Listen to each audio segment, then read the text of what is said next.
at the spot in the center of the 9 continents on the first plane used for the anointment ceremony in Morning Dao sect. A piercing light instantly appeared amid the buzzing sounds and uproars in the area once Qi Wei left Su Ming's platform. In that light was a person, and he took a large step forward. With a bang, he stepped onto the platform, revealing his large and bulky figure, as well as a powerful mighty pressure. Han Ta, Mountain Arriver, Your Highness, please grant me your teachings, he said in a muffled voice that sounded like a roar. The man's eyes were wide open, as if he was angry. He had a ferocious appearance that exuded a fierce air, and when he spoke to Su Ming, his voice was as loud as thunder. Han Ta, even he came. This fight will definitely be interesting. He's one of the top 10 most powerful warriors in the last 10,000 years. Even though he's only ranked 10th, that ranking was not created by Morning Dao sect. It's based on the bounty arranged by Immortal's union. Its authenticity is pretty self-evident. That's right. I heard that Han Ta is also ranked 10th in the War Achievement Ranking Board in Morning Dao sect. Discussions spread through the area around the platform, and Su Ming cast a glance at the man before him. Without his knowledge, a hint of nostalgia appeared on his face. As he stared at the man, he remembered his 3rd senior brother. Wuxia was also like this man. He was an honest and straightforward person, but also ferocious. Wuxia, where are you? Su Ming shook his head. A ferocious smile appeared on the man's lips. He was very confident because he knew that whenever he smiled that way, he would deliver a certain amount of intimidation to others. At that moment, as he smiled in that ferocious manner, he lifted his foot and took a swift step towards Su Ming. When he raised his right hand, he threw a punch, stirring up a loud bang. He was in Mastery Realm and had mastered the divine ability known as Unmoving. With the idea of using the pinnacle of physical power to make the universe tremble, he would attack with physical power. A loud bang shot into the air, and the punch seemed to slice through the air, tearing apart a large crack in the air while it swept towards Su Ming. If Wuxia saw someone so similar to him, he'd definitely be very happy. Su Ming smiled and also took a step forward. With only physical power as well, he threw a punch forward. When his fist collided with that of the man, a loud bang shot up. The man staggered a few steps back. Su Ming also moved a step back. Blood trickled out of the corners of his mouth. That blood was not because of the man, but due to the injuries Su Ming had sustained in the striking lance. When the man was forced back, his qi and blood started surging violently due to the tremor from the clash. His body was unable to move even a single inch during that instant. Su Ming wiped off the blood at the corners of his lips. He then cast a glance at the screen of light covering the lotus platform. With a flash in his eyes, a ray of black light shone around his body and left it with a loud whoosh. That black light was the light of extreme darkness, and at the instant it crashed against the screen of light around him, it distorted before it shattered with a bang, causing everything on the platform to be revealed clearly to those in the area outside.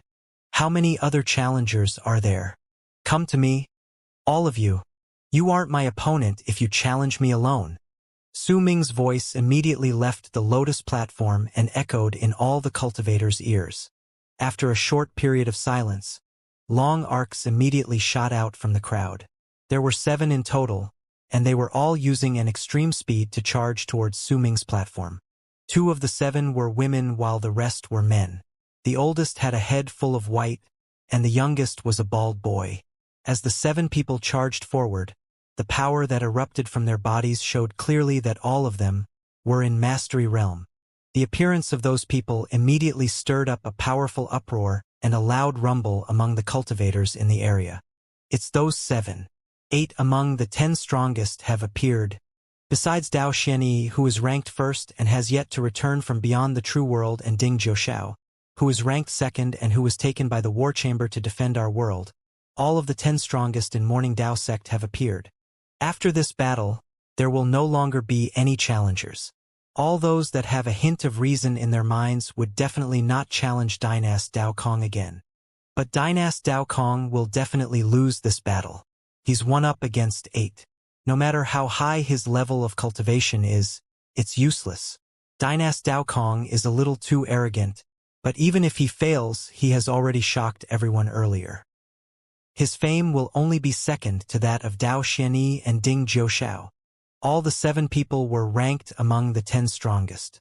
They had intended to fight Suming one after another not because they fancied the status of a dynast, but because they wanted to test his power, and at the same time they also wanted to test their own power. At that moment, after they heard Suming's words, the 7 of them hesitated for a moment before rising up. They instantly turned into long arcs and closed in on his lotus platform. When they landed, they stood beside the man whose gaze was extremely solemn and whose qi and blood had only just recovered. "Your Highness, please grant us your teachings." With solemn expressions, the 7 wrapped their fists in their palms and bowed towards Suming. Almost at the moment they did so, the man similar to Hu Zi let out a low growl. When he leaped up, he threw a punch at Suming again. When he did so, his body shuddered. His aura and essence erupted and reached their peak during that moment. His veins popped up. Cracking sounds gathered on his palm. And when he threw his punch forward, the shadow of a gigantic fist appeared in front of him. At the same time, the bald boy took a few steps back. His eyes shone swiftly, and immediately, 2 more pupils appeared in his pupils. Waves of dark light flashed within them, and in his gaze, countless threads appeared on the lotus platform. Those threads were formed by laws.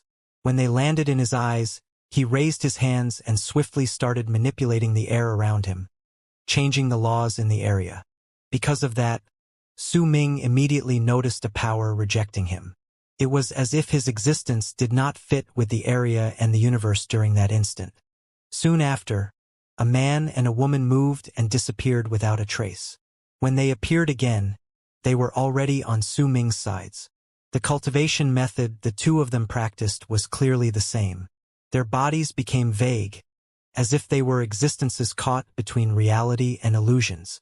It allowed them to avoid most divine abilities, and coupled with their powerful might, plenty of powerful cultivators had died in their hands when they fought against the Immortals' union. The old man swung his arm. Immediately, a 5-colored light appeared. When nearly 100 rays shined, they turned into a large number of enchanted treasures, as if there would be no end to them. Once they appeared, a powerful, sharp presence spread out from them, and all of them charged towards Suming. The second woman let out a piercing roar. She then split into nearly 100 copies of herself. They surrounded the lotus platform and let out shrill screams simultaneously. It sounded as if there were voices shouting non-stop in the area, and the hearts of all who heard them suffered sharp stabs of pain. The audience even grew dizzy. One of the other 2 remaining people took a step forward, and with a loud bang, his body swelled up. He became much bulkier and turned into a giant of 100 feet. He took a step forward with Han Ta and rushed towards Suming. The last one was dressed in a large, long robe. At that moment his robe shone. With a loud buzz, a large number of centipedes with wings flew out from within it. Those centipedes let out hissing sounds and rushed to Suming as they covered the sky and earth. The 8 people attacked at the same time, and their monstrous presences surged into the air. Suming threw his head back and laughed. Those in Mastery Realm have reached the pinnacle of physical power. Besides these 2, the 6 of you have all walked down the wrong path. You reached Mastery Realm, but you still treat yourselves as cultivators. I will only need 8 strikes to defeat all of you. Suming took a step forward to face off against the giant that was Han Ta, since he had been the first to arrive in front of him. At the instant he closed in, Suming formed his fists and threw 2 punches forward at the same time. Booming sounds reverberated in the air, and Han Ta coughed up blood. His body tumbled backwards, and the giant fist in front of him shattered. The giant beside him shuddered. As he was sent backwards as well, his gigantic body was torn into pieces and returned to its original form. The man then coughed up blood. Suming did not stop. He simply allowed the laws in the area to turn into threads to surround him before throwing a punch into the air with his right hand. The air instantly shuddered and all the threads were shattered. The pinnacle of power can shake the universe and shatter space itself, much less laws. The instant Su Ming said those words and his punch landed, not only did he shatter the threads of laws, he also shattered the boy's pupils. The youth trembled, and blood flowed out of his eyes. He coughed up blood and tumbled backwards. At the same time, Su Ming looked to the right and left, from where the man and woman wanted to attack him. He stretched out his arms and threw a punch in each direction. Ripples spread out, and the two were forced out of being between the state of real and an illusion. They fell back in shock. And you! Su Ming looked towards the person who had released a large number of poisonous centipedes. He clenched his right hand.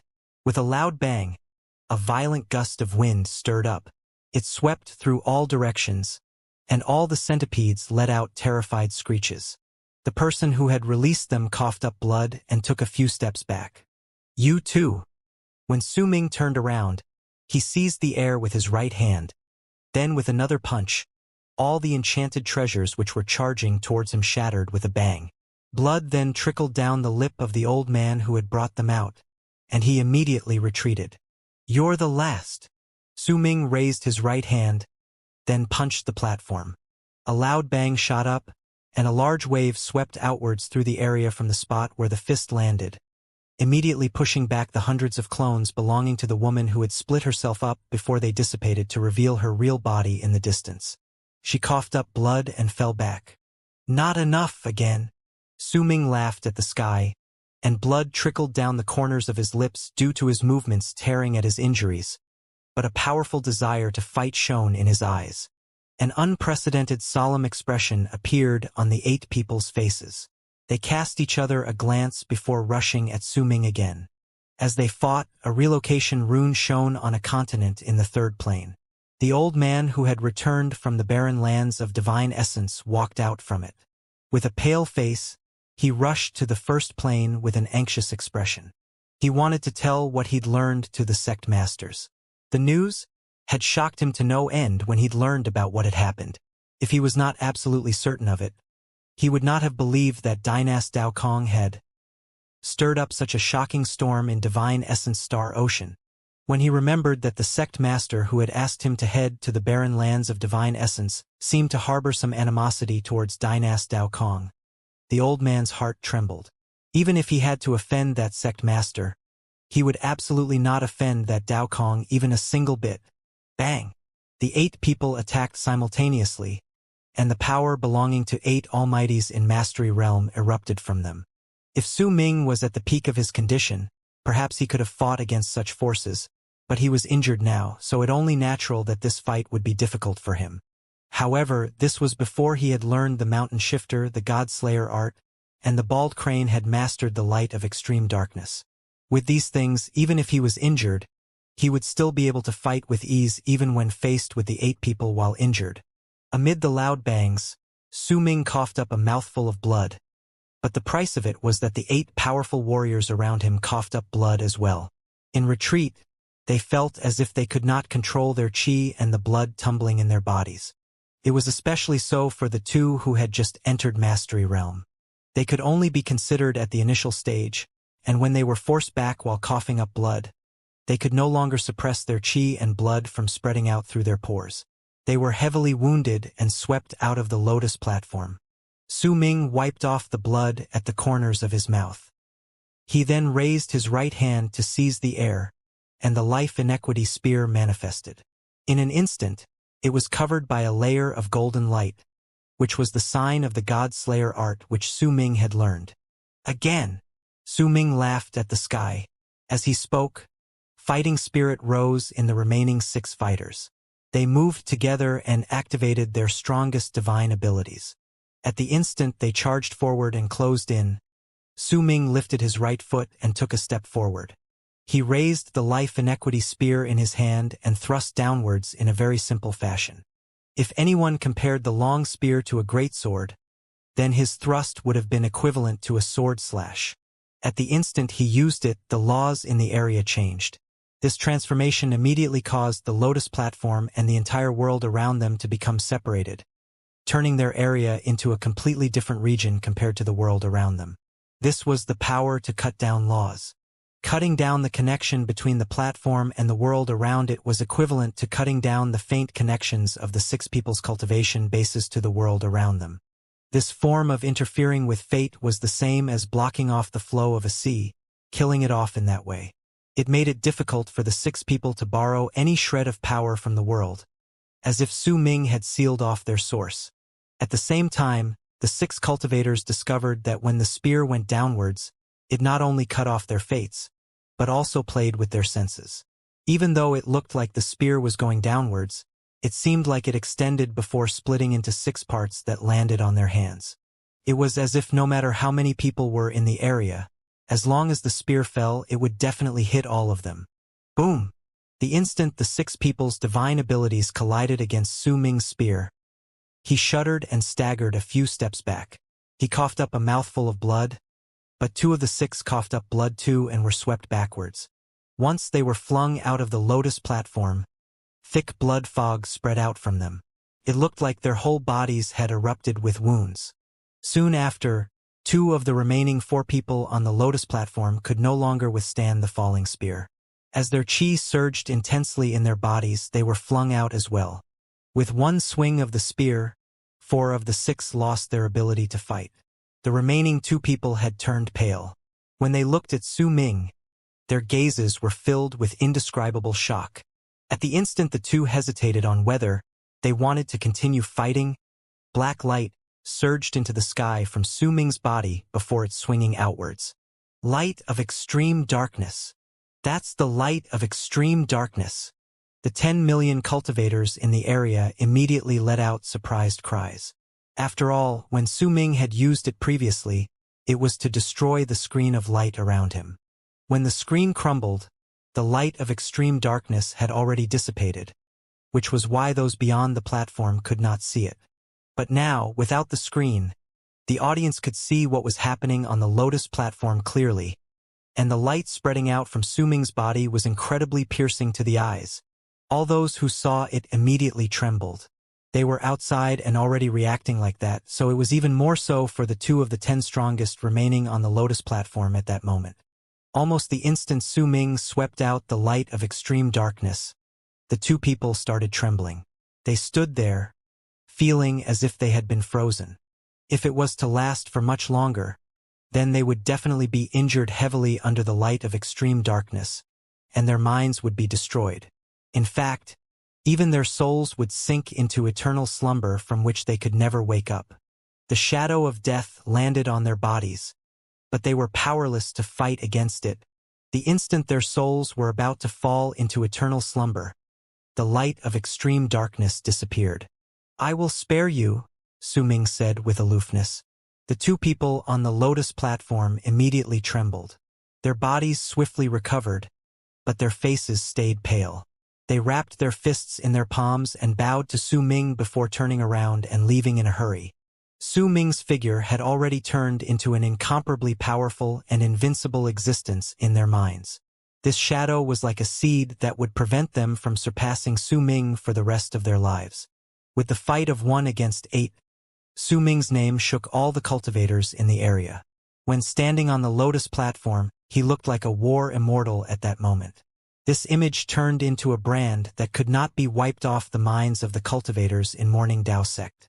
Su Ming's face while he held the long spear was somewhat pale. He was injured to begin with, and after fighting against the 8 people, his injuries became worse. It looked as if he could not even stand firmly on his feet, but he did not care about it.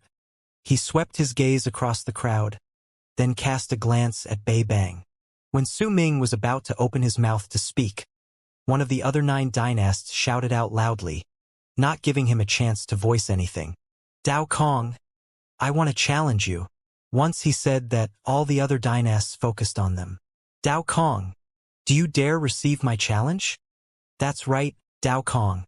Since you're so ostentatious and can fight against 8 of the 10 strongest in Morning Dao sect, do you dare to fight against us now?" As their voices rang in the air, 4 of the direct descendants leapt up and charged toward Su Ming's lotus platform, intending to kill him in one go while he was badly injured. Bei Bang should have stopped them, but his eyes flashed with light, and he kept quiet, as if he did not see anything. Besides the tanned old man, the other two sect masters frowned. But when they saw that Bei Bang had turned a blind eye, they cast each other a glance and hesitated. The tanned old man laughed coldly in his heart. This was something that he wanted to see very much. A glint appeared in his eyes, and in a seemingly casual manner, he cast a glance at the gentle-looking middle-aged man, Dao Fa, who was among the 9 dynasts. Dao Fa was silent for a moment, then took a step forward. Dao Kong, do you dare fight against me? When his word rang in the air, he derided himself. Doing something like this did not fit his personality. But Dao Kong was too strong. Someone as strong as this was a dynast, and this created an incredibly great threat to him. The moment Dao Fa took a step forward, a glint appeared in Dao Lin's aloof eyes, and he too leapt forward. The other dynasts followed suit. All the other 9 great dynasts wanted to fight against Su Ming at the same time. This scene instantly caused various expressions to appear on the cultivators' faces. Some were scornful, some excited as if they were about to see something entertaining, and some were frowning, thinking that this was incredibly inappropriate. With all sorts of thoughts in their heads, the buzz of discussions immediately rolled through the crowd. While standing on the lotus platform, Su Ming watched the 9 great dynasts charging toward him with a hint of derision on their lips. He tightened his grip on the life inequity spear, and sharp stabs of pain traveled through his body. It was the sign that his injuries were acting up. Yet even so, if Su Ming wanted to, he had the confidence to kill all 9 of them in one go. But when he tightened his grip over the life inequity spear and the 9 dynasts were about to reach him, an incredibly loud sound of air being torn apart suddenly came from the distant sky. This was a sound of a person charging forth at full speed while slicing apart the sky. It was a piercing howl, and it closed in on them in seconds. The person in such a rush was an old man, the person who had returned from the barren lands of divine essence. He was charging forth incredibly quickly with a disconcerted expression on his face. At the instant he closed in, he was instantly recognized by the tanned old man who had been waiting for him all this while. The tanned old man saw his expression, and a smile immediately appeared on his face. To him, this was the expression of someone who had discovered something incredibly great in the barren lands of divine essence. This matter was surely the secret behind Dao Kong's level of cultivation increasing by leaps and bounds. Since the man was so terrified, it was definitely not something ordinary. The incoming long arc did not catch too much attention at first, but the person in it swiftly charged to the tanned old man. Before even closing in, he began to speak in an anxious voice. "I have something to tell you, sect master."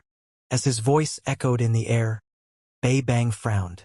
When he was about to say something, the tanned old man behind him laughed loudly and took a step forward. Dao Kong was still in the middle stage of World Plane Realm more than 1,000 years ago, but after he returned from the barren lands of divine essence, he had become incredibly strong. This is a great fortune for Morning Dao sect, but I'm curious, just what did he go through to become so powerful and obtain this level of cultivation? I sent someone to the barren lands of divine essence to find exactly that, and now that person has returned. I'm not privy to the information he brought back yet because I wanted to listen to it with everyone. Just what sort of serendipity did Dynast Dao Kong receive in the barren lands of divine essence? The tanned old man's words were incredibly sinister. The instant he voiced them, he stirred up a lot of attention from the cultivators in the area. In truth, they had long since been puzzled about this, and even those who had not been wondering about it swiftly registered what was going on. That's right. What sort of thing could have made Dynast Dao Kong so strong? Yeah, could it be possession?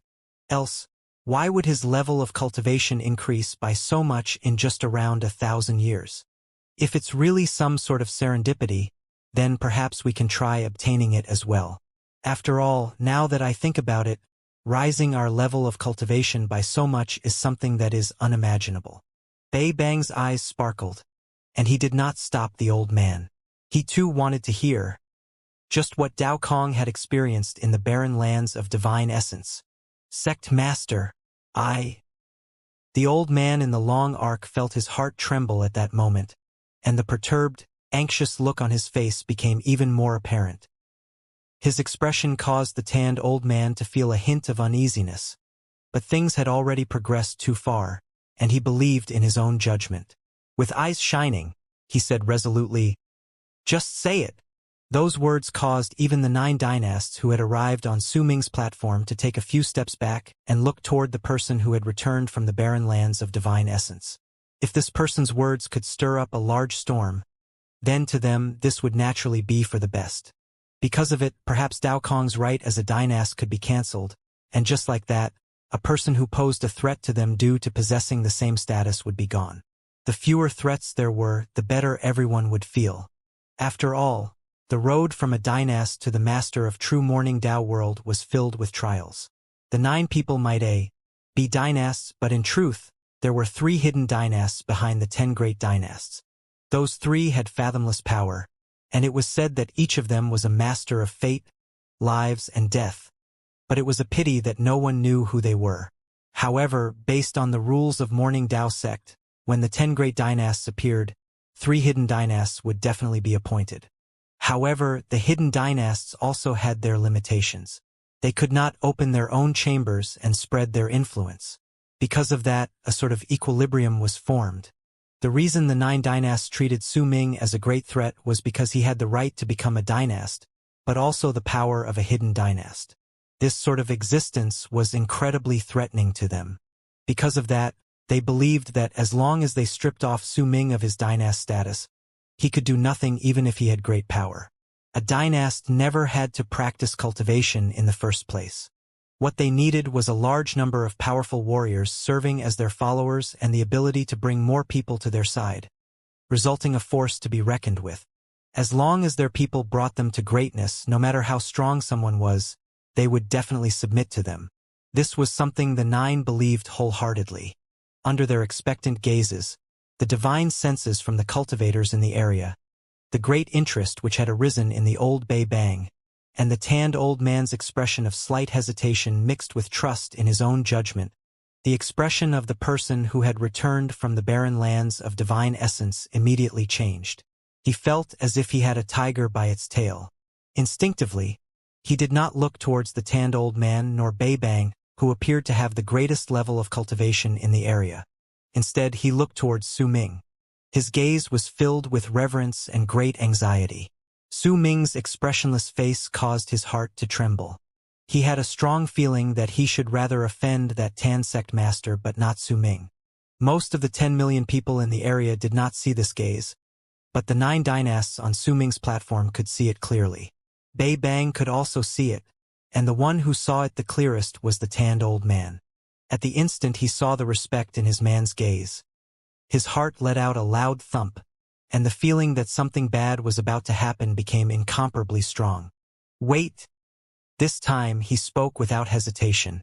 But the moment he started, a resolute expression surfaced on the face of the person who had returned from the barren lands of divine essence. He understood well what he had to do at that moment. Since the tanned old man wanted him to say it, he would say it. "Many days ago, I was sent by a sect master to the barren lands of divine essence." He did not bother with the tanned old man's words. When he spoke, he instantly attracted all the cultivators' attention. "I was sent to the barren lands of divine essence to investigate all the things Dynast Dao Kong had experienced while he was there, to find the source for His Highness' sudden increase in power. This was the task I was given, and I had no right to reject it. I could only listen to his orders, so I hope that you will not punish me for it, Your Highness."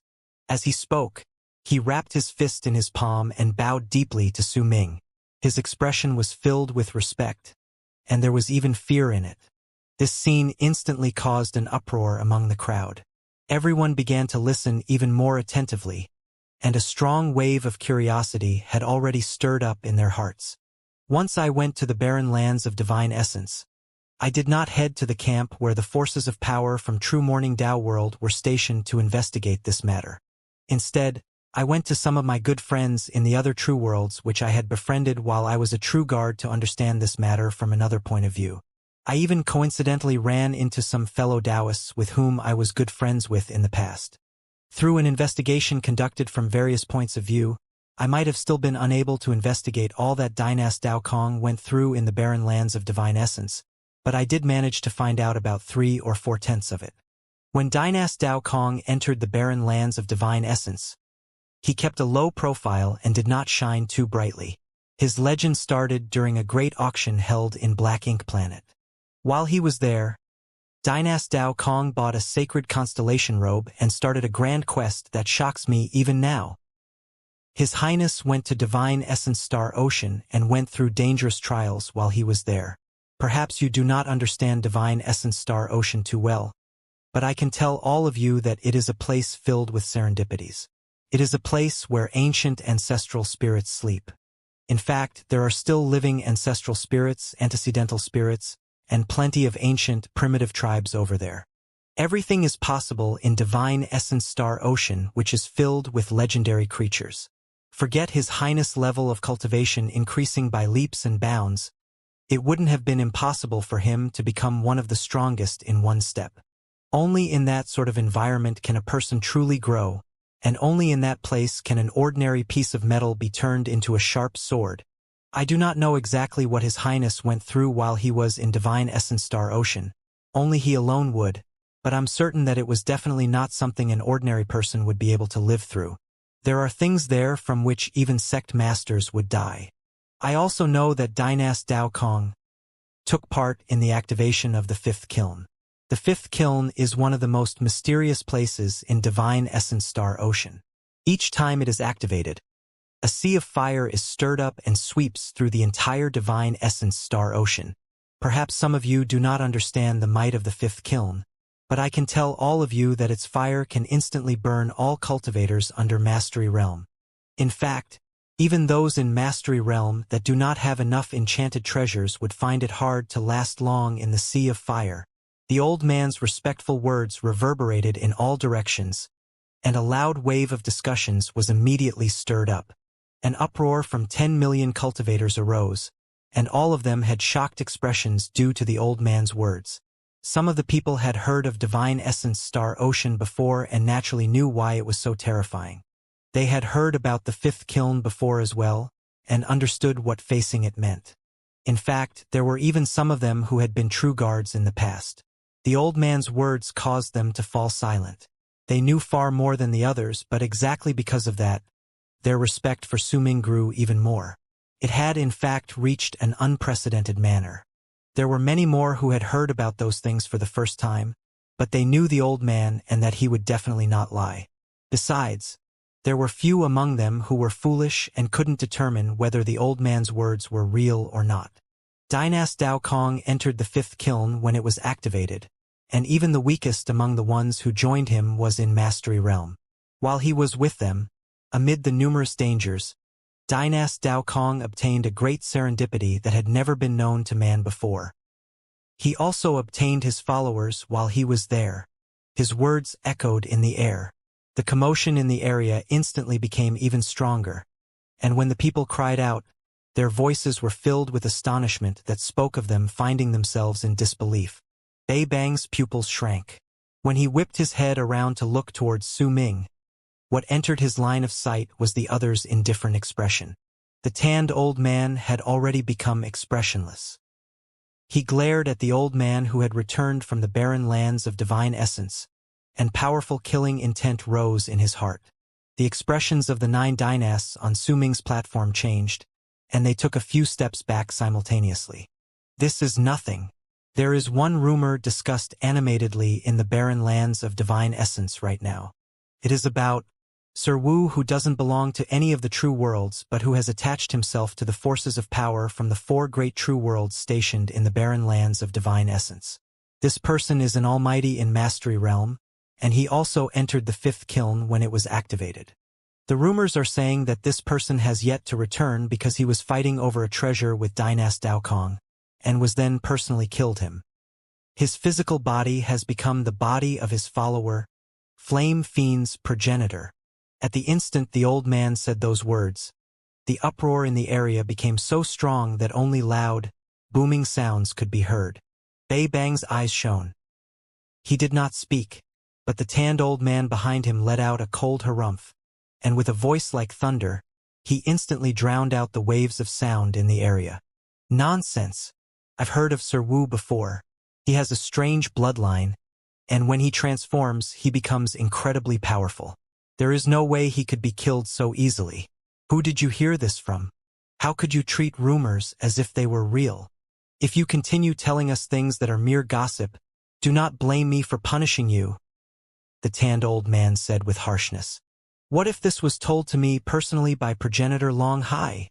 The old man who returned from the barren lands of divine essence asked without hesitation. He was ready to risk everything. Once he spoke, the uproar in the area which had been drowned out rose with a vengeance, and it instantly became so strong that the voices seemed endless. The tanned old man's expression changed, and he was rendered speechless. Progenitor Long Hai is the Almighty from Morning Dao sect who has gone missing for years. I heard about this progenitor before. It's said that he has long since arrived at the state of an Almighty and has a great reputation in true Morning Dao world. I didn't expect that he'd be in the barren lands of divine essence. Progenitor Long Hai. If the old man is the one who said it, then those words are believable. As voices in the area formed into incomprehensible noise, the old man who had returned from the barren lands of divine essence opened his mouth again and uttered the most shocking words since the start. When Dynast Dao Kong ventured out of the fifth kiln, he also went to the fifth ocean. While he was there, His Highness was attacked by various tribes and surrounded by ferocious beasts. The old man jolted, and as he trembled, his eyes were filled with fear. When he was there, one of His Highness' followers only executed one divine ability before he destroyed tens of thousands of cultivators. Some of them were almighties in Mastery Realm, and their numbers were impossible to count. It is said that His Highness' follower is an almighty in Life Realm who has nearly stepped into Death Realm. As the old man's words echoed, the entire area fell into dead silence. Soon, though, a loud boom erupted from the crowd, formed from countless cries of surprise fusing together into a wave of sound that surged into the heavens. What a load of nonsense! The tanned old man laughed coldly, then swung his arm as he stared at the person who came back from the barren lands of divine essence while speaking in an aloof manner. Forget what sort of followers Dynast Dao Kong has. How could it be possible that a powerful almighty like would be willing to become a servant? This is obviously just a rumor. This is the most absurd joke I've ever heard. I didn't ask you to go to the barren lands of divine essence to bring back all the absurd rumors there. Are you as gullible as a 3-year-old child now? I'd like to know who you heard it from this time. Could it still be that progenitor Long Hai? The tanned old man absolutely did not believe that Su Ming could have such an almighty as his follower. As he spoke, a hint of derision appeared on his face. If progenitor Long Hai was still the one who said those words, then the tanned old man could have his say in this. After all, even if Long Hai's words were believable and understandable, with his level of cultivation, as long as it involved Almighty's near-death realm, his status would not be enough to say such things. Even the old Bei Bang frowned, thinking that this rumor was too over the top. He was himself an almighty in Life Realm, and he had always stood on top of the others. With how he prided himself in his level of cultivation, he could not imagine himself or a powerful warrior who was even stronger to willingly become Dao Kong's follower. Even if Dao Kong had extraordinary power and could fight against 8 almighties in Mastery Realm, to Bei Bang, this was still not enough for an almighty in Life Realm to become his follower.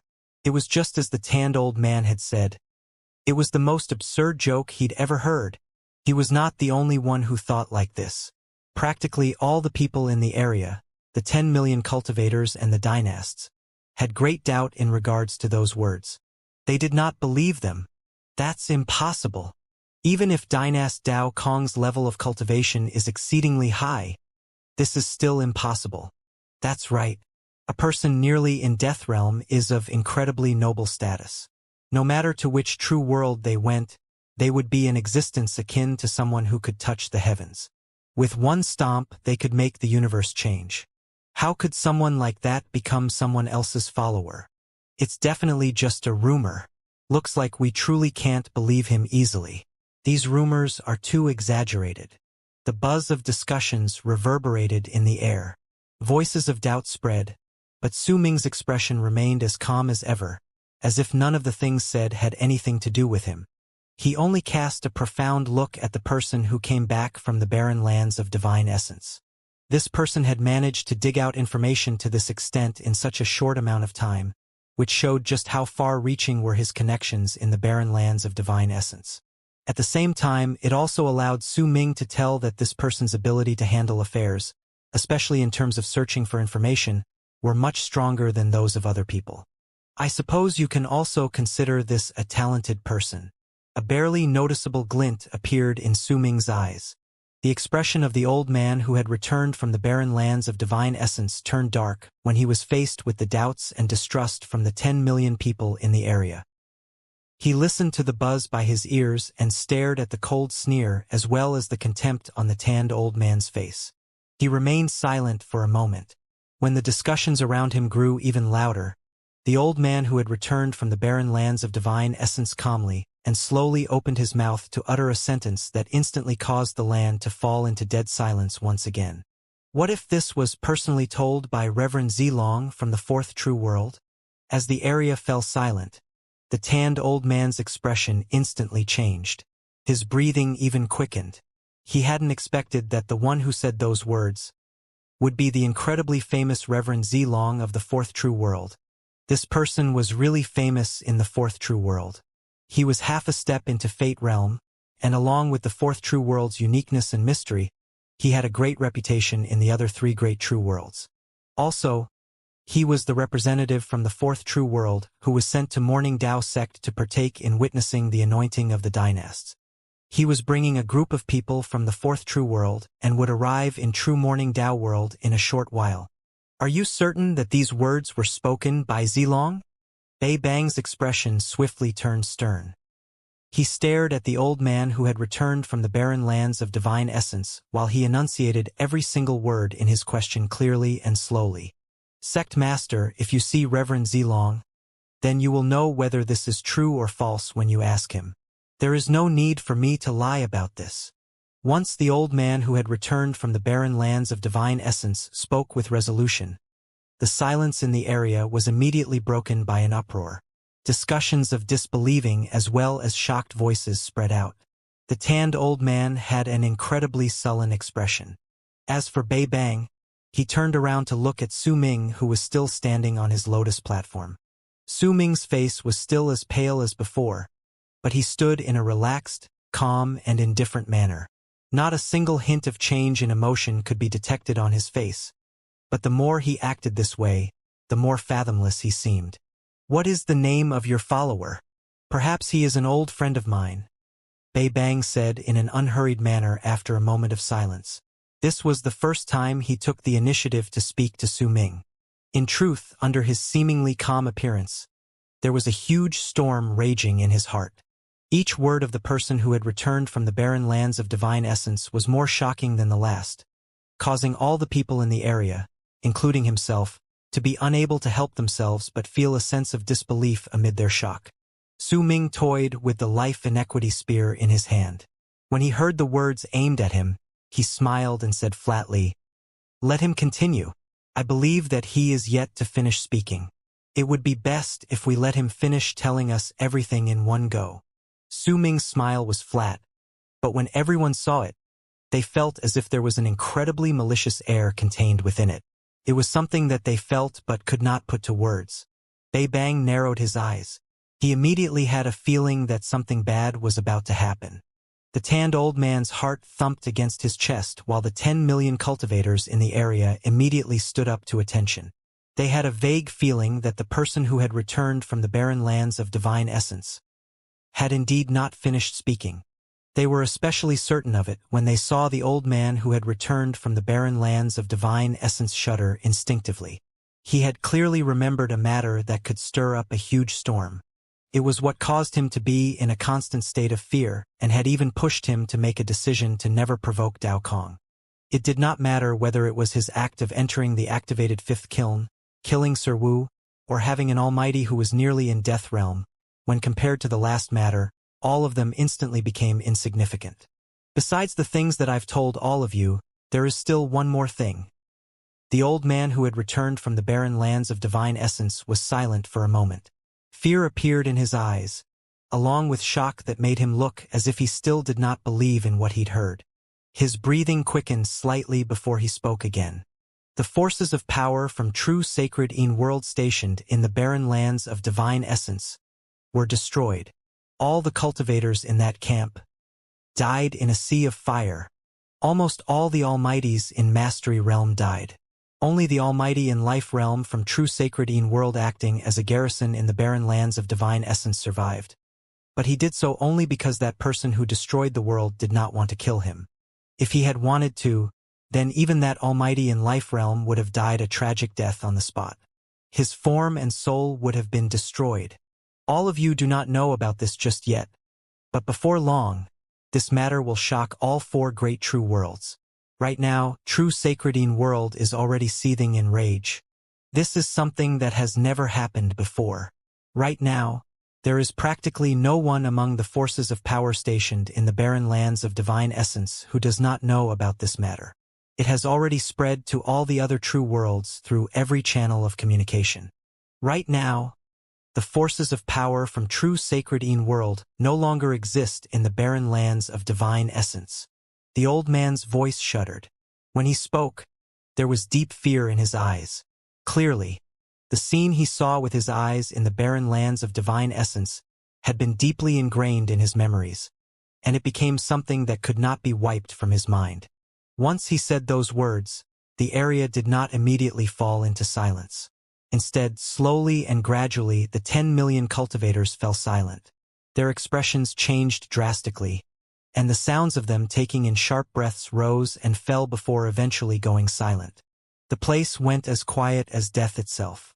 The shock brought by this news surpassed everyone's imagination, causing all the people to be unable to accept what they'd heard.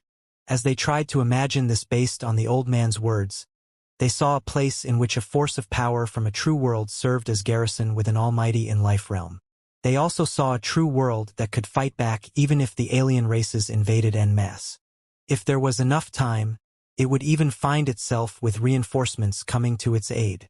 Yet now that place was destroyed. There was only one possibility for this to happen.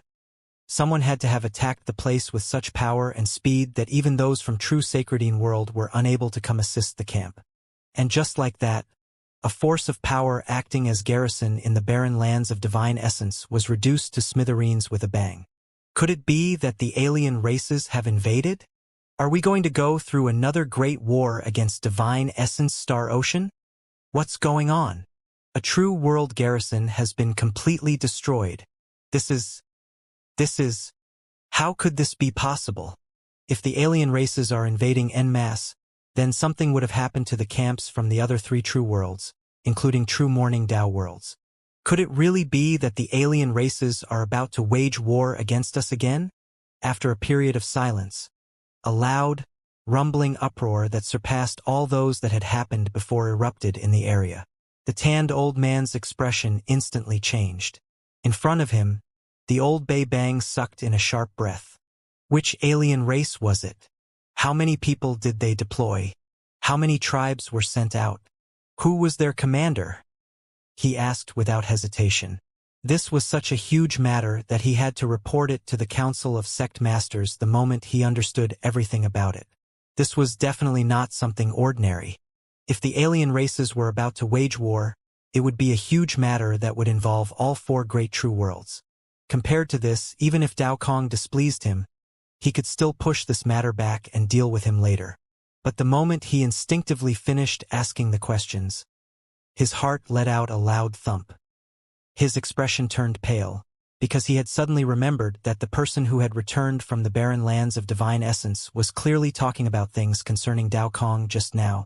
The old man who had returned from the barren lands of divine essence cast Su Ming a terrified glance before his voice reverberated in the area. It has nothing to do with the alien races. It's not the alien races. There was only one person involved in the destruction of the camp from True Sacred World. A cultivator took away this person's belongings, but due to True Sacred World taking this cultivator's side, they eventually offended the person. He summoned the fifth kiln, and in one go, he destroyed an entire camp from a true world. The old man's voice echoed through the area, and the expressions of everyone present instantly filled with utter shock and astonishment so great that it was like nothing they'd ever felt before. He destroyed an entire camp of a true world alone? Who is he? Is there such a powerful warrior in the universe? And isn't the fifth kiln an item that has no master in divine essence star ocean? How could it? The fifth kiln. At the instant the discussions rose in the area, there were quite a few sharp intakes of breath. The cultivators whose minds worked a little faster felt their hearts let out a thump at that moment as if it was the last thing they did. Those people turned their heads swiftly, and countless gazes gathered on Su Ming, who looked as indifferent as ever. The 9 dynasts in front of Su Ming sucked in sharp breaths at that moment. In shock, they moved backwards simultaneously, wanting to immediately leave Su Ming's side. That person is Dynast Dao Kong. The old man's final sentence caused the world to instantly fall into dead silence. It was almost maddening how quiet everyone became. At that moment, the old man knelt down towards Su Ming. The instant the old man knelt down to worship Su Ming, the area instantly sank into dead silence again. All of the gazes gathered on Su Ming, and all of them were filled with utmost disbelief and shock, along with great astonishment. The people's minds had turned blank, and loud booms that surged into the sky rang in their heads. It was as if there was a sentence that was echoing non-stop in all the people's heads at that moment. That person is Dynast Dao Kong. Needless to say, it was this sentence which was echoing an infinite amount of times in everyone's head, forming loud booms that were like crackling thunder in the 10 million cultivators' minds. The old man's words, expressions, his trembling body, and the gaze that still had lingering fear in it were all proof that there was not a hint of deceit in his words. He had mentioned progenitor Long Hai and Reverend Zilong from the Fourth True World, and their presences made it difficult for anyone to dismiss his claims or call them exaggerations. But the more it was so, the greater shock the 10 million cultivators in the area felt. The tanned old man's face had turned pale at that moment. Even the mind of a powerful warrior like him had went blank. The scene of a single person destroying an entire camp from one the true worlds kept repeating in his mind, and he could not stop it. The other 2 sect masters by his side were the same. As for Bei Bang, his breathing had become rushed. When he looked at Su Ming, his expression changed. For a time being, he found himself speechless. Right from the start, Su Ming's expression had been one of calmness. The camp from true sacred Yin world in the barren lands of divine essence had been destroyed, and this matter would spread to all 4 great true worlds without doubt. It was something Su Ming had prepared himself to face a long time ago. It did not matter to him even if this matter was publicized earlier than expected.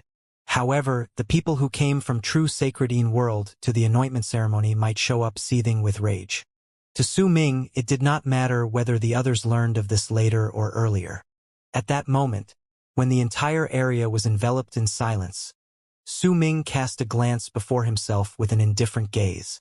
The 9 dynasts who had come to his platform were stark pale at that moment.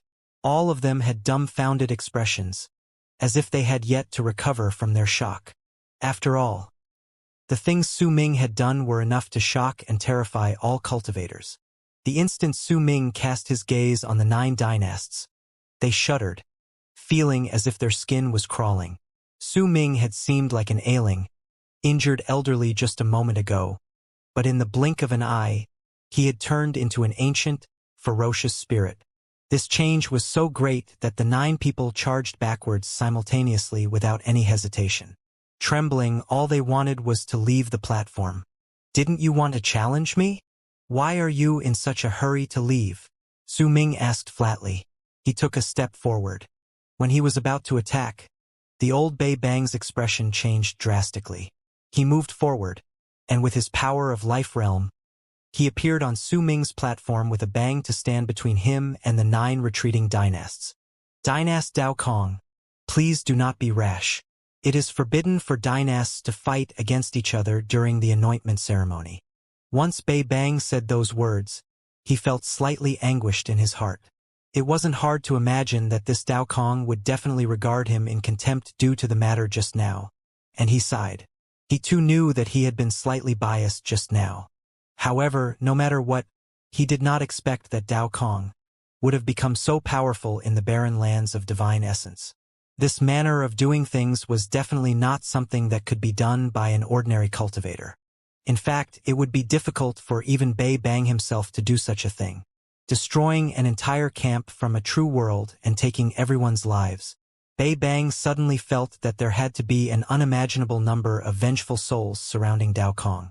Su Ming cast a cold glance at the old Bei Bang before him. He did not say any contemptuous words Bei Bang was prepared to receive. He said, "If those 9 kneel down and shout my name 3 times, I will treat this as it had never happened."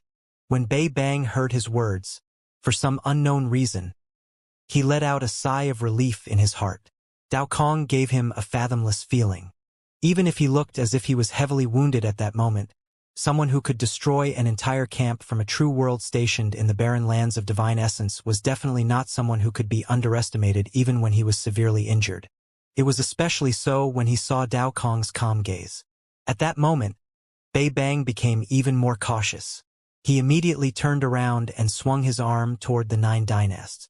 "The 9 of you were the ones who broke the rules first. Kneel now." 5 of the 9 dynasts knelt down without any hesitation, shivering. 2 of the remaining 4 hesitated, but soon chose to kneel down and worship Su Ming as well. The remaining 2 were naturally Dao Lin and Dao Fa. Their expressions had twisted. Blood trickled out of the corners of Dao Lin's mouth, a telling sign that he had gritted his teeth so hard that he had crushed them. Without a single word, he lowered his head and knelt down. The humiliation he suffered shattered all of his pride. When he knelt down, he did not just show submission with his body. Even his soul, his honor, and his pride submitted. The last one standing was Dao Fa. The gentle look on the seemingly gentle-looking middle-aged man had long since disappeared and become sinister. He glared at Su Ming while standing with his back straight.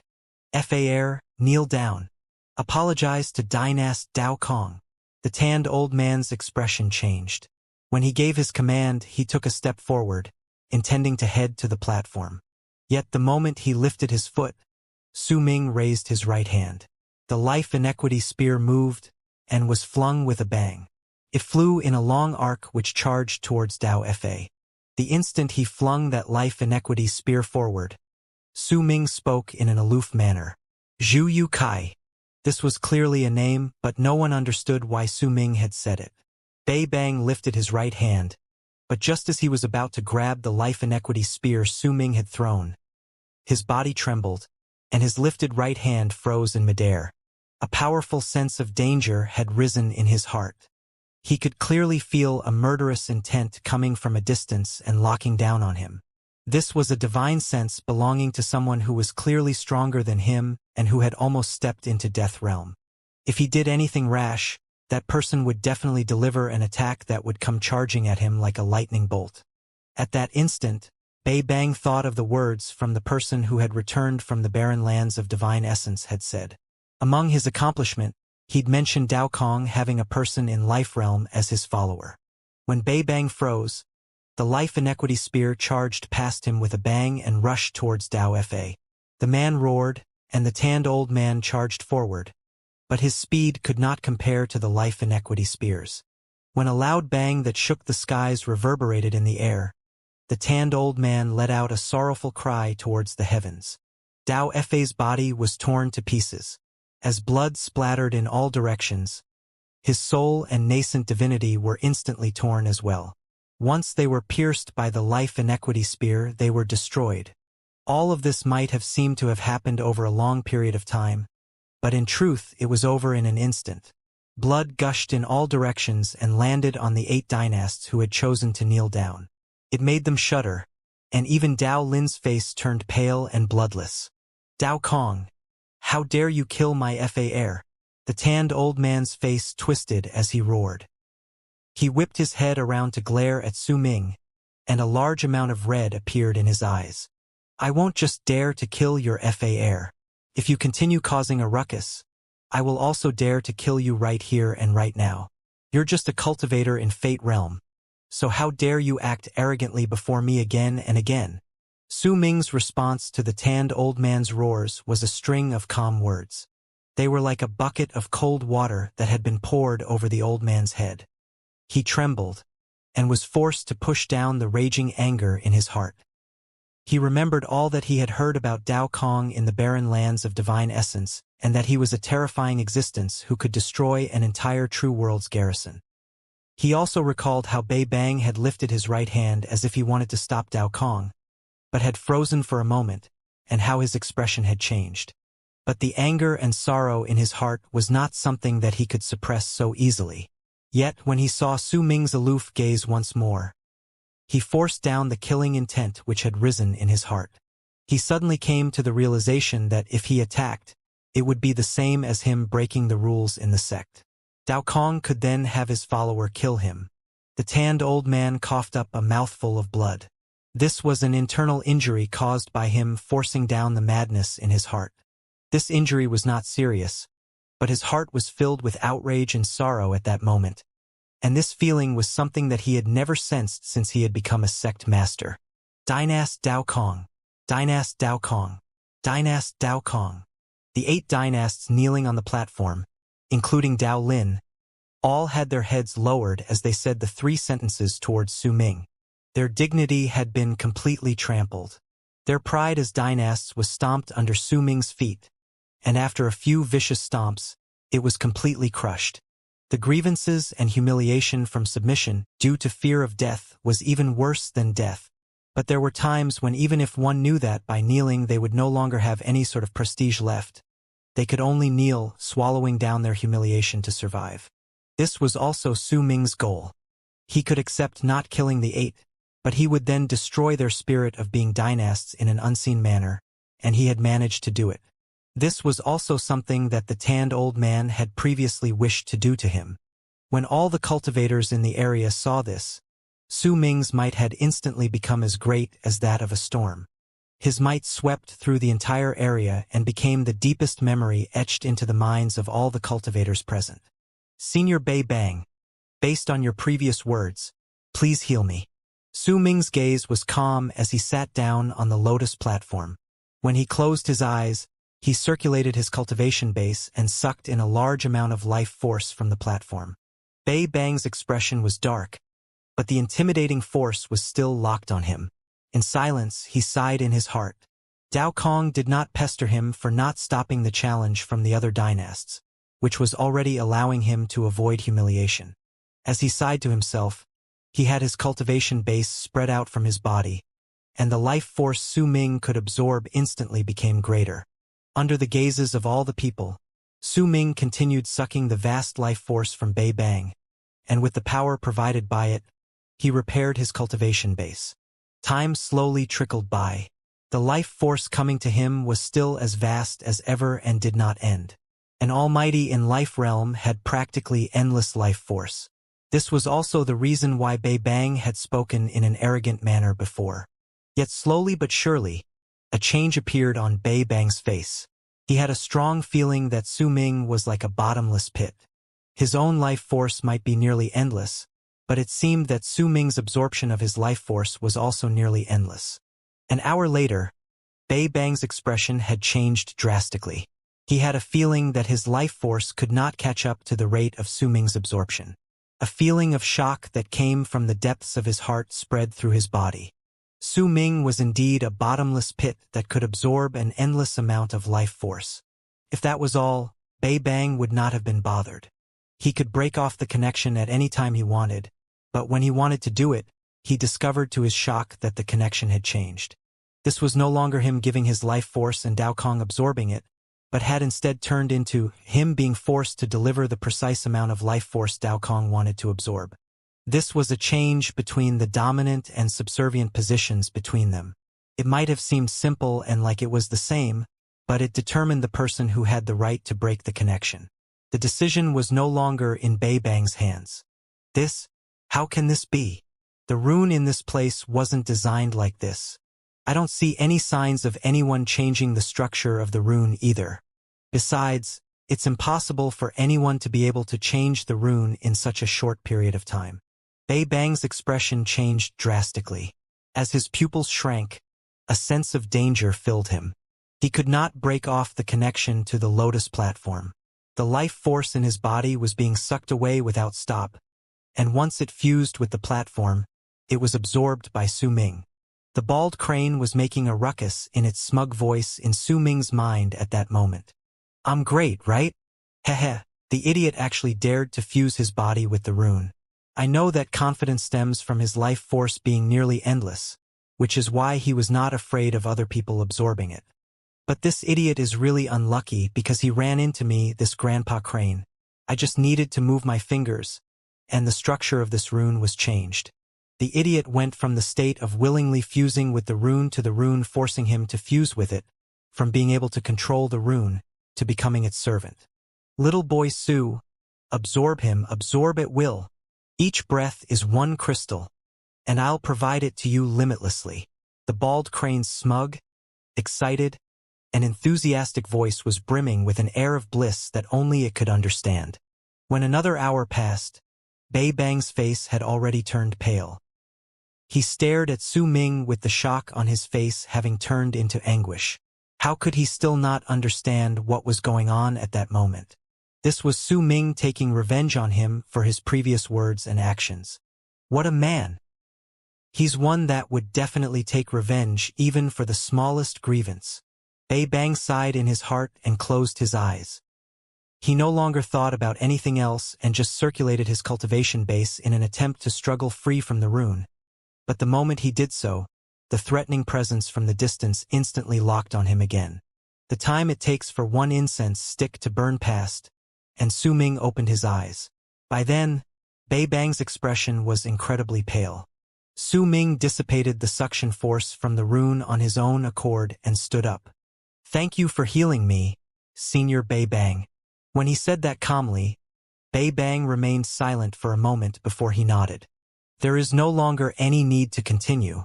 The challenges for the anointment ceremony have ended. We will now enter the trial component. The 9 of you are to receive your trials in Dao Ocean located beneath us. There are those who are lost from Morning Dao Sect's path within and outside Dao Ocean. Among them, there are powerful enemies of Morning Dao Sect, traitors, as well as those who were punished to sink into Dao Ocean. Once they lost themselves, they became cultivators without their path. They can be powerful and weak, and your trials are related to these lost souls. Kill 10 lost souls, and you will obtain the right to go through the trial. Once you do so, you can activate the trial in Dao Ocean at any moment you want. Based on your achievements, you will be randomly placed into different trial grounds. This trial is something that has never happened before. To all of you, this is also a serendipitous event, because this trial is also related to the Immortals' union. Over the course of 1,000-something years, we have fought over 1,000 battles against the Immortals' union, be it small or large battles. Among them were hundreds of small-scale battles, nearly 100 large-scale battles, and 7 super large-scale battles. They have been recorded in detail, and a place similar to an illusory land has been created by imitating them. Based on all the different qualifications you all have, you will be sent into continuous battles.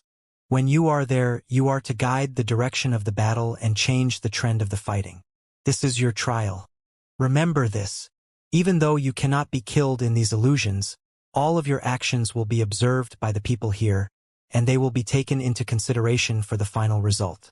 You must also remember that you will not enter these illusions with your own faces, but will change into a normal cultivator from our sect. However, you will retain your levels of cultivation. You will be able to use it at will and do whatever you please. As Bei Bang's voice echoed in the air, he swung his arm, and a vortex about 10,000 feet big appeared in the air in the middle of the 9 continents on the first plane. At the instant the vortex showed up, roars came from within it. The audience could vaguely see a large number of dark shadows inside, but the moment they touched the vortex, they screamed in pain and tumbled back. The vortex was connected to the periphery of Dao Ocean, and the shadows were the lost souls there. They wanted to rush out, but had never been able to since the moment they had entered. If there are any among you who are terrified, you can give up on the trial. Those who do will immediately have their rights as dynasts stripped off. Think carefully. In the process of gaining the qualification for the trial, you might die. When Bei Bang said those words, he cast his gaze over the 8 dynasts. Su Ming was ignored straight away. Besides him, some of the 8 dynasts showed hesitation. If Su Ming had not revealed his power and the person who had returned from the barren lands of divine essence did not bring back such shocking news, they would have definitely not hesitated to go through the trial. Yet now, before the competition between the dynasts had even started, it had already ended. They knew that unless an accident happened, there would be no way for them to compete with Su Ming. Because of it, this trial was completely useless to them, and there was even the threat of death lurking in it. In silence, 4 of the 8 dynasts chose to give up. They took a few steps back, and with pale faces, not only did they give up on the right for the trial, they also gave up on the right to be dynasts. Among the remaining 4, Dao Lin roared in his heart. The humiliation he had suffered caused his eyes to turn bloodshot, and he became the first to rush into the vortex. Once he disappeared, the other 3 also gritted their teeth. They turned into long arcs that charged into the vortex. Su Ming was the last one. His injuries had mostly recovered by then. With a calm expression, he took a step forward and drew the gazes of the 10 million cultivators in the area on himself. Then he stepped into the vortex. Only when Su Ming disappeared did the 10 million cultivators in the area let out a shocked cry.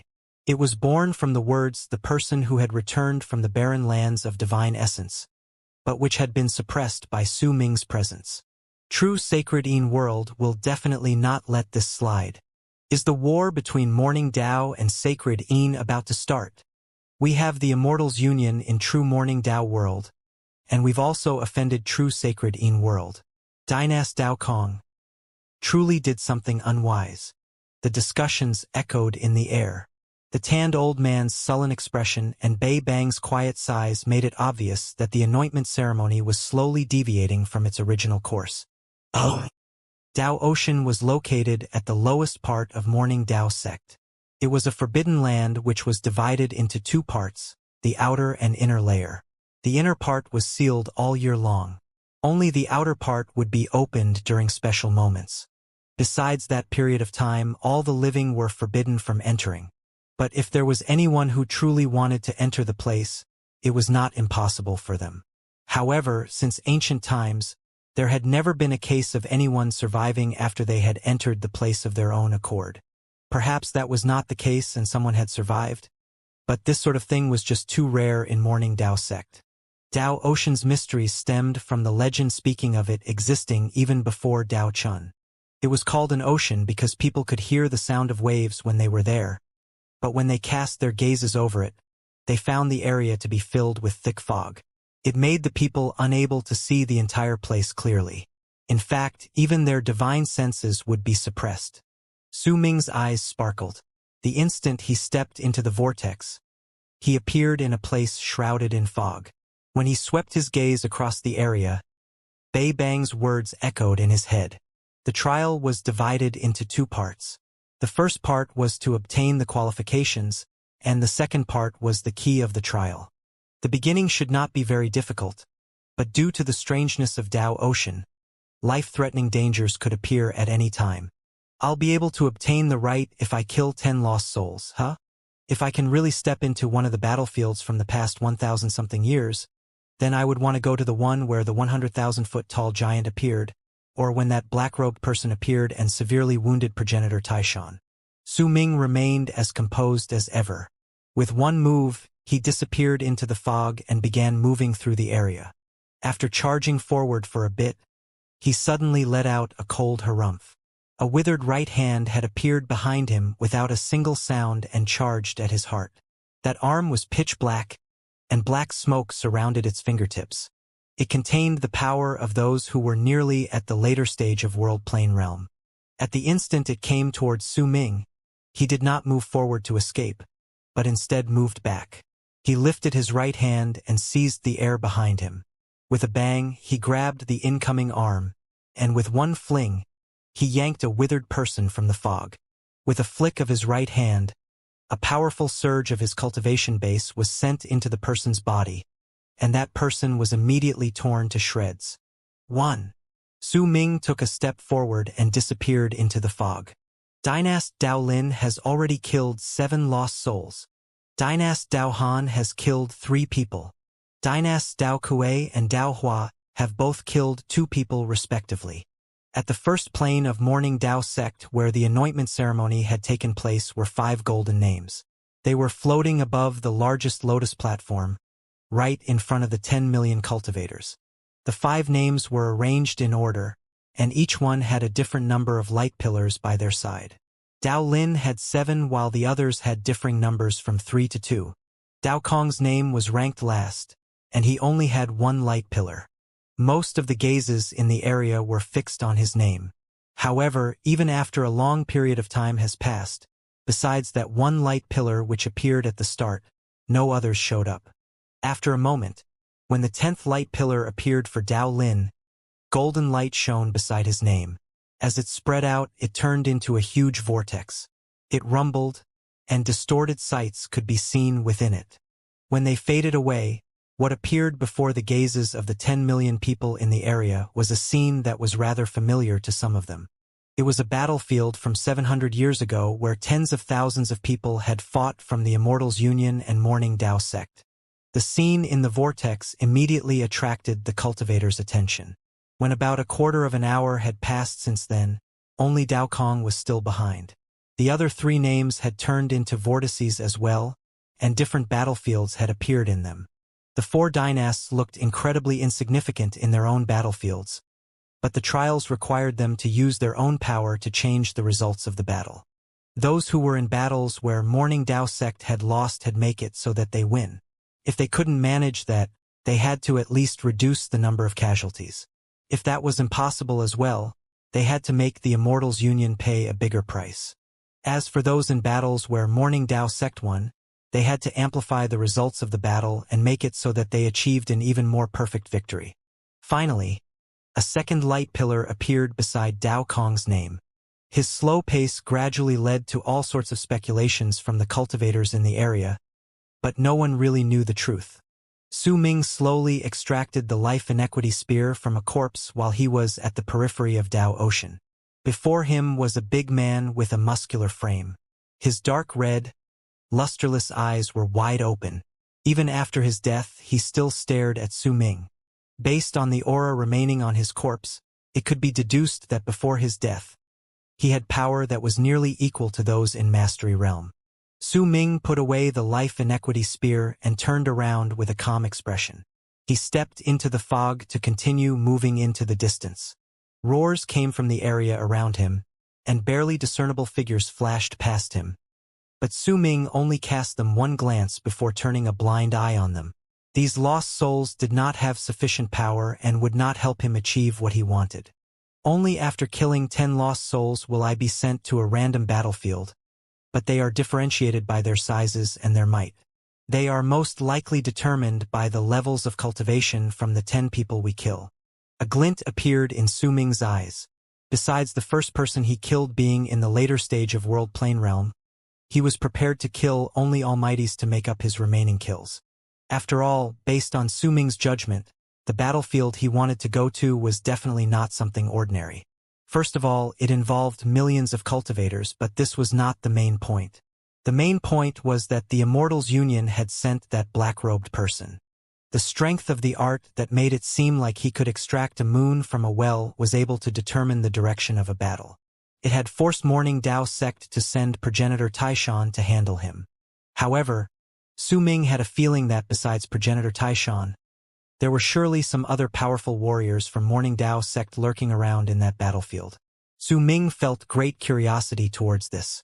As he moved about in the fog, after about the time taken for an incense stick to burn, his eyes focused on the spot in front of him.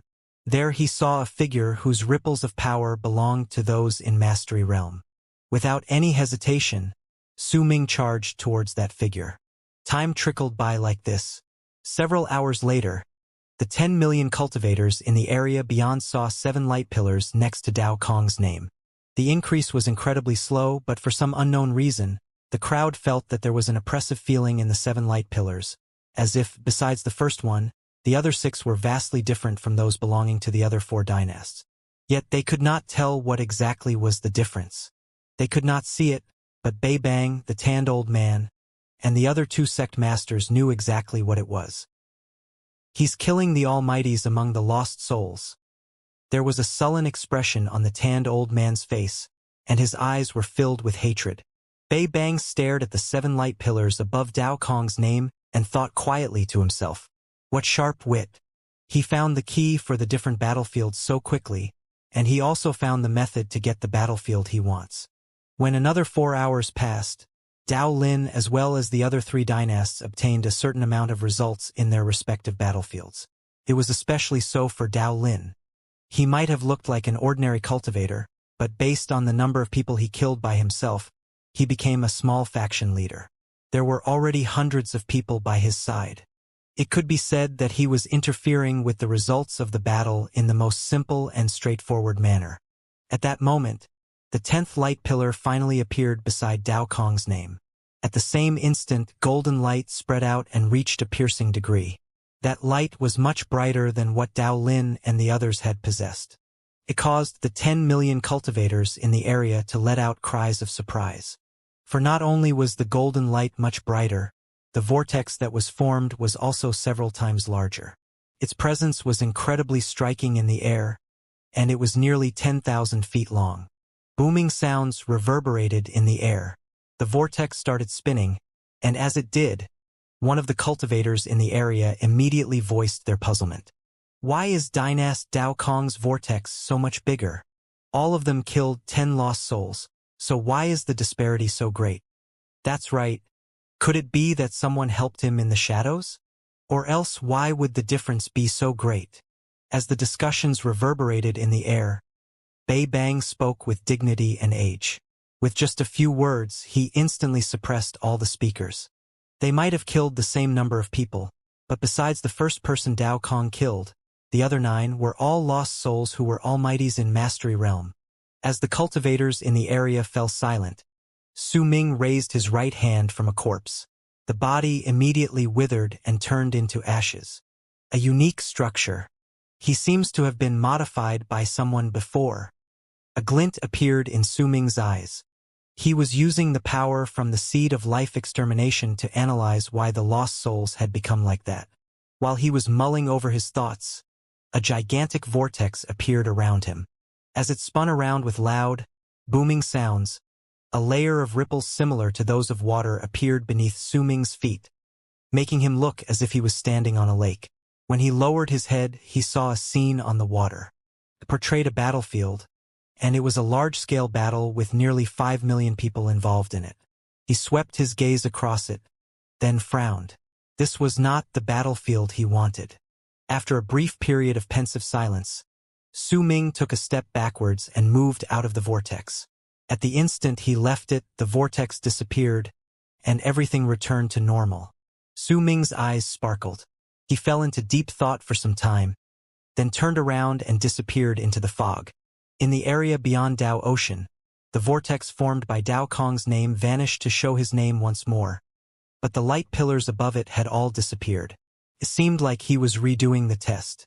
As an uproar raged outside, Su Ming swam at full speed through Dao Ocean. Time trickled by, and several hours later, when he killed another 10 people, another vortex appeared beneath his feet. This time, the sound coming from the rotations was even louder. After a moment, the instant ripples appeared on the surface of the water. Su Ming's pupils constricted. This was a battlefield with more than 10 million cultivators participating in it, and at first glance, Su Ming saw a huge figure on the Immortal's Union's side. A colossal figure which was incomparably large. It wasn't 100 feet tall, but nearly 1 million feet tall. When this figure stood in the galaxy, the cultivators beneath his feet were like ants. The giant had his arms crossed over his chest while staring at the million cultivators by his feet with an aloof gaze. There was cold sneer on his lips, and he surrounded by the air of those who saw themselves as supreme. At the center of his brows were 7 stars forming a circle, and it was shining with a bizarre, dark light. Floating among the cultivators from the Immortal's union by the giant's side was a seemingly insignificant person dressed in black robes and his face covered. This person was floating silently, not doing anything. It might have been impossible to see his face, but the instant Su Ming saw that figure, the memory of the person in black robes who had appeared near their tribe when he was in Dark Mountain surfaced in his mind. He had the exact same feeling, but this person was clearly much stronger than the person in black robes which Su Ming had met in the past. The difference between them was like heaven and earth. It's this battlefield. No! Su Ming's pupils shrank. He felt that something was off.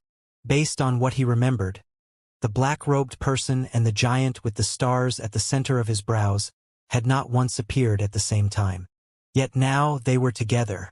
There was only one explanation for that, and it was that this battle was not the one with which everyone was familiar. Progenitor Taishan would not be in it. Su Ming quickly swept his gaze past the crowd in the scene, and just as he expected, he did not see Progenitor Taishan. He narrowed his eyes. After a moment of hesitation, he took a step forward.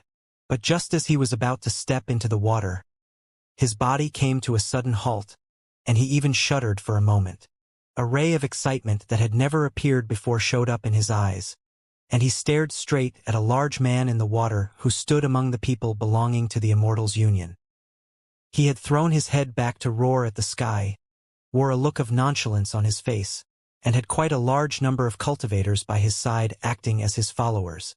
This man had an honest and straightforward appearance, but at that moment, he had a ferocious look that made him seem as if he was spitting fire from his eyes which were narrowed into a glare. While shouting loudly non-stop, he rushed swiftly into the crowd before retreating just as swiftly, and a presence that no one could stop him began to form around him. Hu Zi! Excitement appeared in Su Ming's eyes. Needless to say, that man was Su Ming's third senior brother, the Ninth Summit's Hu Zi. In a daze, Su Ming remembered how Hu Zi had brought him along to run amok with a glare in his eyes when he had just arrived for the first time in the Ninth Summit. As Hu Zi spoke, he would speak honestly in a loud voice. His words seemed to be still echoing by Su Ming's ears. A man who loved peeping, who was born with the talent for all things in regards to runes, who was the manifestation of the rune over Yin Death region, and one who through Xianxia's guidance gained an epiphany regarding the art for dreams. It was Hu Zi. Even though everything that Su Ming saw at that moment was a battle that had happened in the past, the instant he saw Hu Zi, his heart was filled with great excitement. In all his life, there were few people who had filled his heart with warmth right after he met them, no matter how callous he was. And without a doubt, Hu Zi was one of them. Su Ming sucked in a deep breath and forced down the excitement in his heart. When he took a step forward, he stepped into the vortex resembling the surface of water, and his figure disappeared. The cultivators in the area outside saw Dao Kong's name once again shine with piercing golden light. This time, the golden light was even more dazzling than the one before, and as it spread out, Dao Kong's name turned into a gigantic vortex. It was even also larger than the previous one. This time, it was tens of thousands of feet tall, causing the four dynasts' vortices beside it to be unable to compare with it. In an instant, it attracted all the people's attention. Soon, a scene appeared in the vortex, and this scene was of the battlefield which Su Ming had chosen to enter. Bang! Su Ming's vision blurred for a moment before it recovered. When it did so, shrill screams of pain and furious roars crashed into his ears, and he found a cultivator from the Immortal's union in front of him. That person had a sharp sword in his hand, and he instantly charged towards Su Ming at an incredibly quick speed. All around Su Ming were cultivators from Morning Dao sect, and they looked to be in a very pathetic state. They fell back, for they could not fight the sword-wielding cultivator charging straight at them. He lifted his hand, then brought the sword down, and human heads flew into space. Blood splattered all around, and shrill screams of pain filled the area. Su Ming's team was a scattered crowd whose members were swiftly fleeing. When Su Ming lowered his head, he noticed that he no longer looked as Dao Kong. Instead, he had turned into a middle-aged man with a pale face. He had plenty of wounds on his body, and there was even a huge gash on his chest. There was black blood oozing out of it, and his body was beginning to rot. The black blood was from some sort of poison. The original possessor of the body Su Ming now occupied had clearly died already, which allowed Su Ming to obtain control. He might seem as if he had been resurrected, but in truth, he just had his soul exchanged. When Su Ming cast his gaze across the area, he found that he was in a densely packed crowd which had no end. A battlefield with more than 10 million people in it could definitely not be summarized by just saying that there were more than 10 million people involved in it. What did those numbers even say? Even 1 million people standing together would have a mighty presence. In fact, there were plenty of cultivation planets whose population in their cities did not even reach 1 million. The battlefield was so big that it was as large as a city. Su Ming was currently located to the right of the camp which Morning Dao sect was defending. He was located far to the side, close to the edge of the battlefield. As Su Ming observed his surroundings, screams of pain traveled ceaselessly through the air. The cultivators in front of him collapsed with a bang, and the blood that scattered in space merged together to take the shape of a person. Its body soon materialized. The person appeared bright red as if he was dressed in a blood-red robe, a blood-red mask, and a blood-red cloak. There was cruelty in his eyes, and he slaughtered his way into the crowd where Su Ming was along with the sword-wielding cultivator. There were not many cultivators besides Su Ming to begin with, and soon, there were only about a dozen of them left. Despair could be found on their faces, and as they moved, they realized that they no longer had any room to retreat. Heh, I killed nearly 100 people, so I'll be able to obtain even more achievements. My sword-wielding friend, this time, you won't be able to win against me. The blood-drenched person's wild laughter echoed in space, and with a single move, he rushed into the crowd. Su Ming's expression was cold. He retreated, not immediately attacking. Instead, as he circulated his cultivation base in his new body, he began to heal it swiftly, especially the wound on his chest. A large amount of black blood was forced out from it, and in just the span of a few breaths, most of his injuries recovered. It was during this time that the blood-red figure, which was clearly lacking in judgment, cast his eyes on Su Ming. As he laughed ferociously, he moved and charged over. There's one here who hasn't died after being poisoned by old monster venom. Haha, don't blame me now, old friend. It's not my intention to snatch your achievements. The blood-red figure moved incredibly quickly and instantly closed in on Su Ming. He flung his arms outwards, and the two cultivators by Su Ming's sides coughed up blood. As their bodies exploded with loud booming sounds, blood splattered everywhere. It looked as if it possessed life, and when the blood-red figure flung his arms, the blood instantly rushed towards Su Ming. There was a cruel look in the blood-red figure's eyes. He could practically see the middle-aged cultivator before him being pierced by his companion's blood, as if it was sharp arrows, and lost the last traces of life. But the instant that blood charged towards him, Su Ming lifted his head, and a fierce and cold glare flashed in his eyes. While the blood-red figure was taken aback, Su Ming vanished. As the blood crashed into nothing, Su Ming appeared behind the blood-red figure. He raised his right hand to seize the other's throat before giving it a fierce squeeze. Booming sounds echoed in space, and the blood-red figure collapsed. It turned into countless drops of fresh blood that fled with fear. Hidden in that blood was the man's nascent divinity, which was screaming shrilly at that moment. This is a powerful warrior hidden among ordinary cultivators. But what a pity!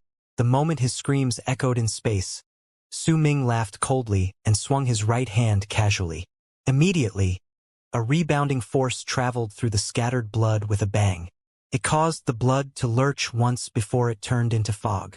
Then it was crushed into nothingness. Even the blood-red figure's nascent divinity and soul had been wiped off. The sword-wielding man's footsteps came to an abrupt halt.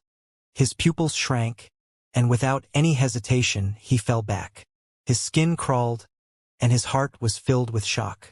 To him, a powerful warrior who could destroy old Monster Blood's body and soul in one hit was at the very least in Lunar Culpa realm.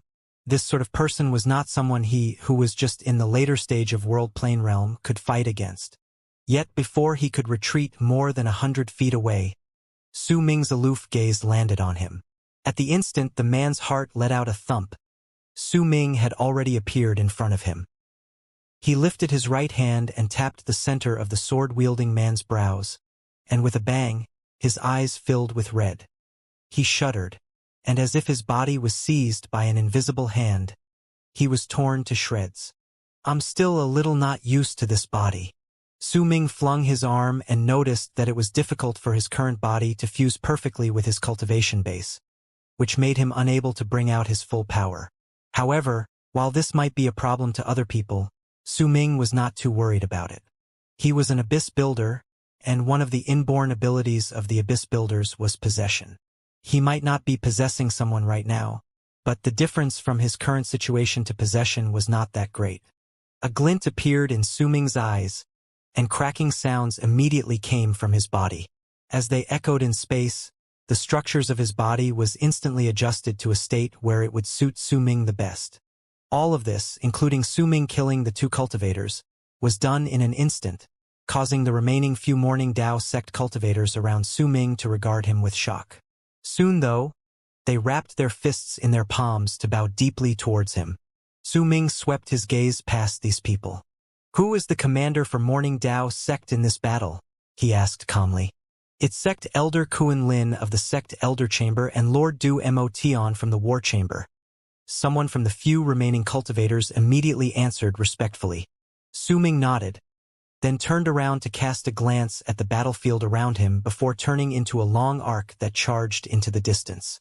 Wherever he went, all the cultivators from the Immortals Union, whom he met, found themselves screaming in pain before their bodies were torn to shreds after Su Ming moved past them. Even though he caused such bloodshed, Su Ming's existence was insignificant in the gigantic battlefield. In fact, there were few who paid any attention to him. After all, in a battlefield with more than 10 million people, one person's existence was incredibly negligible. Unless he did something so big that he could shake the sky and earth itself. Su Ming was not interested in changing the direction of the battlefield. If he truly wanted to change it, he could just kill the Elder or the Lord, whatever their names were.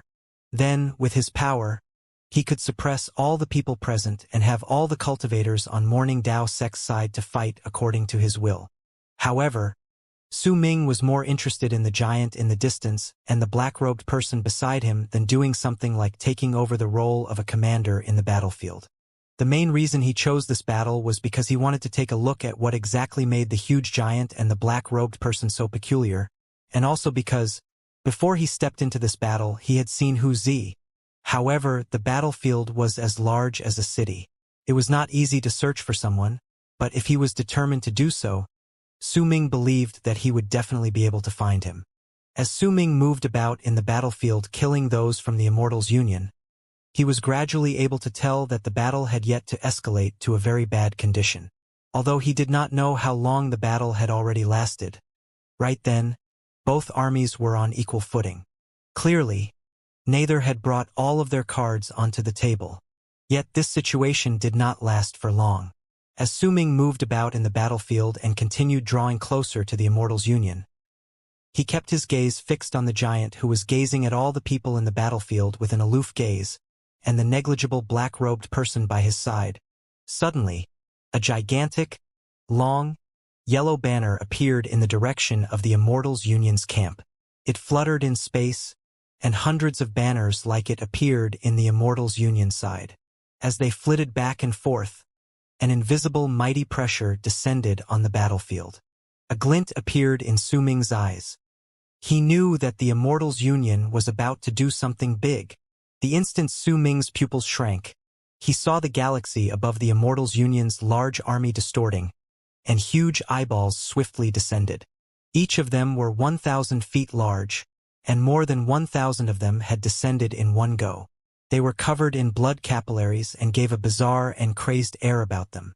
The moment they appeared, all the eyeballs shone with blinding light. In an instant, more than 1,000 long arcs shot out.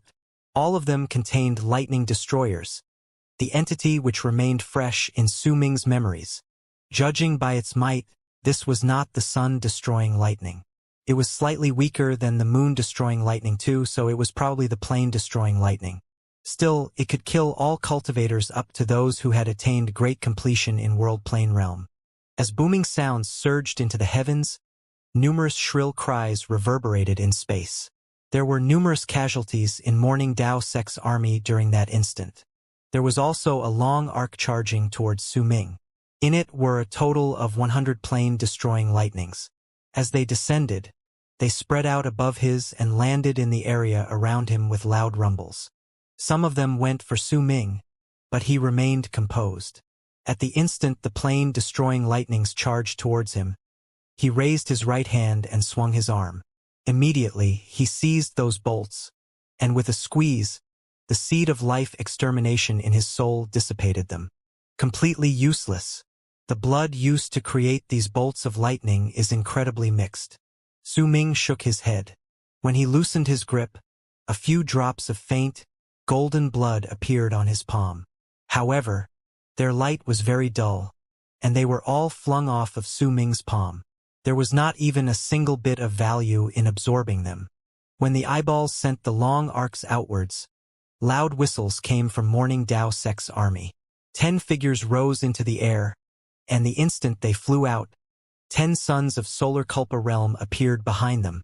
All of them shone with different light. The 10 people were all powerful warriors in Solar Culpa realm, and as they charged towards the eyeballs. At the same time, hundreds of people flew out behind them, and hundreds of moons manifested behind them. While they charged forward, the galaxy was illuminated by both the suns and the moons for a time. They created a dazzling light unparalleled in terms of brightness. The people acted quickly and instantly shifted to the eyeballs. The next moment, loud rumbles surged into the heavens. Su Ming's expression remained the same. After casting a glance at them, he was about to continue rushing towards the Immortal's union when his footsteps suddenly came to a halt, and a brilliant, fierce light shone in his eyes. He saw the seemingly insignificant black-robed person next to the giant in the distance move. The man turned into a long arc that charged towards the place where the eyeballs had appeared. At the same time, the black-robed man lifted his right hand and tapped the center of his brows before he pushing down at the galaxy beneath him. Su Ming immediately sensed the galaxy letting out a loud bang, and powerful tremors shook the place. Those tremors came out of nowhere, and many of the cultivators were unable to notice them beforehand. After all, there were few like Su Ming who were constantly paying attention to the black-robed cultivator. At the instant the galaxy trembled, the edge of the battlefield turned into a gigantic source of light. There were 2 blinding spots. When they appeared, they spread out in 2 different directions. This only lasted for the span of a few breaths before they connected to surround the battlefield and form a gigantic circle. This is it. This is the well, and he's going to extract the moon from it. Su Ming's pupils shrank. He could not sense any laws in the land changing. It was as if what the black-robed person was doing surpassed even the laws. In fact, it could be said that his art was beyond arid triad expanse cosmos. This was a divine ability that did not belong to this place, but to places beyond it. This was why this art did not stir up any of the laws in arid triad expanse cosmos. The black-robed person was guiding another universe's power without stirring up the laws here, so the cultivators from arid triad expanse cosmos could not notice it. Bang! The instant that circle appeared, the tremors in the galaxy became even stronger. If anyone compared it to a huge land at that moment, then the tremors would have been akin to what an earth dragon tumbling about would be like. The ground would be rising and falling without stop. When the circle appeared, it was as if the place had been separated from the galaxy around it. If anyone looked from a higher spot, they would be able to see clearly that the battlefield had begun to resemble a huge well, and the galaxy around it was the land that served as a background for it. By then, the black-robed person had already closed in on the eyeballs. A cold harumph came from Morning Dao Sec's army, and a long arc that could not be seen with the naked eye charged towards the black-robed person. It was an old almighty. That old man had graying hair, and there were no laws of fate about him. He was an almighty in mastery realm. He was so quick that he instantly closed in on the black-robed person, but during that instant the black-robed person waved his arms. He connected his fingers before himself to form a circle. Without even looking at the old almighty, he let out a low shout that echoed through the entire battlefield. There was a strange rhythm to his voice. The well is the origin of the galaxy, and the moon is the edge of all lives. With the well as the world, I will gather the mark of the moon. As if they were images reflected in the well, I will retrieve all thine souls, and 'tis shalt be, moon gathering from the well. As his words echoed in the air, the black-robed person swung his arms. A loud boom shot up, and an invisible ripple spread out from the black-robed person's swinging arms. At the same instant, the Almighty in Mastery Realm from Morning Tao sect roared at the heavens. When he lifted his right hand, he pushed swiftly forward. The galaxy trembled. A gigantic hand that was about 100,000 feet big and still growing appeared in the galaxy to push against the incoming ripples and the black-robed person. A barbaric power. You did not even understand the celestial origin of Nirvana realm. What is then the point in only possessing the form? The black-robed person shook his head. Even though his expression could not be seen, but based on the words echoing in the galaxy, everyone could hear the contempt in his voice.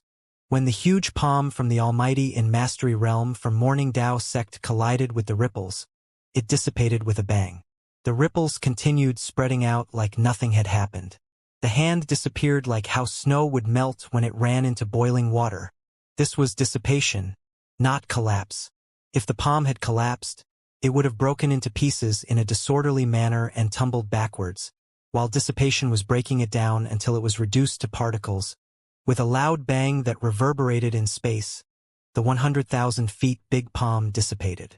While the old man's in Mastery Realm expression filled with disbelief, his body jolted, and the mark of a moon appeared clearly at the center of his brows. At the same time, all the cultivators from Morning Tao sect found the mark of the moon appearing at the center of their brows. A ripple from their souls spread out right away. In fact, even the powerful warriors from lunar and solar Kulpa realms fighting against the eyeballs could not escape from being marked. It made it seem like all of them were being branded by destiny. The moment all of them had the mark of the moon at the center of their brows, the black-robed person raised his right hand. It looked like the circle in the galaxy was truly a well in his eyes, and all the cultivators from Morning Tao sect who had the mark of the moon at the center of their brows were the reflections of the moon in the well's water. He lifted his hand and gently scooped up a handful of water as if he was gathering the moon from the well. All the cultivators from Morning Tao sect shuddered at the same time. Their eyes bulged out. Immediately, blood capillaries filled their eyes. Their bodies trembled, and their souls were forced out of their bodies through the mark of the moon at the center of their brows. It was as if the black-robed person did not scoop up the moon, but all the souls of the cultivators from Morning Tao sect. Su Ming stared at this scene. He might have heard of the might of the black-robed person from the Immortal's union, but no matter what, progenitor Taishan had severely wounded a black-robed person while he fought against him. Because of that, while the black-robed person was a powerful existence in Su Ming's heart, he still had limits to his strength. Yet now, he discovered that this was definitely not the case.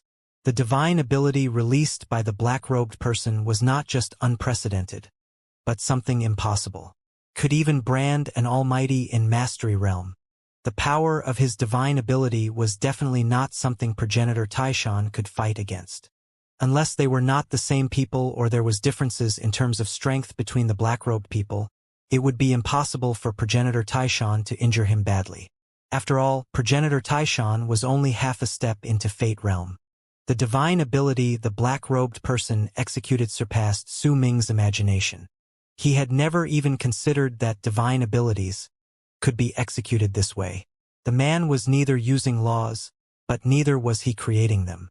Instead, he used another form of power that was hidden in the universe and had perhaps not been discovered by the people of the four great true worlds over the course of countless years. As Su Ming's heart trembled, everything in the battlefield suddenly came to a halt.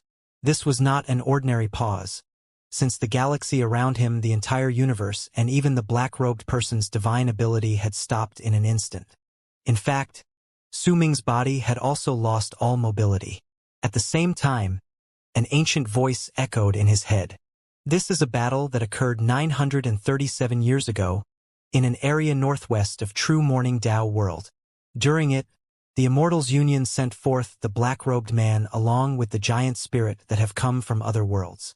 That black-robed man regards himself as one of the 5 fingers working under the Great Master. The giant spirit calls himself the Ancient God. This battle ended when it reached this part. All the powerful warriors, even those from the sect Elder Chamber and the War Chamber, along with all the disciples from Morning Dao sect in this land, lost their lives because of moon gathering from the well. Honorable Dynast, your trial begins now. The black-robed man before you and that ancient god have died, and their corpses have been brought to Dao Ocean and have fused with me. Their memories are in my control. You are free to do as you please.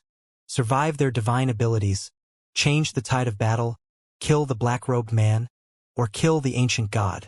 If you complete any of these, you will complete your trial. If you accomplish all 4 of them, you will obtain the right to train in any battlefield you wish in Dao Ocean. Those who have obtained this right from over 10,000 years ago are no longer considered to retain this right, and no one has obtained this right within the last 10,000 years. Who are you? Su Ming immediately sent his divine thought forward. I am the predecessor of Dao Ocean. I was born before the 4 great true worlds and am one of the 3 heathens and 4 predecessors. The instant the ancient voice finished speaking, the world before Su Ming's eyes recovered. Booming sounds continued reverberating in space, and the black-robed man was still fishing the moon from the well. A deadly force of destruction descended on the galaxy. The souls and bodies of all cultivators from Morning Dao sect in the area were destroyed by the art. When Su Ming saw that there was no way for him to change this results, his eyes shone, and without any hesitation, he rushed out of the encircled area. He was incredibly distinct among all the cultivators from Morning Dao sect who could not move and whose souls were mostly forced out of their bodies while they shuddered. He was instantly noticed by the cultivators from the Immortal's union. Yet they only saw an afterimage. When Su Minggu used most of his power, he was so quick that he instantly rushed into the area above the galaxy, beyond where the eyeballs were, but right where the black-robed man stood. The black-robed man's eyes shrank slightly under the hood. Clearly, he did not expect that there would actually be someone who would be unaffected by his divine ability. The aura spreading out from Su Ming's body also made him feel as if he was facing off his mortal enemy. This might have seemed to have happened over a long period of time, but it had ended very quickly. The instant Su Ming rushed out, he seized space with his right hand, and the life inequity spear appeared there. Once he held it in his hand, he threw it at the black-robed man. The life inequity spear turned into a long arc, and at a speed faster than Su Ming's, it shot through space toward the black-robed person. That man did not move a single step backwards, but he did stop his act of fishing the moon with his right hand and lifted his left hand to point at the incoming life inequity spear. Still. He only uttered one word, but the life inequity spear immediately stopped 10 feet away from him as if an invisible hand had seized it. The spears was unable to move even a single inch. This scene caused Su Ming's heart to tremble again. However, not only did he not slow down, he became even faster. With a bang, he closed in on the black-robed man and lifted his right hand to throw a swift punch forward. Immediately, the galaxy around Su Ming distorted, and the laws changed to form the image of a huge fist to hit the black-robed person. Another barbaric power. When the black-robed person spoke, he raised his left hand and casually swung it at Su Ming. The image of the fist immediately dissipated in the same manner as the fist of the old man in Mastery Realm. However, Su Ming's combat abilities was definitely not something to which that old man in Mastery Realm could compare. Even though his fist had dissipated, he instantaneously rushed out of the illusory image and punched the space before the black-robed man. It was at this moment that the black-robed man's pupils shrank. He quickly raised his left hand and pointed forward. His finger and Su Ming's fist landed in space at the same time, though they were several dozens of feet away from each other. Loud, booming sounds rose into the air. Su Ming coughed up a mouthful of blood and tumbled backwards. He felt as if his fist had landed on an invisible barrier. The black-robed man also shuddered and took a few staggering steps backwards. His art in the right hand, which still remained in the motion of fishing the moon from the well, was cancelled against his will, and he too coughed up a mouthful of blood. The celestial origin of tremors. There was disbelief in the black-robed man's voice. Killing intent shone in Su Ming's eyes. He rushed forward again, then raised his right hand to point at the galaxy. Rock slide. The instant Su Ming pointed forward with his right index finger, the galaxy distorted, and huge meteors appeared. They charged downwards with loud, booming sounds, and each of them brought with them a mighty wave of impact that contained Su Ming's power. In the blink of an eye, hundreds of meteors descended simultaneously in the galaxy. Loud bangs traveled in all directions. The black-robed man retreated, then raised his right hand and pointed at the sky. Still, the meteors immediately froze, not moving anymore. The black-robed man swiftly formed a seal with his hands before clasping all 10 of his fingers together and bringing them in a downward slash before himself. Immediately, a huge dimensional crack appeared, and like a gaping mouth in the galaxy, it charged towards Su Ming to devour him. Su Ming did not move back, but advanced. When he neared the gaping mouth, black light swept outwards from his body. The entire battlefield instantly turned black before recovering the next instant. The gaping mouth in space had frozen, and the black-robed man shuddered before he coughed up blood again. He retreated swiftly while roaring with disbelief. Sir Kong Mo's 5-colored divine lights, YYU. The retreating black-robed man could no longer maintain the art of fishing the moon from the well. As he retreated, the entire galaxy trembled.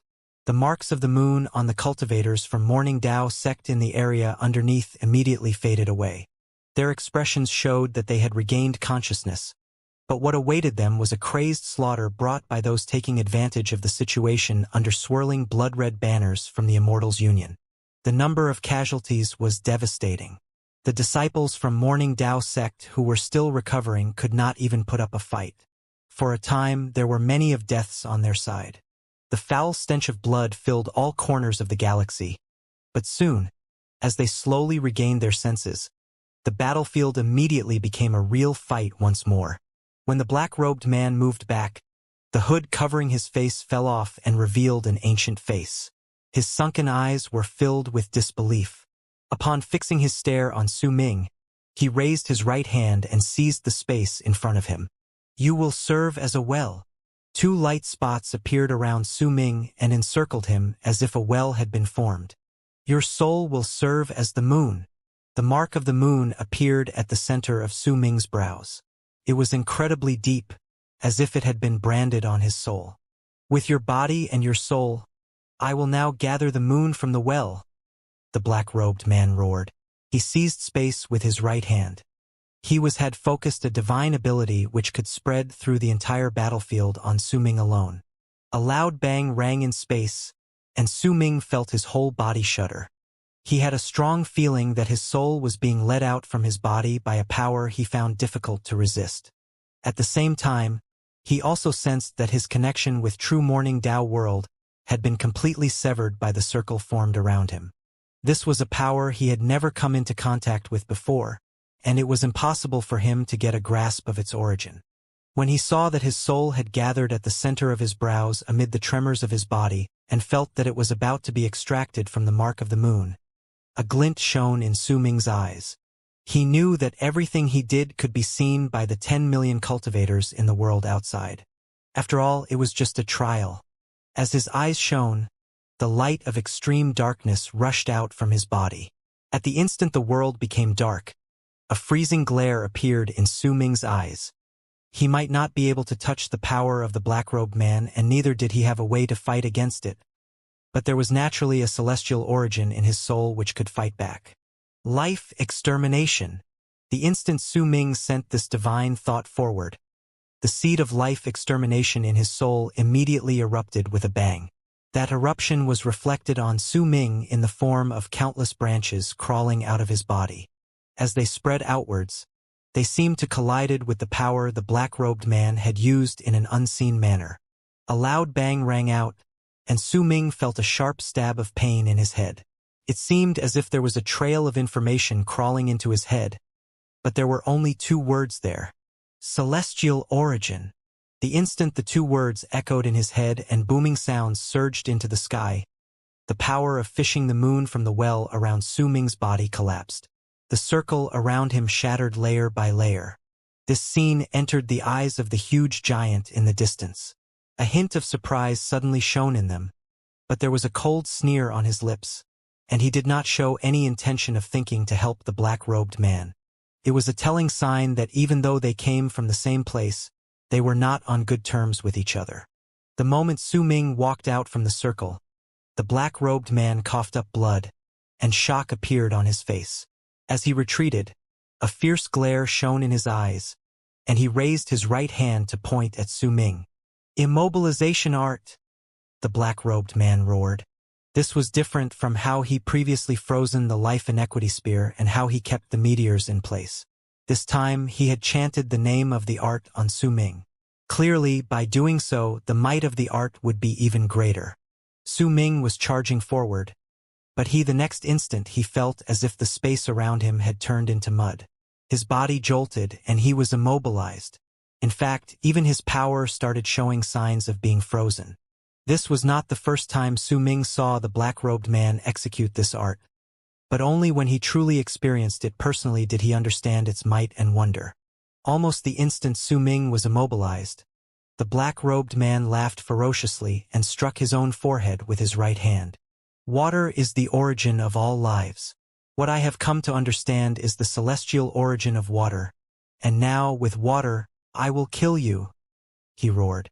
The black-robed man then rushed toward Su Ming, and his body and the space around him instantly turned into a tidal wave. A circular area of several hundreds of thousands of feet around him turned into a vast ocean. It roared and rushed at Su Ming with the old man's ferocious face on the tidal wave. Su Ming's heart trembled. No matter how hard he struggled, it was difficult for him to regain mobility. When he saw that the ocean formed by the old man was charging towards him, and that this divine ability was another one of those arts he had never seen before, a great sense of danger rose in him. A fierce look flashed through Su Ming's eyes. "Resentful Wei, awaken! Fight for me!" Boom! A huge crack tore the space around Su Ming. A heinous wave of resentful flames spread out, and Resentful Wei, the black horse which had fallen into deep slumber in Su Ming's storage bag after witnessing Su Ming blocking a destructive blow for it to fulfill his promise, rushed out by stepping on a sea of fire. Its two dragon heads roared, and it charged straight towards the ocean, sweeping towards Su Ming. This was a fight between fire and water, the black-robed man and the Resentful Wei. The celestial origin energy was a power that only the cultivators who were not from arid triad expanse cosmos knew. It was another level of power that was completely different from laws. Su Ming did not understand it. In fact, he had never come into contact with it before this. However, the celestial origin energy, which turned into an ocean when it was executed by the black-robed man, caused Su Ming to have a strong sense of danger. At the same time, he also felt that the ocean was incredibly real, as if this was not a divine ability, but truly an ocean. With the immobilization art freezing his body, even his cultivation base had frozen over. While he was fighting against the strange black-robed man, Su Ming felt as if everything served as a hindrance to him. Even though the black-robed man's shock towards Su Ming had far surpassed Su Ming's shock towards him, Su Ming still thought he was difficult to deal with. However, this was not the first time in his life that he had ran into something like that. He'd had a similar feeling when he was still in the land of berserkers and fought against the shamans. At that time, the shamans' divine abilities were things he had never seen before. When he fought against them, their divine abilities appeared one after another, and they had numerous changes, serving as a huge headache for berserkers. Even if Su Ming's level of cultivation had been slightly higher than theirs, if he was the least bit careless, he would have also been badly injured. At that moment, when Su Ming came face to face with the incoming ocean formed by the black-robed man, the first thing that came to his mind was the Resentful Wei. That thought turned into a divine thought, and the moment the Resentful Wei appeared, flames roared and swept through the entire area. With its black body and two ferocious dragon heads, the Resentful Wei rushed out of the sea of fire and charged into the vast ocean in front of him with a low growl. However, the resentful Wei was only in mastery realm. It could perhaps only put up a bit of a fight against the ocean formed by the celestial origin from the black-robed man, but its divine ability was that of fire, and it was born to oppose the celestial origin of water. More importantly, the resentful Wei was not just purely a creature in mastery realm. It was the manifestation of the endless grudges gathered together when all the cultivators in ancient Wei perished. In the era where ancient Wei had long disappeared, the resentful Wei could be treated as the only living being signifying ancient Wei's existence. Boom! Fire and water collided. The sea of fire fought against the vast ocean, which resulted in a loud, booming sound that shook the entire galaxy. When it reverberated in space, countless distortions appeared in the sea of fire from the resentful Wei. The figures might be vague and their faces could not be seen clearly, but the thick waves of resentment spreading out from their bodies caused the color of the sea of fire to instantly turn dark green, just like that of a will-o'-the-wisp. As fire and water came into contact with each other, countless distorted figures filled with resentment gathered around the resentful Wei with shrill cries. When T charged forward, they fused with it to turn into a gigantic figure. That figure looked as if it had grown on the resentful Wei's body and was one with it. The figure brandished a gigantic scythe, and with an extreme speed, it pounced on the black-robed man's face formed by the ocean. Boom! The moment the scythe in the hands of the huge figure on the resentful Wei's body crashed against the face in the seawater, the scythe turned into an arc that brought certain death. In the mid of loud bangs, the boundless ocean was cut into two and fell to the sides. As for the face in the seawater formed by the black-robed man, the center of its brows was also cut in half by that one slash, falling into two parts with the seawater. What is this power? As the seawater fell backwards, the vast ocean vanished without a trace. The black-robed man showed up again. When he coughed up a mouthful of blood, a mark of blood appeared at the center of his brows. He swiftly retreated with disbelief shining in his eyes. Cutting through celestial origin, only cultivators in the late stage of Void Realm are capable of that. This is... The black-robed man's face instantly turned pale. As far as he could tell, the black horse with the two dragon heads had definitely not reached the level of cultivation where it could cut through celestial origin. Yet the scene just then was not an illusion. He'd personally felt the shock of having his celestial origin cut. I can sense the presence of Wei from Arid Triad. At that moment, the ancient voice from before spoke once more into Su Ming's heart. However, he did not listen to him closely. At the instant the black-robed man retreated, Su Ming regained mobility, the power which had immobilized him having vanished. Killing intent shone in his eyes. Even if it was a trial, Su Ming knew that there would come a day when he would eventually run into the real black-robed man in the true world. He could fail during the trial, but if he failed in reality, he would end up dead. Immobilization art, celestial origin of water, what skills? I might not understand these arts, but the killing intent in Su Ming's eyes grew greater. He moved, and the Aries on his sides immediately shone, making it hard for others to tell where he was. Afterimages also appeared around him. They would give the black-robed man a headache if he wanted to cast that immobilization art on him again. Su Ming lifted his right hand as he charged forward. When he pointed at the sky, the galaxy behind him distorted. A gigantic moon of 3 colors appeared there. Su Ming formed a seal with his hands, then formed the shape of a mountain before him and pushed it at the galaxy. Mountain Shifter. Su Ming might have also executed the Mountain Shifter art when he was in Morning Dao Sect's striking lands, but at that time, he did not put every ounce of his strength into it. Right then, he executed the 3 mountains illuminating the moon to give a further impetus to the Mountain Shifter art. The moment Su Ming's voice reverberated in space, the galaxy roared. Mountains appeared with a bang, and they were all the mountains Su Ming had ever seen in his life. There were those from the land of berserkers, from the barren lands of Divine Essence, from Divine Essence Star Ocean, and also from Morning Dao Sect. Countless mountains appeared at that instant, and all of them immediately gathered together to form a gigantic mountain that seemed to go up straight into the void itself. The instant the mountain formed, The pupils of the 1,000,000 feet tall giant in the distance shrank. When the black-robed man saw the huge mountain, he stunned to his feet. Then, without any hesitation, he turned around, and with the fastest speed he could muster, he fled while stirring up loud whistles in the process. Damn it, mountain shifter art. This is the mountain shifter art. There's someone in arid triad expanse cosmos who managed to learn the mountain shifter art. Luohan, only you ancient deities can withstand mountain shifter expanse cosmos mountain shifter art with brute force. If you just watch me die under this art, then I'd like to see how you'll explain yourself to the sovereign god. A great wave of terror washed through the black-robed man's eyes. When he spoke, his voice was low, but there was a hysterical tone hidden in it. Clearly, mountain shifter art had completely stunned him. The murderous look on Su Ming's face was thick. He pushed his hands downwards, and a loud bang immediately rose into the air. The gigantic mountain went plunging downwards to smash everything. The galaxy collapsed. The heavens shattered. Laws crumbled. The black-robed man's body broke down as well.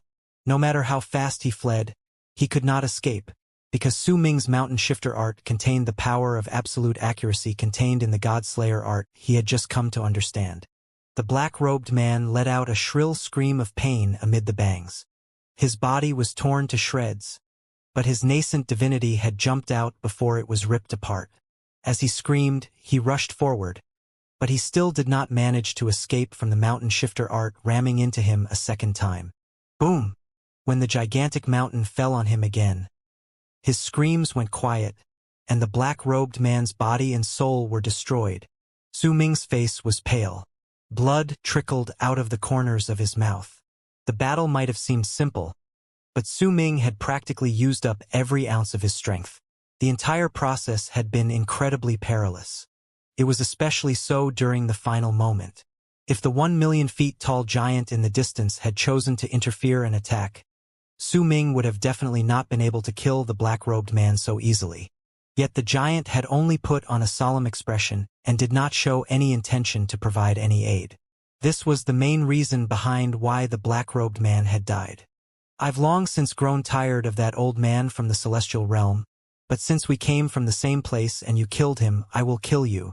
I'll just have you die with him. Buzzing sounds came from the giant's mouth like thunderous roars. The 7 planets at the center of his brows started spinning rapidly. At the same time, the light from stars spread out, and a mighty pressure caused Su Ming's whole body to sink down. Bang! The 1,000,000 feet tall giant took a step forward in the galaxy.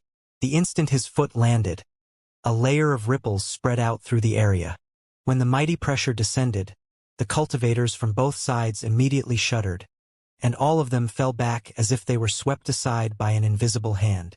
The powerful warriors in Lunar Culpa Realm and Solar Culpa Realm from Morning Dao Realm retreated among the ripples. The instant everyone was swept aside, the giant raised his right hand and swept it through the area at his feet. He was so quick that even though he was huge, he still gave off an impression that even if people could see his moves, they could not avoid them. When he swept his hand outwards, he grabbed a cultivator from Morning Dao Sect, and then, right in front of all the cultivators, he threw the captured one straight into his mouth. Crunching sounds followed after that. After some chewing and swallowing, he finished eating cultivator in his mouth. Barbarians like you taste quite good, but none of you have any understanding towards celestial origin, which makes your taste bland. But you'll be different, boy. I want to know how you'll taste like. The giant grinned. Fresh blood could be seen faintly on his teeth, but compared to his large mouth, that bit of blood looked rather insignificant. As he spoke, the giant lifted his right hand, clenched his fist, and threw a punch towards Su Ming. It stirred up loud rumbles. Aren't you skilled? Come, let me see whether your barbaric power or my power as an ancient god is stronger. A loud bang rang out, the sound of a galaxy shattering. The giant's fist looked like a huge meteor when it charged towards Su Ming by drawing a long arc through the galaxy and howling loudly. Su Ming's pupils shrank swiftly. The giant's body was 1,000,000 feet tall, and he declared himself a god from another world. He was known by Dao Ocean, one of the 3 heathens and 4 predecessors, as an ancient god, and just from its body alone, It could be seen that this strange living creature possessed a great strength that Su Ming could not imagine. Even if it was just his physical strength alone, it would be strong enough to shake the entire universe. The mighty pressure spreading out from his body that formed the presence of his cultivation base gave him the feeling that he was in Mastery Realm. However, when he identified it in detail, he found that the two auras consisted of completely different elements. It seemed like he was in Mastery Realm but was not at the same time. In fact, while this gigantic ancient god might still be unable to compare to the complete Ikang, the size of his body was enough to cause hearts to tremble. The incoming punch charged forth like a meteor, stirring up loud roars in its wake. They seemed to be even louder than the cracks of thunder and could shatter the universe and crumble the galaxy. It seemed as if everything in existence would collapse under the punch and that it would be difficult for anyone to put any fight against it. Powerful fighting spirit shone in Su Ming's eyes. His physical body was powerful, and it had also reached an incredibly terrifying state. In fact, as long as he could snatch his real body back from the Immortal's union and step into Mastery Realm, then with the 3 mountains illuminating the moon, he could instantly step into Life Realm and become an almighty. Besides, not only did his body contain the seed of life extermination, he had also become the completed Ikang. Because of it, when he fused with his clones, even the full-powered strike from an almighty in Mastery Realm could not cause too much harm to him. If he ran into those who were in Fate Realm, then while Su Ming had not yet mastered the laws of fate, he had the execution of the 3 evils. The fight might be difficult to navigate, but he could still fight toe-to-toe against such people. Only those in Life Realm would pose as a threat to Su Ming, but if he summoned the 5th kiln, then so what if his opponents were in Life Realm? All of this were the basis for Su Ming's confidence. It was the reason behind why he voluntarily stepped into Morning Dao sect after he returned from True Morning Dao world. Right then, in the face of the ancient god's punch, fighting spirit appeared in Su Ming's eyes. He lifted his right hand, and when he clenched his fist, he turned into a long arc that charged towards the incoming strike from the ancient god. He wanted to see just how strong was the power of the punch that belonged to an ancient god with 7 stars at the center of his brows. Everything around him was fake, an imitation, which was why Su Ming had the chance to test himself. If he was in the world outside, failure would mean death, but when he was here, Su Ming had nothing to lose.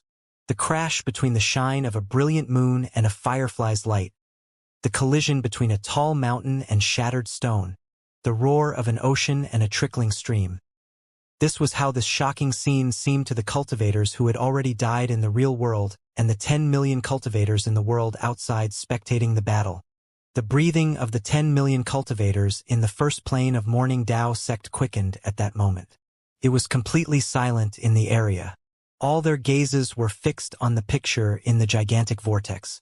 There was no longer anyone staring at what the other dynasts were doing. Even the members of the sect who were good friends with them had unknowingly cast their gazes on Su Ming's battlefield. It did not matter whether it was Bei Bang, the tanned old man behind him, or the other 2 sect masters. At that moment, all of them had cast their gazes on Su Ming's vortex. They watched the battle, watched Su Ming kill the black-robed man, and as he closed in on the giant's incoming punch. Even that tanned old man had a grim expression on his face at that moment. He had already forced down the hatred in his heart. No matter how much he disliked Su Ming and how much he wanted to kill him, he was still a sect master of Morning Dao sect.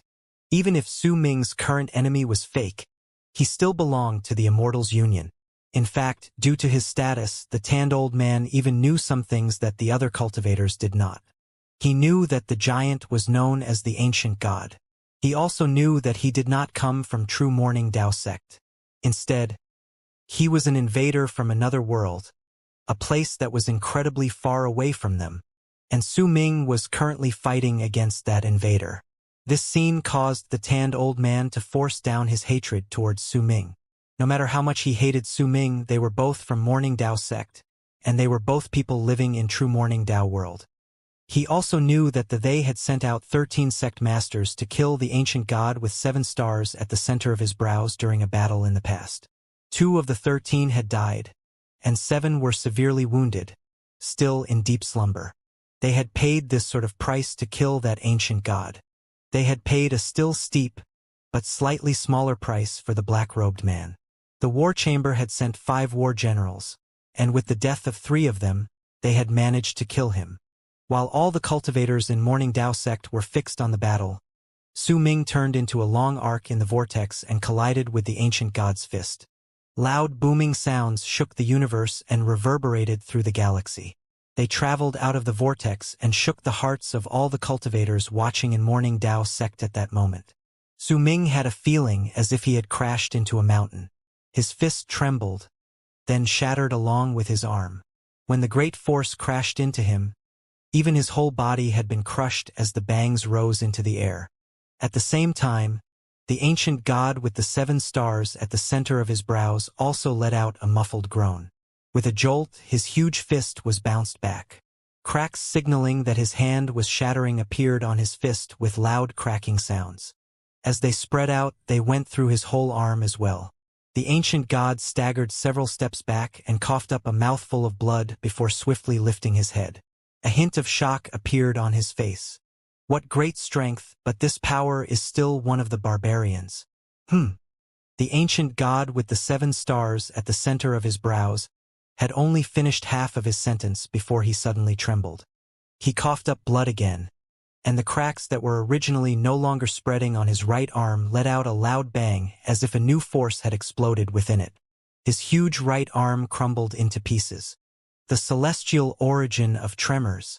You managed to understand this sort of celestial origin with a barbarian's body. It's a pity that you were born in the wrong place. If you were in my homeland, you would have been a prodigy. It's also a pity that you have only gained superficial knowledge regarding the celestial origin of tremors and can only execute 1 tremor. If you understood the ultimate power of 9 tremors, then I would not have been your opponent when you delivered that punch. The ancient god's words held a hint of pity, but there was an aloof look in his eyes. He took a swift step forward, then raised his left hand and went to seize Su Ming's mangled body. He was clearly intending to fulfill his words from before, to eat Su Ming and see how he tasted. Su Ming sighed in his heart. At that moment he was in an illusory state. When his body shattered, his soul, which had entered the body for the trial, had already left. At that moment, he floated in the galaxy and watched the ancient god's right arm disappear while the giant moved towards the spot where his torn body lay. Su Ming was also quite shocked. He had finally come to understand the strength of the ancient god with 7 stars at the center of his brows. Su Ming was not his opponent, but Su Ming was confident that if his physical body had been there, he would not have died from a single punch. He would still have the strength to stand. Su Ming was also confident that if he could seize back his real physical body, the ancient god would not have lost just 1 arm. However, all of this was just speculation. What concerned the battle, he had survived under the moon gathering from the well and killed the black-robed man. He could complete the trial by finished 1 of the 4 requests, and he had completed 2. As he sighed, Su Ming waited to be returned from the illusory battlefield. At that instant, everything before Su Ming's eyes came to a complete halt, just like before, as if the world had been frozen in place. The ancient voice seemed to hesitate for a moment before it slowly resounded in space. Your soul is very strange.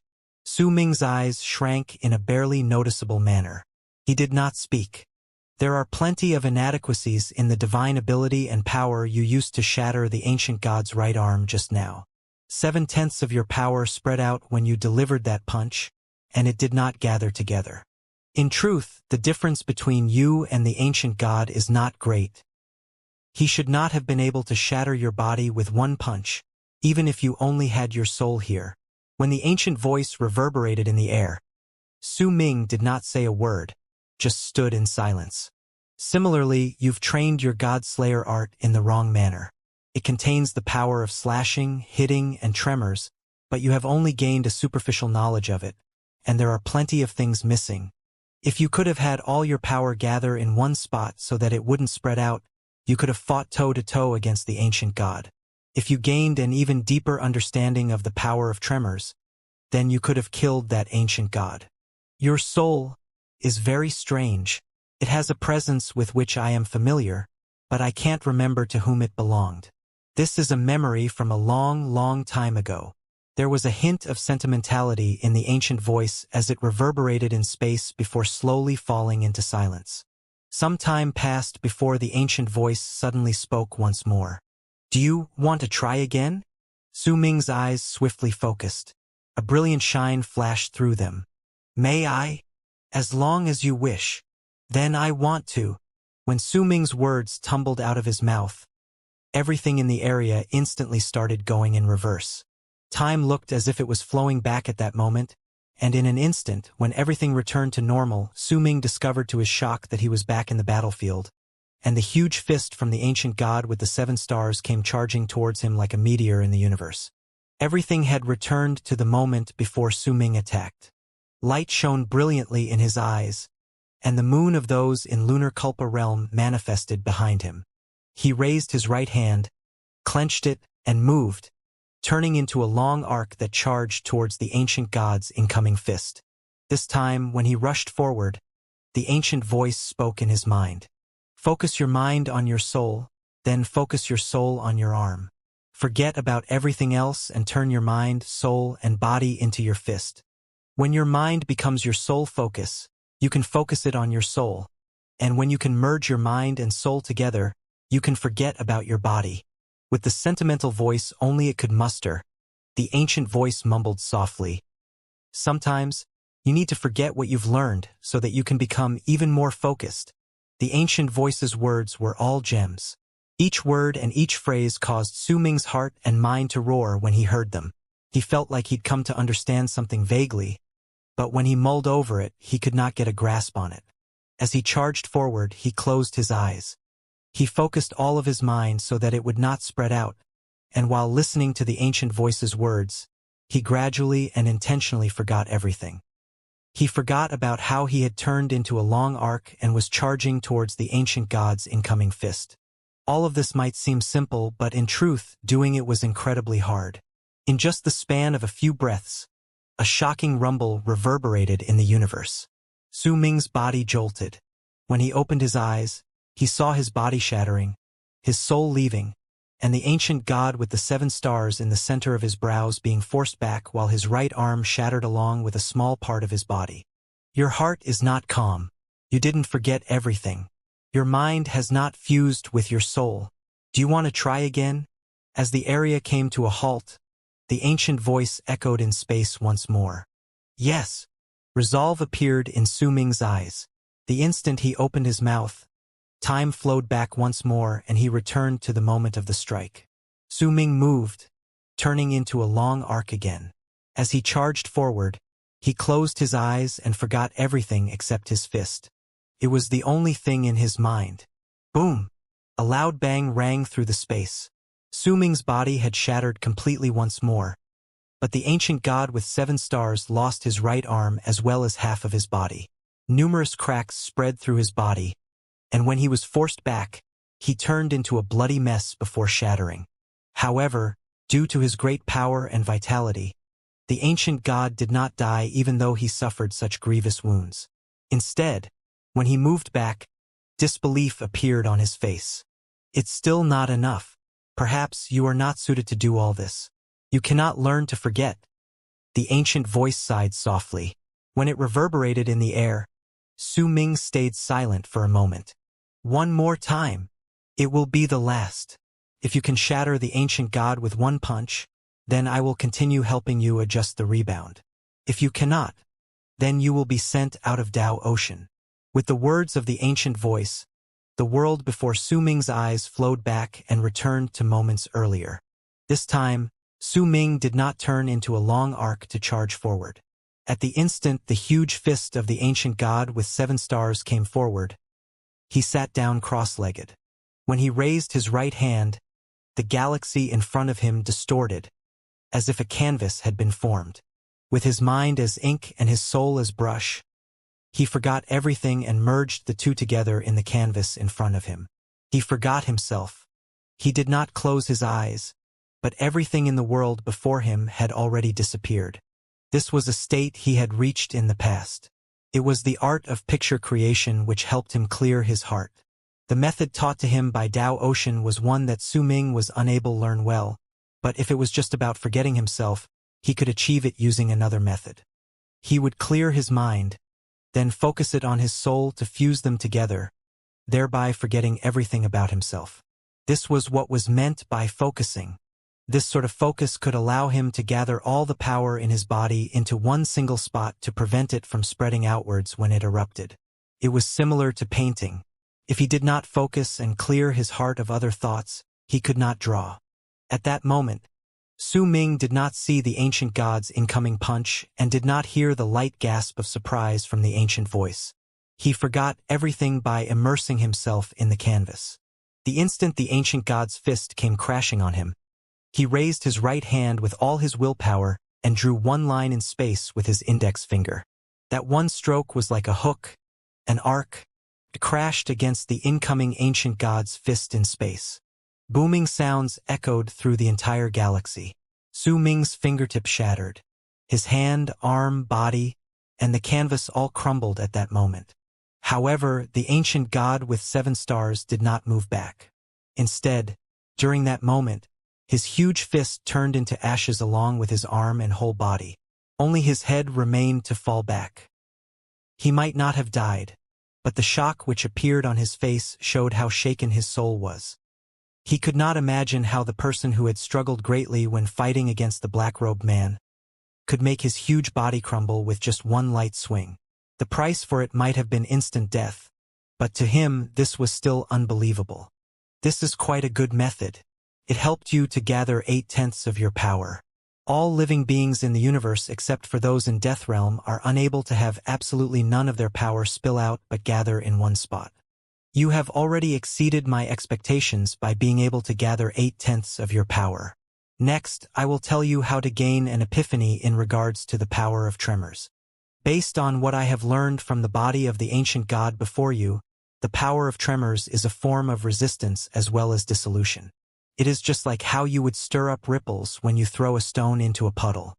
If you gathered all of your power together, you would not be able to see ripples. However, there would still be deterrent forces. Focusing your power so that it will not spill out is turning your power into a sharp force.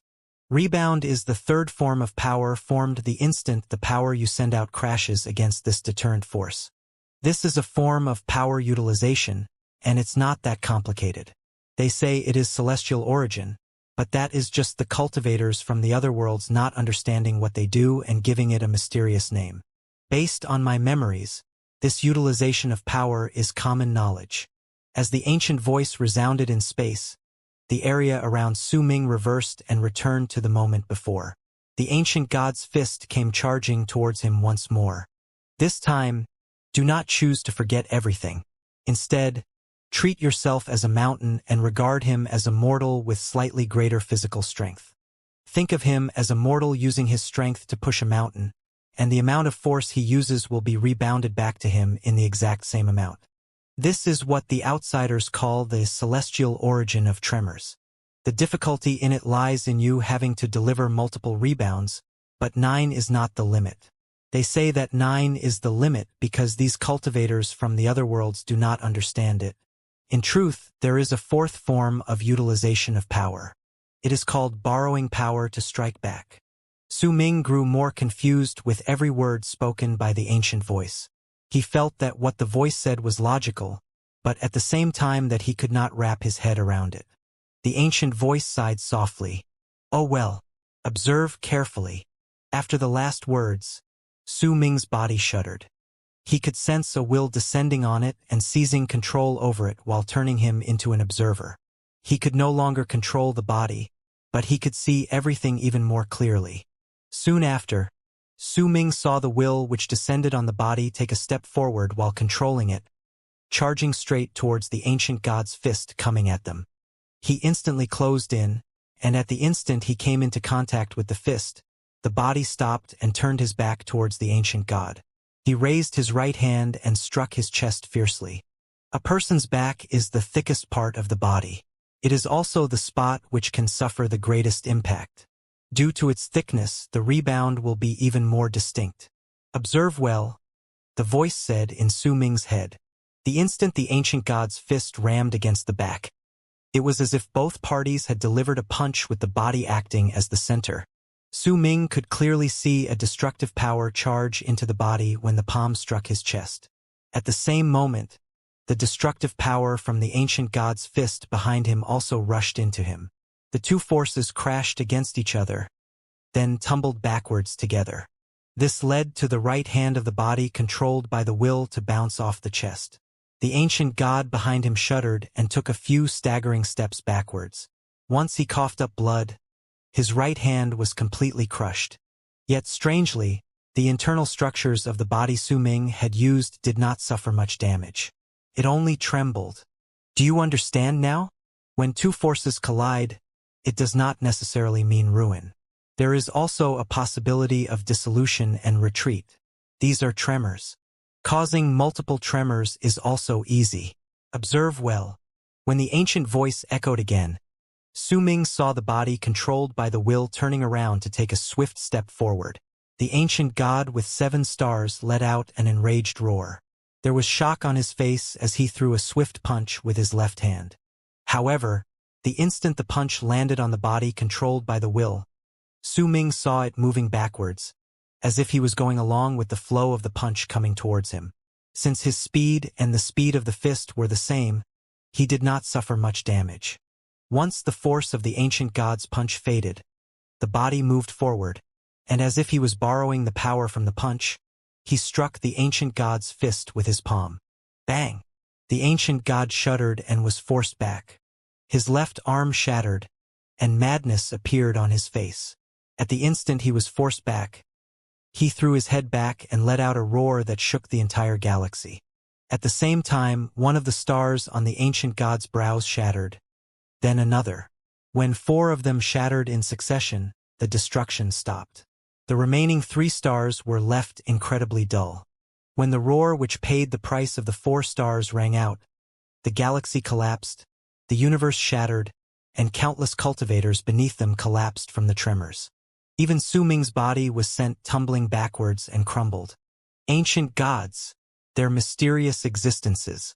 I can decipher their power, but it is difficult for me to completely understand their inborn ability on a short notice. But as I continue studying it, why do I find something familiar? It is as if a familiar existence has created the ancient gods. Perhaps someone created the ancient gods. This is an old memory.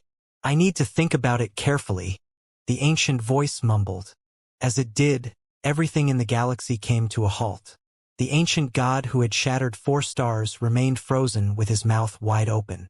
Most of the cultivators in the area also remained in the position of their bodies in the process of crumbling. Not a single hint of life force could be detected in them. The ancient god's divine ability did not just harm the disciples from Morning Dao sect, but had also affected the cultivators of the Immortal's union. It was a divine ability that did not differentiate between friend and foe. Once it was executed, with the ancient god acting as the center, everything around him would turn into flying ashes. They would all shatter and dissipate. The ancient voice sighed softly, and the halted galaxy became muddled and turned into a gigantic vortex. As it spun, not only did it turn the world indistinct, it also sucked Su Ming's soul out from the body and fused him with itself. Su Ming's vision blurred. When he regained consciousness, he was already back in Dao Ocean. The fog around him turned everything indistinct, but there was a vortex in front of him. It was connected to the world outside. When he looked at it, he could see the 10 million cultivators from Morning Dao sect outside. Su Ming stood there quietly, then turned his head around to cast a glance at Dao Ocean behind him. To him, the trial had been extraordinary. He understood how to prevent his power from spreading out as well as experienced the method to execute rebound and borrow power. All of them had etched themselves deeply into Su Ming's mind, making it difficult for him to forget them even if he wanted. The ancient predecessor of Dao Ocean had offered him advice as if he was guiding him. It felt like he had been offered a lesson, and Su Ming wrapped his fist in his palm to bow deeply towards Dao Ocean. A brilliant light shone in Su Ming's eyes when he turned around and took a step forward. He instantly stepped into the vortex, and when he reappeared, He had already returned to the area used for the anointment ceremony in the first plane of Morning Dao sect. Before everyone's eyes, he walked out of the gigantic vortex formed from his name. 10 million gazes gathered on him. Many voices echoed in the air. The 4 dynasts who had chosen to go through the trials with Su Ming had incredibly complicated gazes as they stood by the side. When Su Ming swept his gaze past the crowd, he closed his eyes to remember everything that occurred during the illusory battlefield. He started swiftly deducing how to use that rebound and power. Once he had walked out, the gigantic vortex gradually shrank before turned back into the name Dao Kong. With a flash, it then disappeared into thin air. Only at that moment did the area erupt into an uproar. The 10 million cultivators in the area had personally seen Su Ming's performance in the battlefield, including the predecessor of Dao Kong, causing the universe to come to a stop multiple times so that Su Ming could fight against the giant with 7 stars again and again. Even though they could not hear the voice of the predecessor of Dao Ocean, the bizarre turning back of time was enough for all who saw to be left in shock. It was especially so when they'd seen Su Ming's final 2 strikes. He had turned around in a bizarre fashion and used his back to withstand the giant's punch, causing the giant's right arm to shatter. Then, when the giant delivered another punch with his left arm, it had also been destroyed in a manner that no one in the crowd could understand. Even though in the end Su Ming's body had shattered as well due to the giant's roar, the shock brought up by the earlier scenes had become the thing everyone discussed. The buzzing of voices lasted for a long time. While standing on the platform, Bei Bang cast Su Ming a profound gaze before slowly lifting his hand and seizing the air. With it, the 10 million cultivators immediately felt their necks ache in pain, and all of them stopped speaking. The area slowly fell silent. 5 dynasts took part in the trials. Dao Kong, Dao Lin, and Dao Hua have succeeded. The other 2 failed, and their rights as dynasts are removed. As Bei Bang spoke, the expressions of 2 of the 4 dynasts by Su Ming's side turned dreary. They moved back quietly and turned into long arcs that left the place. The 3 of you have withstood the challenges and completed the trials. You will be anointed as Morning Dao sect's real dynasts. Now, you have obtained the right to go to the area beyond the progenitor's isolation grounds where the progenitor will personally activate the flourishing lotus. When you walk out of the isolation grounds, besides us from Morning Dao sect, the people from the other 3 great true worlds will also receive all of you. When he said that, Bei Bang's gaze landed on Su Ming. Clearly, the complicated emotions he felt were related to Su Ming destroying True Sacred Yin World's camp in the barren lands of Divine Essence. Soon, True Sacred Yin World would arrive, and they might not settle things so easily. However, this was no longer within Bei Bang's jurisdiction. He had long since reported this to the Council of Sect Masters, but it had yet to form a reply. He had no idea what it would be though. Once Bei Bang finished his speech, the 10 million cultivators in the area immediately cheered, filled the air with a joyful presence. However, not a single hint of delight could be detected within Dao Lin or Dao Hua upon becoming dynasts. They stood silent, their expressions filled with bitterness and indignation. Su Ming remained calm. He did not bother himself with the cheers around him and stood with his eyes still closed, recalling everything he'd experienced in regards to the power etched into his mind. 7 lights of 7 different colors shone in the air. They were dazzling, and 3 of them landed on the dynasts. Su Ming's was purple, Dao Lin's red, and Dao Hua, who once harbored animosity towards Su Ming and had had Dao Feixian fight against him, was orange. At the same time, a figure gradually appeared in the air above them. Su Ming had seen this person before. In fact, most of the cultivators in the area had seen him. He was the young man who had read progenitor Dao Chen's decree and had the last name of Sang. His expression was indifferent. When he walked out of nothingness, he swept his gaze past Su Ming and the others, and a faint smile gradually appeared on his face. "Congratulations, your highnesses. Please follow behind me. I will bring you to the progenitor's isolation grounds to activate the flourishing lotus and to record what you believe is the best state of your body. Then, when you are injured badly in the future, you can turn back time to return to that moment when you were at your best." While speaking, The young man raised his right hand and swung it downwards. Immediately, the 7 lights with different colors flowed about and became even more dazzling. In an instant, Su Ming, Dao Lin, and Dao Hua vanished within them. As the lights scattered, they were sent into progenitor Dao Chen's isolation grounds. Bei Bang sucked in a deep breath. When Su Ming and the others were relocated, he immediately swung his arm and said loudly, "For Saint Beasts, push up the sky above the land of the anointment ceremony." A shocking roar shook the sky and earth and excited the 10 million cultivators. The roar had come from the endless Dao ocean located at the lowest part of Morning Dao sect. At the same time, a ray of green light flashed and rose from Dao ocean. As the roar reverberated in the air, a gigantic azure dragon rushed out. It had a thick, ancient air. When it flew out, the weather changed and the world roared. It was so quick that when it flew up, it rushed past the 4th plane, left the 3rd plane in its wake, shook the 2nd plane, and then flew into the sky of the 1st plane. At a spot that seemed to be near the start of nothingness in the area above the 9 continents of the 1st plane, the azure dragon, which was hundreds of thousands of feet long, let out a roar at the sky. When it did so, a large amount of azure smoke gushed out from its mouth. It gathered together and formed a continent. The edges of it shone with an azure light which soon spread out and enlarged the continent. Rows upon rows of tables appeared on it. If one was to count, they came to a total of 10 million. The azure dragon lifted the entire continent. When its huge head swept through the area, all the cultivators who came into its field of vision felt their hearts tremble. Then, the azure dragon closed his eyes and stopped moving. At that moment, roars came from Dao Ocean once more. This time, the one who flew out was a huge vermilion bird. Beside it was a black turtle with a similarly shocking size. The vermilion bird was entirely fire red, just like a ball of shocking fire. As for the black turtle, its tail was a tongue, and its head was that of a fierce turtle. The 2 beasts roared and flew out together. There was another roar reverberating from another direction. A huge white tiger flew out from Dao Ocean. It roared at the sky and charged towards the heavens. The 3 huge beasts approached the azure dragon at an incredible speed. With the azure dragon at their center, they roared, and they too formed continents above themselves.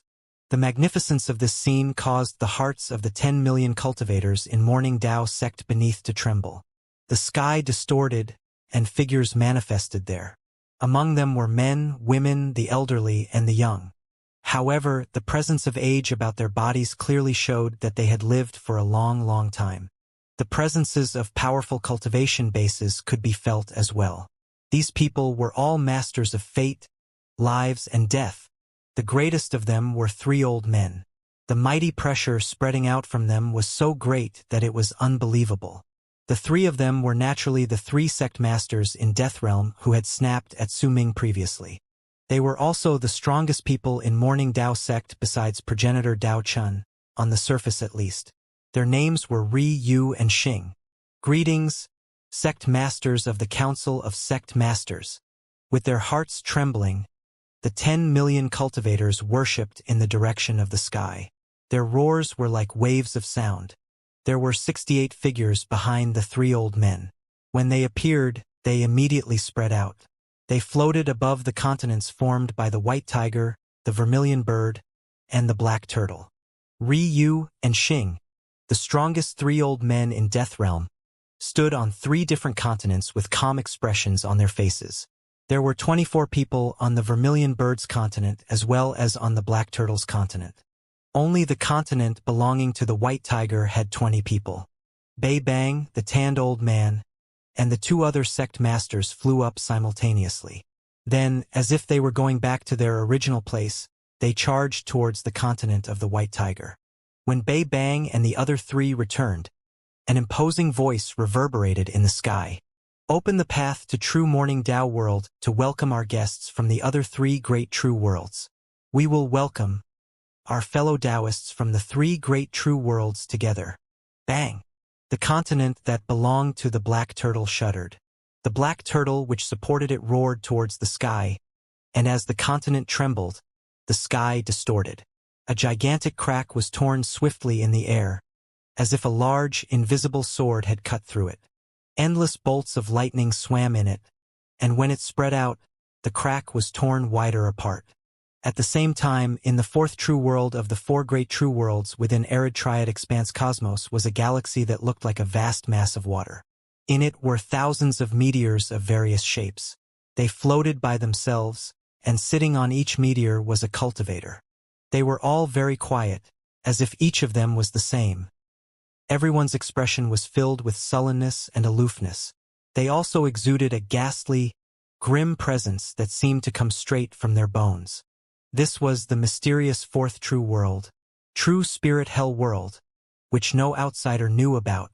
This world was so mysterious that even its name was only known to a small handful of cultivators in the other three great true worlds. They would know it, but that would be it. Even if there were people who had visited the other three great true worlds, they most likely had never come to true spirit hell world. The difficulty for entering this place was even greater than entering the barren lands of divine essence. Very few people knew the reason behind it, but without a doubt, the mysterious fourth great true world was a topic of discussion that the cultivators from the other three great true worlds commonly noted. There were all sorts of guesses, all sorts of rumors, and it was difficult to differentiate which was real and fake. At that moment, the thousands of cultivators were meditating in silence. Suddenly, the galaxy in front of them let out a shocking roar. A gigantic crack tore through space, lightning swimming in it. Under the booming sounds, the thousands of cultivators in the area swiftly opened their eyes to reveal cold glares. It was especially so for a middle-aged man dressed in purple right in front of all of them. The inverted image of a purple spark showed up in his eyes. This person was handsome, and if Su Ming was there, he would have been able to recognize him at first glance. Needless to say, he was Reverend Zilong, the person who had come into contact with Su Ming in the fifth kiln, who had protected him when he was beyond the fifth ocean, and who had left halfway through. There was an old man dressed in a long blue robe by his side. He looked old, but the ripple of power coming from him surpassed that of Zilong. At the instant he opened his eyes, that ripple of power spread out. "Let's go," the old man said faintly after casting a glance at the crack in the galaxy. Reverend Zilong immediately voiced his obedience. When he took a step forward, he leapt up from the meteor to the crack. The thousands of cultivators behind him flew out together as well. They turned into thousands of long arcs that charged towards the crack with loud roars. The old man in blue was the last. With a calm expression, he stepped into the crack. At the same time, the continents on the White Tiger and the Vermilion Bird roared together in mourning dissect. Huge cracks appeared in the air.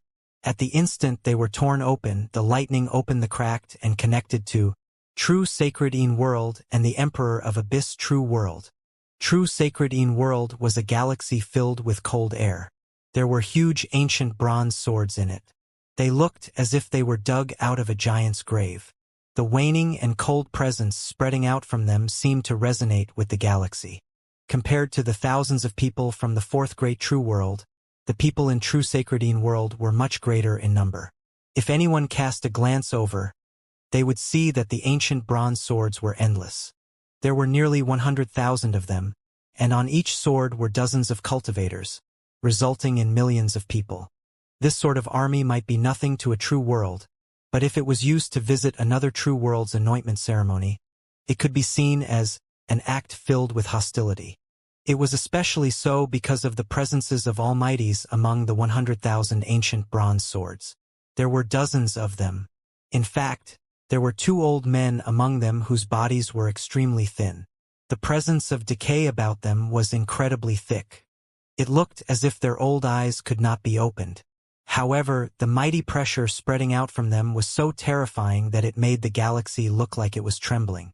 Next to the 2 old men was a middle-aged man with his head lowered. If Su Ming could see him, he would definitely be able to recognize him at first glance as well. He was the Almighty in Life Realm who was initially among the forces of power stationed in the barren lands of divine essence, and who in the end had been spared. At that moment, when he stood beside the 2 old men, he looked like a junior, and it was a telling sign in regards to how strong were the 2 old men who looked as if they could not even open their eyes. Several breaths later, when the galaxy before them was torn open to form a gigantic crack. The lightning swimming in it caused the crack to open wider. No one spoke, but the ancient bronze swords turned into long arcs, and at an extreme speed, all of them rushed into the crack. It was as if they were worried that if they were too slow, not all of them would be able to enter Morning Dao sect. But the instant all of them rushed into the crack, a shocking bang spread out. Under its loud booming, a screen of light appeared inside the crack, preventing a large number of ancient swords from entering. But during that moment, the two old men who were so old that they looked as if they could not even open their eyes did open their eyes. Within them dark green light shone.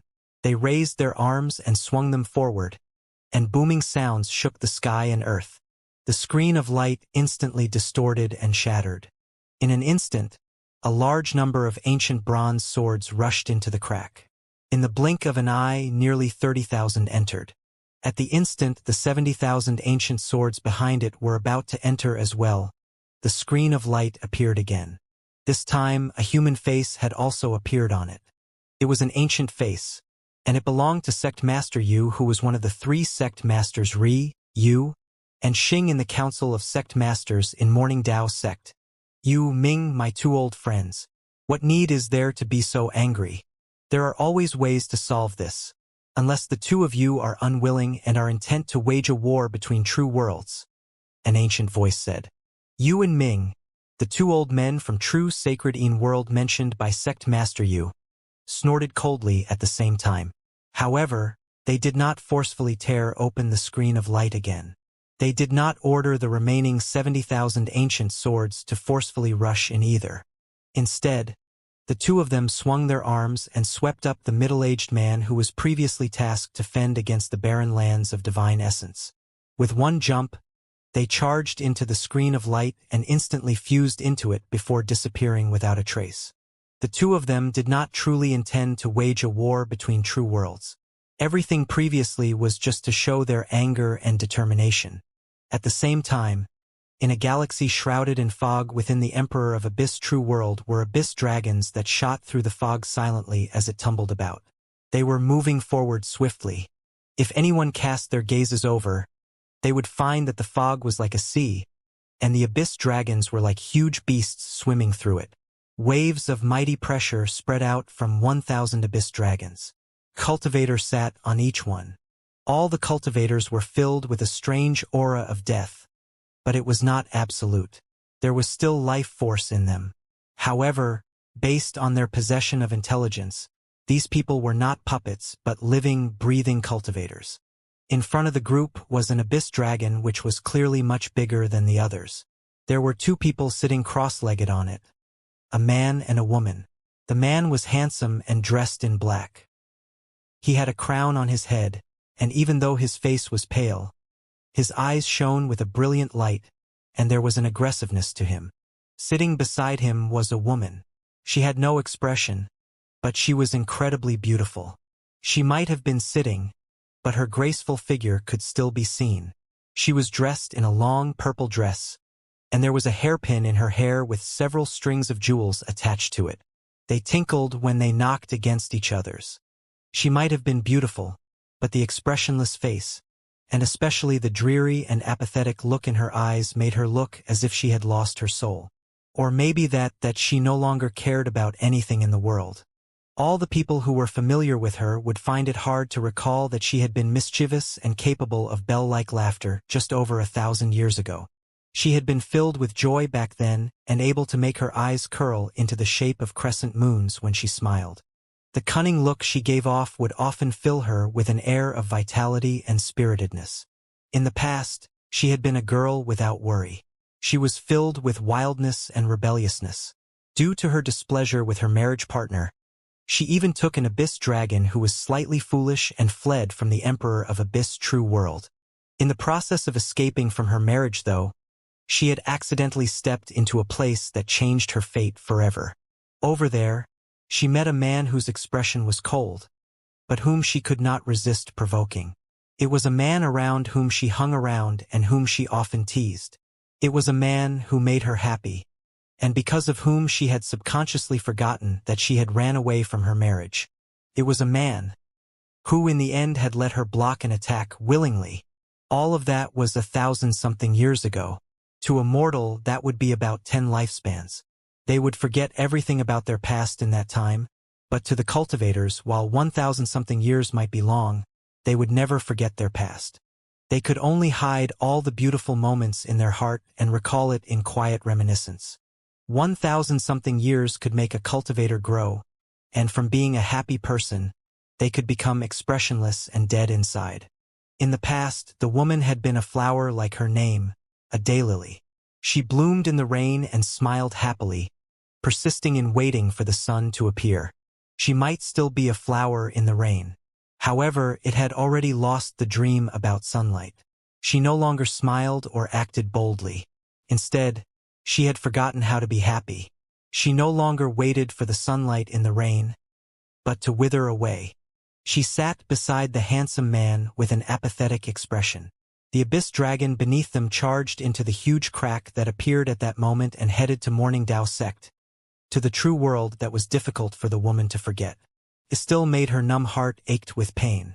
The handsome man turned around and smiled slightly before he spoke softly while staring at the woman.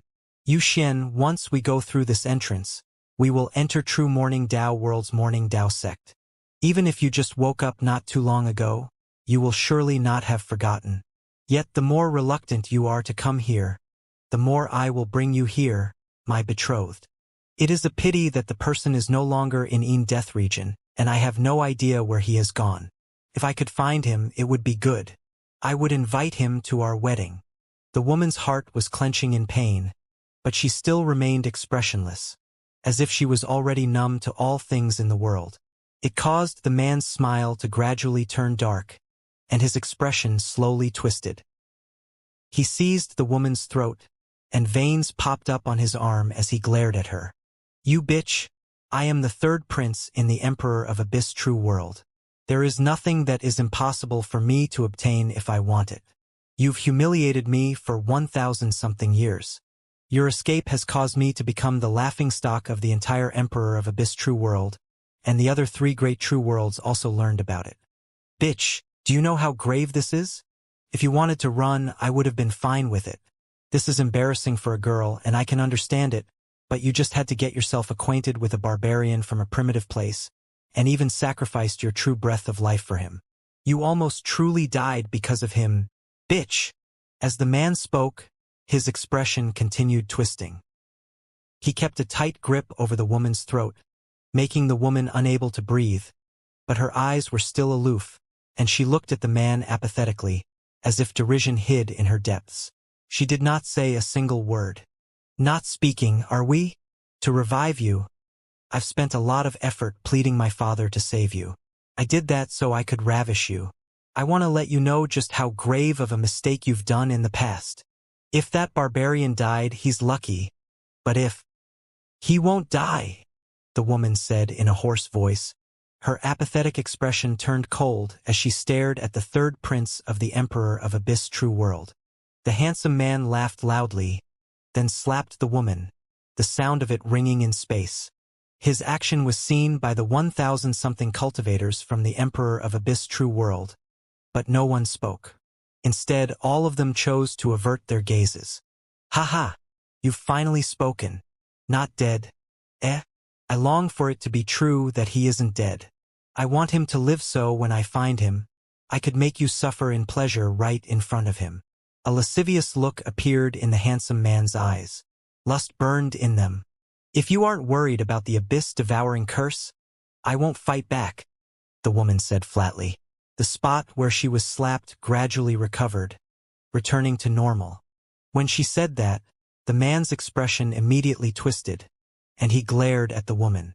"The abyss-devouring curse was formed by the souls of your father and your entire race when they died to protect you. It won't be able to protect you for the rest of your life, though. If I could have my father slaughter your entire race, then I can make father remove that curse on you as well. He has already promised me that once I reach Mastery Realm, he will fulfill one wish of mine. My wish will be you. I will absorb your primordial Yin so it will stimulate the power of my blood.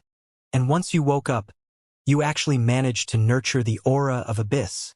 When the man said that with a smile, he seized the woman's chin and gently moved his face closer to hers before blowing into her ear. Wait for me. The day will soon arrive. Since you said that he hasn't died, I will find him. Don't worry, I will. The man laughed and swung his right hand to fling the woman's face to the right. The abyss dragon upon which they sat roared and rushed into the vortex in the galaxy. When the woman's face was flung to the side, a tear that the man did not see was also flung off and disappeared into the vortex. It was brought into true morning Tao world and flew into the nothingness. Oh! Is it raining? Su Ming lifted his head and looked at the sky. It was blue, as if they were in another world. By his side were Dao Lin and Dao Hua, and before him was a towering altar. The place was so quiet that not a single sound could be heard.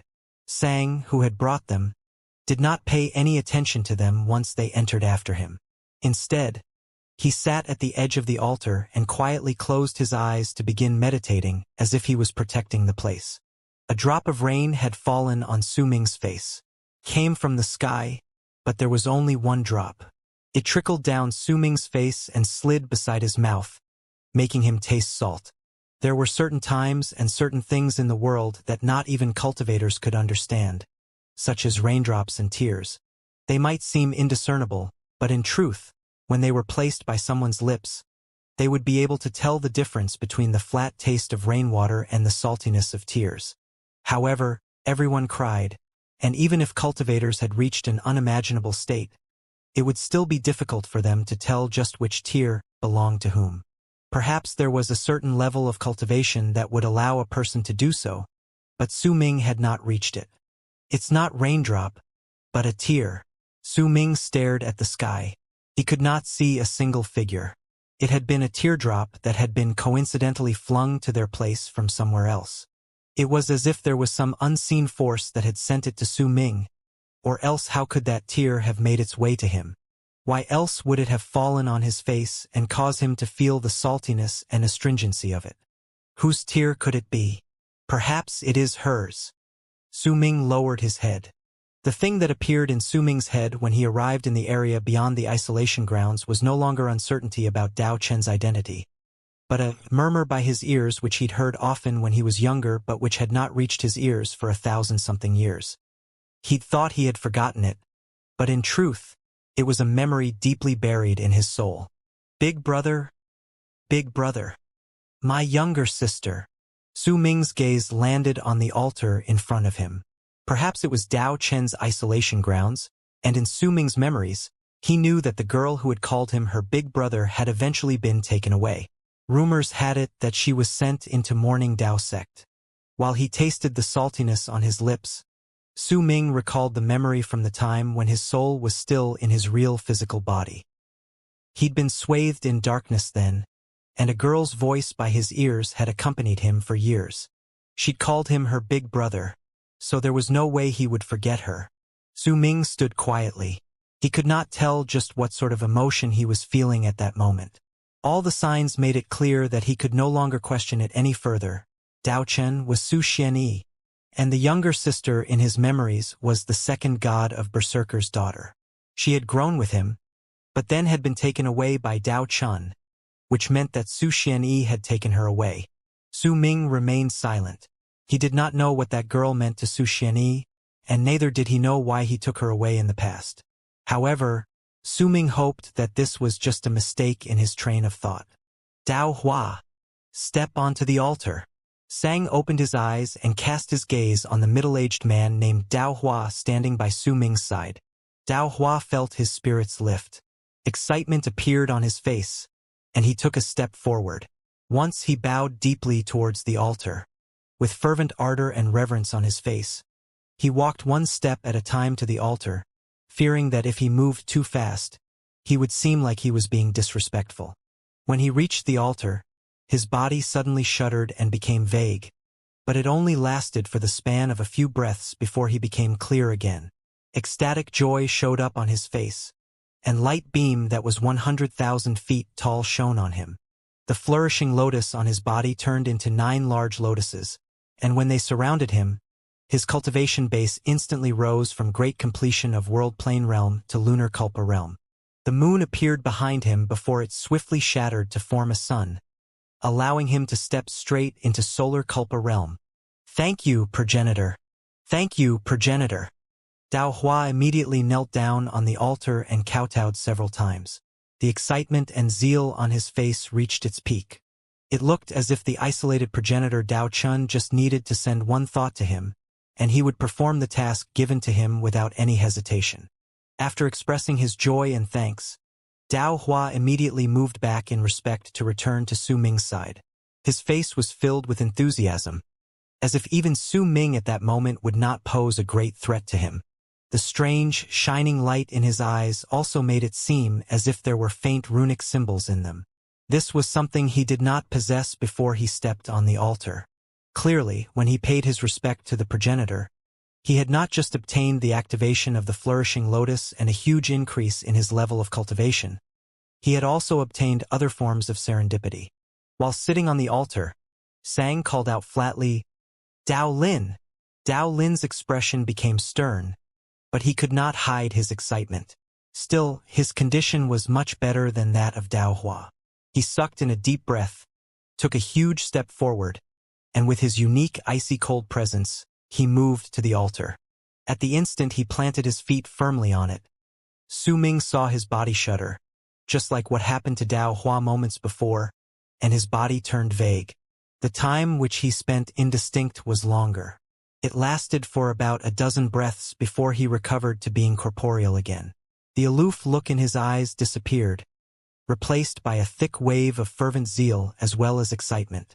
His cultivation base erupted at that moment. He had already reached solar Kulpa realm before this, so when his cultivation base experienced a burst, the sun he had formed shattered to turn into rain that drenched his body. When it fell on him, Dao Lin threw his head back and roared for a long time. His cultivation base increased with a bang by leaps and bounds, and from solar Kulpa realm, he became one of the Almighties, a powerful warrior in Mastery realm. As he roared, cracking sounds came from his body. Not only did his cultivation base increase by leaps and bounds, even his physical body became stronger. The flourishing lotus shone, and 12 lotuses appeared to surround him. Dao Lin, thank you, progenitor. With excitement on his face, Dao Lin knelt down on the ground, just like Dao Hua had done. Once he kowtowed 9 times, he got up and wrapped his fist in his palm to bow to Sang. Only then did he return to Su Ming's side with excitement, surprised delight, and an even more complicated runic symbol than Dao Hua's shining in his eyes. Dao Kong? Sang's gaze fell on Dao Kong, and a hint of kindness flashed through his eyes. If no one looked closely, they would have never been able to see it. The only thing they could see would be calmness akin to still water. Su Ming lifted his head and cast a glance at Sang before walking forward quietly. He did not have Dao Hua's fervent zeal or Dao Lin's excitement hidden under a facade of sternness. Su Ming just calmly forward. But no one understood just how complicated and anxious he felt at that moment. The anxiety was not due to fear or terror, though. Instead, it was an indescribable emotion of a son meeting his father whom he had not seen since birth, and was meeting for the first time after many years. Su Ming was not the only one who felt anxious and felt those complicated emotions. The figure sitting in front of a rattling drum in the dimension connected to the altar while staring at it felt the same way. One step at a time, Su Ming moved up the stairs leading to the altar until he eventually reached the top. He lowered his head and cast a glance at the rune formed by circles of countless runic symbols formed on the platform beneath his feet. Silence. The figure connected to Dao Chen's isolation grounds was silent. Time slowly trickled by. When the time taken for an incense stick to burn had passed, Dao Lin and Dao Hua's faces filled with puzzlement.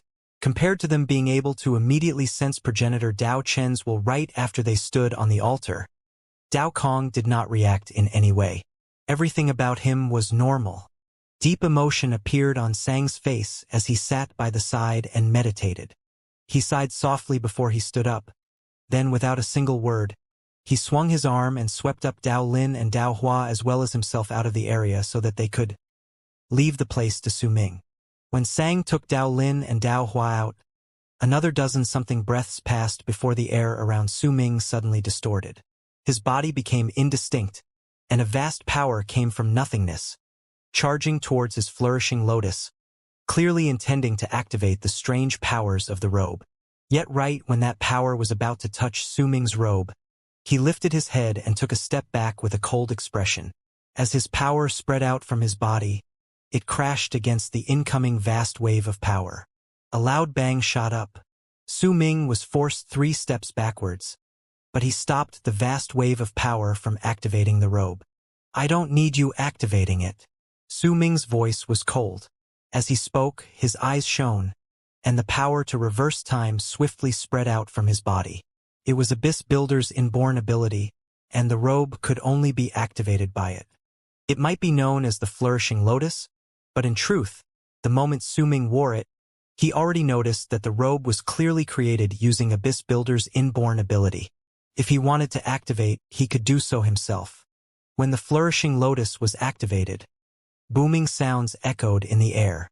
A dazzling light spread out and turned into 18 lotuses that surrounded Su Ming, filling the place with flowing streams of light and creating a sight of peerless beauty. A sigh came from an unseen spot in the air. At the same time, a vast amount of life force descended. It was life force aimed to grant him a serendipity so that his level of cultivation could increase.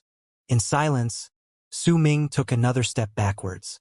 Though there might have been quite a lot of times when I was not the one who increased my level of cultivation through training alone, it wasn't like this. Even if it was through external force, I would always have to pay a price, fighting for it with death hanging right over my neck. I obtained my current level of cultivation through various serendipities. Your life force is very precious. I can't have it. Goodbye. Su Ming turned around and walked down the altar. At that moment, there was no longer any anxiety in him, and neither was there any complicated emotions. These emotions had long since turned into resentment. Deep resentment. Ming air. The instant Su Ming turned around and took his 3rd step, a voice spoke into his ear. The voice was very gentle, and it held an apologetic note. The instant it echoed in the air, Su Ming came to a halt. He closed his eyes, and at the same time, the rune on the altar suddenly shone. When its light reached a dazzling degree, a power of relocation swiftly appeared and covered Su Ming in it. When Su Ming opened his eyes, he was in a secret chamber shrouded in a faint layer of fog. The chamber was very huge, and through the fog, he could see a figure with its back turned towards him sitting cross-legged. A decaying and ancient air came from that body, along with a dense aura of death. While standing there, Su Ming could not see the wooden sword and rattling drum placed in front of the man, and neither did he see the figure hidden under the hood staring blankly at the rattling drum with a gaze filled with deep guilt. If Su Ming could see that, perhaps he would have remembered how he had asked his elder to make one for him when he was still a child and saw his other companions having that toy. On the 2nd day, when his elder handed the rattling drum to him, Su Ming's joy had lasted for several days. Several years later, when Su Ming grew up and came to love climbing mountains with a new friend in Shaohong, he forgot about the rattling drum and threw it aside. However, he should still remember that the rattling drum was the first toy for which he asked from the elder, and it was also the only one. When that rattling drum turned about and let out rattling noises, he'd felt like he was the same as his other companions. The man was silent and Su Ming was also silent, but in the end, Su Ming was still the one who broke the silence. He sucked in a deep breath and wrapped his fist in his palm to bow at the man. "I, Dao Kong, greet the progenitor." His voice resounded in the chamber. There were echoes, and they lingered around for a long period of time, refusing to scatter. "I am the progenitor of Morning Dao sect, but not your progenitor." After a long time, a hoarse voice came from the figure. Su Ming did not see that the man's hand placed on the rattling drum was trembling slightly at that moment. "You should be able to tell that with our ability as abyss builders and your wisdom as my son. Your return to Morning Dao sect means that you have already understood this. I am progenitor Dao Chun, and I am also Su Xianyi. I am your father." In the end, Even with an indescribable level of cultivation, the figure's voice still started quivering. You jest, progenitor. Su Ming remained silent after that. He then shook his head and turned around to walk back. He sent a divine thought to the bald crane, asking it to help him leave this place. He did not want to stay in this place. He absolutely did not want to. Before he came, Su Ming had imagined what would happen when he met Su Xianyi. He had been anxious, filled with complicated feelings. But when he truly met the figure, he noticed that no matter how he thought about it and tried to remain calm, he could not force down the resentment in his heart. He resented this man. This resentment was so great that he simply could not overlook it. You! The figure shuddered for a moment. Su Ming could not see that the tremors of the hand placed on the rattling drum had become much stronger. Sadness could be seen from them. I can make it up to you, Ming heir, you know this. You should know my hardships, Progenitor, are you done? Su Ming stopped and turned around to stare at the figure with a sullen face. A ruthless expression appeared on his face. You are you, and I am me. It doesn't matter to me whether you are Dao Chun or Su Xianyi. You are you, and I am me. You can continue with your plan, but stop using me as your chess piece. Today I am not your opponent, but once I've been your chess piece for long enough, I will surpass you. You are you, I am me. You have your plans, and I have my own pace. Su Ming swung his arm. He turned his head around and took a step forward. Rarely enough, the bald crane did not kick up a fuss or bother Su Ming. Instead, when it noticed that the atmosphere had turned incredibly bizarre, it obediently spread out its power, making ripples appear under his feet when he moved forward. With the bald crane's power, Su Ming wanted to force his way out of the place, which caused him to be unhappy and raised that strange anger in his heart. He was afraid that if he remained for a moment longer, he would be unable to suppress his anger and cause his other personality to appear. Your family name is Su. Your name was given to you by your grandfather. In your body flows the blood of the Abyss Builders. This is a reality you cannot change. I can understand your resentment. I will use what I can to make up for the past. The figure spoke in anguish, but before it could finish, Su Ming stopped once more. Even the ripples beneath his feet dissipated. His hair instantly turned red, and a wave of madness appeared in his eyes. This was the Su Ming with the destructive personality. However, this time, the red-haired Su Ming did not want to bring forth slaughter and destruction. Instead, he wanted to vent out the endless resentment buried in the depths of his heart. At the instant his hair turned red, Su Ming laughed loudly. He turned around and stared at the figure. Red filled his eyes, and the crazed air about him became even more apparent. Make up to me? Make up to me. What a phrase! When I was a child and asked the elder where my parents were, his silence made me hesitant and fearful, and from then on I no longer dared to ask this question. At that time, where were you? How are you going to make up for that? When I watched my companions returning to their houses with their parents whenever the sun set, I was the only one who went back to my house alone. When I was staring at the moon quietly, where were you? How are you going to make up for that? When I was a teenager, I watched the sky time and again on Dark Mountain, imagining that one day, my parents would come and pick me up. Where were you then? How are you going to make up for that? When I was bullied by my companions, mocked for having no parents, when Lei Chun fought against them every single time, where were you? How are you going to make up for that? Make it up to me? What a phrase. You want my resentment to disappear with such simple words? This is hilarious, so hilarious. It's so utterly absurd. I'd like to ask you, Su Xianyi, when I found out that everything around me was just an illusion created by someone else, how do you think I felt? Can you make it up for my sadness and confusion? When I discovered that I had gone through 30-something cycles of my life in the same dark mountain, can you imagine how I felt? Are you going to make it up for that feeling of being deceived by everyone too? When I discovered that I was just a soul in Dark Mountain and my body was used as the core of a rune and a tool for cultivation practices, do you know the cold chill that ran through me in the darkness? Are you going to make up for that as well? When Tion manipulated me time and time again, controlling my destiny repeatedly, where were you? You have no right to tell me you're going to make it up to me. When I was forced to leave Dark Mountain and got thrown into the barren lands of divine essence, when I was lying in Crimson Flame Planet like a corpse, where were you? And this is even more laughable. When I had already told myself that my parents were no longer around, I found with an aching heart that my mother was lying in the 5th kiln. I can understand her predicament, and I won't resent her, because even after she died, she still held me so that I could feel a mother's warmth. But you, where were you? You let a child who thought he did not have parents learn that he's actually not an orphan. But this isn't something that would bring excitement or surprise delight to him. You never felt it before, so you don't understand, but I do. It brings only extreme pain and confusion. The crimson-haired Su Ming threw his head back and laughed. His laughter was filled with madness along with the resentment he had accumulated over the course of countless years. It was a resentment that came from since he was in Dark Mountain, and right then, he had allowed it to erupt for the first time. The resentment in his outburst reverberated in the chamber, causing the figure with its back turned towards Su Ming to remain silent as he trembled slightly. Make it up to me? What are going to do to make it up to me?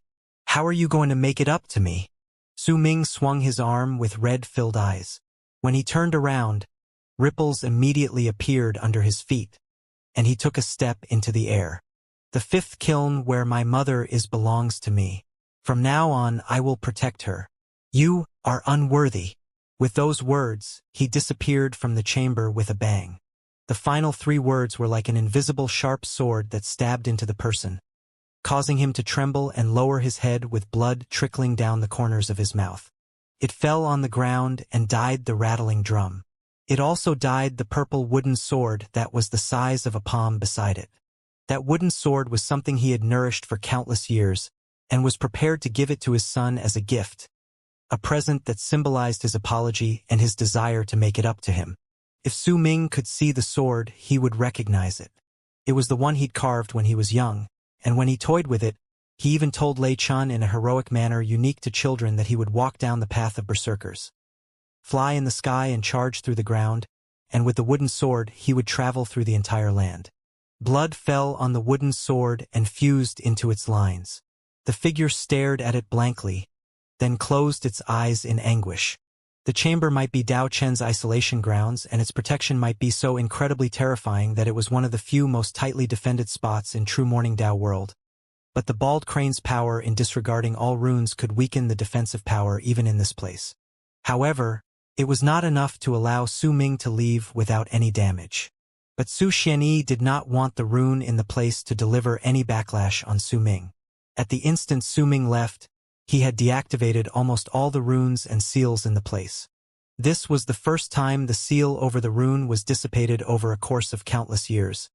But Su Ming did not know that.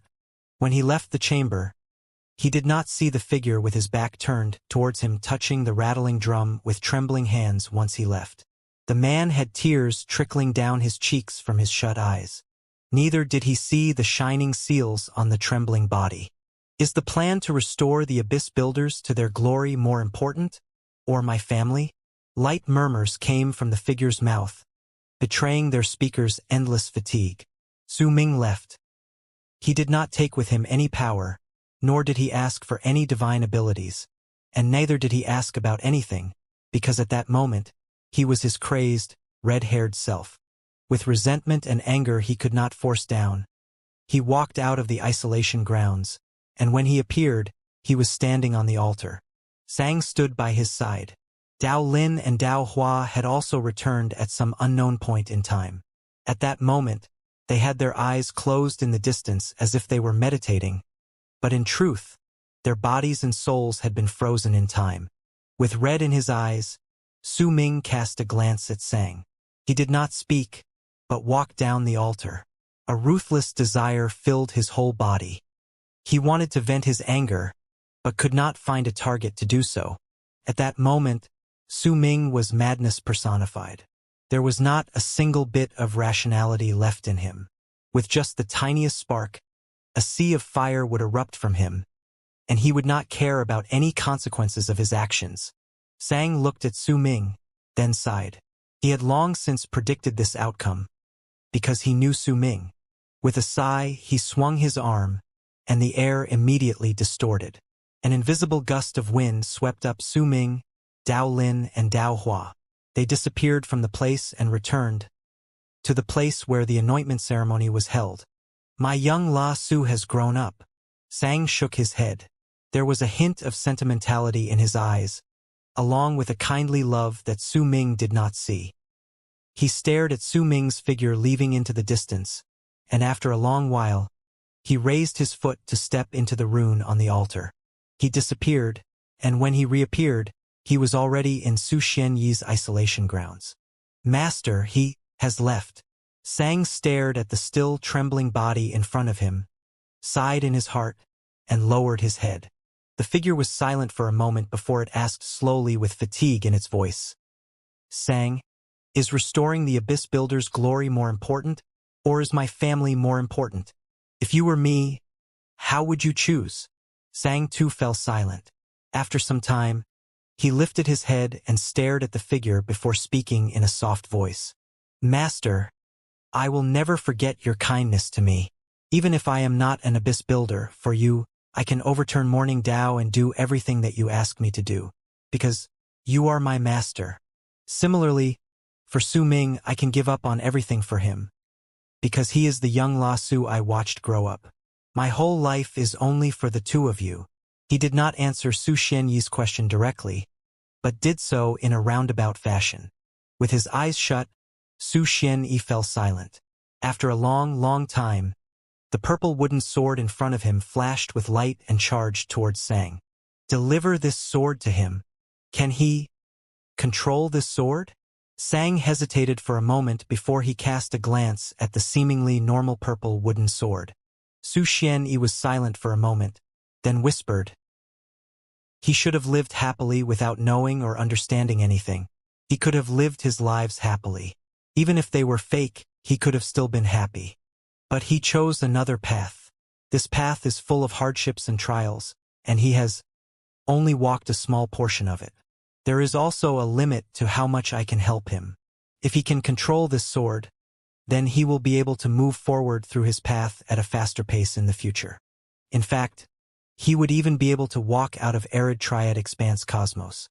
If he can't control it, it will still be a good thing. In silence, Sang nodded. Oh. In the air above the spot at the center of the 9 continents in the first plane in Morning Dao sect, the Azure Dragon, White Tiger, Vermilion Bird, and Black Turtle had 4 continents on their backs. The Azure Dragon was at the center. There was a large number of tables on the 4 continents, and an anointment ceremony was about to take place. There were less than 1 million out of the 10 million cultivators from Morning Dao sect who were worthy of sitting on the Azure Dragon's continent. These 1 million people were standing by the sides of the tables. The remaining cultivators were all at the spot used for the anointment ceremony. They had yet to possess the right to step on the Azure Dragon's continent. Located in 3 different directions from the Azure Dragon's continent were the Vermilion Bird, White Tiger, and Black Turtle's continents. As the beasts roared, there were 3 gigantic cracks in the air above them expanding as the lightning in them swam about. Around the 3 cracks were 24 sect masters keeping the lightning in control. The 3 sect masters Ri, Yu, and Xing were each on one of the continents. People walked out of the crack above the Black Turtle's crack. The person in the lead was the old man from True Spirit Hell World, the 4th Great World. He was dressed in a blue robe, and the moment he stepped out, Reverend Zilong followed swiftly behind him. We welcome the 4th True World. One of the 24 sect masters around the crack above the Black Turtle's continent immediately said. The near 1 million cultivators on the Azure Dragon's continent wrapped their fists in their palms and bowed towards the Black Turtle's continent. 4th True World. The voices from the near 1 million people were like thunder. When they echoed in the air, the old man in blue from the 4th True World smiled. He wrapped his fist in his palm towards the 24 sect masters beside the crack. Behind him, Reverend Zilong and the 1,000-something cultivators from the 4th True World all wrapped their fists in their palms and bowed deeply. My fellow Taoists, you are too polite. Congratulations on anointing your dynasts, Morning Tao sect. I have prepared a congratulatory gift for them. The old man in blue smiled and swept his gaze past the 24 sect masters before finally looking at Sect Master Ri, who was one of the 3 strongest people in Morning Tao sect. Old friend, I hope you are well. Brother Tan, you are as elegant as always. This way, please. A smile appeared on Sect Master Ri's face, and he pointed with his right hand towards the Black Turtle's continent. The old man in blue smiled faintly. As he nodded, he brought Reverend Zilong and the 1,000-something cultivators behind him to the Black Turtle's continent. Reverend Zilong's eyes shone, while he scrutinized the crowd on the Azure Dragon's continent. With his level of cultivation, he could see everything there at one glance. He looked like he was searching for something, but in the end, he cast his eyes at the spot in the distance. At that moment, a chilling presence erupted from the crack above the White Tiger's continent. At the same time, ancient bronze swords charged out with arrogance and an overbearing attitude. There were tens of thousands of them, and for a short period of time they filled the entire area. In the end, 2 old men so old they looked as if they could not open their eyes walked out. These 2 old men had sullen expressions, and when they walked out, they turned their heads and cast a glance at Sect Master Yu of the 3 sect masters standing among the 24 other sect masters by the crack. A cold sneer appeared on their lips. Sect Master Yu had a smile on his face and wrapped his fist in his palm to greet them. The 2 old men, Yu and Ming, let out cold snorts. Without a single word, they charged towards the White Tiger's continent with the tens of thousands of ancient bronze swords. They descended instantly, but none of the cultivators disembarked. Only Yu and Ming, as well as the middle-aged man in Life Realm previously tasked to fend against the barren lands of divine essence, stepped on the White Tiger's continent.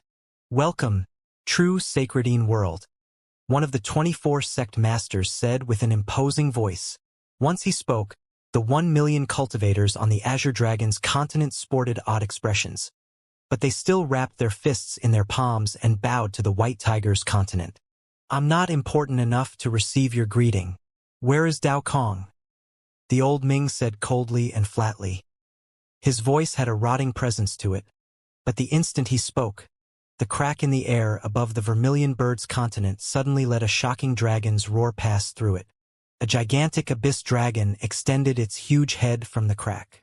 When it rushed out, 1,000-something abyss dragons behind it flew out as well. Sitting on the first and largest abyss dragon was the 3rd prince of the Emperor of Abyss True World. By his side was Yuxian.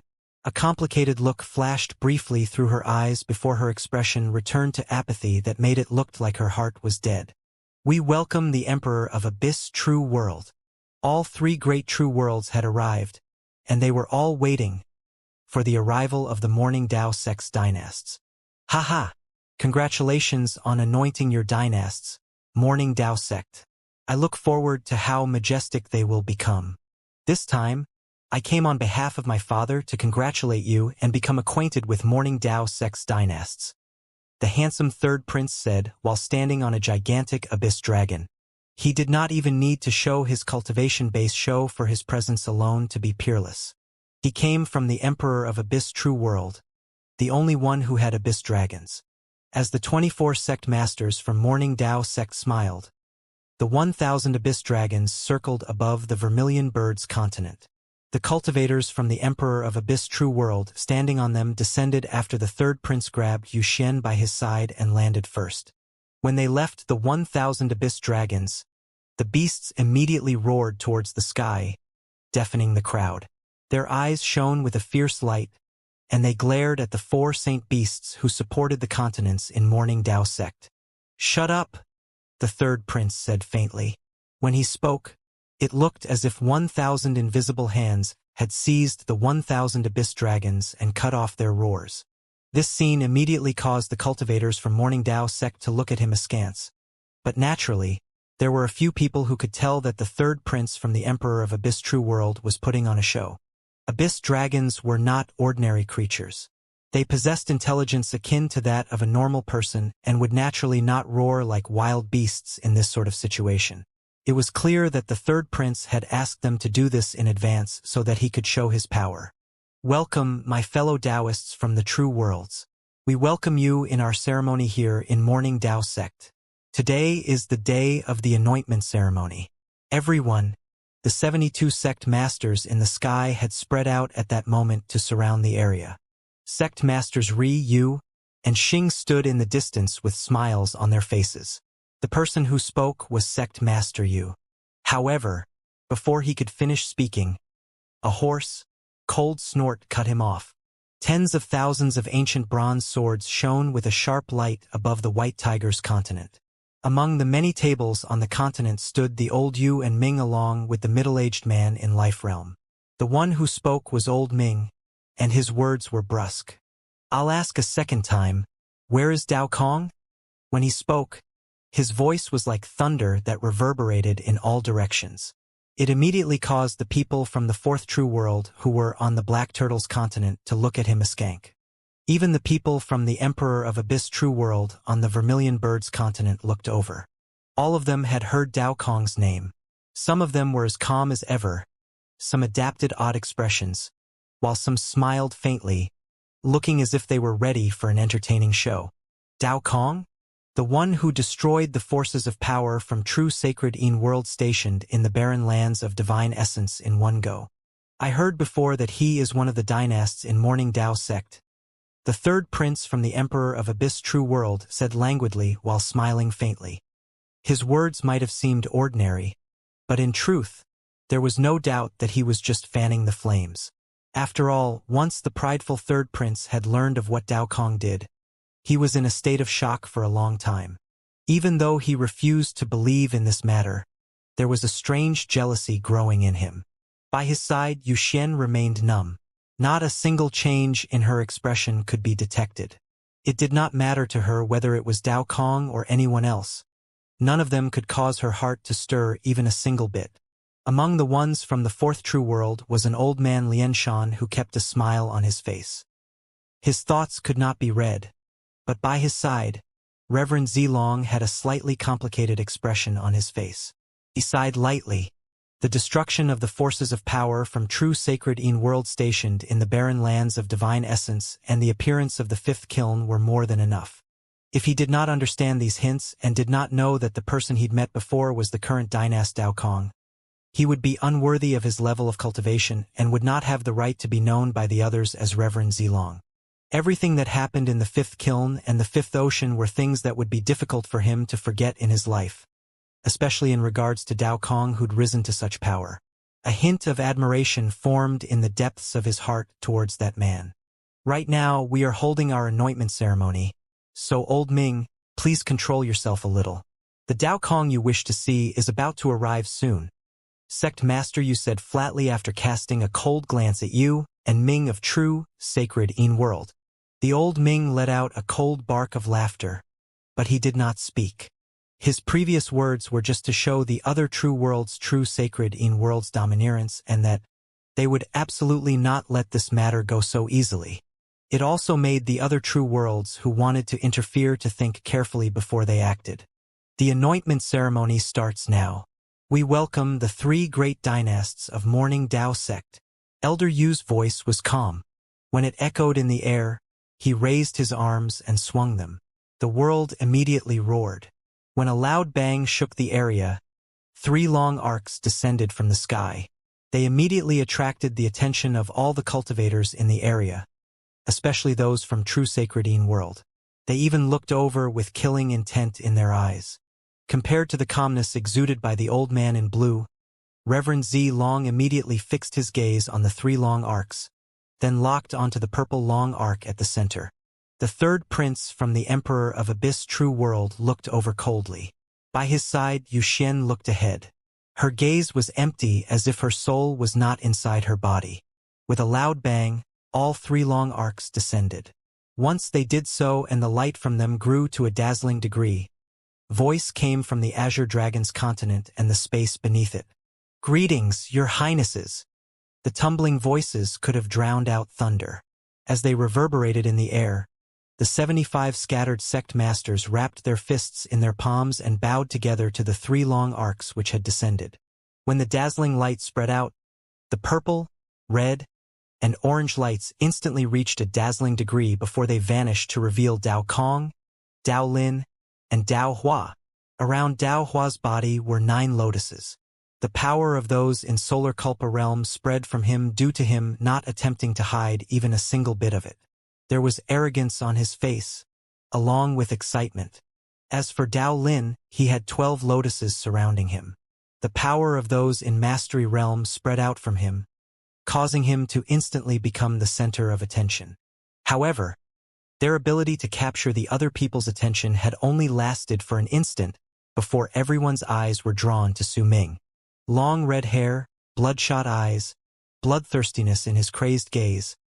18 lotuses which should have been white but had now been dyed blood red and were shining with a crimson light that wrought fear to the other people's hearts. This was Su Ming when the emotions he'd suppressed all his life burst out and the desire for destruction filled every part of his body. There was a strong, malicious air about him. His appearance instantly made him the center of attention, attracting the gazes of all the people in the area. An arrogant, domineering presence filled with an air of those with an absolute disregard for laws spread out with a bang from the crimson-haired Su Ming. The domineering will was a madness belonging to those who would kill the moment they arrived at a disagreement with someone else.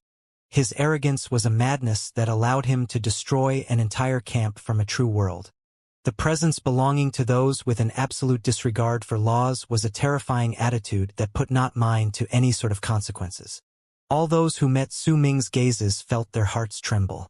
Su Ming's gaze, which was filled with destruction, shot through their hearts like arrows, and they sucked in sharp breaths of air. It was especially so for the cultivators from Morning Dao sect.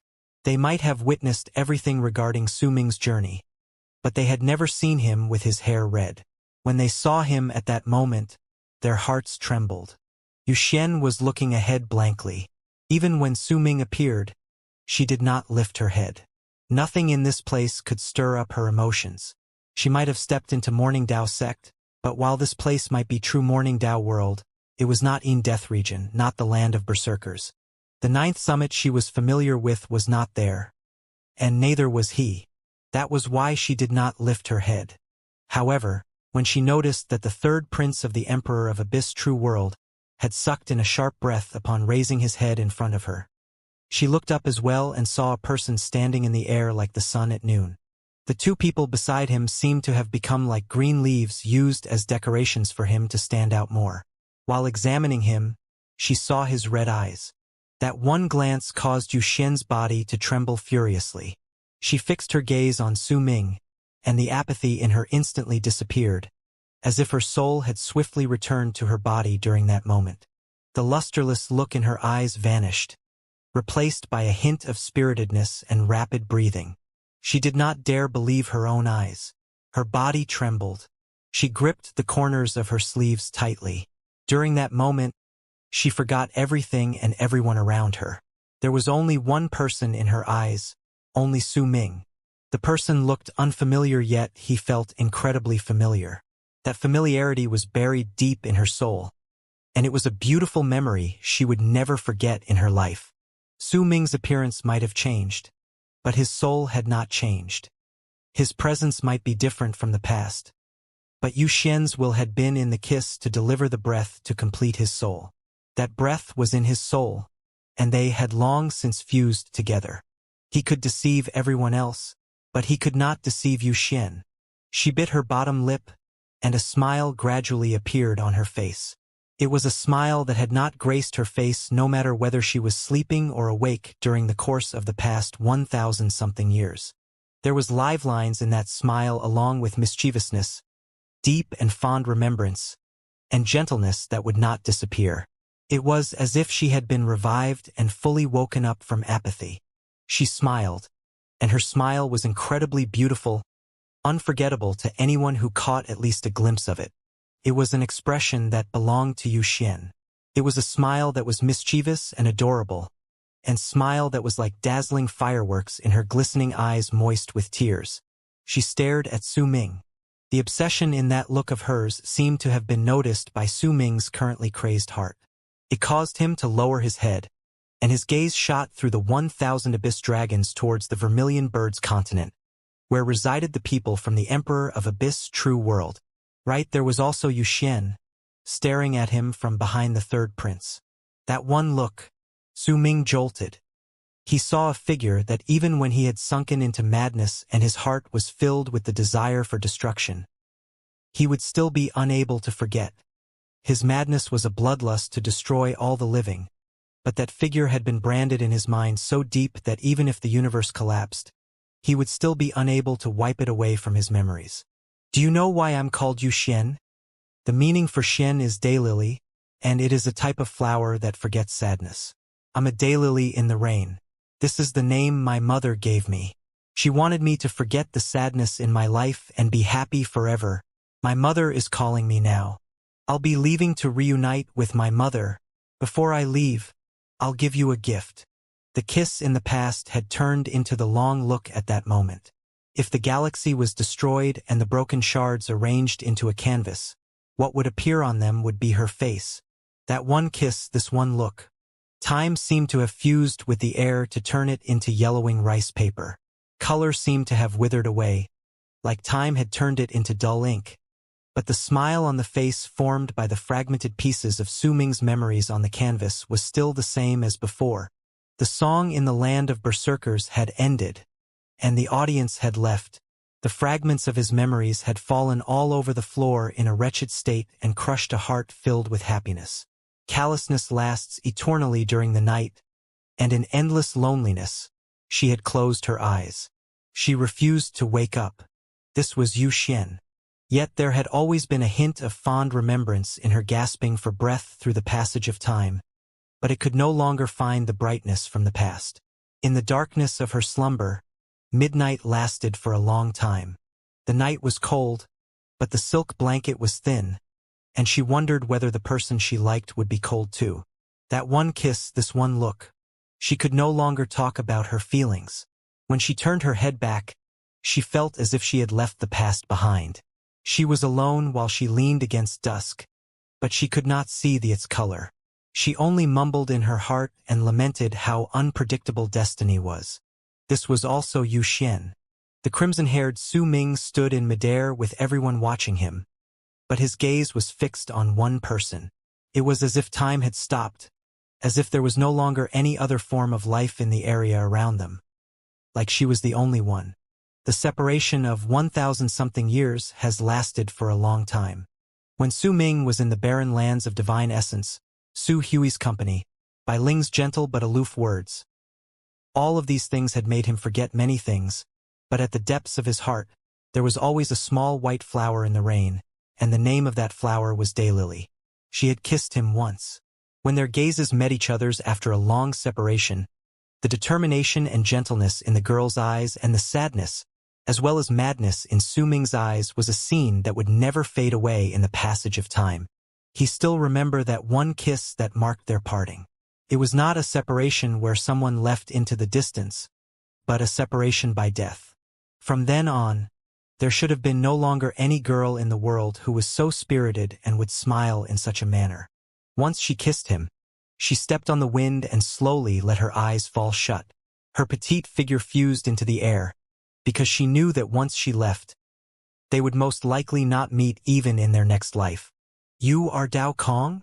A cold voice laced with killing intent traveled through the air like a gust of sinister wind from the White Tiger's continent. It reverberated in the air, and was like an extremely sharp blade which wanted to slice through all enmity.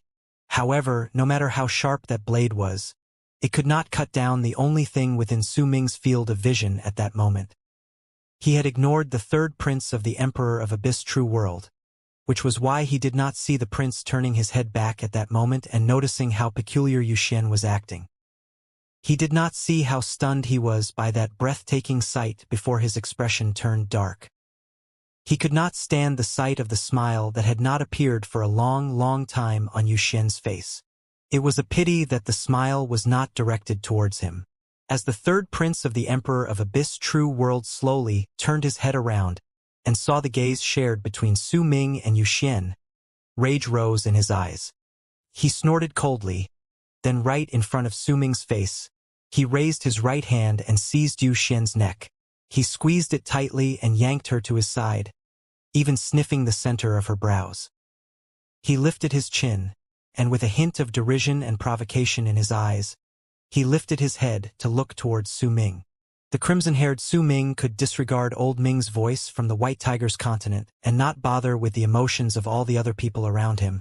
But when he saw pain on Yu Xian's face when the third prince from the Emperor of Abyss True World seized her as she still tried to maintain the smile on her face, he descended into madness.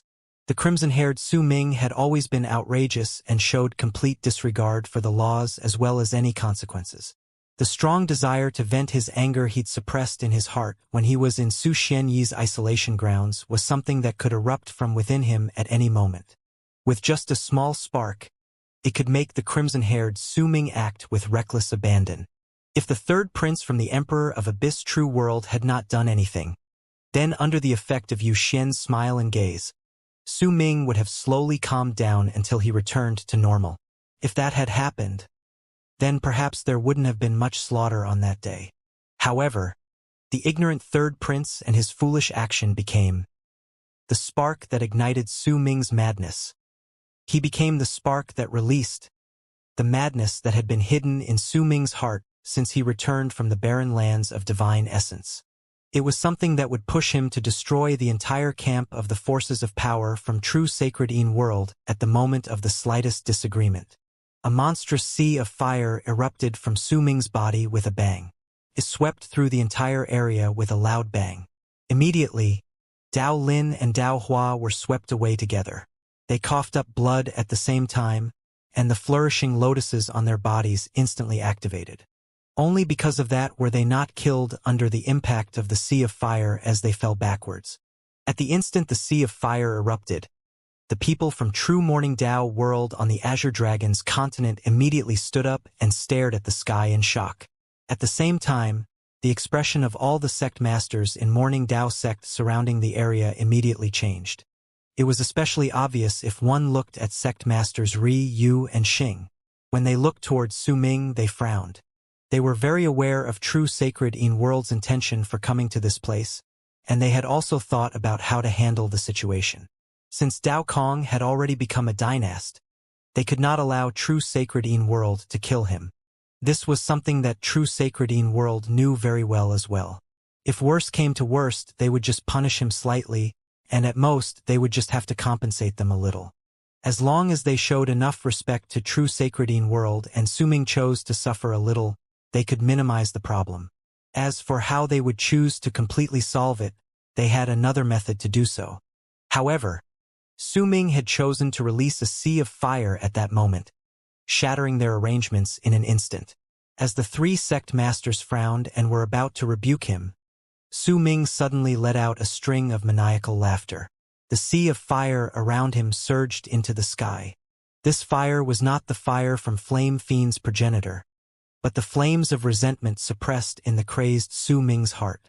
On a certain level, this fire was similar to the flames belonging to the resentful way. Almost the instant the sea of fire surged to the heavens, Su Ming took a swift step forward and turned into a long arc to charge towards the Vermilion Bird's continent, where resided the people from the Emperor of Abyss True World. The expression of the third prince from the Emperor of Abyss True World changed drastically at that moment. With a sullen face, he swung his arm, and the 1,000 abyss dragons floating around the Vermilion Bird's continent roared simultaneously as they charged towards Su Ming. This scene caused the people in the area to be stunned, especially the sect masters. They had thought that Su Ming was targeting true sacred world. In fact, true sacred world had already made preparations the moment the sea of fire erupted from Su Ming's body. However, he did not spare the White Tiger's continent even a glance. He just charged straight towards the Vermilion Bird's continent, where resided the people from the Emperor of Abyss True World. All of this might have seemed to have happened over a long period of time, but in truth it took only an instant. As the sea of fire surged into the sky, Su Ming had already collided against the abyss dragons which had rushed towards him. The Abyss Dragon in the lead was the third prince's stead. The mighty pressure spreading out from this dragon, which was the largest among all of them, made it clear that it was equivalent to those in Mastery Realm. Yet it was an Abyss Dragon. No matter how great their levels of cultivation were, they were Abyss Dragons whose souls were controlled for generations by the Emperor of Abyss True World. It was also only this sort of level of cultivation which could allow the dragon to become the stead of the third prince of the Emperor of Abyss True World. The dragon's body was filled with an ancient presence. At that moment, when it rushed towards Su Ming, it opened its ghastly mouth and let out a shocking roar. Rar. The crimson-haired Su Ming did not stop for even a single moment. At the instant he was about to collide with the incoming Abyss Dragon, he lifted his right hand and threw a punch at them. With a loud bang, Su Ming's punch fell on the lead Abyss Dragon, and it immediately shuddered. It fell back from the force of the attack. Its flesh and blood trembled, and with a loud whoosh, tens of thousands of wounds tore through its body apart. Soon after, a large amount of blood gushed while its body fell backwards. In just the span of a few breaths, all the flesh and blood from the dragon's entire body were separated from its bones. When it fell back, a blood fog surrounded the dragon. All of its flesh and blood were destroyed, and what remained was only an empty skeletal frame. Even its life force and soul had been destroyed under the rebound caused by Su Ming's punch. With a loud bang, the skeletal frame scattered on the ground, right in front of the third prince from the Emperor of Abyss True World. It caused the third prince to shudder, and he pulled Yu Xian in front of him. He stood up as well, with disbelief on his face, his breathing quickening. Abyss Dragon Formation. Stimulate your life force. Kill that person. The remaining 1,000 Abyss Dragons in the sky were only in the later stage of World Plane Realm. They were chosen carefully by the third prince, which was why their levels of cultivation were the same. At that moment, the 1,000 Abyss Dragons roared towards the sky and charged towards Su Ming together. While doing so, they connected with each other in a bizarre manner. Each Abyss Dragon bit down on another Abyss Dragon's tail. Like that, they formed a circle, instantly surrounding Su Ming, who was charging madly to the Vermilion Bird's continent. Everything had happened so suddenly that the crowd in the area had only just registered what had happened at that moment. It was especially so for the true Morning Dao disciples on the Azure Dragon's continent. They immediately flew up and had their cultivation bases erupt from their bodies. This was true Morning Dao world, and the one surrounded by 1,000 Abyss Dragons at that moment was Dao Kong, their dynast who had just been anointed moments ago. During the challenge, they could fight and even try to kill each other, but when there were external enemies, they were fellow members who would move as one. This was a teaching carved into them over countless years in Morning Dao sect. It was etched so deep into the bones of the disciples of Morning Dao sect that it had become a brand in their souls. The people from the fourth great true world on the Black Turtle's continent remained composed. A glint shone in the old man in blue's eyes. He did not open his mouth to speak though. By his side, Reverend Zilong frowned. He might have fought against Su Ming before, but in the end, they had formed a strange type of friendship between them. They might not have spoken about this friendship, but it existed. If they had to speak of a source for it, then perhaps it was born from a type of guilt and respect in Reverend Zilong. He felt guilty for leaving when he was in the Fifth Ocean, and he respected Su Ming for doing all the shocking things. Morning Dao sect, look at you. I wonder whether this is an anointment ceremony, or whether this is a slaughter fest which you intend to make all of us who have come from the three great true worlds observe. The dynast you have anointed is a lunatic. This person could destroy an entire camp from true sacred world stationed in the barren lands of divine essence. Now, with just the slightest bit of disagreement, he went mad and killed an Abyss Dragon, and judging by his actions, he looks like he wants to kill our fellow Taoist from the Emperor of Abyss True World. Is this really the dynast you anointed? Old Ming asked in derision while standing on the White Tiger's continent. Morning Dao sect disciples, stand down and sit. Sect master, you said in a low voice. Yet it was like a thunderous roar, causing the Morning Dao sect disciples whose cultivation bases had erupted and who were prepared to help Su Ming to fall silent. In a moment, They returned to the Azure Dragon's continent. The 9 million cultivators on the 9 continents in the area below were also forced to a stop. They glared at the area above them and returned to their own stone platforms. It was also during this moment that the circle formed by the 1,000 abyss dragons started shrinking around Su Ming in the center. The speed of it was so quick that they rushed at him in the blink of an eye. As they closed in, a gigantic, illusory dragon head took shape. Roaring, it gathered together the power of the 1,000 abyss dragons and their burning souls. With a vast amount of life force, it charged towards Su Ming with loud booming sounds. This was the power which erupted from the 1,000 abyss dragons once they fused together and had all their cultivation bases as well as their power gathered together. In fact, under the order of the third prince of the Emperor of Abyss True World, an invisible flame had lit up in the abyss dragon souls as well as their cultivation bases. This was them burning their lives to have their greatest power erupt. Once they executed this attack, then even without receiving any attack, they would only have a few days left to live. However, with this sort of price, they could use power which could even shock the heavens. In fact, this power would surpass even the one blow delivered simultaneously by 1,000 cultivators in the later stage of World Plane Realm after they burned their lives. After all, abyss dragons were not cultivators. They also possessed great physical strength. If Su Ming had not gone through the trial of the dynasts, then besides summoning the 5th kiln, he would not have had any other method to deal with this attack.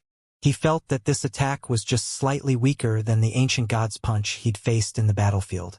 However, since Su Ming had gone through the trial, blood-red light shone in his eyes. At the instant the huge dragon head formed by the shocking power came forth, he turned around without any hesitation so that his back was towards the incoming dragon head. He raised his right hand, and with the exact same motion of Dao Ocean's predecessor when he controlled the body during the trial, he struck his chest with his right hand. The instant he struck was the same moment the gigantic dragon head behind him crashed into his body. With it as the conduit, their blows landed at the same time, and a loud, booming sound rose into the sky. Su Ming jolted. He coughed up a mouthful of blood, while the gigantic dragon head behind him shuddered violently. Roars reverberated in the air, and the dragon head shattered into pieces. This was due to the rebounding force from Su Ming's still, stable body. The tremors had even caused the connection between the 1,000 abyss dragons to disintegrate. They all fell backwards. They roared in pain, and then their bodies shattered at the same time. Wounds tore through their bodies, and in the end, their flesh, blood, and bones were separated from each other, just like what had happened to the abyss dragon in Mastery Realm. The flesh and blood of the 1,000 abyss dragons exploded as they were forced back, and with only their skeletal frames left, they fell from the sky. A thick, bloody stench filled the area. The expression of the crazed Su Ming twisted, and his eyes grew even more bloodshot. As most of the people in the area watched in shock, he sucked in a sharp breath. Immediately, the endless flesh and blood in the area charged towards him, where they disappeared into a gigantic vortex which had suddenly appeared before the crimson-haired person. In the depths of the vortex was the abyss dragon belonging to Yu Xian, which had turned into a big dog in Su Ming's storage bag. At that moment, it shuddered, and with the same madness as Su Ming's in its eyes, it continuously sucked in the vast amount of flesh and blood. As abyss dragons, they were existences who became stronger by devouring each other. However, this act of devouring each other was strictly prohibited in the Emperor of Abyss True World. Any abyss dragon who did it would be killed straight away. However, at that moment, the dragon in the storage bag no longer belonged to the Emperor of Abyss True World, and it no longer cared. Its wounds instantly recovered. Its cultivation base also continuously erupted, and it rose straight into Lunar Culpa Realm from its previous level of cultivation before it reached a breakthrough and arrived in Solar Culpa Realm.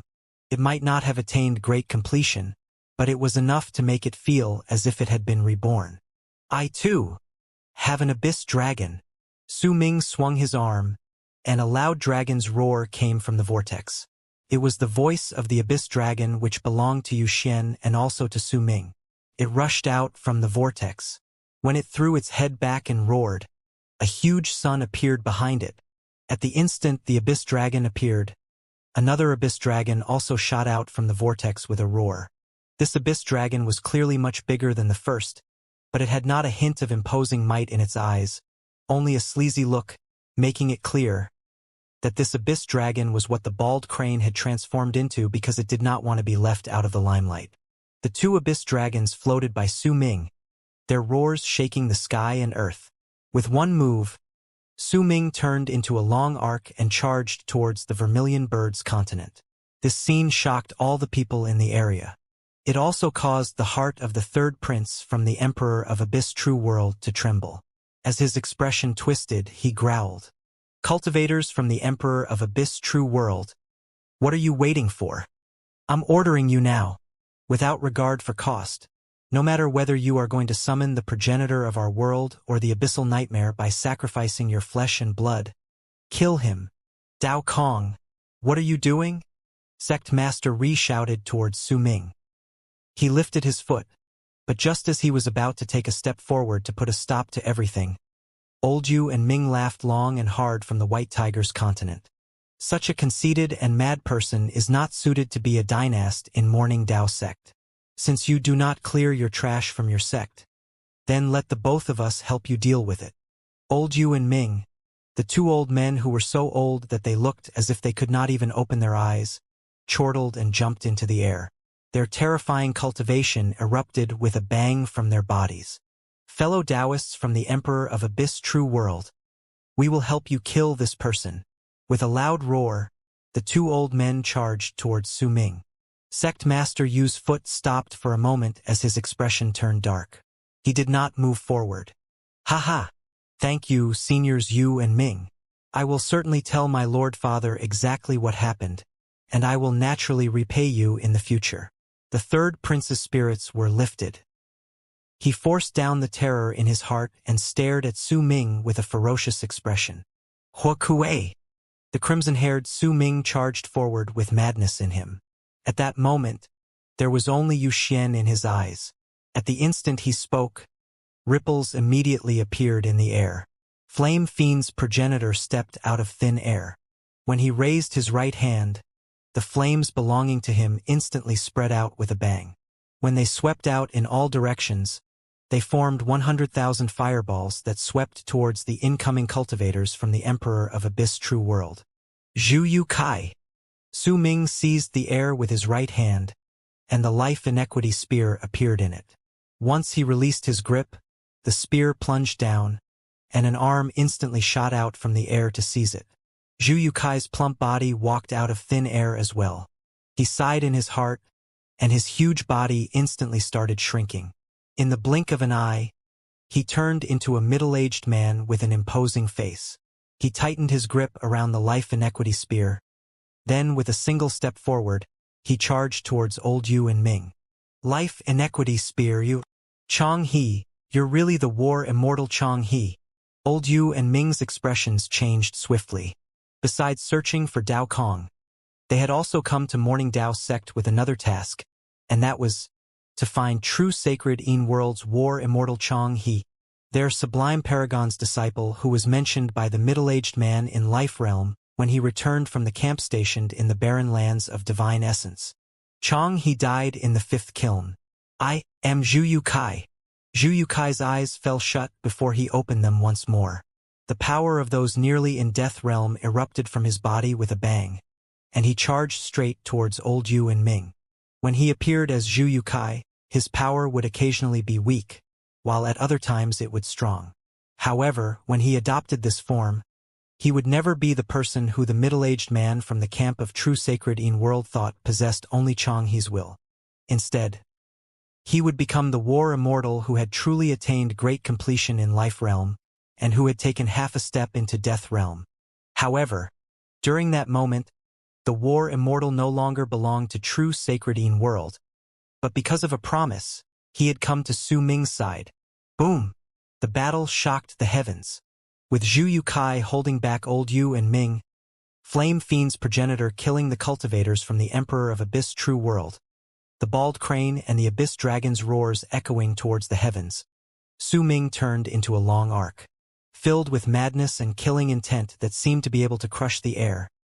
He rushed towards the Vermilion Bird's continent, straight towards the third prince from the Emperor of Abyss True World who had injured Yuxian.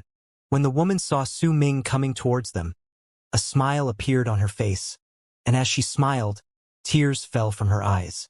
She knew. She always knew that Su Ming had not died. She also knew that she would one day meet him, that there was still a possibility for them to see each other. Such things had only belonged to Yuxian's dreams before, but now, they had become true. It's you. You're not Dao Kong. You're Su Ming, the one from the land of berserkers within true morning Dao Sect's In Death region. You're the Su Ming who that bitch Yuxian got to know in the land of berserkers. You're not Dao Kong. If the third prince from the Emperor of Abyss True World still did not understand this by then he would have lived his life in vain. At the instant his voice traveled outward, the crimson-haired Su Ming had already closed in, and with one punch forward, the world roared. A screen of light spread out from the body of the third prince from the Emperor of Abyss True World, and it looked like a huge, overturned bowl had been placed on him. The color of the screen of light was black, and waves of the aura of Abyss spread out from it. A mighty pressure which could suffocate people came from the screen. This mighty pressure surpassed those in Death Realm. This was the light of protection formed by the third prince's father, the Emperor of Abyss True World. A loud bang shot up. Su Ming's fist landed on the screen of light. A powerful rebound forced Su Ming to fall back. As he coughed up blood, the air around the screen distorted. For figures who clearly had been hiding all this while turned into 4 long arcs that charged towards the withdrawing Su Ming with strong killing intent. The 4 figures were incredibly quick, and their power, which swirled around them, made it possible for the others to tell that 2 of them were in Mastery Realm and 2 in Fate Realm. One of them was even a cultivator who had mastered his own laws of fate. No matter which true world they entered, such 4 people would be incredibly famous. When the 4 of them were together, their presence was like that of a tidal wave that was difficult for others to ignore. However, the 4 of them had chosen to hide themselves. Even when the Abyss Dragon in Mastery Realm was killed and the 1,000 Abyss Dragons died, even when the cultivators from the Emperor of Abyss True World died with shrill screams under Flame Fiend's progenitor's sea of fire, the 4 had remained composed and hid around the third prince, waiting for Su Ming's arrival.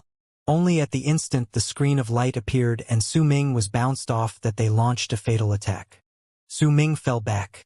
While his chi and blood were still tumbling about, the long arcs had already closed in on him. The 4 aloof gazes and 4 great waves of killing intent of the 4 middle-aged men turned into 4 divine abilities filled with the aura of Abyss that instantly rushed towards Su Ming. He could not dodge. It was impossible even to consider. The laws in the area had changed. The area around felt as if it had been separated, isolated. All of Su Ming's retreat paths were sealed off, and since his chi and blood were still tumbling about, he was in a death trap that would be fatal in most cases. The third prince laughed madly while Yuxian bit down on her bottom lip. The firm look in her eyes seemed to have turned into words in her heart. She reminded herself continuously that the man before her eyes could bring forth a miracle. Bang! Su Ming trembled. Even his powerful physical body was injured gravely when the 4 people attacked together. When he coughed up blood, his body fell back. But as he did so, the 4 people smiled coldly and moved forward once more. They once again launched an attack together. Kill him, extract his soul. I want him to see how I will ravish this bitch. When he felt that he was no longer exposed to any danger and that victory was in his grasp, the third prince raised his right hand and slapped Yuxian fiercely behind the screen of light. Bitch, he's Su Ming, right? He's that Su Ming you got to know in the land of berserkers, right? But so what if he appeared? So what if he is incredibly powerful? You bitch. That Su Ming you met in the land of berserkers is a foolish lunatic. If he had stayed obediently in Morning Dao Sect with his name hidden, I might have never found him, but now. So foolish. The third prince laughed loudly. The entire area had descended into a strange silence. Besides the battle in the sky, the image of the third prince from the Emperor of Abyss True World from before and as of right then was in the eyes of all the cultivators from Morning Dao sect. It manifested in the form of silence. It was especially so for sect masters Ri, Yu, and Xing, who had grim expressions which had never appeared on their faces before. Foolish, huh? As Su Ming fell backwards, with his bloodshot eyes, he saw Yu Xian cup her cheek. Blood trickled down the corner of her lips. His soul burned. Everything about him was boiling. As he mumbled, an extremely thick destructive power erupted furiously with a bang from his body. At the instant the presence longing to destroy all lives in the universe erupted from him. On an altar formed by countless runes which were fragmented continents incredibly far away but still in true Morning Dao world that was under the Immortals Union's jurisdiction at the moment, was Su Ming's physical body. It was trembling furiously. Oh! What could be known as acting in a manner when one flung all caution to the wind? What could be considered as not caring about any consequences? There were times when madness could be used to describe it, but there was another word that was much stronger than that one and could be used to perfectly describe the source of a person not caring about all consequences. And that was care. When care was shown to a certain thing or person, then due to their care for them, the person could overturn the universe, stopping at nothing. For certain people, those things they cared about could not be touched under any circumstances. Foolish, huh? Perhaps. I am not an incredibly smart person. So what if I exposed myself? So what if I revealed everything? The red in Su Ming's eyes gradually disappeared. His crimson hair slowly turned normal. He regained his rationality, but in his heart, care that was several times greater than the madness he felt when his hair was crimson arose. In all his life, there were only a few people that he cared about in his life. From the moment she kissed him all those years ago, Yu Xian's image was etched deep in his heart, and she became one of the few people he cared about. She likes me. If I can't even protect her, then is there still any worth even if I come to Morning Dao sect?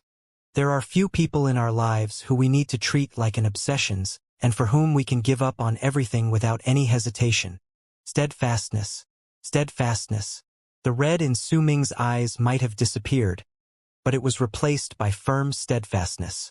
It filled Su Ming's heart, causing him to feel as if a barrier had been broken at that instant.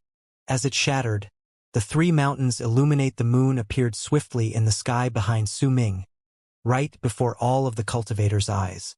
It happened without Su Ming intentionally summoning it. The gigantic moon shone with a tricolored light, causing all the cultivators in the area to suck in sharp breaths, especially the four people who closed in on Su Ming. Almost at the instant they executed their attack once more. An aura that erupted from Su Ming's body swept out in all directions. Once it crashed into the four, it forced them back continuously. Their expressions instantly changed drastically, and disbelief appeared on their faces. The power of manifesting mastery realm. This is the power of the world that every Almighty will stir up when they're manifesting the power of mastery realm. This person, the strength he showed previously had far surpassed those in mastery realm. So how is it possible that he's now manifesting the power of mastery realm? Lunar Culpa realm. He wasn't a cultivator in mastery realm. He was in Lunar Culpa realm. Such a huge moon. What cultivation method is he practicing? How could he fight against the Almighties when he's just in Lunar Culpa realm? The four people's breathing quickened. When they fell back, they could not hide the shock on their faces, because amid the disbelief in the depths of their hearts at that moment, an idea that brought fear had arisen. He could fight against Almighties when he was just in Lunar Culpa realm. If this person were to reach Mastery realm, then how strong would he be? During that moment, the four people weren't the only ones who reacted like that. Even the pupils of old Yu and Ming, who were hesitant in their actions when they fought against Zhu Yukai, shrunk in surprise. Reverend Zilong from the Fourth True World stood up swiftly with disbelief on his face. His breathing quickened. Only at that moment did he realize swiftly that Su Ming was just in Lunar Culpa realm. Su Ming had not hidden his level of cultivation and only showed the power belonging to those in Lunar Culpa realm, but was really just in Lunar Culpa realm. A bright light flashed in the eyes of the old man in blue beside Reverend Zilong. When he stared at Su Ming, Strong praise and admiration were in his gaze. There might be some people who had seen Su Ming's moon before in Morning Dao sect, but at that moment, the aura spreading out from his body much increasing with an astonishing speed, the three sect masters Ri, Yu, and Xing cast each other glances, and each of them saw a look of interest in the other's eyes. In just lunar Kalpa realm, he could fight against the Almighties. If this person reaches mastery realm, the three people's breathing quickened at the same time, and the light in their eyes immediately reached a dazzling degree. Dynast Dao Kong. The Morning Dao sect disciples on the Azure Dragon's continent might have been a little uncertain due to the third prince's words previously, but at that moment, someone immediately began shouting with force and vigor. Once the people heard his voice, all the cultivators on the Azure Dragon's continent and the 9 million in the area beneath shouted one after another, and slowly, their voices fused together, turning into a wave of sound that surged to the skies and reverberated in the air. Dynast Dao Kong! Dynast Dao Kong! The voices continued echoing in the air. They formed an astonishing roar that shook the sky. The weather changed, and wind swept out in all directions. Su Ming threw his head back and let out a long howl like never before. It shocked all the cultivators in the area. As he howled, the huge moon behind him crumbled with a bang. As it did so, its countless fragments gathered together once more. As they grouped, they formed a gigantic, peerless sun that was unprecedented and would most likely never be seen again by the people in the future. It was so huge that it far surpassed the sun possessed by all other cultivators in Solar Kalpa realm. It still shone with three colors. The crazed red, the sacred gold, and the chilling gray caused the sun to become the ultimate sight in the eyes of all the people in the area. The three mountains illuminating the moon also turned into the three mountains shining on the sun. Protect, care. Su Ming's figure was within the peerless sun. The strength of his erupted power shook the sky, and understanding appeared in his head. He had been able to reach a breakthrough in his level of cultivation because the ability to care was a form of power. It would fuel his desire to protect and become a madness that could destroy everything. This was a form of epiphany, a sediment that had laid in Su Ming's heart after all his changes of heart. It was a form of power that allowed him to marginally understand Su Xianyi's form of protection at that moment. The source of power does not come from the universe or nothingness. Neither does it come from the worlds outside. Borrowing the power from the things around us just leads to using external power in the end. True power comes from the heart and mind itself. Comes from the person. It's just like how we need our own will to not allow our power to spread outwards instead of using some from external sources. It's just like how we need our own bodies to form rebounds instead of using the power from external sources. True power, the true great Tao, perhaps the celestial origin from St. Defire Expanse Cosmos is also like that. But no matter what it is, in the end, the path all of us take to obtain true power is of training our own minds and souls. Su Ming finally understood. At the instant he came to an epiphany, an even more powerful wave of power erupted from his body with a bang. This eruption of his cultivation base caused the sun that had just been formed to instantly look as if it was about to melt. At the same time, the presence of those belonging to Mastery Realm radiated off him. Mastery Realm manifests a palm, because the palm symbolizes a full grasp of something, but the palm is also protection. To use the hand to protect, what is important is in the palm, Su Ming mumbled. As he did so, his real physical body lying on the altar surrounded by the fragmented continents in the territory of the Immortal's union, furled his hand into a fist. The power to manifest Mastery Realm. An uproar immediately broke out in the area. All the cultivators who saw the scene were shocked, especially the disciples of Morning Dao sect. Their spirits were lifted, and they continued shouting Dao Kong's name. Their voices traveled in all directions. All Almighties who step into Mastery Realm will have the power of manifesting Mastery Realm descend on them from the heavens. With this sort of power, even those in Death Realm will not be able to inflict even the slightest bit of damage to them. At this moment, all Almighties are protected. The Almighties who were retreating before Su Ming had shock hidden on their sullen faces. When they retreated, they immediately began communicating with each other with divine thoughts. Damn it! How could he suddenly reach a breakthrough and become an almighty at this moment? I thought he had long since become a master of fate, lives, and death based on his physical body and his combat abilities. We can't fight against a person like this, but he can't walk away from the power of the world descending on him either. Only when he manifests the fingers and palm and completely enters Mastery Realm will he able to move. Let's accumulate power. We will wait for him to come out, and at that moment he will die. The four people gritted their teeth while staring at Su Ming. Killing intent was evident on their faces, and their auras continued growing in power.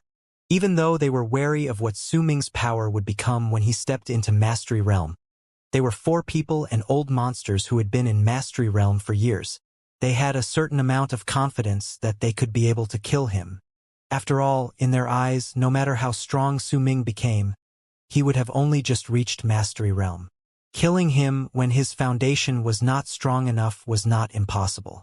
They were not the only ones who stopped fighting. Old Yu and Ming as well as Zhu Yukai parted and looked towards Su Ming, who was enveloped in a gigantic vortex with waves of strong, mighty pressure spreading out from him. He seemed to have fused with the universe. Light flashed even in the eyes of sect masters Ri, Yu, and Xing when all of them looked over simultaneously. Yu Xian stared at Su Ming with his head back and roaring from the vortex. There was a smile on her face and a hint of pride within it.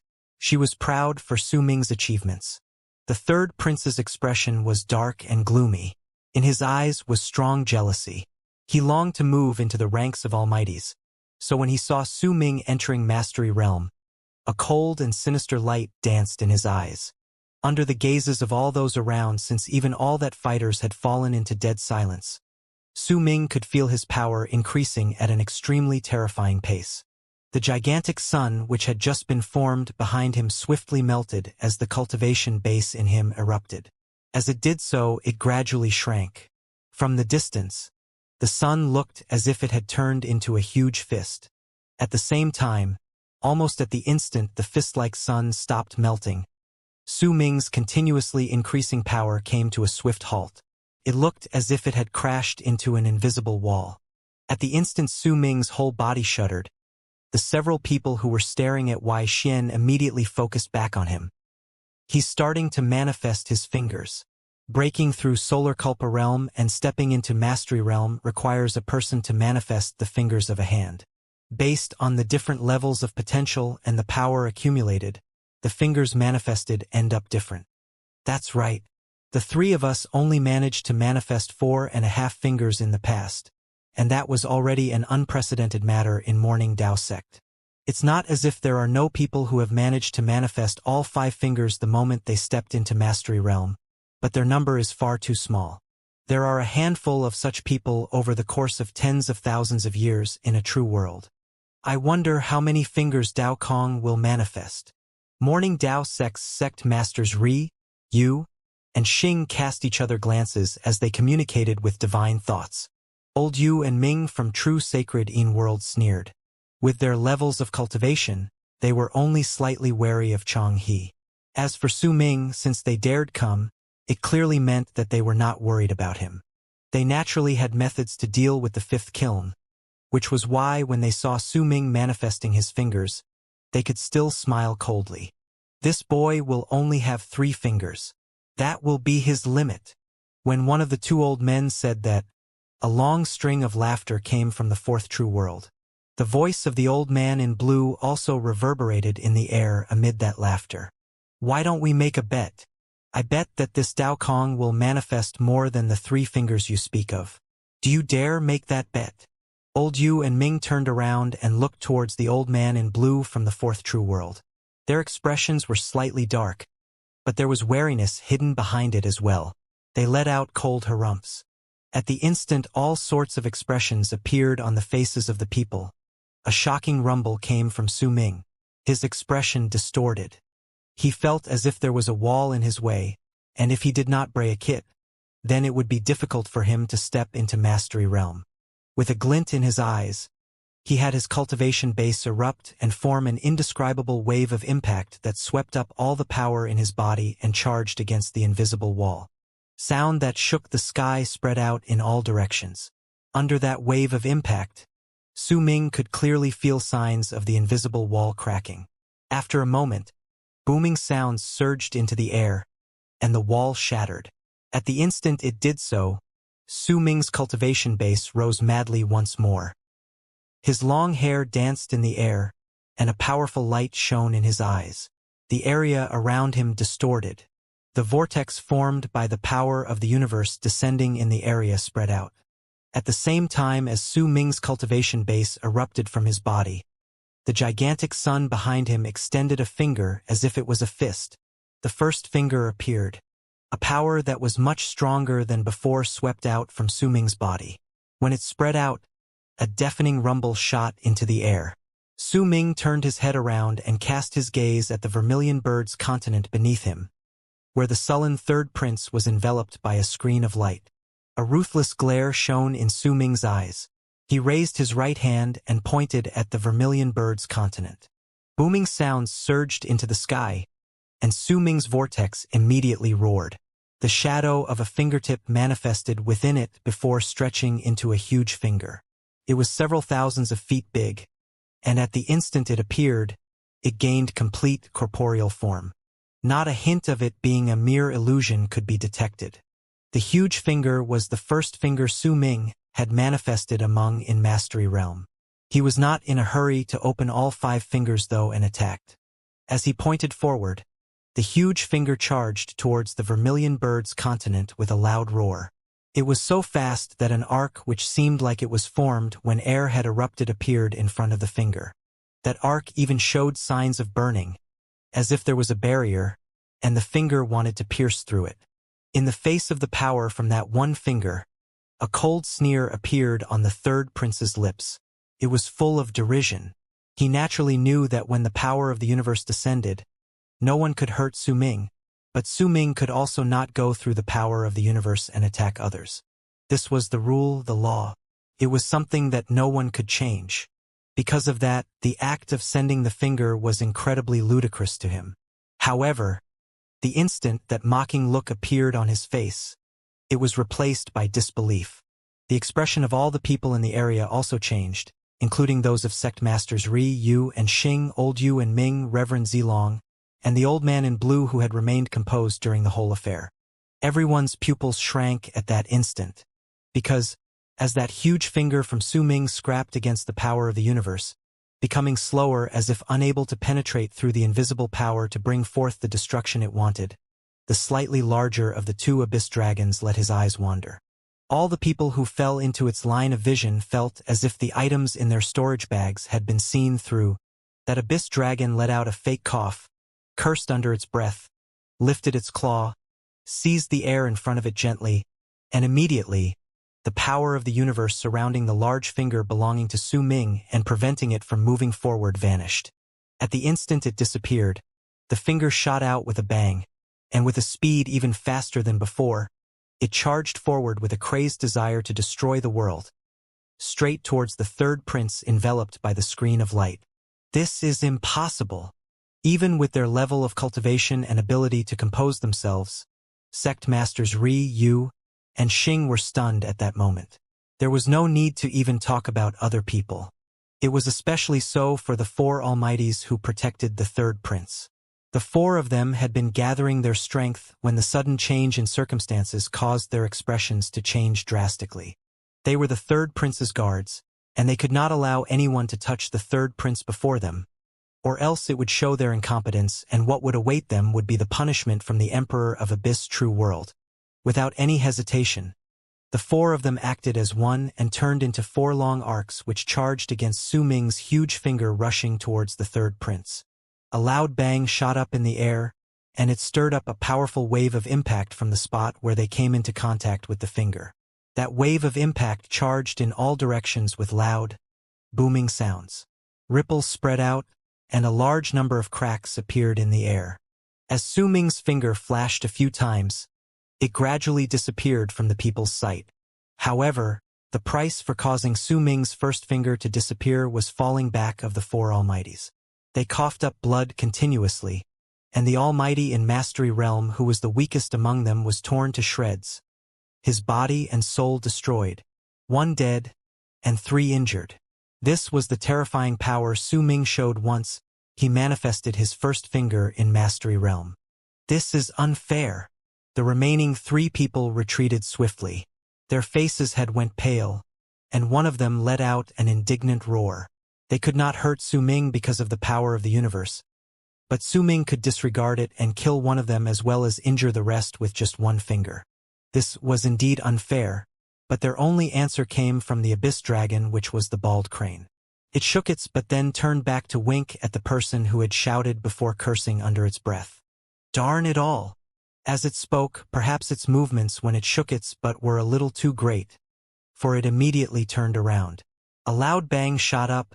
When the 1 finger killed a person, it shocked all the people in the area, and a dead silence descended. Everyone's gazes were gathered on the abyss dragon, which was the bald crane. It was the first time it was the center of attention of so many people. A smug look appeared on its face, and it let out a few fake coughs. But just as it was about to say a few modest words, another loud roar came from the vortex, and the hearts of the people shuddered. Su Ming felt his cultivation base continue rising. When it erupted, it crashed into the second invisible wall. This was his second obstacle, the gate leading to him manifesting his second finger in Mastery Realm. If he broke that barrier, he could make the second finger appear on his son. His cultivation base would increase once again at that moment. If he could not break it, then while he would still be in Mastery Realm, he would not be able to attain completion. He might be much stronger than before, but he could still become much stronger. When I manifest my second finger, I will attack again, and I'd like to see. How many of you will be left? Su Ming said in a ghastly voice from the vortex. His cultivation base erupted and rammed against the invisible wall. Twice, thrice. The booming sounds were even more intense than before. At the instant they shook the sky, the second finger appeared on the gigantic sun behind Su Ming. There were 2 fingers on the sun which seemed to have turned into a fist, and Su Ming's power rose once more. A terrifying presence spread out from his body. There were just 2 fingers, but the presence spreading out from him was already equivalent to that of normal almighties who had attained great completion in Mastery Realm. After all, this was the presence of Su Ming's cultivation base. It was not his physical body, the power of which had surpassed his cultivation base by far too much. Yet now, the distance between them was swiftly decreasing. It meant that Su Ming's true combat abilities would reach a terrifying extent. Soon after, the instant Su Ming had the second finger in Mastery Realm manifest, he lifted his right hand. With 2 fingers forming a sword, he swept his hand in the direction of the Vermilion Bird's continent. With a loud bang, 2 huge fingers touched each other in the vortex. They instantly gained form, and with a presence even greater than before, they shot through the power of the universe and charged towards the Vermilion Bird's continent. The faces of the 3 almighties beyond the 3rd prince's screen of light on the Vermilion Bird's continent turned pale at that moment. Despair appeared in their eyes, but it was soon replaced by madness. They roared together at the sky, and during that instant, their souls, flesh, blood, and cultivation bases burned. It was especially so for the Almighty who had already seized control of his own laws of fate. The burning of his soul, flesh, blood, and cultivation base caused his cultivation base to rise to a state that was infinitesimally close to life realm. The 3 of them turned into 3 long arcs that charged towards Su Ming's 2 fingers in the sky. A loud bang shook the sky and earth. As the people in the area breathed rapidly, Su Ming's 2 fingers disappeared, but the price for it was the Almighty in Mastery Realm crumbled into powder. The Almighty in Fate Realm coughed up a dozen mouthfuls of blood in succession. His body instantly withered and his eyes became dull. He moved about thousands of feet backwards, but he could no longer rely on coughing up blood to suppress his injuries. His body was then torn to shreds. The last Almighty who was infinitesimally close to life realm after he burned his soul shuddered. When he moved back, his presence grew dull. The blood he coughed up dyed his robes red. He might not have died, but his organs were already crushed. While retreating, he seized the air with his right hand without any hesitation, taking a large number of medicinal cores before immediately devouring them. Madness was in his eyes. He believed that as long as he was not instantly killed, then with his level of cultivation, he could persevere and return to the Emperor of Abyss True World. Like that, perhaps he would still have a chance to survive. He was betting that Su Ming would not be able to manifest the third finger. His power is already equivalent to those who have attained great completion in Mastery Realm, and he has manifested just 2 fingers. This Dao Kong is. Yu and Xing cast each other glances with incredibly stern expressions. There's his physical power as well. Once he fused his cultivation base with his physical body, his 2 fingers reached a power that could crush those in Fate Realm. This is a power equivalent to 1 strike of those in the initial stage of Life Realm. This child has no limits to his future. A person who could devour a garrison in a striking land. I thought he was originally in Mastery Realm, but judging by the looks of it, we've underestimated him. His blood shone with gold. If he can manifest the third finger, we can. Light shone in the eyes of sect masters Yu and Xing. There was surprise within them, but it soon disappeared as they reached a consensus. If this child can manifest the third finger, then another top-notch warrior will appear in Morning Dao sect in the future. The old man in blue from the 4th True World shook his head while speaking calmly. By his side, Reverend Zilong looked ahead with a glint in his eyes. However, he already committed a huge offense. It doesn't matter whether it is true Sacred Een World or the Emperor of Abyss True World. Both will be great disasters to him. The 3 true worlds cannot fight against each other. They will only have a dispute. Even if Dao Kong kills that third prince, the Emperor of Abyss True World will at most make Morning Dao sect pay a great price. Besides, look at Yu and Xing. Those 3 old coots were sending divine thoughts to each other just now. I might not be able to hear what they were saying, but I can guess that they've already become interested in him. They've become interested in Dao Kong. I also feel the same way about this Dao Kong. The old man in blue smiled faintly. As his eyes sparkled, thoughts that no one but he was privy to formed in his head. While everyone in the crowd harbored their own thoughts, a loud rumbling rose once again, and all of their thoughts left when they trained their gazes on Su Ming. His location was where the sound had originated. This time, Su Ming's roar was mixed in the rumble. At the instant he threw his head back and roared. The third finger appeared on the sun behind him. Veins popped up on Su Ming's face. The appearance of the third finger might have seemed simple, but in truth, he had used his cultivation base to crash against the wall nearly 100 times before he finally managed to break it. If it was not because his body was powerful to begin with, then such charges would have surely caused his body to crumble. This was also one of the reasons why the sight of someone manifesting the third finger was considered rare in the 4 great true worlds. In truth, practically all the Almighties in Mastery Realm Su Ming he'd met in the past had only manifested 1 or 2 fingers. As of then, he had yet to meet someone who had manifested the third finger. After all, a person who had only manifested the first finger could also attain great completion in Mastery Realm and could reach Fate Realm. However, the difference between them would have been widened from the instant they stepped into Mastery Realm.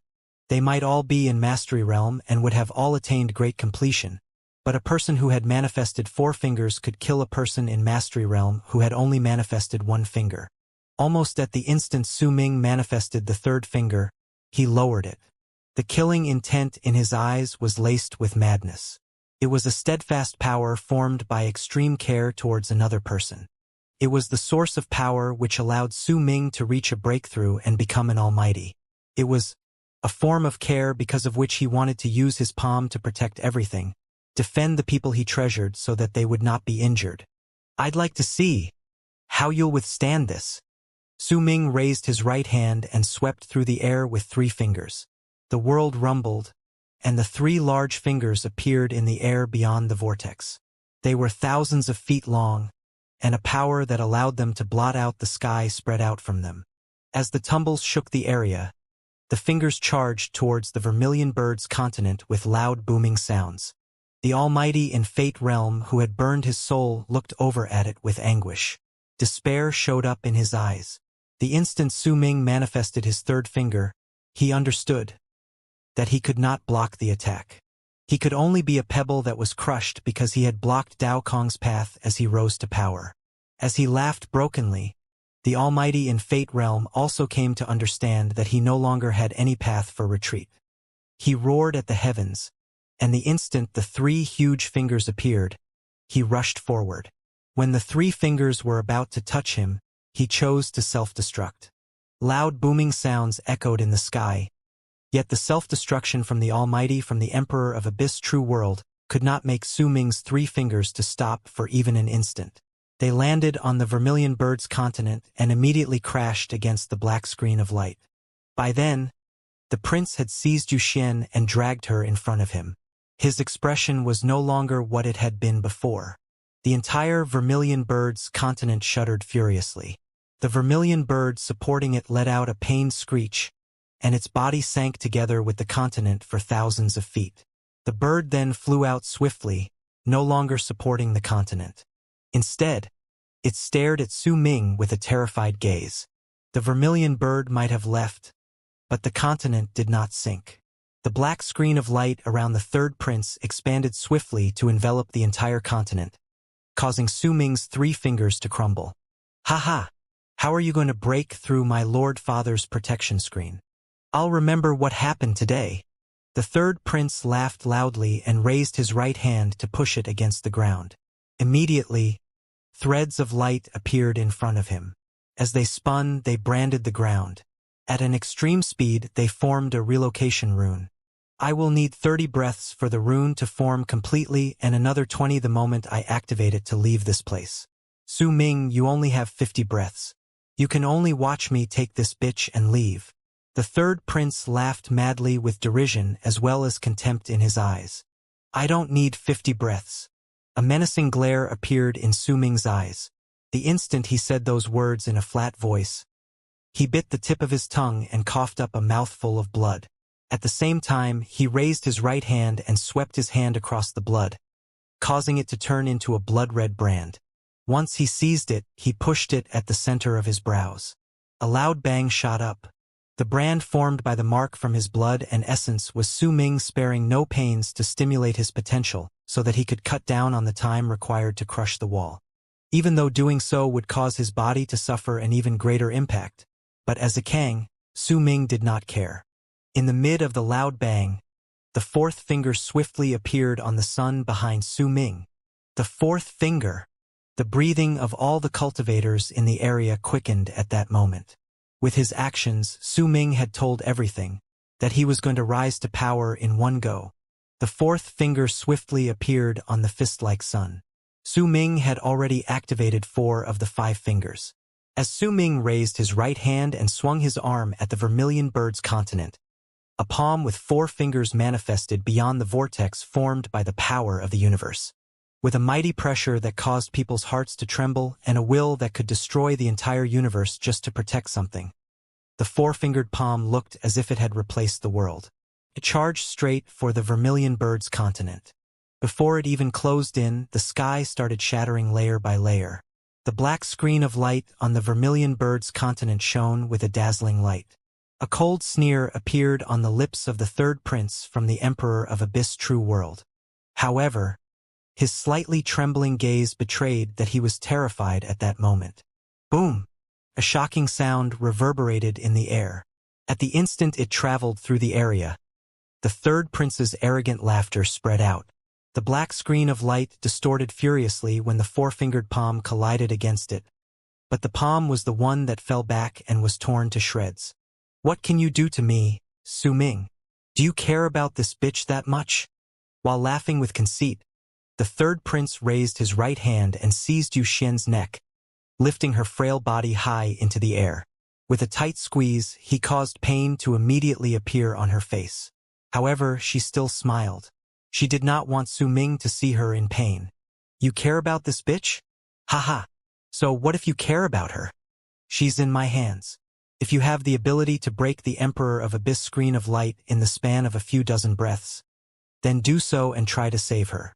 Su Ming, if you can't do it in a few dozen breaths, then I will take her home with me.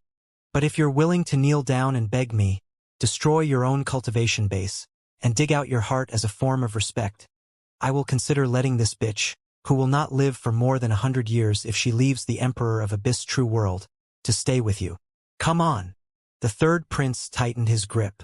Veins popped up on his face. As he laughed madly, he stared at Yuxian enduring her pain. Then at Su Ming, whose eyes had went red. The prince felt incredibly delighted, and his laughter grew even more conceited. He saw the red in Su Ming's eyes and sensed the madness in him, but he did not care. As long as the screen of light was not broken, then in a few dozen more breaths, he would return to the Emperor of Abyss true world. If the man was conceited enough to chase after him there, the third prince would let him know what despair was.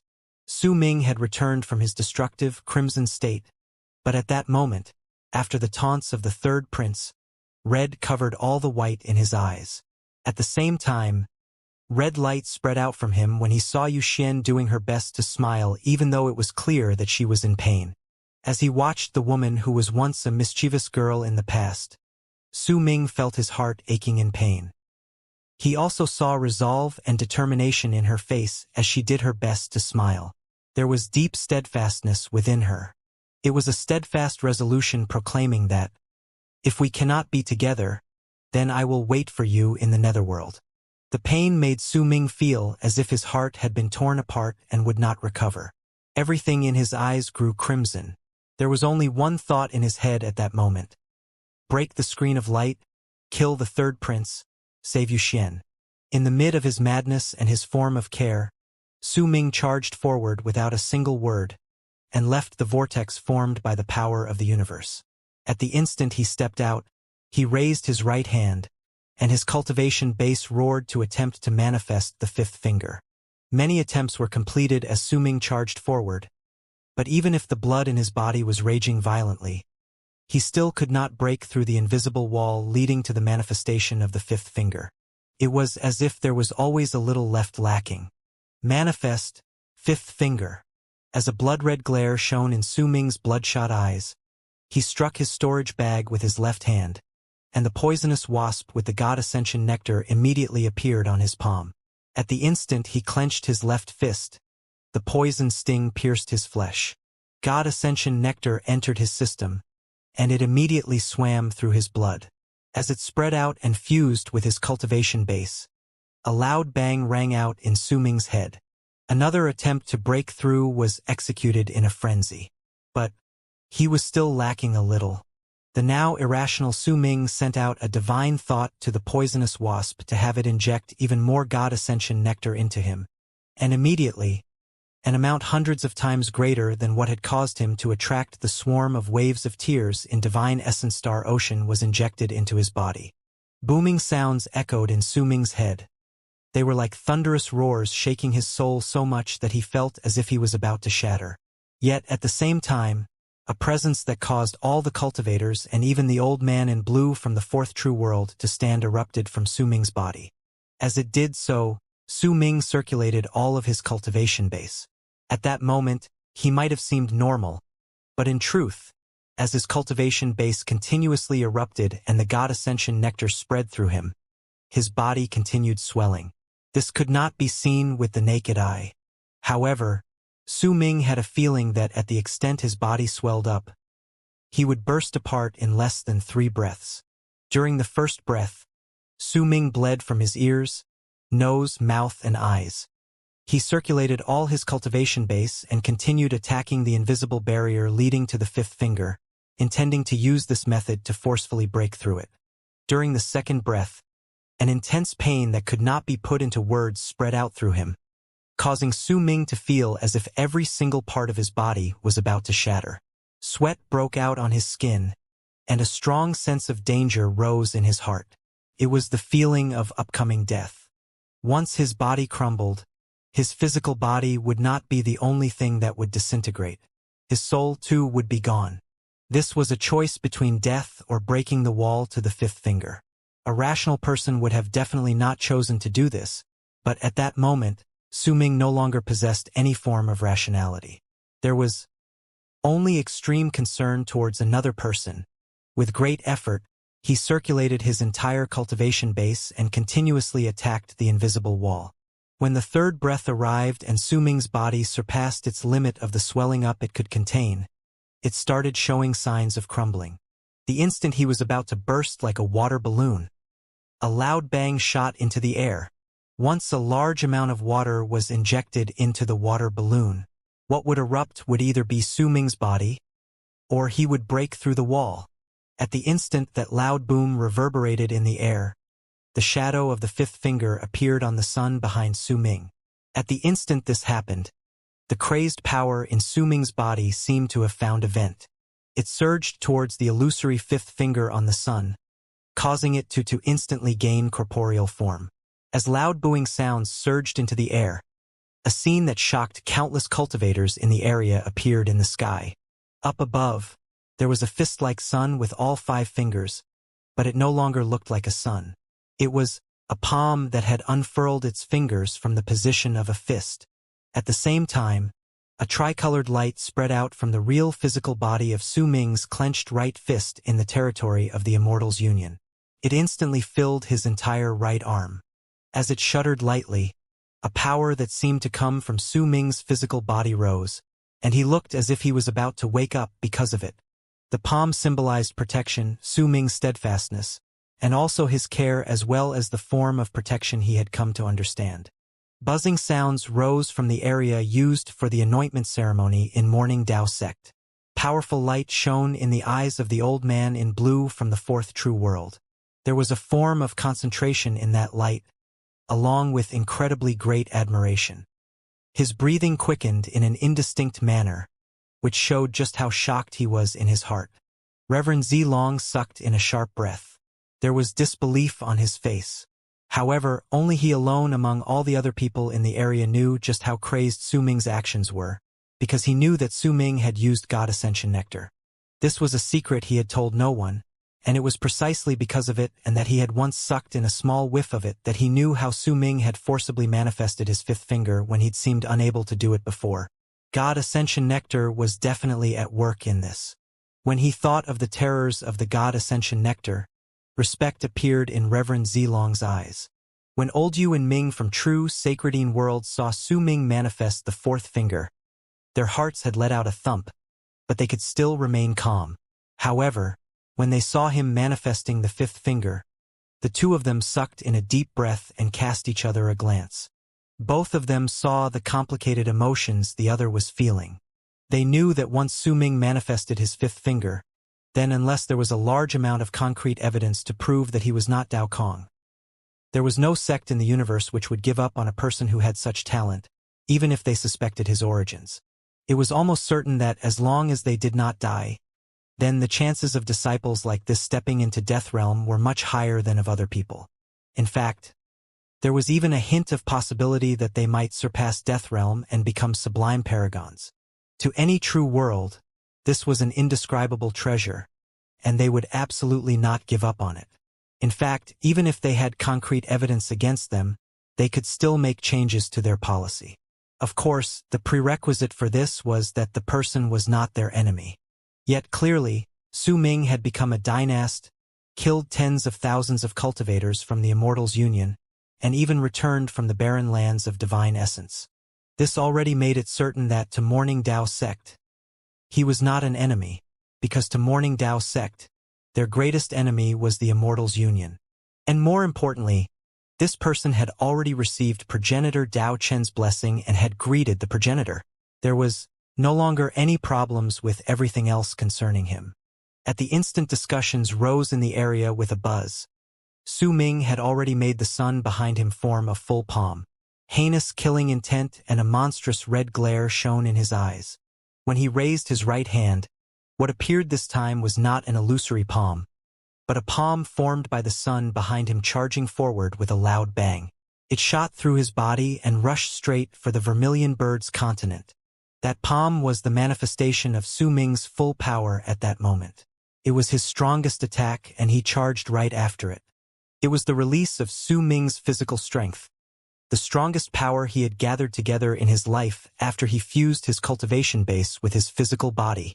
At the same time, a malicious presence spread out from him. That malicious presence seemed to have come from an ancient, ferocious spirit. It filled the air, but remained indistinct. Only Su Ming knew that it was a Kang's presence. It was ancient and malicious, and it symbolized Su Ming's Kang erupting with power once it became complete. His strike caused the weather to change, the air to look like it was about to freeze, and that a crack that formed would not be able to heal. The strike also caused the pupils of all the people in the area to shrink. Their hearts trembled because the attack was no longer something that could be executed by those in Mastery Realm, and neither was it something that could be released by Almighties in Fate Realm. The released power had already surpassed Mastery Realm, Fate Realm, and had reached Life Realm.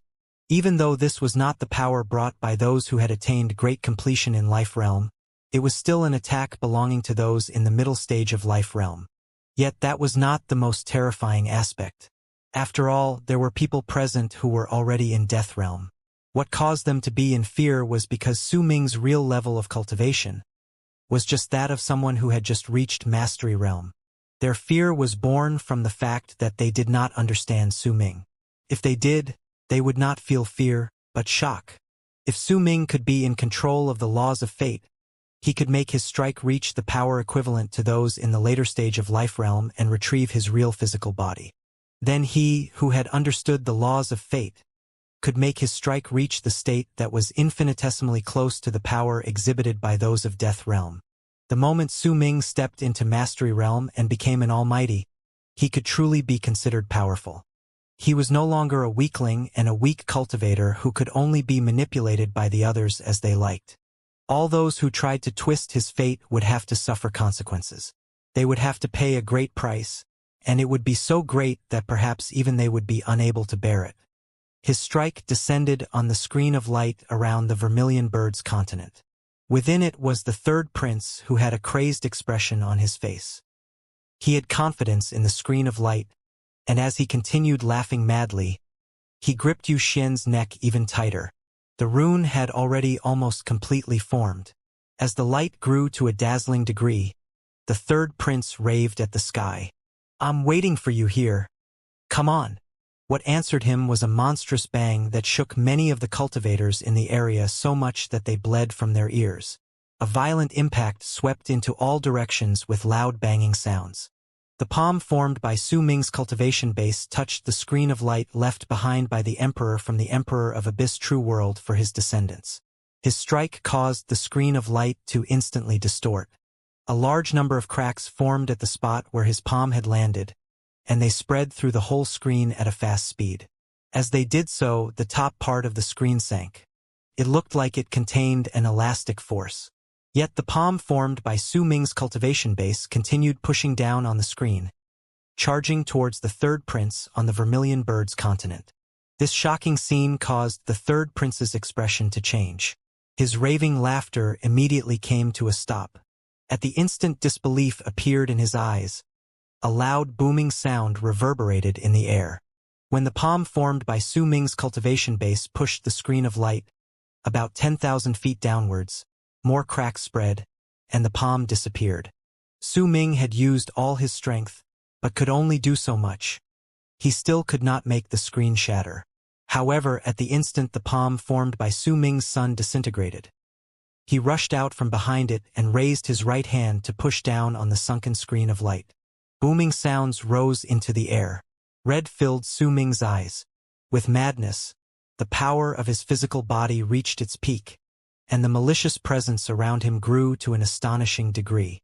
At the instant he touched the sunken screen and booming sounds could be heard, the screen was unable to bounce back. It was pushed forward by Su Ming's right hand and continued sinking even deeper towards the ground. The third prince's expression instantly turned pale.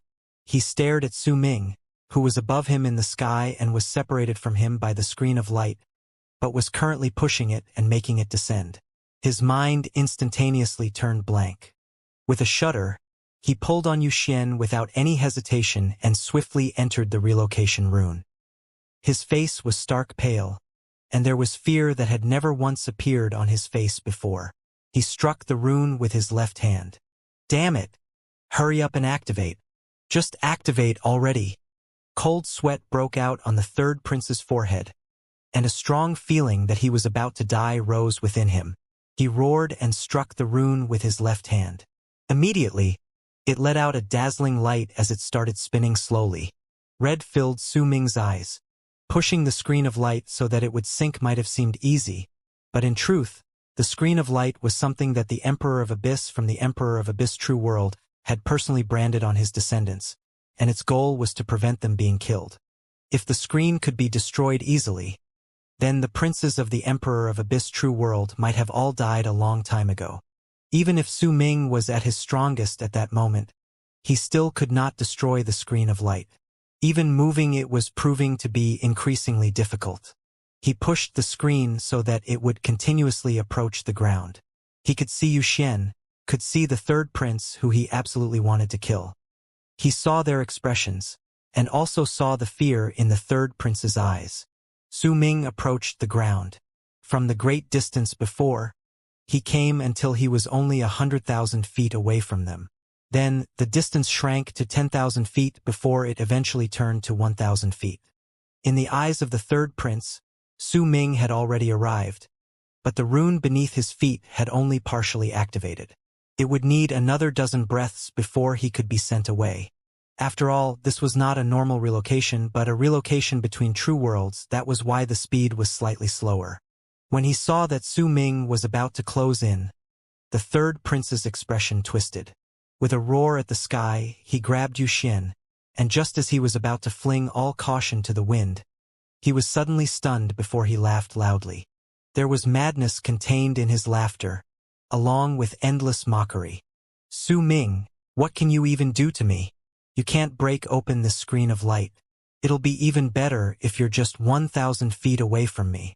You'll be able to see even more clearly how I'll leave. As the third prince laughed, he sighed in relief in his heart. He saw that Su Ming had reached the limit of what he could do when he pushed the screen until it was only 1,000 feet away from him. Not only did the screen not continue sinking, it even started showing signs that it was about to bounce back. Veins popped up on Su Ming's face. The screen of light was so strong that even if he used his full power, he could only do so much. He could not break the screen, and because of it he could not take Yuxian back. It was just as the third prince said. He could only watch helplessly as Yuxian was taken away. The blood-red light in Su Ming's eyes reached a heinous degree, but no matter how he attacked the screen, he still could not stop it from slowly raising. The scene changed from him pushing the screen to him being pushed back by the screen. Gradually, he left the area where the third prince's rune was. From the previous 1,000 feet, the distance between them became 2,000 feet, and it was still widening. The crazed laughter from the third prince fell into Su Ming's ears, and his heart trembled as it ached in pain. Sharp stabs of pain traveled up right hand which he used to push the screen of light, and it was turning into a bloody mess. His bones were continuously being crushed. Compared to the screen of light, his power seemed like it was no longer able to put a fight. I can still become stronger. As long as I can get my real physical body back, I can become even stronger. I won't accept this. With my power, with my cultivation base, how can I not even break a screen of light formed by a divine ability by the Emperor of Abyss? I won't accept this. Su Ming threw his head back and let out the most astonishing roar that he had never done since he'd come to Morning Dao Sect. It contained Su Ming's bewilderment when he was in Dark Mountain and when he was in the land of berserkers. It contained his anguish when he left the 9th summit and stepped into the barren lands of divine essence. It contained his madness as he barely escaped death when he was in divine essence Star Ocean. It also contained his boundless resentment towards Su Xianyi due to his origins. At that moment, all of that was released violently in his roar. There was also his pain and his refusal to admit that he could not save Yuxian. As the roar reverberated in the air, it traveled through all 9 continents in the first plane to the 99 continents in the second plane, the 999 continents in the third plane, the the 9,999 continents in the fourth plane, Tao Ocean, all dimensions in Morning Tao sect. And it even reached as faint murmur Su Xian Yi's isolation grounds. The isolated Su Xian Yi shuddered. However, soon he closed his eyes again, and a sigh left his lips when he closed his eyes again. As the roar echoed in the sky, the ears of the 10 million cultivators rang. While they were in shock, Su Ming's real physical body, which lay in the territory of the Immortal's union, shuddered violently, especially his right hand. A tricolored light spread out from it, and a power that had always been sleeping in the body looked as if it was about to be awakened in an unseen manner at that moment. "I want to become stronger." At the instant Su Ming shouted those words, dazzling light erupted from his real physical body's right hand. At the instant it appeared, a large number of figures instantly appeared around his real physical body, but before they could even do anything, the right hand of Su Ming's real physical body disappeared in the light. His whole right arm disappeared along with it the next moment. At the same time, Su Ming's bloody right hand, which held back the screen of light in Morning Tao sect, was torn to shreds with a loud bang. However, a new arm suddenly replaced it at an indescribable speed. Soon after, a power that was even greater than the strongest power Su Ming had been able to muster spilled out violently with a shocking bang from the right hand, which seemed to have regrown in a heartbeat. Thunder roared. The wind and clouds moved back. The chill of midwinter, the light of autumn's red, the flames of the scorching summer appeared at the same time. When they intersected with each other, for the first time ever, the presence of spring appeared around Su Ming's right hand. Spring was the time when all things come back to life, and it was the final step in moving from death to life. And signs of it manifesting showed up at that instant. Su Ming used the right hand, which had appeared as if it had regrown, and seized the air in front of him. As the world roared, the light of the rune around the third prince and Yuxian spun. At the instant they were about to be relocated, the screen of light blocking Su Ming's path was torn apart. It crumbled with a bang, and his body descended at an indescribable speed. He lifted his right hand and pierced the light from the rune. As if he could move through true worlds, he seized the third prince, who was already halfway through his relocation, and with a ferocious face yanked him back.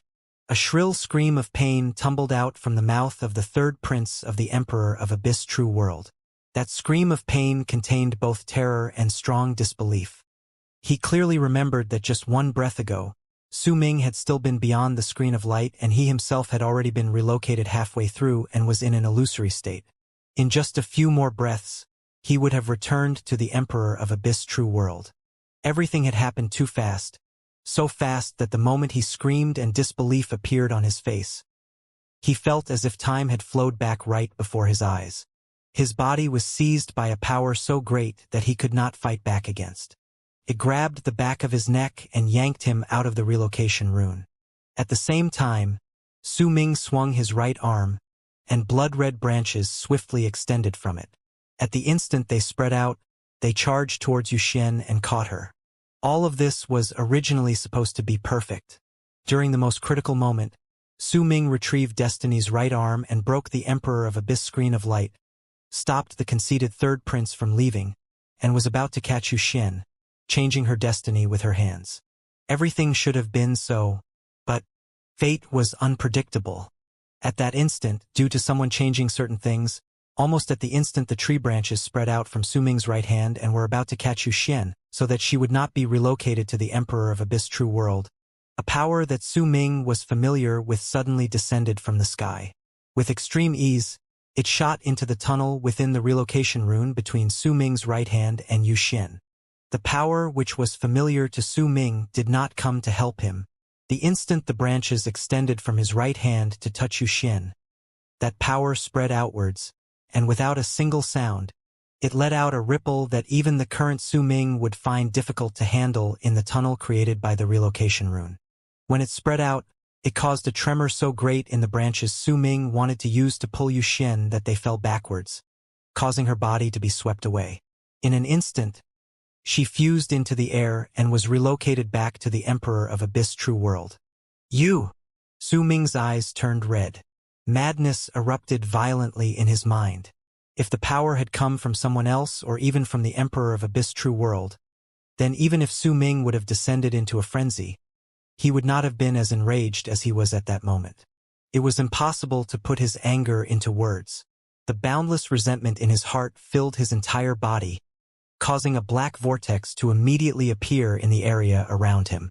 She will be safe in the Emperor of Abyss True World, but she doesn't suit you. A sigh echoed in the air.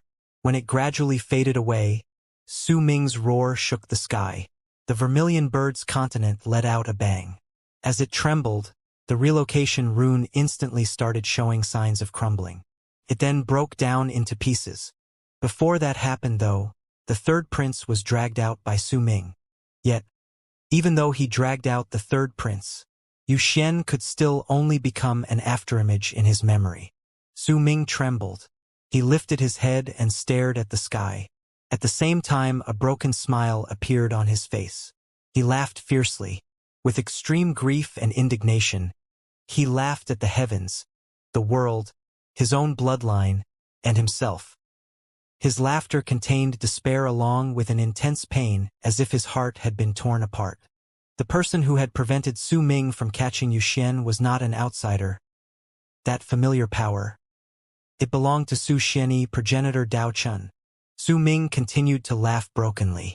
His expression was ferocious, however, and his body trembled. After experiencing the extreme madness, a deadly still air surrounded him. It was akin to death itself, similar to the one he carried under the mask forced on him by Death Region. In time, when he'd gotten rid of the mask, that deadly still air had also disappeared, but at that moment it returned. Su Ming's personalities changed from just gold, crimson, and gray. Another color had been added, black. Black hair, black eyes. He looked exactly the same as he did when the three personalities had yet to manifest, however. Even though he might look the same, in truth he had changed completely. At that moment, the dead look was formed by the intense pain of his heart being torn apart, the indescribable anger, and the grief as well as indignation that made him feel as if his heart was about to be devoured. "Doesn't suit me," Su Ming mumbled. He did not shout and neither did he growl. Instead, he stared at the sky. After a long while, he lowered his head. He still had the third prince from the Emperor of Abyss True World in his right hand. The third prince was shuddering at that moment. In his eyes, Su Ming was the most terrifying nightmare in his life. He instinctively wanted to tell him the identity of his father or to appear strong even though his heart was trembling in fear, or just plead for mercy. The expressions of sect masters Ri, Yu, and Xing changed. Clearly, they did not expect that Su Ming would truly be able to break the screen of light.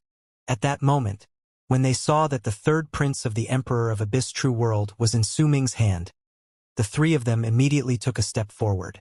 "Dao Kong, do not kill that person," Sect Master Yu said hastily. The trio's cultivation had already reached a monstrous level, and with one move, they instantly closed in. However, while they might be fast, Su Ming could be even faster when he wanted to kill someone. To the current Su Ming, the third prince was just an ant. At the instant he lowered his head and Sect Masters Ri, Yu, and Xing arrived. He tightened his grip, and 7 ripples were sent into the third prince's body in succession. The first ripple instantly crushed all his bones, causing immense pain. At the instant the third prince let out a shrill scream of pain. Su Ming pushed his left hand over the prince's mouth and seized it so that his screams could not be voiced, thereby turning it into an even more intense pain. Once all the third prince's bones were crushed, the second ripple reduced them all to powder, causing the third prince to become a mess of flesh. If it was not because Su Ming kept his grip on the prince, the man would have definitely fallen into a puddle. The third, fourth, and the fifth ripples tore the third prince's skin, melted his flesh, and evaporated his blood. The sixth and seventh waves crushed his soul. It was shredded forcefully, causing him to taste indescribable pain for a few breaths before he died. Throughout it all, Su Ming's left hand was held tightly over the third prince's mouth, so that he could not let out even a single sound. When Su Ming let go of his hand, the third prince disappeared. He had already turned into ashes that fell to the ground. Su Ming's eyes were dull, and he was silent. The breathing of all the cultivators in the area quickened at that moment, and all their gazes gathered on Su Ming. After a long time, he looked at his right hand. Anguish appeared on his face. His right hand could bring forth a power that was infinitesimally close to those who had attained great completion in life realm, which was why he had been able to tear apart the trembling screen of light. But even so, he was still unable to stop the power of Su Xianyi. And for the second time, he was unable to catch Yu Xian's hand. "Doesn't suit me? What right do you have to say that?" Su Ming mumbled. His expression turned even more dreary, but there was a vast amount of life force that made it seem as if he was being reborn spreading out from his right hand. That presence was incredibly ancient, as if it had been lying in him for countless years. Su Ming slowly raised his foot and walked into the sky. He left the Vermilion Bird's continent behind, and as he moved higher up, he did not spare a glance at the area around him. He had a place he wanted to go to, Dao Chen's isolation grounds. He wanted to ask exactly why Su Xianyi had said that. Flame Fiend's progenitor immediately took a few steps back when he was before Su Ming. His pupils shrank, and he stared at him with a hint of fear. He could sense that something was incredibly off about Su Ming at that moment, so whatever he did, he could not provoke him. Even if Su Ming looked as if he was just moving forward and he was a follower, at that instant, Flame Fiend's progenitor still chose to retreat. He was not the only one who did so. The Morning Dao sect disciples in the area, as well as the cultivators from True Sacredine World, moved back at that moment to clear a path for him. "Doesn't suit me?" Dense blood capillaries popped out in Su Ming's eyes. When they were seen in contrast to his black hair, he radiated a crazed feeling that screaming at the others not to get close to him. Old Yu and Ming cast each other glances, and Old Ming spoke languidly with a mirthless smile. "So is this how you lot from Morning Dao sect treat your guests? The third prince of the Emperor of Abyss True World came to congratulate you on anointing your dynasts and even brought gifts. But this Dao Kong of yours killed him. As for you, you only watched. No one even tried to stop him. Morning Dao sect, this is what you are, indeed. I'd like to know what the Emperor of Abyss will do once he learns of this." Sect Masters Ri, Yu, and Xing had sullen expressions on their faces. They might have already made their decision, but even they thought that the situation right then was a little troublesome. Su Ming had attacked far too quickly just then, and they hadn't thought that he would actually be able to break the screen of light. If that had been the truth, everything would have been much simpler. But not only was Su Ming able to break the screen of light, he also killed the third prince. This caused the matter to turn a little complicated. "Dao Kong, you went a little overboard in this matter. There are outsiders here. Oh well, go and isolate yourself in Dao Ocean for 500 years. This is your punishment."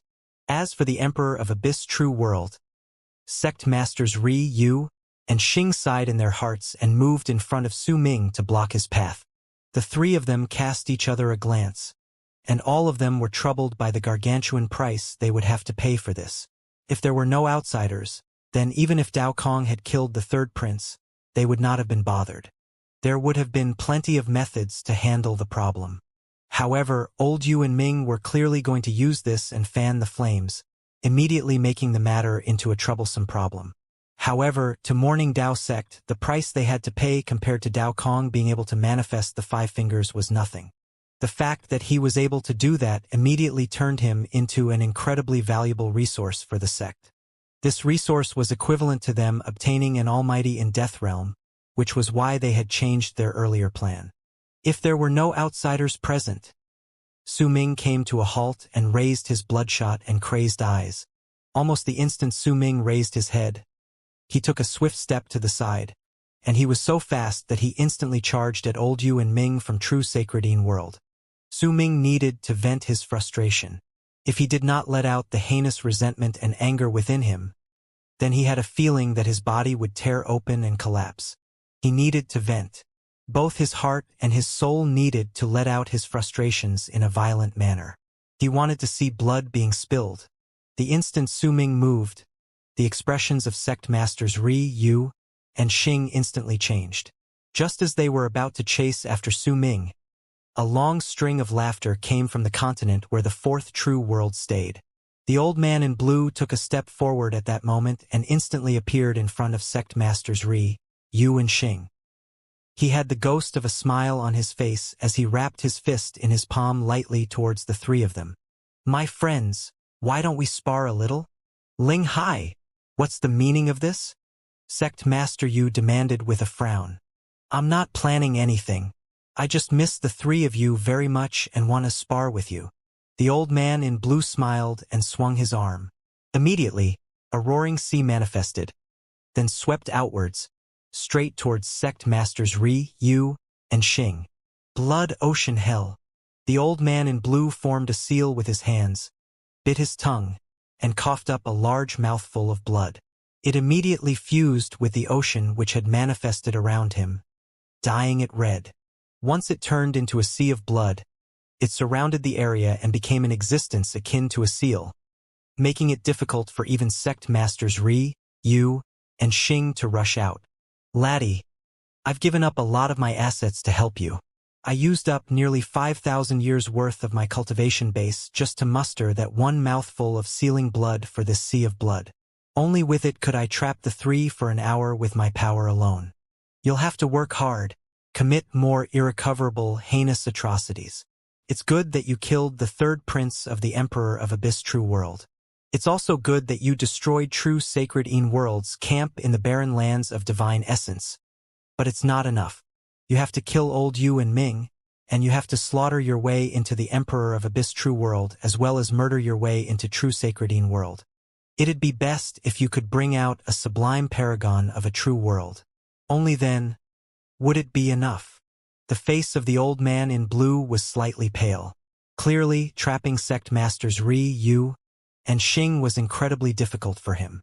However, there was a powerful light shining in his eyes, and it was filled with expectation.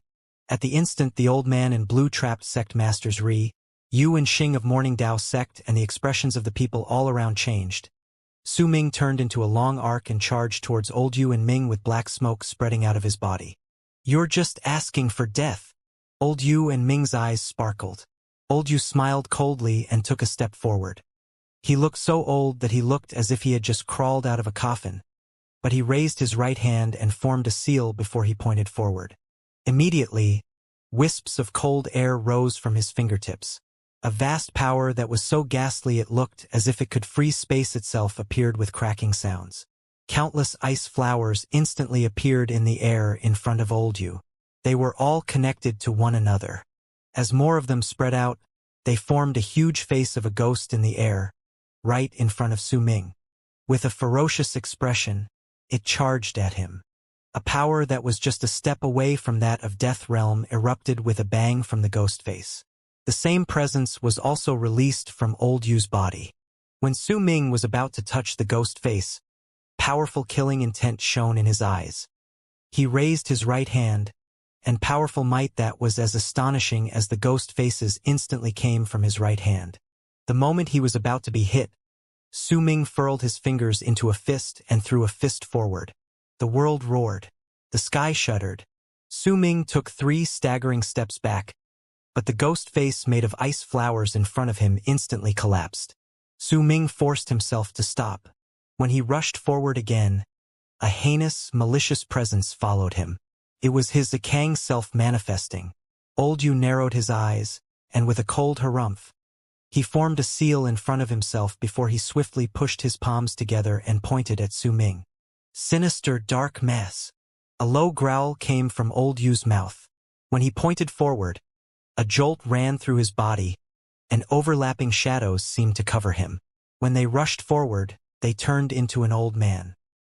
He had an illusory body, but at the instant he stepped towards Su Ming, he raised his right hand and formed a seal before pointing at the center of his own brows. Immediately, a bang shot out from his body, and he turned into a ghost face that charged towards Su Ming. At the same time, overlapping shadows appeared on old Yu again. This time, 10 illusory shadows flew out at the same time.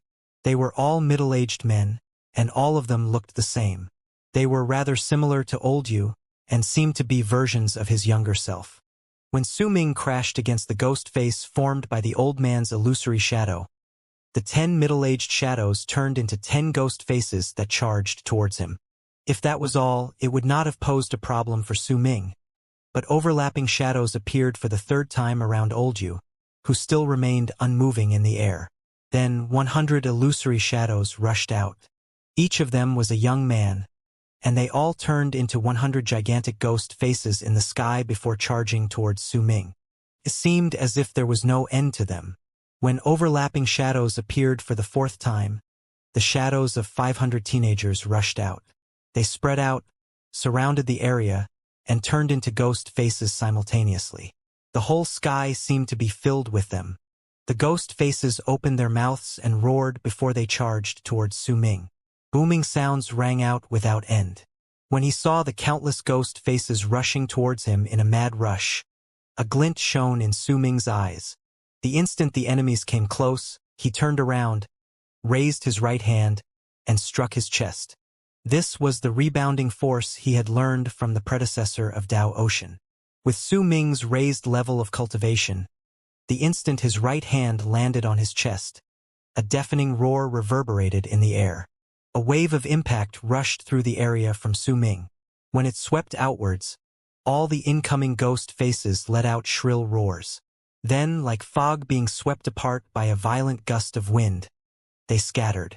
Blood trickled out of the corners of Su Ming's mouth, but he did not wipe it off.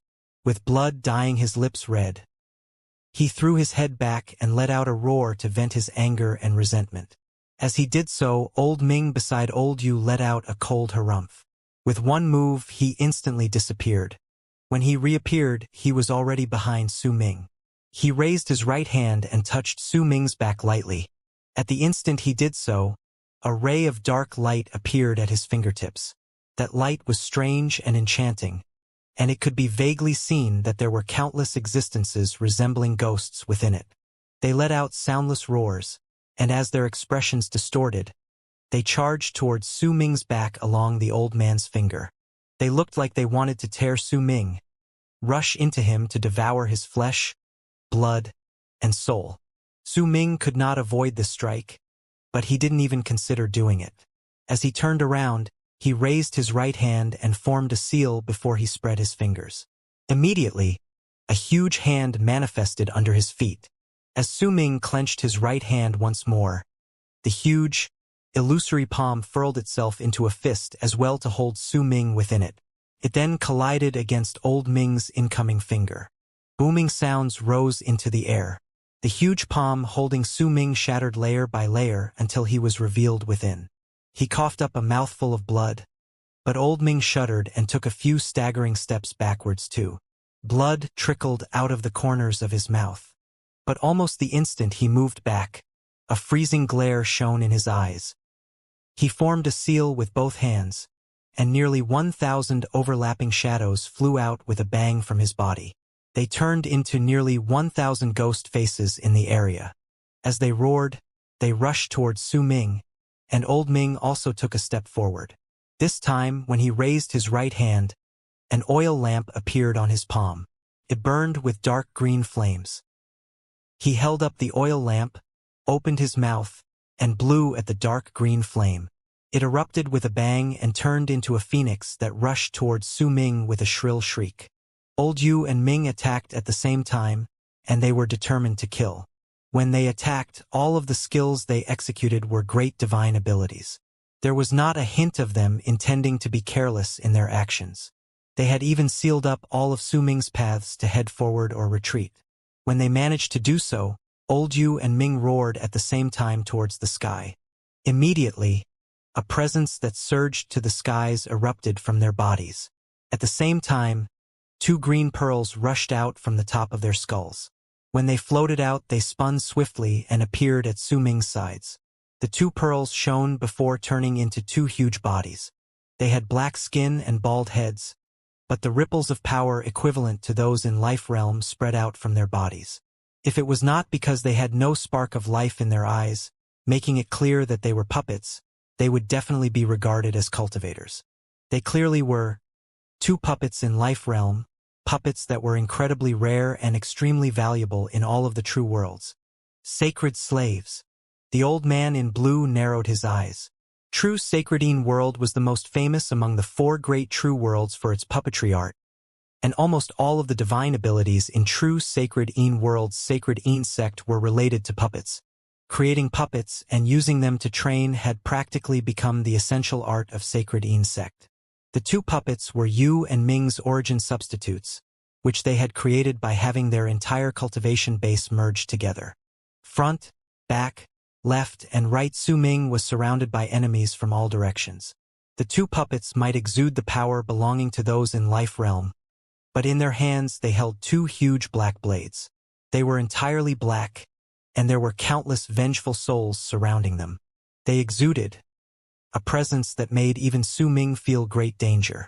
Those were 2 extraordinary blades. Booming sounds rose into the air, and divine abilities closed in on Su Ming at the instant he was surrounded and about to suffer attacks aimed to kill from all directions. He closed his eyes, raised his right hand, and pushed up against the sky. 5th kiln.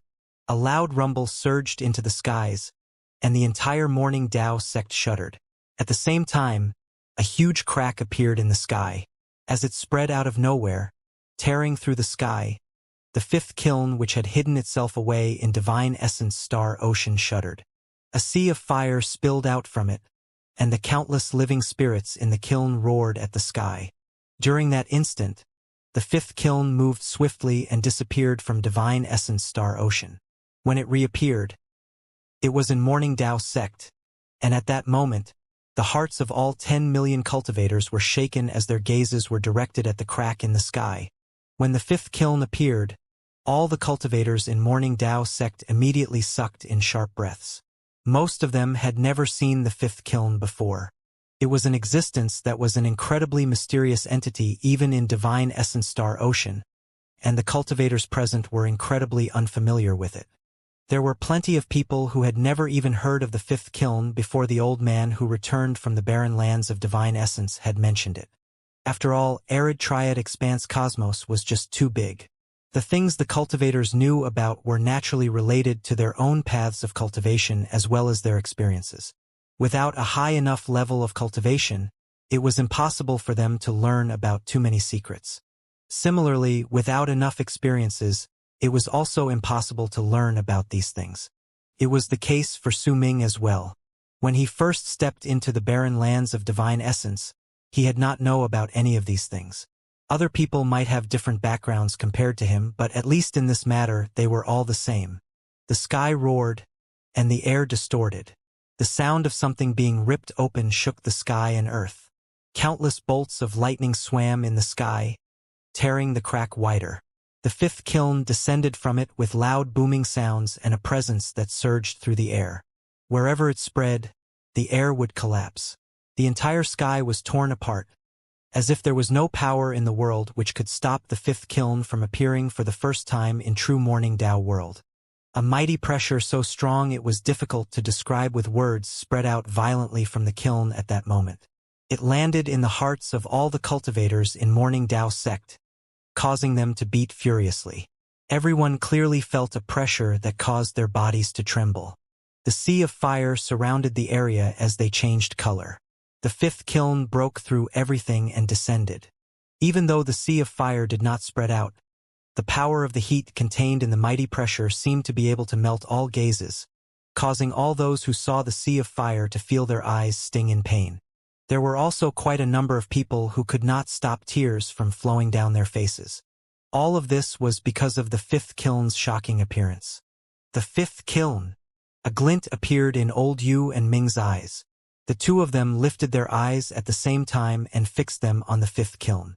Based on the words of the Almighty in Life Realm who had returned, they knew that Dao Kong could control the 5th kiln, and since they dared to come over and attack him, it was only natural that they had methods to rely upon when dealing with this treasure. I'd like to see whether this 5th kiln is truly as mighty as the rumors say. Abyss activating brush. Old Yu roared with his head raised.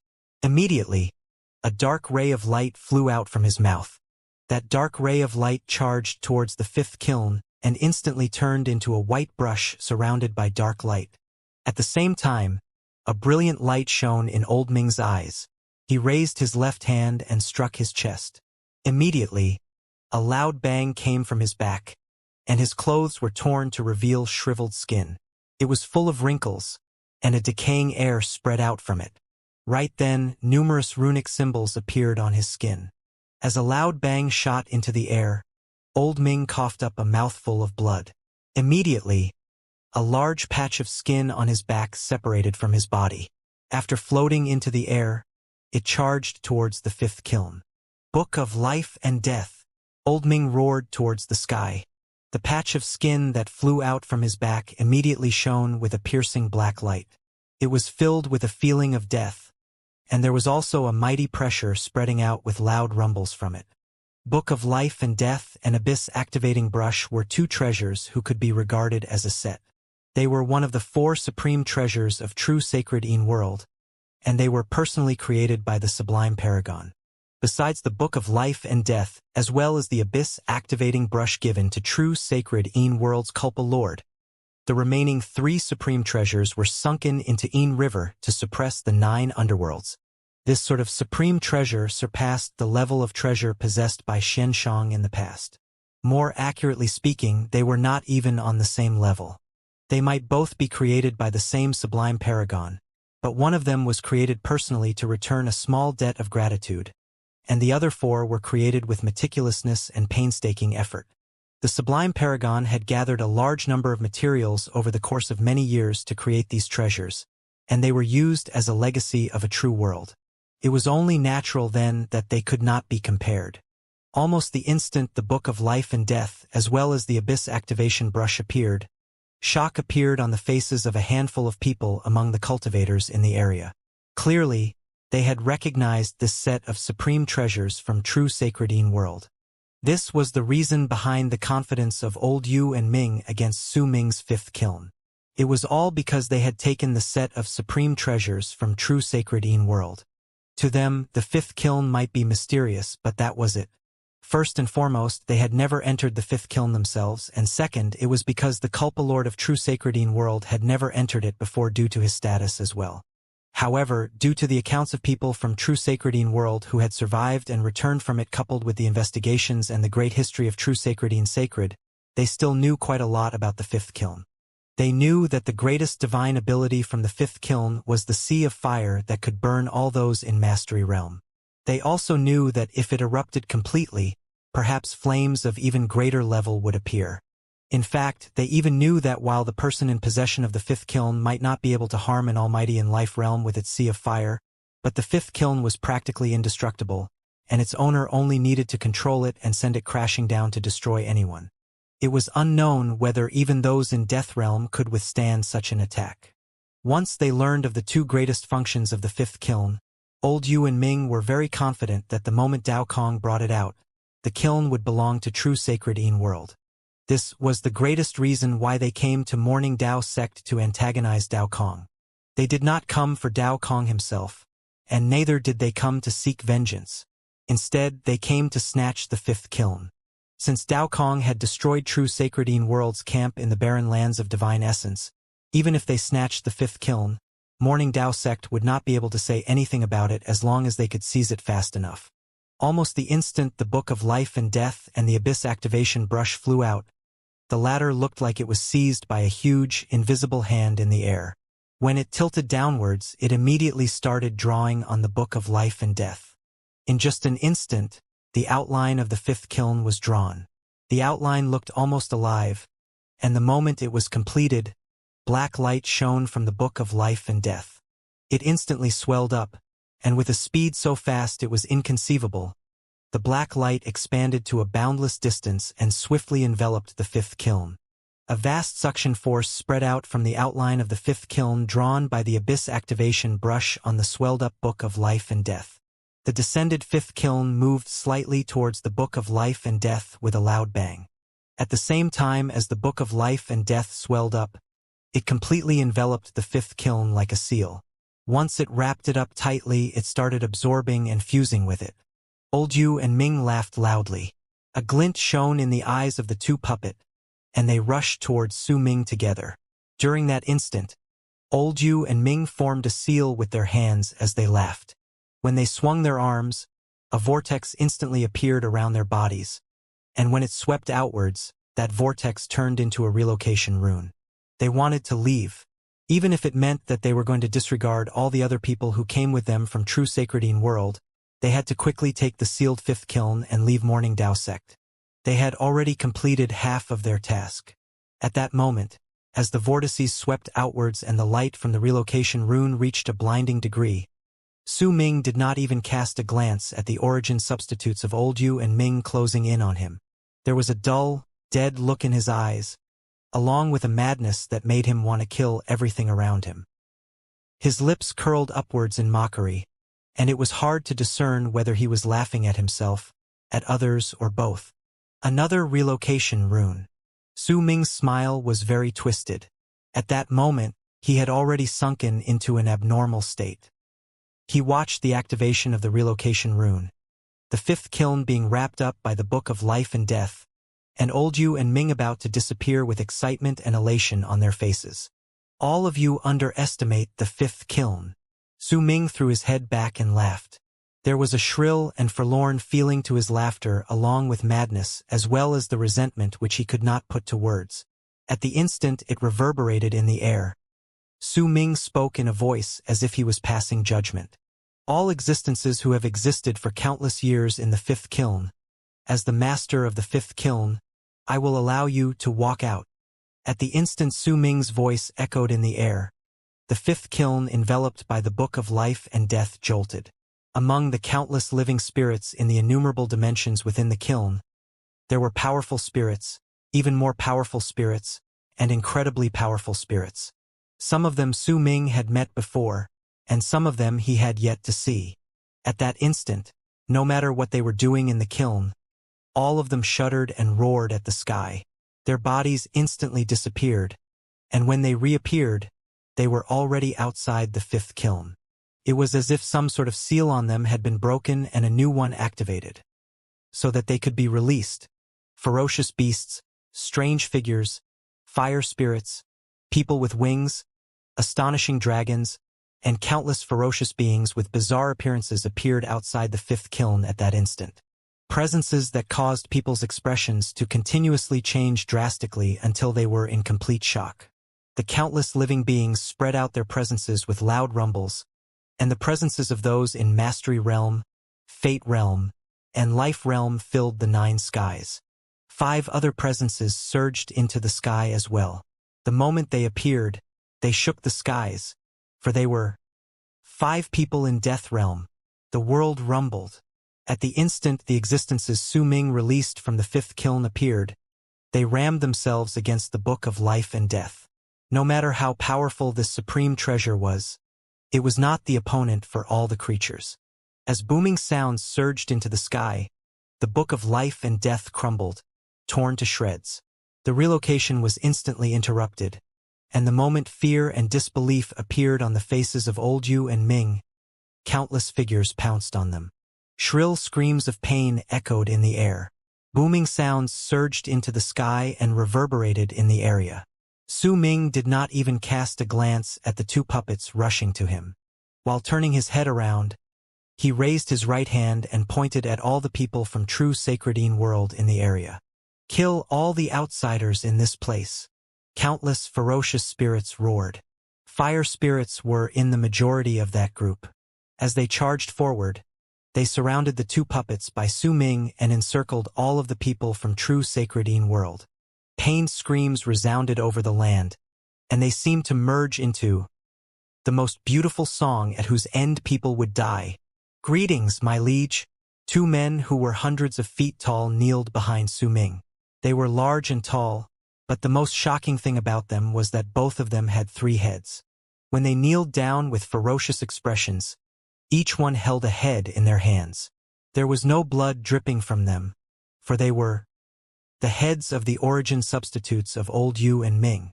Shrill screams of pain reverberated in the air behind them. Tens of thousands of living beings from the fifth kiln roared at the sky as they approached Su Ming and kneeled down. Greetings, my liege. The tens of thousands of living beings all held bloody heads in their hands which belonged to the cultivators of true Sacredine world. Further down were countless ferocious beings from the fifth kiln. They also prostrated themselves in the air and let out a uniform shout. "Greetings, my liege!" At the same time, two shrill screams of pain shook the sky and earth. 5 powerful presences that were mighty enough to cause all the people's hearts to tremble erupted with a bang in the distance. They belonged to almighties in Death Realm, and they were filled with the ultimate power of death. As the presences erupted into the air, 5 tall figures walked forward slowly from the distance. One of them was an old fire spirit dressed in fire armor. His eyes were calm, and there was an ancient air underneath it. In his hands he held the torn book of life and death as well as the abyss activation brush. One of the 2 people by his side was a thin skeleton.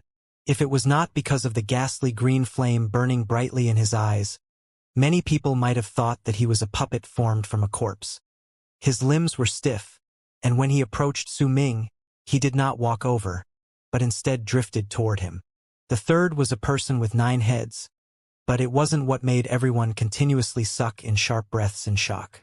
He held a head in his hand. Its eyes were open, and there was disbelief within them. It was Old Yu's head.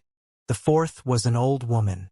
She leaned against a cane, and under her silver hair were a pair of silver eyes. Her ancient appearance exuded a deadly still presence akin to death itself.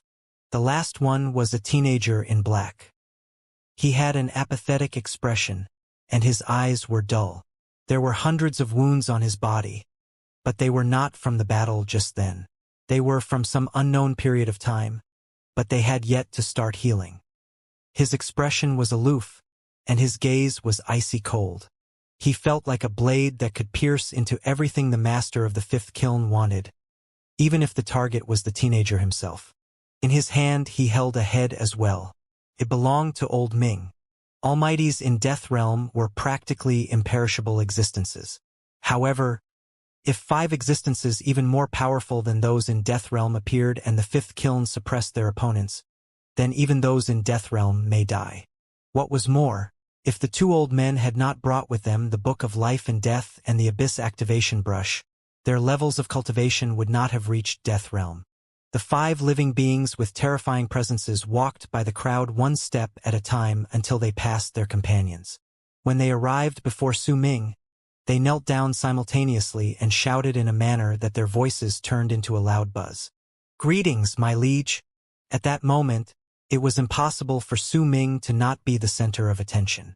It was impossible for him to not be an existence akin to a prideful sun, and it was equally impossible for him to not be an existence akin to the brightest star in the universe. Before him was an endless army of various strange, ferocious spirits. It would have been nothing if they were just spirits in World Plane Realm kneeling to Su Ming. Even if they were in Solar Culpa Realm, it would have still been acceptable. In fact, even if there were in Mastery Realm kneeling to worship Su Ming, the crowd could still somewhat accept it.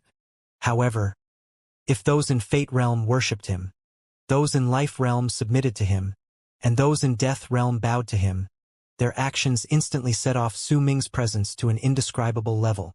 All those who came from True Sacredine World had died, while all those from the Emperor of Abyss True World had their bodies and souls destroyed.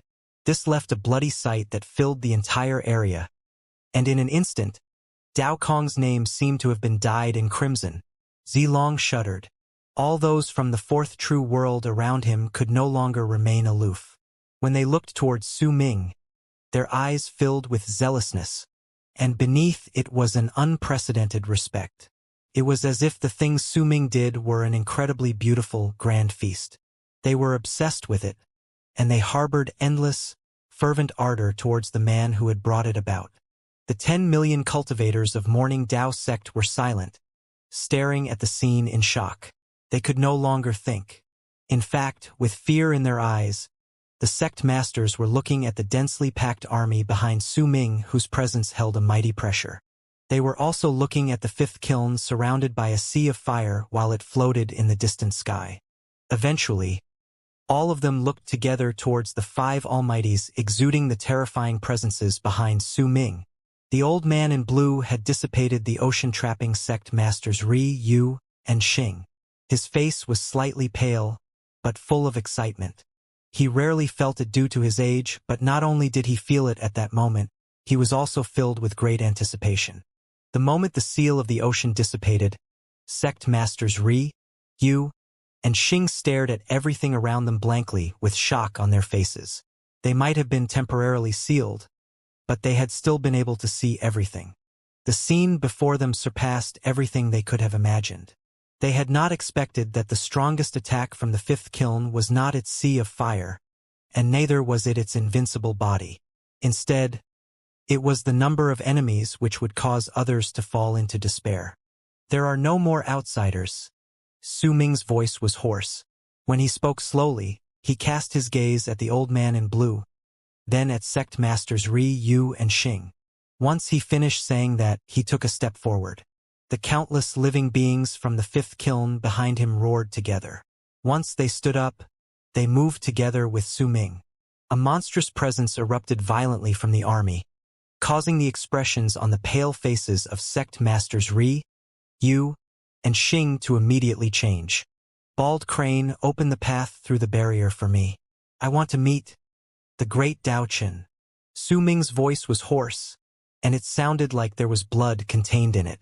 When he said the final four words, the pain made him feel as if his heart was about to be torn apart. Dao Kong Yu? Sect Master Yu had just opened his mouth to speak when a sigh came from a distant sky. With it, a figure walked out from the air. Needless to say, it was Dao Chen's disciple, Su Ming's elder, Sang. He did not look old, but the feeling of age was contained in his eyes. Hidden in them were amiability and sorrow. He stared at Su Ming while in possession of the present Su Xianyi had wanted to give to Su Ming.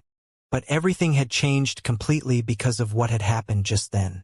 If you want to come, then come. I will take you there, but have them stay here. All right? Sang stared at Su Ming quietly.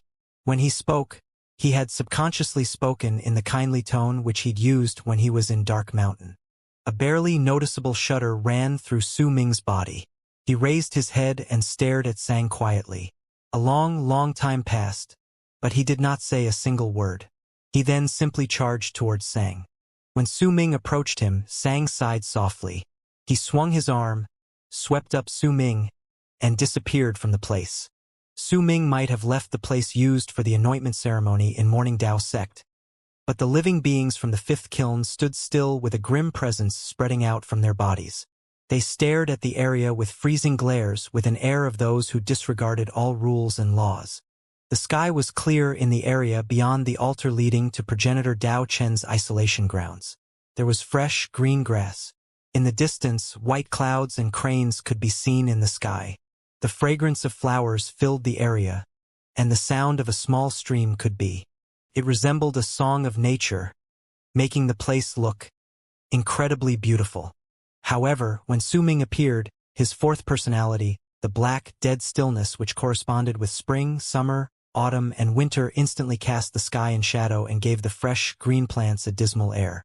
The black, dead stillness from Su Ming and the vast resentment which could destroy the world caused the white clouds in the area to turn black.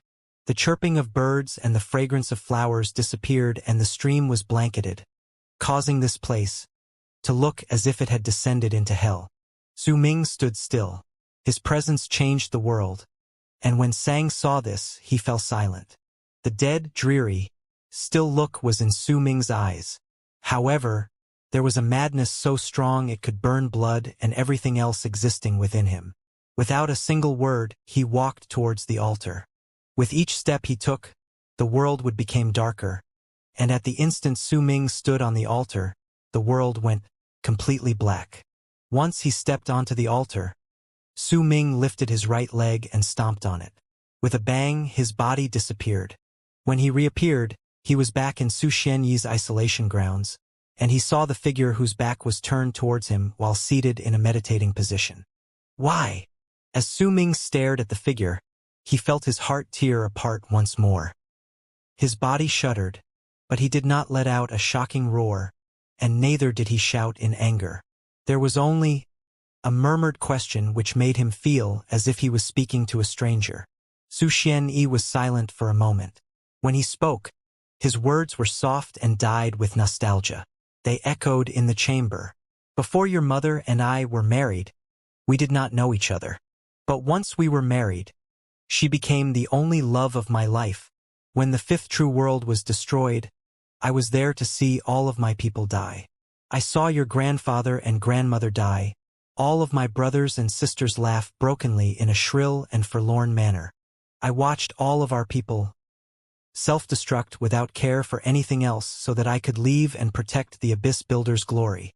I saw all this and just kept watching and watching until I brought her and you to Divine Essence Star Ocean with the fifth kiln while I suffered in pain. Once I came to Divine Essence Star Ocean, madness was within me. I wanted revenge. I wanted to destroy everything. I wanted for Abyss Builders to rise to power again. Eventually, I found a way to break your curse. But just when I was about to complete the procedure, Dao Chun brought all of the cultivators of this true world against us. During the battle, your mother died and I possessed Dao Chun and became Dao Chun. You asked me before where I was when you needed me. I was here. I was here watching you in silence. I was here because after I possessed Dao Chun, I fought against the sublime paragon of this true world. No one knew about this battle, because it happened in this chamber. Su Xianyi's voice echoed with a strange intensity. Su Ming remained silent.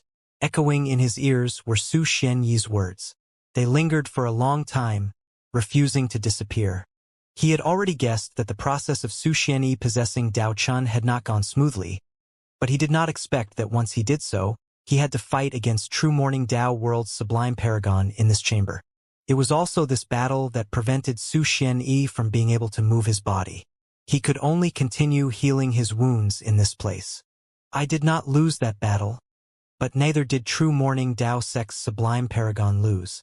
With the Abyss Builder's inborn ability, I cast the irreversible art of my real self fusing into this clone, and for the price of this body suffering incredibly grave injuries, I destroyed the sublime paragon's body, but his soul, I had no other methods, so I could only watch as he fled from this place. The only thing I could do was to have my clone in the fifth kiln search for your mother and bring her corpse back to the fifth kiln so that I could use other people's life force to nourish her body, waiting for the day when my injuries recovered completely so that I could resurrect her. That clone of mine is still in the fifth kiln, but he can't leave. The figure with his back towards Su Ming said in anguish. His voice reverberated in the chamber, causing Su Ming to be unable to say anything once he heard it. He could only remain silent. When my clone found your mother, she was in a damaged dimension in Yin Death region. She was on an ancient sword from true sacred Yin world. You were there as well, as a dead baby. I did not take you with me because at that time, the curse had already corroded everything about you, and because at that time, I realized that in the strange Yin Death region, you seemed to have a hint of life force gradually growing in you even though you were dead. When Su Xianyi said these words, he sighed lightly. Even if I didn't say all that, you should have been able to guess that I am your father. I won't harm you. Everything that I did was for... It wasn't for me? Su Ming said in a low voice as he raised his head. Su Xianyi, my father, everything that you did wasn't for me, and there was no need for you to do it for me. Su Ming shook his head. He was not the young boy who had just ventured out of Dark Mountain. He was the god of berserkers. He was Su Ming who had risen to power in the barren lands of divine essence, and he was also Dao Kong who had shocked the entire Morning Dao sect. He had already grown up and become an adult. There were some things that might seem as they appeared, but when someone thought about them carefully, it would become clear that there was another side to them. Yin Death region wasn't destroyed even after the first god of berserkers challenged Dao Chun. Because of that, I've always speculated that the first god of berserkers was one of your chess pieces. A chess piece you stationed in Yin Death region. The purpose of that chess piece was to fight against the Immortals and to understand Yin Death region at the same time. The second god of berserkers was also your chess piece. In fact, I'm quite certain that the gods of berserkers had appeared because you were controlling their birth from afar. In the scenes I saw, the second god of berserkers took me away when I was a baby from the world of Nine Yin, but in the end, the Immortals invaded Yin Death region and took my infant self as well as the second god of berserkers' daughter. When I was brought to the land of Immortals, I became a spirit stone that was refined by the immortals until my soul was forcefully separated from my physical body. It was then sealed while my soul was sent into death region. You knew all of this, or rather, this was all part of your plan. The 30-odd times I was reincarnated in Dark Mountain, the companions by my side, and even the Elder, were all your chess pieces. Detion lay in wait and watched me. He was always searching for something on me. I never understood it why his level of cultivation would have such a big difference between the past and the present. He always seemed to become stronger with each time I saw him, but now, when I think about it, I understand it. Su Ming stared at Su Xianyi, and a hint of pain appeared in his eyes. He was the soul of true morning Dao Sect's sublime paragon who fled after he lost his physical body. This soul eventually chose to possess the disciple of the Immortal's Yellow Emperor, who was the Detion of that time. Su Ming smiled.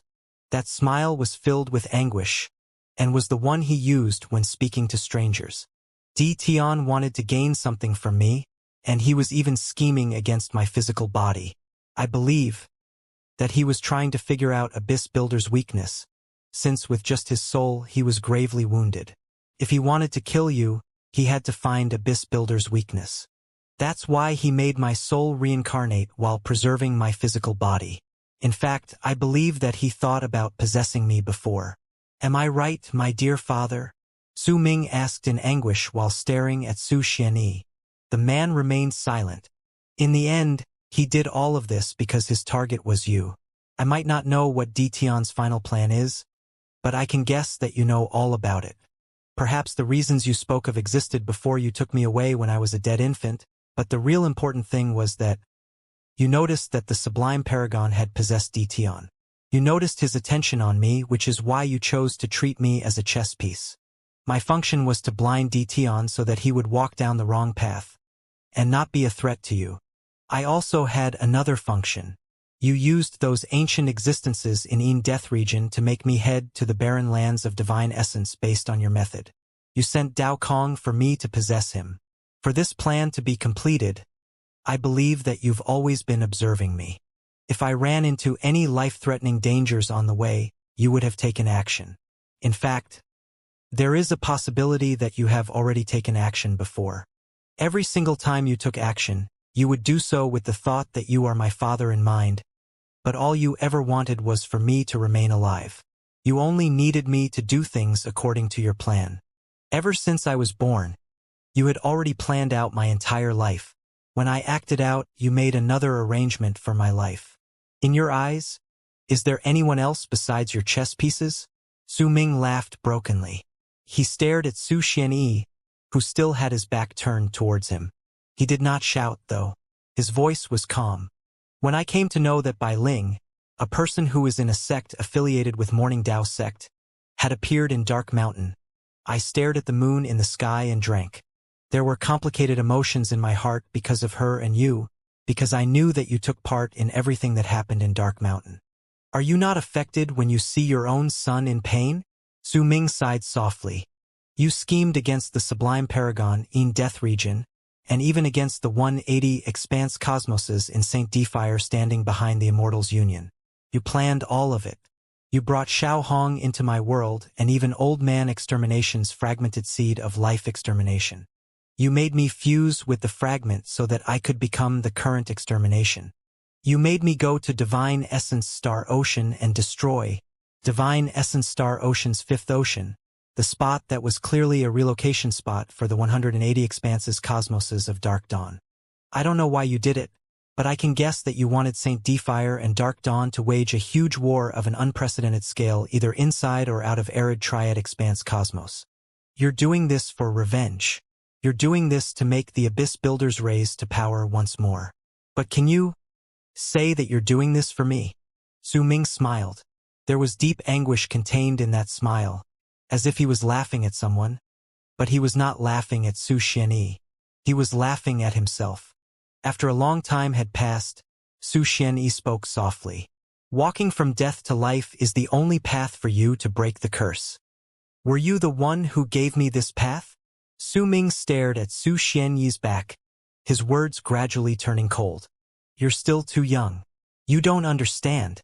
After some time, Su Xianyi sighed softly. His voice was laced with anguish as well. When the day comes when you understand that there is no home without kin, you will understand me.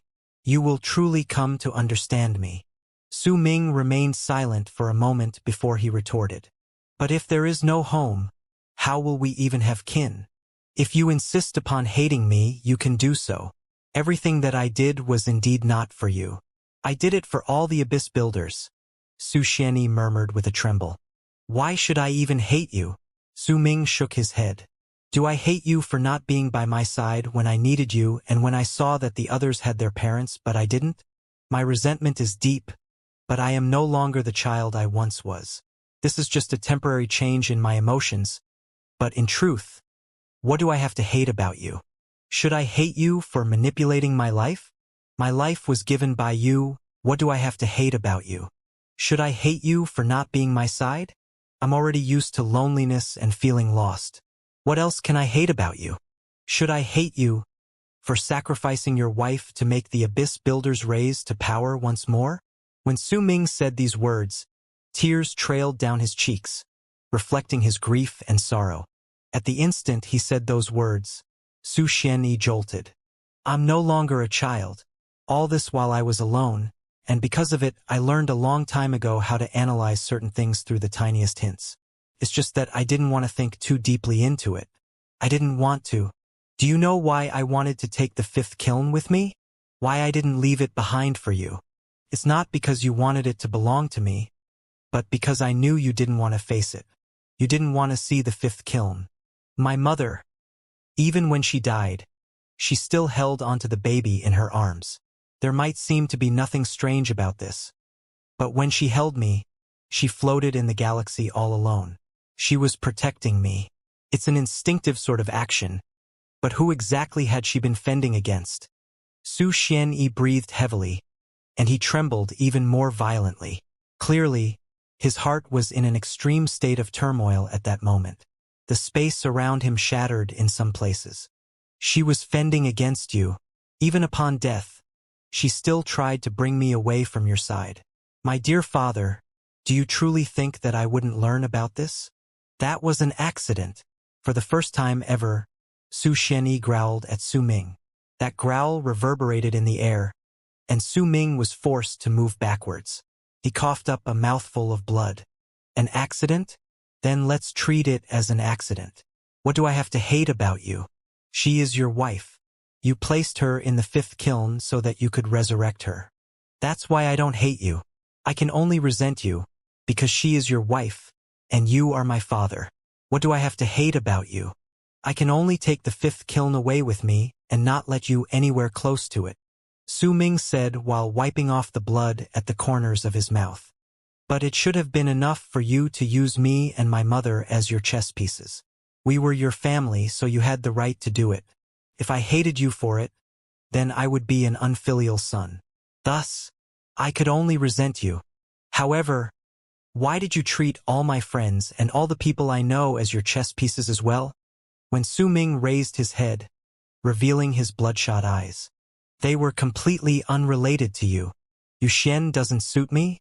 It's not that she doesn't suit me, but that you gave her a mission which requires her to stay in the Emperor of Abyss True World. You've treated her as a chess piece from the moment she was born. Yu Xian and Fei Er are one. Su Ming clenched his fists tightly. More red appeared in his eyes, and he even felt as if he could sense the teardrop that had landed on his face when he was outside the altar. My little sister, who was by my side all the time when everything around me was dark, the second god of Berserker's daughter. I should have guessed it a long time ago. I should have made the connections, but only when you stopped me from extending my hand, that I understood it. Su Ming shook his head. He had only come to ask Su Xianyi why he did it. Yet he was aware that he'd known the answer to that question since the beginning. I've already helped you do many things. Let me go. Let go my mother as well as my friends. From now onwards, you can walk down your path to raise the Abyss Builders to power once more, to continue with your path of only having a home if you have kin. It is indeed so. Without kin, there will be no home. With your kin around, you can rebuild your home. But at that time your family will no longer have me or my mother. And I will proceed with my thoughts that there are no kin if there is no home. It's precisely because of home that I will have my family, and only then will I protect it. For my family's safety, I will make a race raise to power. The ones who support me in everything that I do are my family. Blood trickled down the corners of Su Ming's mouth, since Su Xianyi's growl just then had injured his body. While speaking, Su Ming wiped off the blood from the corners of his mouth. He took a few steps back and stared at Su Xianyi. To the entire Abyss Builders, you are a senior worthy of respect. You are the soul of the race worthy of reverence. As he spoke, Su Ming wrapped his fist in his palm and bowed deeply towards him. But as a father and a husband, Su Ming raised his head, and the expression in his eyes was that of someone looking at a stranger. He did not finish his words, but instead turned around and took a step into the air. Don't use me anymore. Don't plot against my mother and my friends anymore. This is the last time. For everything before, I will only stop calling you my father. If there is a next time, then we will be enemies. From now on, you will be the hero that will make the Abyss Builders raise to power, and I will be a nobody who only wants to protect his family and companions. It'd be for the best if we didn't come into contact again. Su Ming stepped into the air and gradually disappeared. When he appeared, he was standing on the altar. Before him was Sang. With a complicated gaze, he stared at Su Ming.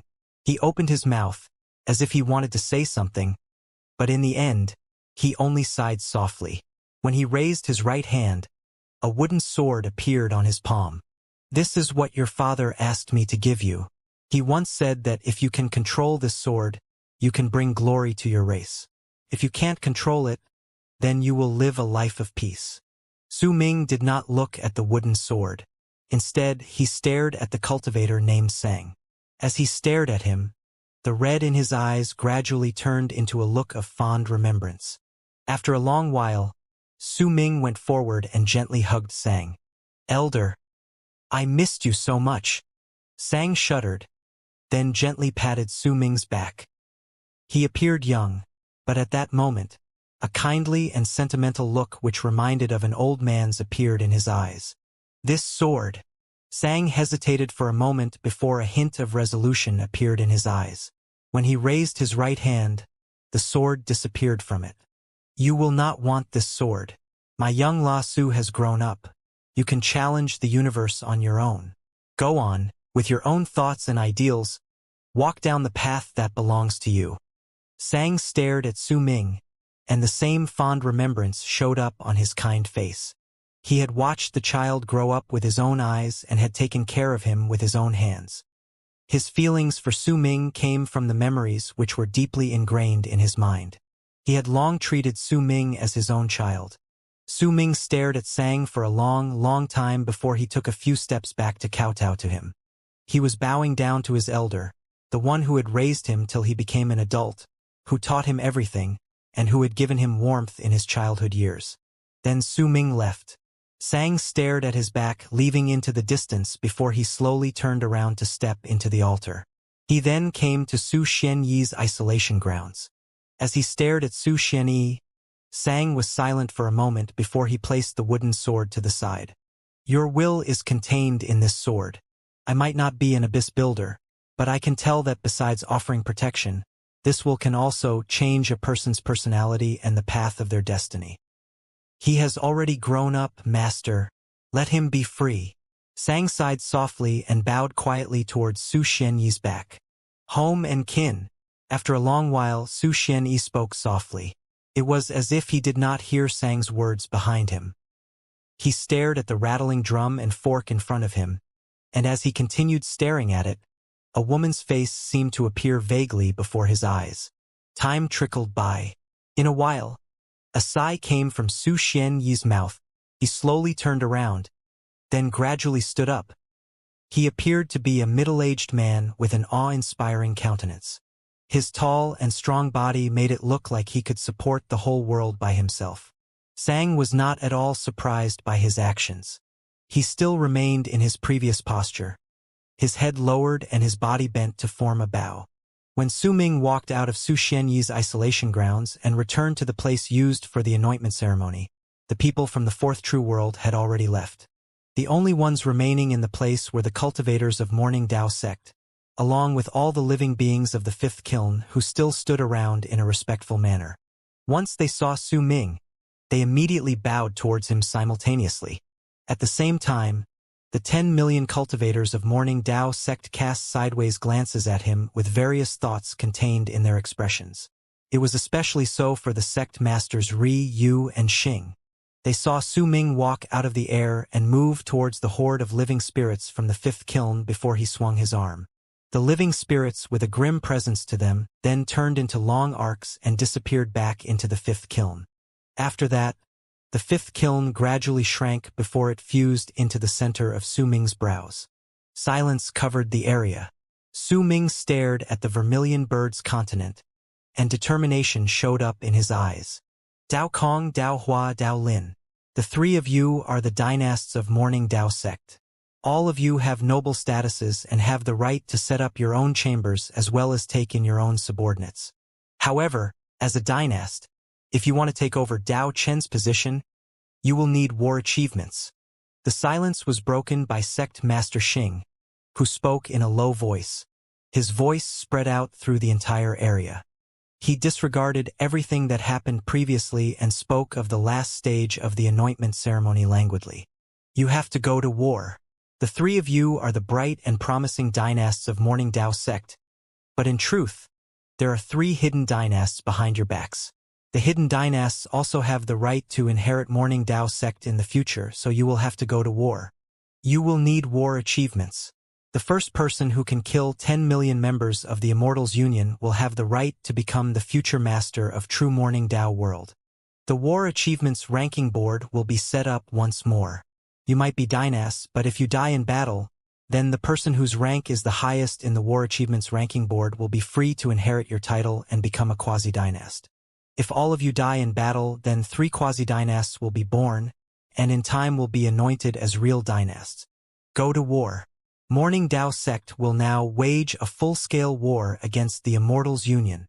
Sect Master Xing's eyes shone. As his voice reverberated in the air, it landed in all the cultivators' ears, exciting them. Over the course of many years during which Morning Dao sect had fought against the Immortals Union, the war was controlled and limited to a certain area, which meant Morning Dao sect had not used its full power. But now, it was clear that the Council of Sect Masters had long since decided that when the dynasts appeared, they would wage a full-scale war against the Immortals Union.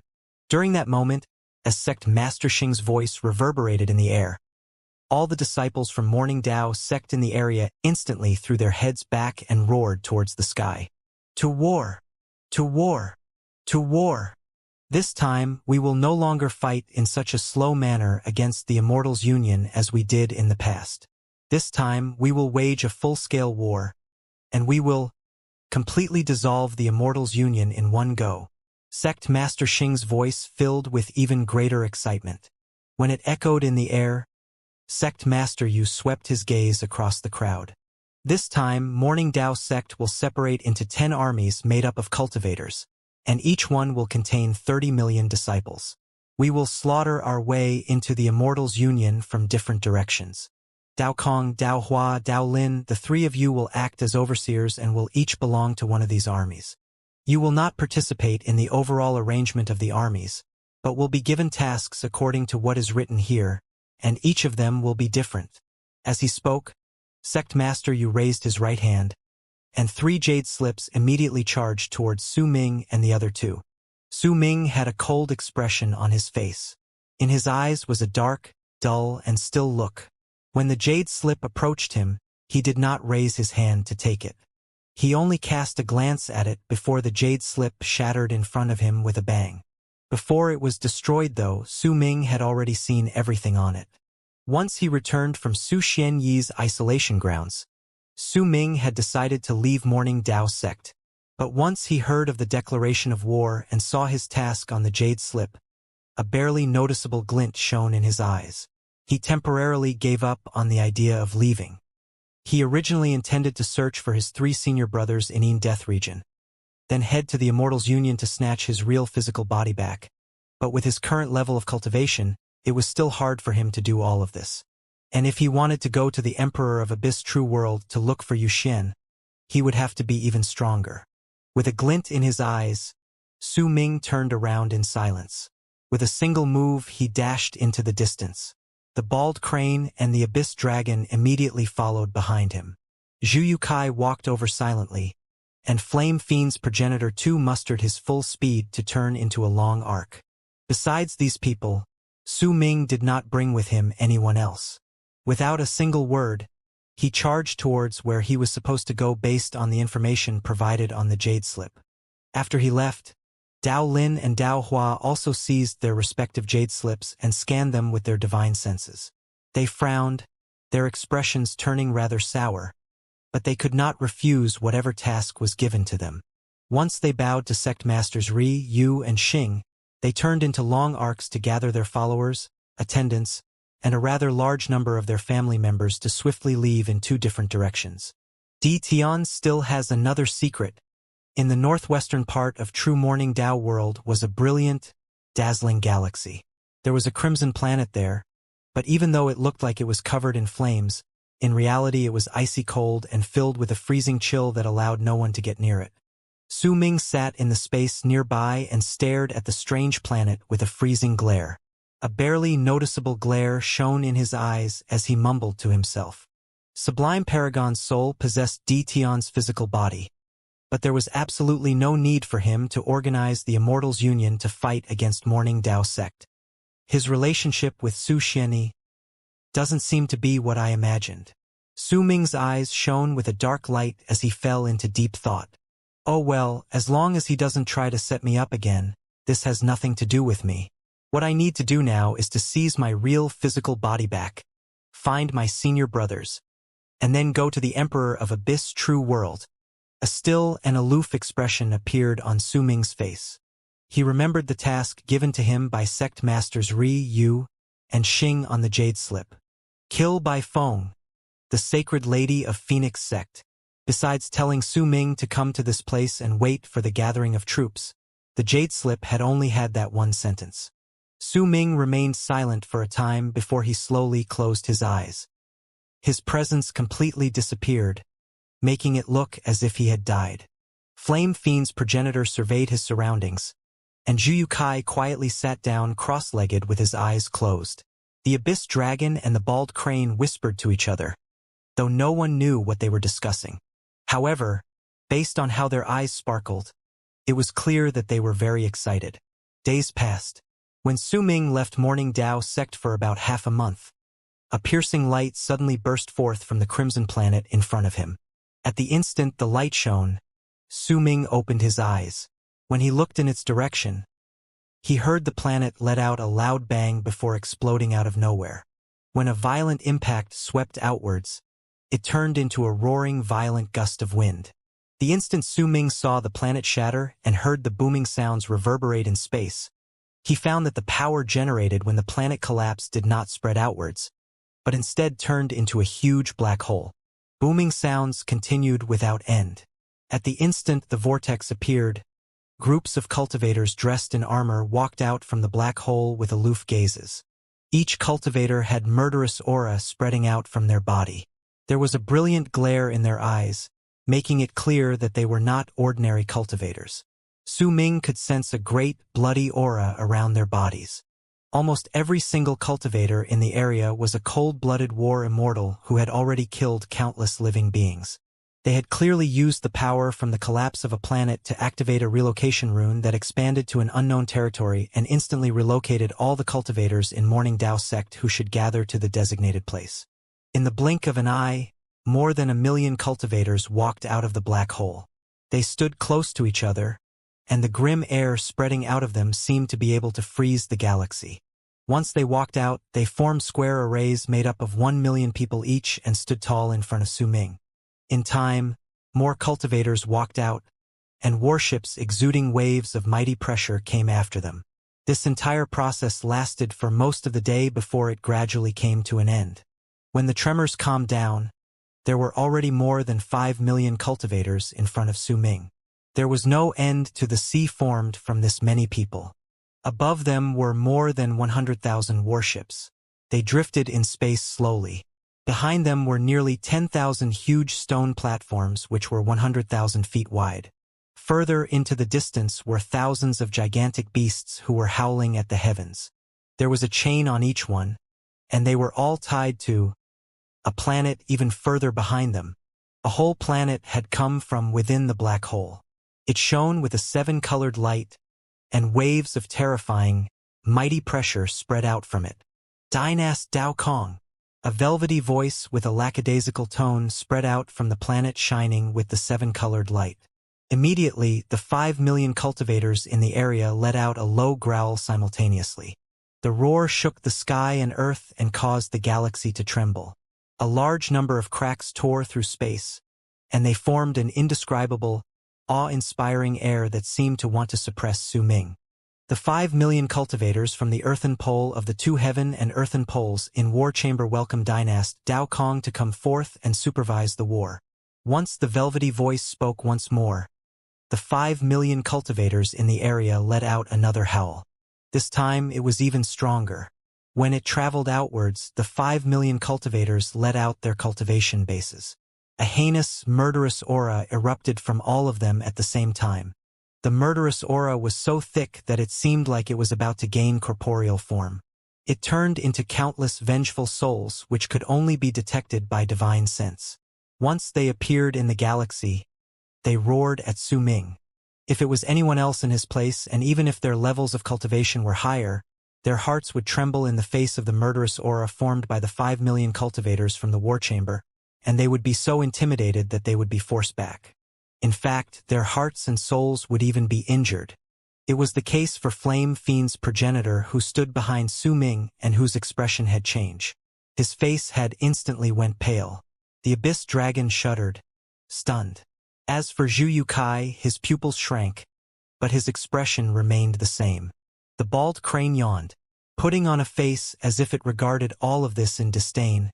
It mumbled a few words under its breath. As for Su Ming, there was not a single hint of change on his face. In fact, even his pupils did not shrink.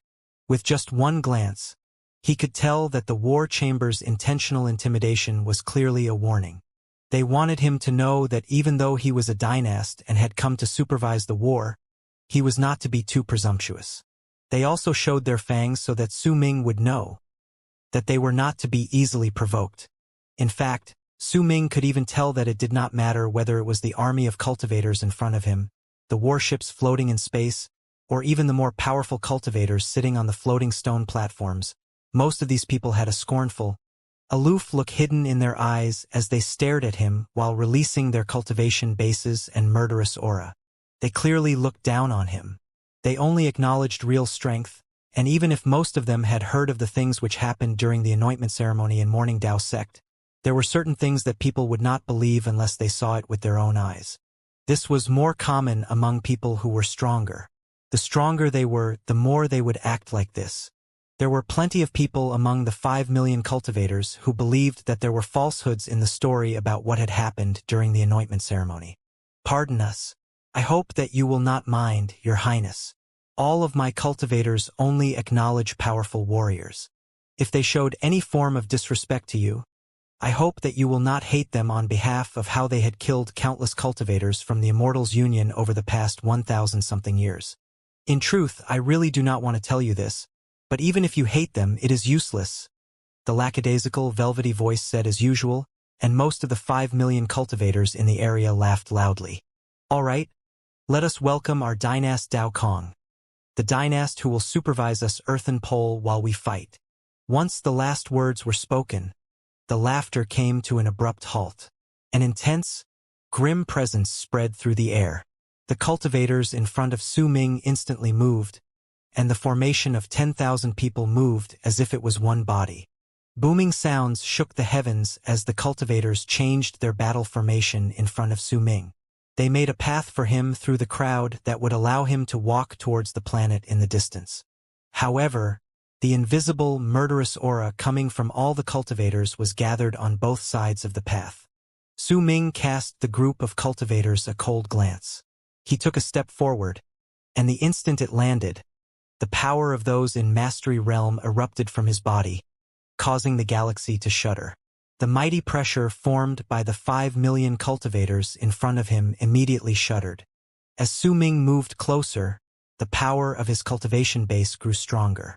With just the power of one person, he fought against the mighty pressure formed by the 5 million cultivators. When each step he took, a loud bang rose into space, which came from the many cultivators around him stepping back simultaneously. At that instant, the eyes of the cultivators on the warships above, on the stone platforms, and the backs of the huge beasts shone brilliantly. With surprise, all of them stared at Su Ming. "How impressive, Your Highness! All of you bastards in War Chamber! Let Dynast Dao Kong see your bloodlust!" When the velvety voice came from the planet once more, the 5 million cultivators immediately roared at the same time. Their murderous aura was released without any restraint, and it was much stronger than before. This murderous aura could make laws fall back, the heavens close their eyes, and fill the entire area with chill as cold as midwinter. It was so strong that it immediately caused the expression of Flame Fiend's progenitor to change. In fact, a solemn expression appeared even on Zhu Yukai's face. He had heard about Morning Dao Sect's war chamber before. It was a solid blade formed by a group of maniacs, and they were Morning Dao Sect's strongest force against those beyond the true world. They were stationed at the borders all year long. When there were enemies, they would train while they fought, and when there were no enemies, they would practice their cultivation while fighting against each other. In their fights, they would care not whether the other party would come out alive or dead. They were Morning Dao Sect's war chamber, the ones whose name shook all 4 great true worlds. The war chamber was divided into the heaven and earthen poles. Each had 5 million cultivators, and the ones leading them were 2 cultivators so strong they were terrifying, and only those who were worthy in the 4 great true worlds knew their names: Poison Fong and Wild Dog. Poison Fong led the heaven pole, and just like the nickname given to him by others, he was incredibly vicious. Wild Dog led the earthen pole, and he was extremely despicable. Wherever he went, no grass would grow from the heinous slaughter he'd committed. Su Ming cast a cold glare at the murderous aura spreading out from the 5 million cultivators, and dark light shone in his eyes. During that instant, an astonishing murderous aura erupted from his own body. It had grown little by little with each living being he killed in his life, and it was so strong that it caused the universe to rumble. The expressions of the 5 million cultivators changed drastically the moment they sensed it. They could sense that it was impossible to count how many beings had died by Su Ming's hand. Forget the destruction of True Sacred Een World's camp and the slaughter of tens of thousands of cultivators from the Immortals' Union. Just the slaughter of the swarm of waves of tears in Divine Essence Star Ocean would have been enough to shock everyone. Su Ming's murderous aura might not have been able to compare with the murderous aura formed together by the 5 million cultivators from War Chamber. But at the instant it spread out, it still managed to suppress the flames from the War Chamber's earthen pole. Su Ming had both a powerful cultivation base and a heinous murderous aura. During that instant, the dead stillness in his eyes caused his body to exude a malicious presence. It made seem like he no longer possessed any spirit, which meant there was only darkness within him. He walked slowly through the path made by the 5 million cultivators towards the planet in the distance. Wherever he went, the hearts of the cultivators from the war chamber around him would tremble. The people had stepped back together, and when they stared at Su Ming, their eyes were filled with shock. They were cultivators who had gone through hundreds of wars, and their hands were stained with large quantities of blood. They had slaughtered mercilessly, and because of that, they could sense even more clearly the murderous aura and killing intent exuded by Su Ming. His murderous aura was so thick that it surpassed the ones possessed by many of them. In fact, they had a feeling that the one walking towards them was not a cultivator, but a primitive beast from ancient times. It seemed to have walked out of a sea of blood, and with each step, its foot would stomp on the hearts of the 5 million people. Their hearts beat loudly, and they felt oppressed, which was something they felt rarely. But that was not all. Besides the murderous aura and his cultivation base, there was also an indescribable malice about Su Ming. It seemed to contain the source of all ghastliness in the universe. The viciousness of it made it seem like it could twist a person's personality so that someone yearning for brightness and hope would give up on all of their desires and become a person who disregarded all laws. To the cultivators who boasted of their own integrity, this was the greatest source of evil in the universe. It was something they could not accept and something they desired greatly to destroy. However, the 5 million cultivators in the war chamber's earthen pole filled with a fervent ardor, and slowly thoughts of respect formed. The presence had shaken them, and a desire to get closer to it grew in them. The war chamber's earthen pole prioritized slaughter, and each of one of its cultivators respected powerful warriors who slaughtered in an even more maniacal fashion than them, which was why. The instant they sensed Su Ming's murderous aura and his cultivation base, they had instinctively moved back. During that instant, the shock in their eyes slowly turned into respect. Just like that, without a single word, Su Ming moved forward slowly. He walked through the path formed by the 5 million cultivators. Before him, the cultivators moved back, and behind him, the cultivators lowered their heads to worship him. This was a form of respect towards powerful warriors who'd slaughtered even more beings than them and who exuded an extremely malicious presence. Others might not understand this form of respect, but this was the first form of acknowledgement from the war chamber. When Su Ming reached the end of the long path revealed by the 5 million cultivators, everyone behind him bowed to him. Su Ming walked past the warships above him and past the numerous platforms. He went past the countless huge beasts, and eventually, he stepped onto the planet which was filled with the 7-colored light. There he saw a towering platform. The platform was pentagonal in shape, and it was extremely huge. In fact, when he cast his gaze over it, he saw that there were countless platforms like it. They surrounded the largest one at the center while covering the whole planet. On the largest platform were 4 people. One of them stood at the front, 2 at the back, and 1 in the center. The one in front was dressed in a full-body armor. His face could not be seen, but his white hair danced in the air. He stood silent with a shocking murderous aura coming from his body. Countless vengeful spirits existed within it, and their existences shook the sky and earth. However, his murderous aura was still unable to compare to that of Su Ming. The 2 people behind were also dressed in armor. In their hands they held great swords whose tips pierced through the ground. They stood silently, but their heads were lifted, and the eyes under their masks were filled with callousness and mercilessness. It was an indifference to all the living, an arrogant conceitedness that could allow a person to destroy a planet without batting an eye. Surrounded by these 3 people was a middle-aged man who was sitting cross-legged on the platform. There was an ancient table before him that held a pot of wine. He was drinking it by himself.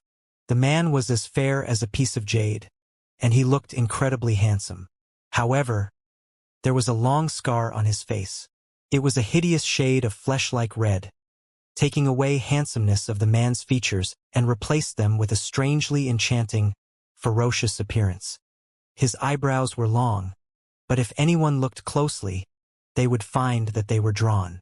His face was pale, but similarly, if anyone looked closely, they would find that it was applied with makeup as well. His eyes were long and narrow, just like the eyes of a phoenix. Once he drank a mouthful of wine, he stared at Su Ming walking towards him from the sky. For once, a rumor in Morning Dao sect is real. I didn't expect that such a star of disaster would appear this time. The man smiled. His voice was as velvety as before. He raised his right hand and swung it at the table. Immediately, a second wine cup appeared, right across from his own cup. With such a murderous aura, you deserve the war chamber's acknowledgement. Let me treat you to a drink. The man chuckled softly while pointing forward. Su Ming stared coldly at the man who smelled of makeup, then suddenly narrowed his eyes.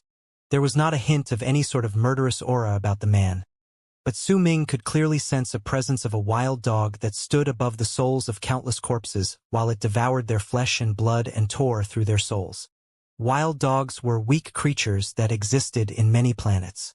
They were so weak that mortals who were slightly stronger could kill them. However, wild dogs also possessed great offensive abilities.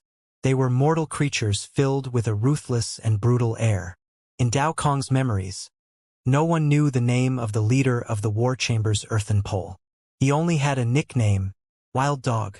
Su Ming did not speak. He walked until he reached the table. Then, with a swing of his arm, he sat down cross-legged. Immediately, the head of a crane which had a sleazy expression popped up from behind him. It twitched its nose, then its eyes instantly brightened up. It walked out and seized the pot of wine with its claw, then started taking large swigs from it. A fiend wine brewed by vengeful souls. Darn it all, this is good stuff. It can nourish this Grandpa Crane's soul. The bald crane finished drinking the pot and swayed to turn into an old man with an immortal air beside Su Ming.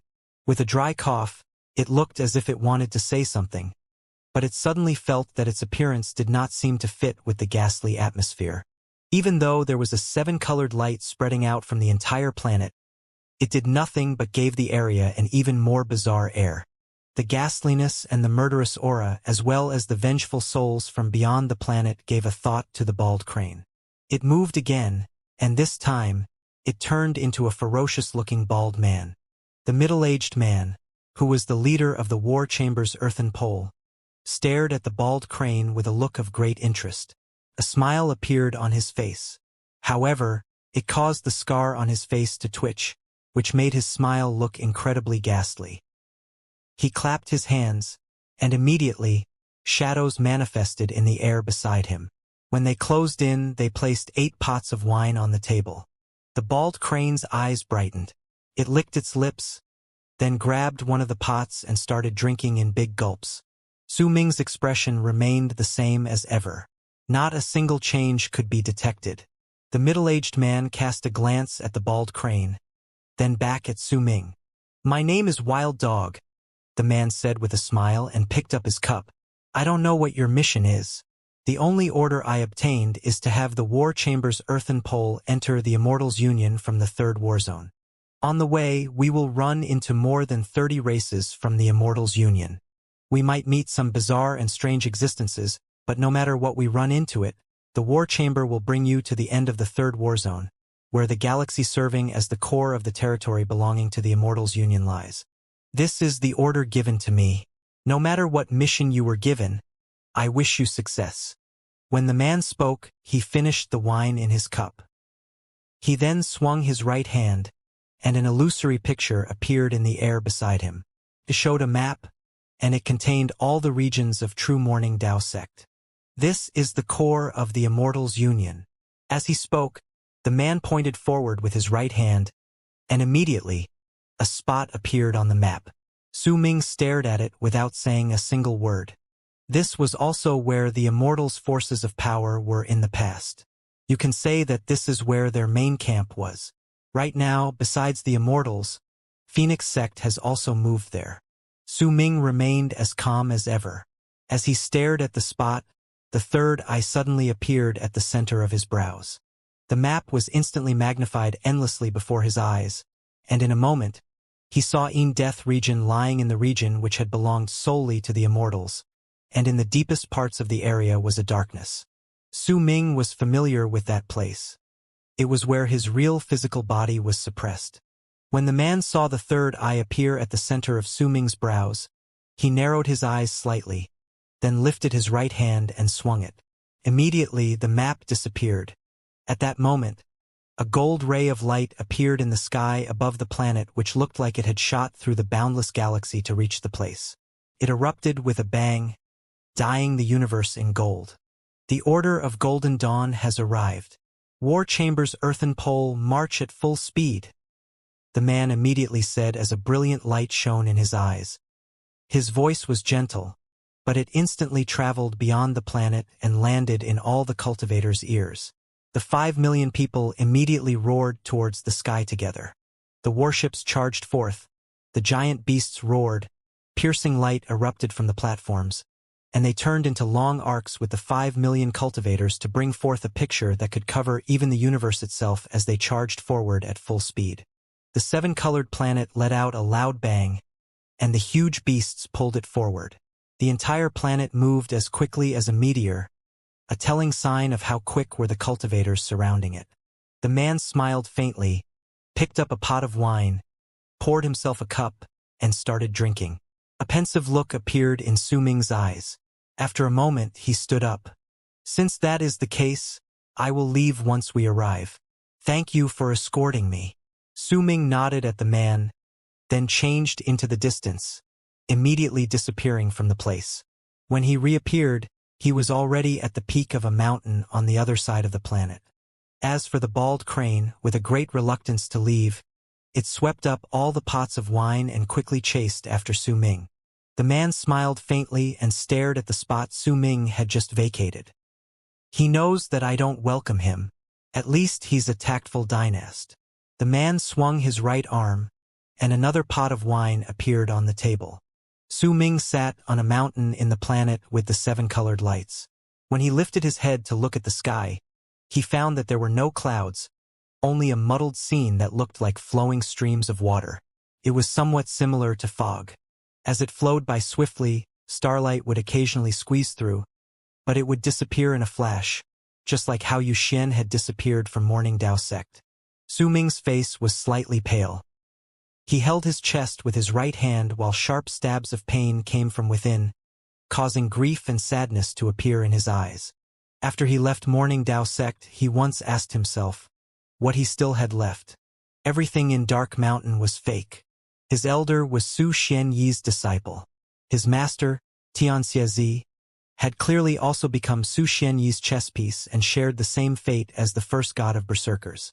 His 3 senior brothers were lost in the endless mass of people in the universe, and he could not find them.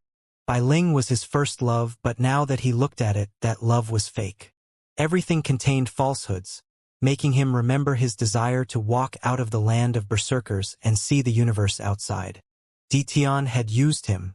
Su Xianyi had treated him like a chess piece. His mother was immersed in the 5th kiln.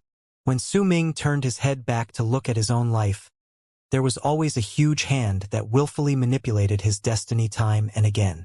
If it had been anyone else, Su Ming would not have been so emotionally affected. But the source of it all was not anyone else, but his own father. Su Xianyi was not wrong. In his position, his actions were not wrong. How could a person who descended into madness to make his people rise to power once more be wrong? Su Ming might not agree with his logic of not having a home without kin, but it was just as he said. Su Ming did not hate him. He only resented him. What did Su Ming have to hate about a man who sacrificed everything he had for his people to raise to power once more? After all, he could understand it. However, he could not accept that he had been a chess piece since birth, and that all of his friends had become Su Xianyi's chess pieces simply because they got close to him. This was what he refused to accept. Yuxian. Su Ming wanted to go to the Emperor of Abyss True World and search for her.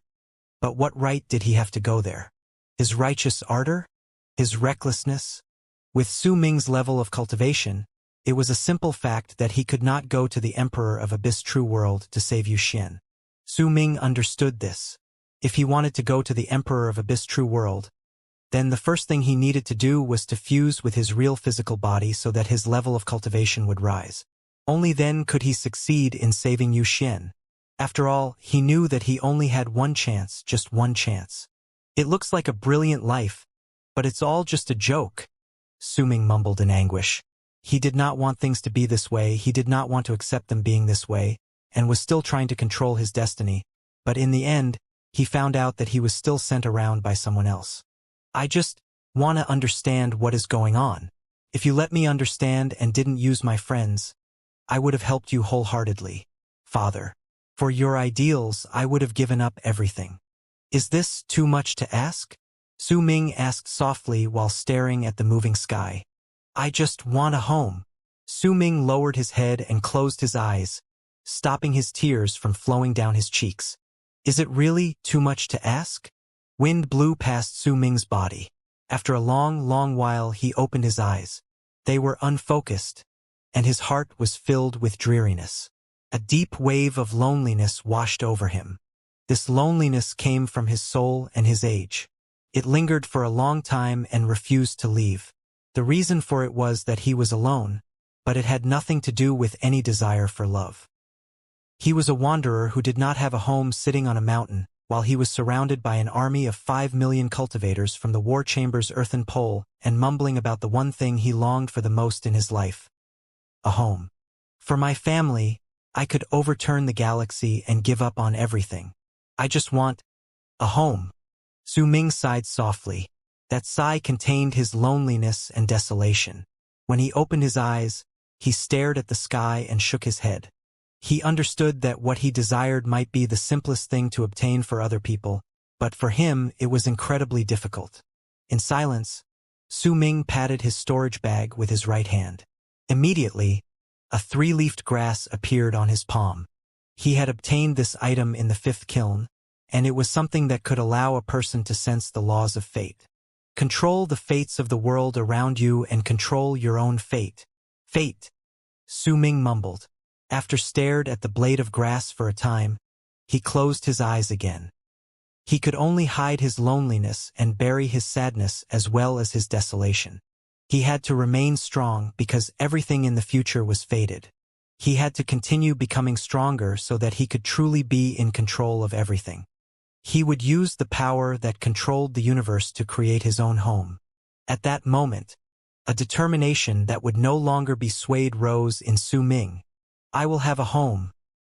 A home where I will have a father, a mother, the elder, my friends, my master, a lover, and all the people I am familiar with.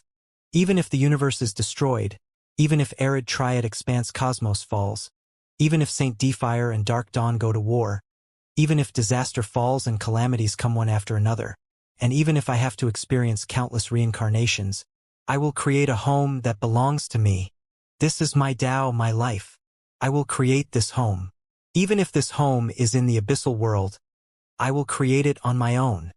The blade of grass in Su Ming's hand shuddered when a will so firm it could affect one's whole life rose in Su Ming's heart.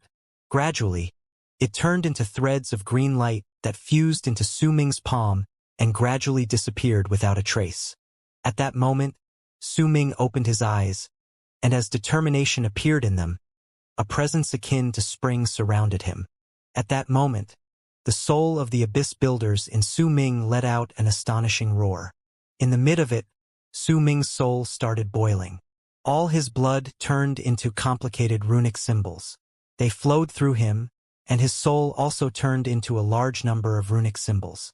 In fact, there were also illusory ones around him. They surrounded his body, and in an instant, they turned into a storm. When rumbling sounds reverberated in the air, the bald crane widened its eyes beside Su Ming and swiftly retreated.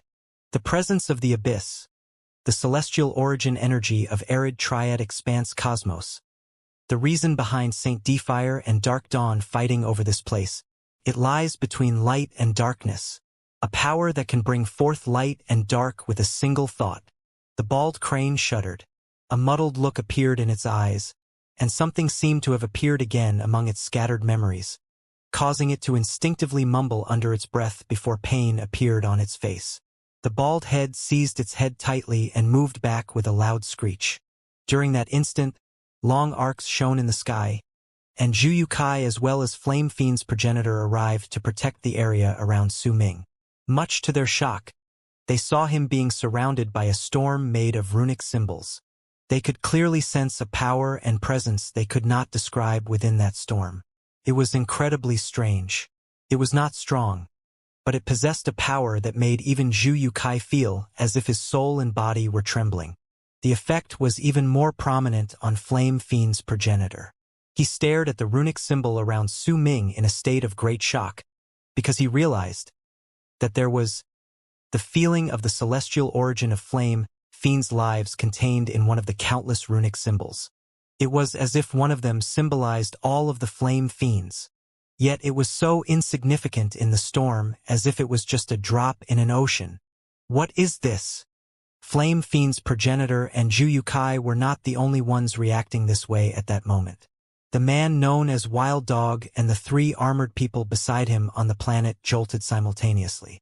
In shock, they stared in the direction of Su Ming's mountain. Their breathing quickened.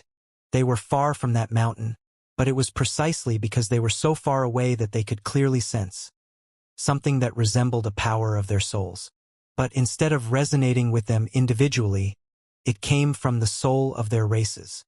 The expression of the middle-aged man who was drinking by himself changed swiftly at that moment. He looked in Su Ming's direction, and his right hand quivered faintly. A huge storm raged in his heart. He belonged to a race which had vanished from the universe, so he had long been the only one left. Yet at that moment he could sense the soul of his race from Su Ming's direction. "What's going on?" The middle-aged man's breathing quickened. The 5 million cultivators from the war chamber's earthen pole beyond the planet came to an abrupt halt and turned their heads back to look at the seven-colored planet. During that moment, those who came from different races sensed the presences and souls of their races from the seven-colored planet. Dao Osha, which was in mourning Dao sect, had begun raging at that moment. The sea of fog howled, and the surface of the sea turned into a huge face. It belonged to the predecessor of Dao Ocean, and a brilliant light shone in his eyes. Another person opened the abyss gate. I wonder what sort of will is contained in his abyss gate. I wonder how much it'll grow. Will he eventually assimilate with all the other people who open the abyss gate? Or will he truly be able to open the door, leading to a uniform will? At the same time, Su Xianyi shuddered while seated. His eyes flew open, and when he cast his gaze on the chamber, he looked as if he could see through space and see everything that he wished to see. One of the 3 great inborn abilities of our race. Opening the abyss gate, Su Xianyi mumbled. After some time, he sensed the presence of Su Ming's abyss gate, and anguish gradually appeared on his face. The will to protect, the desire for a family. Ming Heir, one of these days, I will definitely make up to you. I will. The 3 great inborn abilities of the Abyss Builders were the power to control the flow of time, to possess all living beings, and to open the Abyss Gate. These 3 great inborn abilities led to the Abyss Builders' strength and glory. However, not all Abyss Builders had them. Out of the 3, the power to control time was the most common. It could be said that 1 out of every 1,000 Abyss Builders would understand how to use this inborn divine ability of theirs. As for the ability to possess all lives, it was much harder than the ability to control the flow of time. Similarly, there was only 1 out 1,000 Abyss Builders who would possess it. However, these 1,000 people could not be ordinary Abyss Builders. They had to be people who already controlled the flow of time.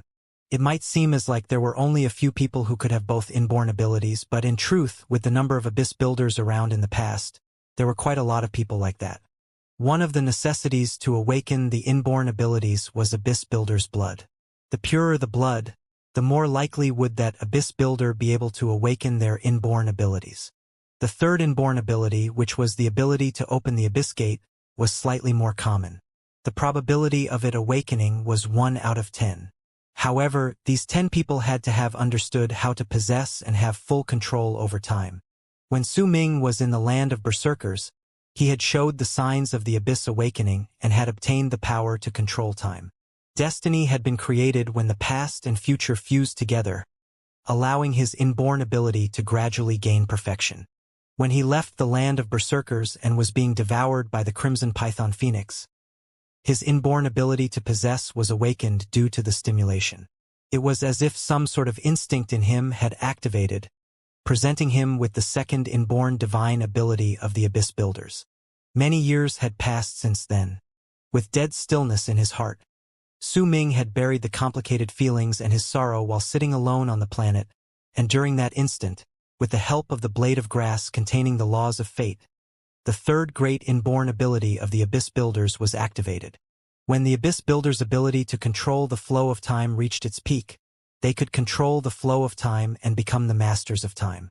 If the second inborn ability reached its pinnacle, they could fuse all of their clones into their real body and attain the peak of their cultivation. The opening of the Abyss Gate, the third ability of the Abyss Builders, was the most mysterious of them all.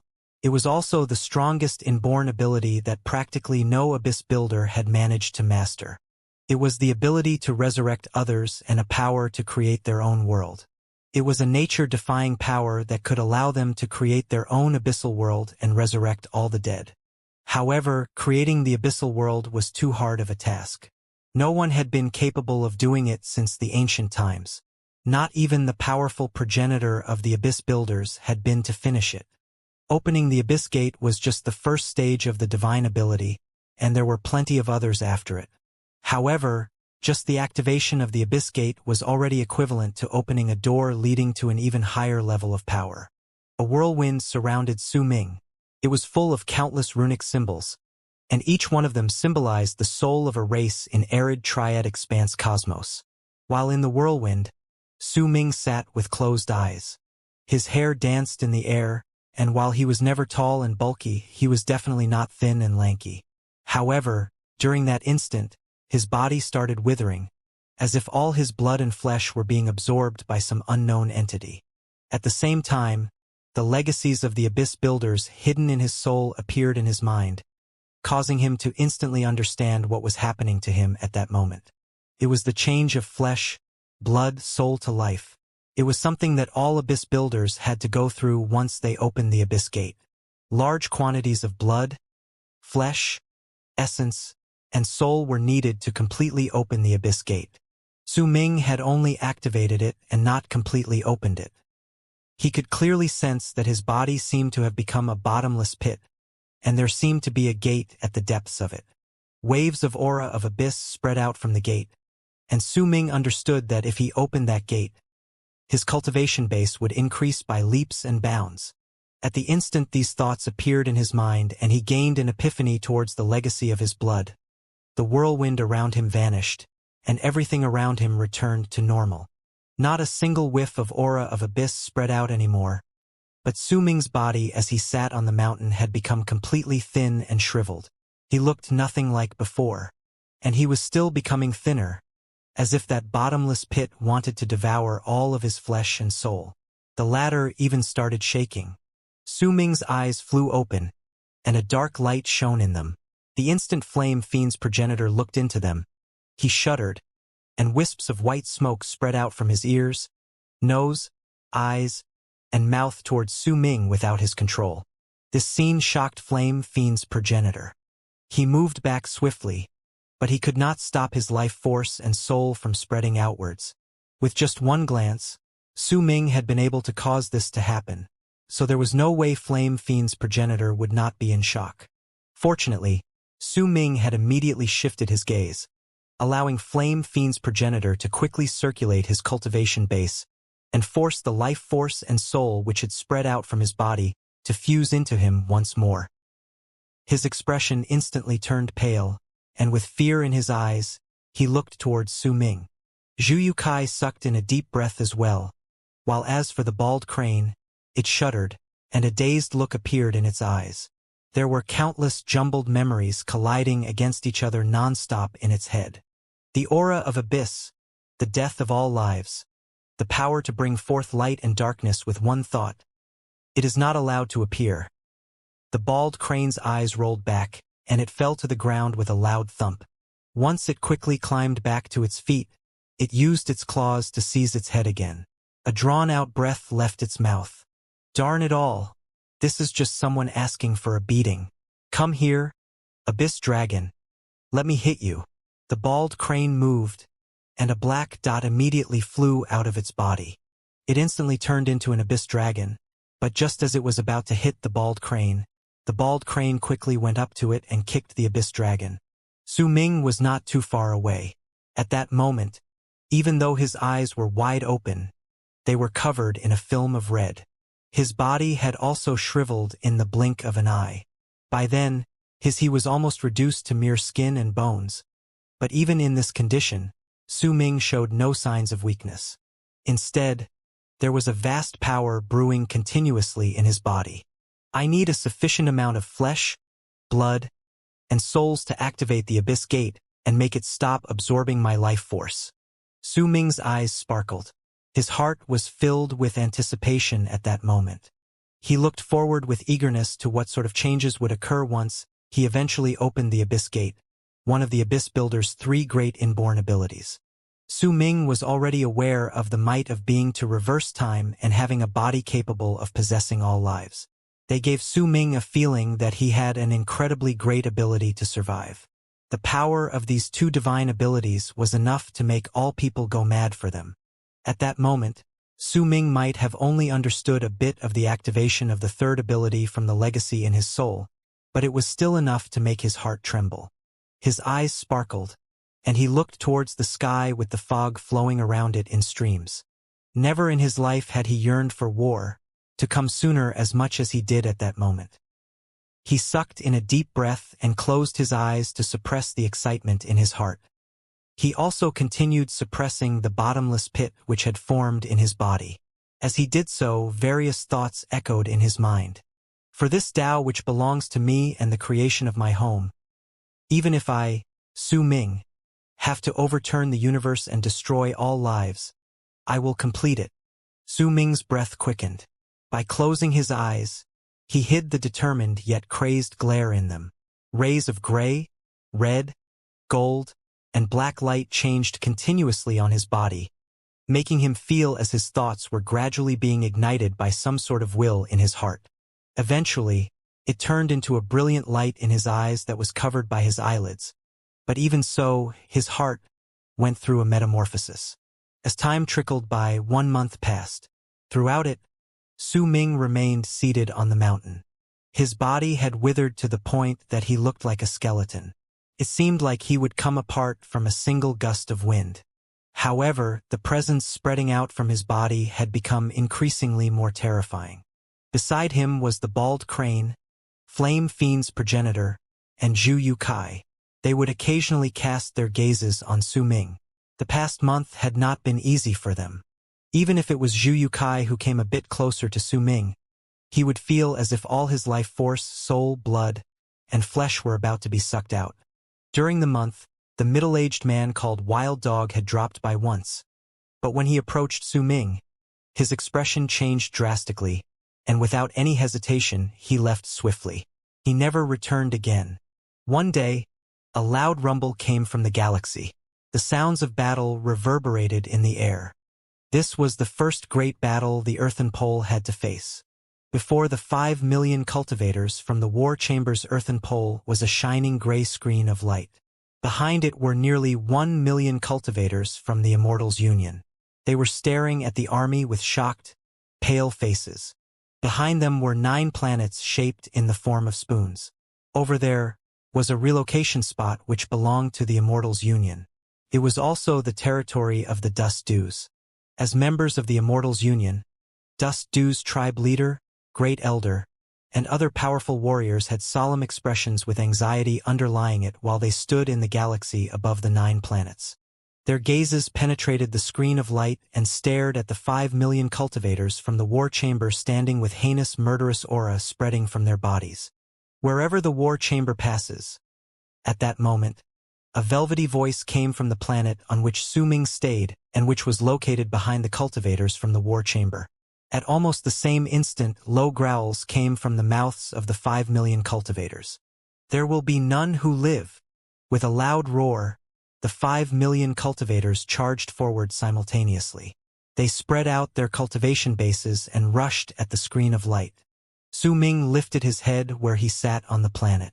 He opened his eyes, which were filled with red. It desired blood, flesh, and souls, but he still retained his reasoning. Boom! A powerful wave of impact rushed out from the gray screen of light.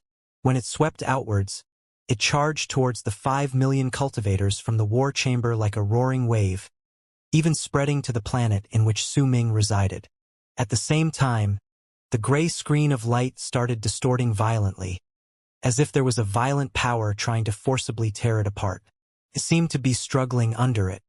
The near 1 million cultivators from the Immortal's Union behind the screen were pale, but when they saw that the screen had recovered and stopped distorting, their expressions filled with excitement. "We ask the 9 planets to battle," the tribe leader of the Dust Dews said, in an imposing voice, while standing above the 9 planets behind the cultivators and the screen. As his voice reverberated in space, the 9 planets immediately shone. A pillar of light charged out from each planet into space and shot through the screen to descend on the battlefield. They turned into 9 figures of light which were about 100 feet tall. They roared together, and 9 presences as strong as those in Mastery Realm erupted from them. With that, they charged at the 5 million cultivators from the war chamber.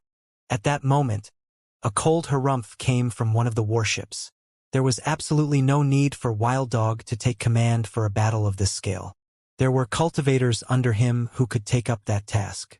Earthen Pole's 3rd, 6th, and 7th battalions cut the horizon. At the instant these words were spoken, around 1,500,000 cultivators took a step forward. Their actions were uniform and their presences similar. The trajectory for the circulation of their cultivation bases was also exactly same, and the same divine ability was used. A huge sword manifested on top of each of their heads at that instant. The swords shone with a bright, glossy light that was piercing to the eye and covered the entire galaxy. When the 1,500,000 cultivators roared, the swords rose with a howl and fused, turning into a sword of light that was 100,000 feet long. It hummed, and as if there was an invisible giant holding onto it in the galaxy, it cut down toward the gray screen of light. The cultivators of the Immortals Union were shocked. While still behind the screen, they heard an astonishing, deafening roar when the sword of light touched the gray screen of light. With a bang, the screen crumbled. It was completely and utterly cut by the sword. Wherever the war chamber passes. The voice who had previously called out for the cultivators to gather to execute the art echoed in space at that moment once more. It was answered by the 5 million cultivators roaring simultaneously. There will be none who live. Boom! The 5 million cultivators turned into 5 million long arcs that charged towards the 1 million cultivators of the Immortals Union. Their enemy was exposed once the screen of light had shattered. This was not a battle where the parties involved were well matched in strength. It did not matter whether it was the number or their levels of cultivation. There was a great disparity between all of them. The slaughter turned the cultivators from the Immortals Union into nothing more than scattered sand. They could not hope to compare to Morning Dao Sect's most elite cultivators from the war chamber. When the 9 figures of light with the power of those in Mastery Realm were about to attack, 9 old men flew out swiftly from the warships. As they laughed loudly, their cultivation bases spread out from them, showing that they were all in Mastery Realm. Bloodlust appeared on their faces, and with a heinous, murderous aura, they charged towards the figures of light. Morning Dao Sect had decided that it would finally use its full force. It had deployed all of its most powerful warriors with the intention to launch a blitz attack on the Immortals Union. The sect leaders wanted to destroy the entire Immortals Union in one go. At that moment, they were like a huge sleeping beast which had awakened from its slumber and revealed its fangs at the leopards and wolves around it. The roar it sent at the sky could shake the heavens. The 5 million cultivators from the war chamber rushed past the broken screen like wolves which into a herd of sheep. Shrill screams of pain rose into space in an instant, and booming sounds echoed non-stop. With every single step it took, the army of 5 million cultivators spilled blood and crushed souls. It was at this moment that a long arc rushed out from the planet which belonged to the war chamber. That long arc shone with a still light, and within it was an emaciated body as thin as a skeleton. Needless to say, it was Su Ming. His eyes were bloodshot. The bottomless pit formed by the abyss gate in him was continuously devouring everything about him. If Su Ming had not been suppressing it with his full power during the past month, his body and soul would have probably been destroyed a long time ago. After all, when there was someone among the Abyss Builders who was about to open the Abyss Gate in the 5th True World, the other Abyss Builders would take a long time to make preparations before allowing them to do so under their protection. Once the person succeeded, they would require a large amount of blood and flesh to replenish what they had lost and stabilize the Abyss Gate. However, Su Ming's activation of the Abyss Gate was due to all sorts of coincidences, and because of it, he hadn't had time to make ample preparations. However, the battle between Morning Dao Sect and the Immortals Union gave him a serendipity of blood and flesh that even his people in the 5th True World would not have been able to obtain. When he rushed out, a monstrous, murderous aura erupted from his body with a bang, and he was so quick that he instantly shot past the warships as well as the other cultivators from the war chamber. Wherever he went, the heart of all the cultivators on the warships and those before them would tremble. A strong feeling as if their souls, flesh, and blood were about to be sucked out rose in them. That feeling appeared only for an instant before it gradually disappeared once Su Ming left into the distance. However, the shock that remained in their hearts would not and could not disappear. Su Ming charged forward. In just the span of a few breaths, he rushed past the shattered screen of light and straight into the army of the Immortals' Union. The moment he entered the fray with bloodshot eyes, many cultivators executed their divine abilities and charged towards him. But the instant they approached him, their expressions changed drastically. No matter in what frenzy they had pushed themselves, they all started trembling furiously. The feeling of their soul, flesh, blood, and life force being sucked away shocked them, and it also gave rise to an indescribable terror in their hearts. Su Ming lowered his head, then raised his arms and pushed them sideways. A shocking rumble instantly reverberated in space, and a gigantic vortex appeared around him. It spun about and covered a circular area of 1,000 feet. After just one spin, shrill screams of pain immediately rose in the area around Su Ming, and they were all piercing to the ears. Nearly 100 cultivators in an area of 1,000 feet shook. Most of their life force had turned into white smoke that was forcibly extracted from their ears, nose, eyes, and mouth. When it fused into Su Ming's body, their blood dried up, and their flesh withered. In an instant, they were reduced to an emaciated state. Fear and despair appeared in their eyes, and their souls fused into Su Ming's body as it was continuously sucked out through their eyes, ears, nose, and mouth. A large amount of white smoke seemed to surround Su Ming. When it vanished, he stood in space alone. The near 100 cultivators around him had collapsed together and scattered like ashes. Su Ming's body was as thin and lanky as ever, but some color had returned to his skin. Evil art! That's an evil art! Someone in the distance shouted out with terror. The area around Su Ming was empty, allowing other people to be able to instantly notice what had happened around him. It was especially so for the cultivators from the war chamber. Shock appeared on their faces, and if it was not because of the sacred constellation robe on Su Ming's body and that he still somewhat resembled Dao Kong even though he was only skin and bones, even they might have immediately attacked him at that moment. Su Ming's appearance and his subsequent killing of 100 people was insignificant to the Immortals' Union, but his method shocked all the people who saw it. However, there was no time for a person to think too much during a battle. After a short pause, the fighting continued. Su Ming moved, and wherever he went, all the people would scream shrilly while their bodies and souls were destroyed, then absorbed by Su Ming. The red in his eyes gradually faded away, and his body slowly recovered a little. The abyss gate in his body shone with rays of dark light at that moment, and a large amount of aura of abyss filled his body. His level of cultivation erupted in such a great manner that it seemed as if there was no end to it. Kill them! Su Ming was so quick that when he charged forward, there was no need for him to use any divine abilities. He only had the power of the Abyss Gate absorb all the life force around him. To him, the activation of the Abyss Gate required flesh, blood, and souls. If he did not absorb these things, they would be absorbed from him until he became a mummy. Besides, Su Ming had no emotional attachment whatsoever to the Immortals' Union or Morning Dao sect. Even if all of them died, he would not show a hint of compassion. He only cared about his friends. Even if the heavens collapsed, the earth shattered, and all living beings died, as long as his family and friends were around, nothing else mattered to him. If he could create his own family in which all the people he cared about were beside him by exchanging the flesh and blood of all lives and the life force of the universe for it, he would do so without any hesitation. Even if he would be known as a bloodthirsty maniac hated by all, he would not care. Bang! 1,000 people around Su Ming had their bodies and souls destroyed simultaneously. All their life force and souls were swiftly absorbed by him.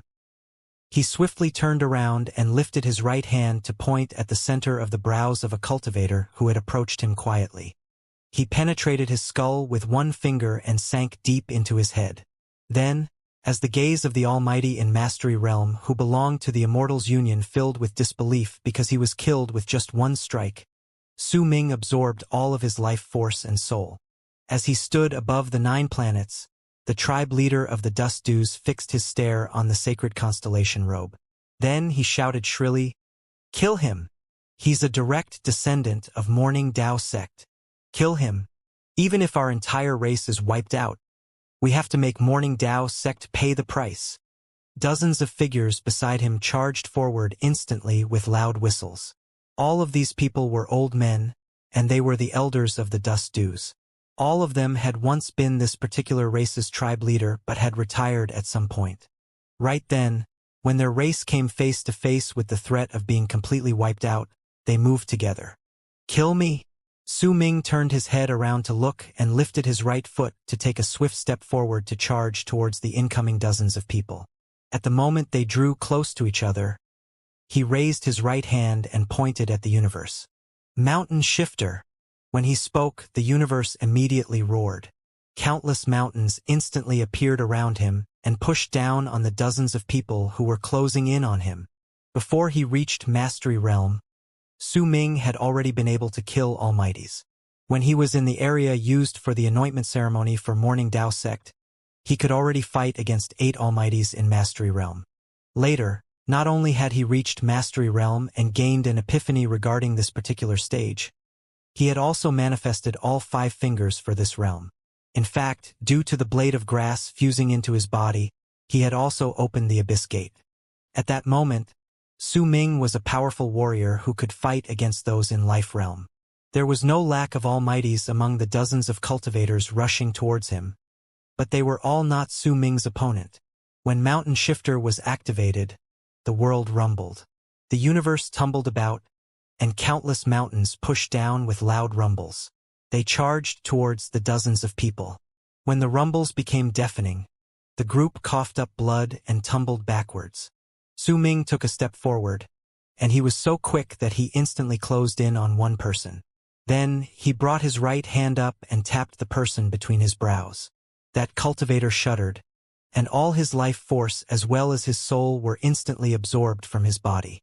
He then scattered as ashes. Su Ming moved, appearing and disappearing in a flash 17 times. Before the 17 cultivators even had the chance to scream, their bodies dissipated.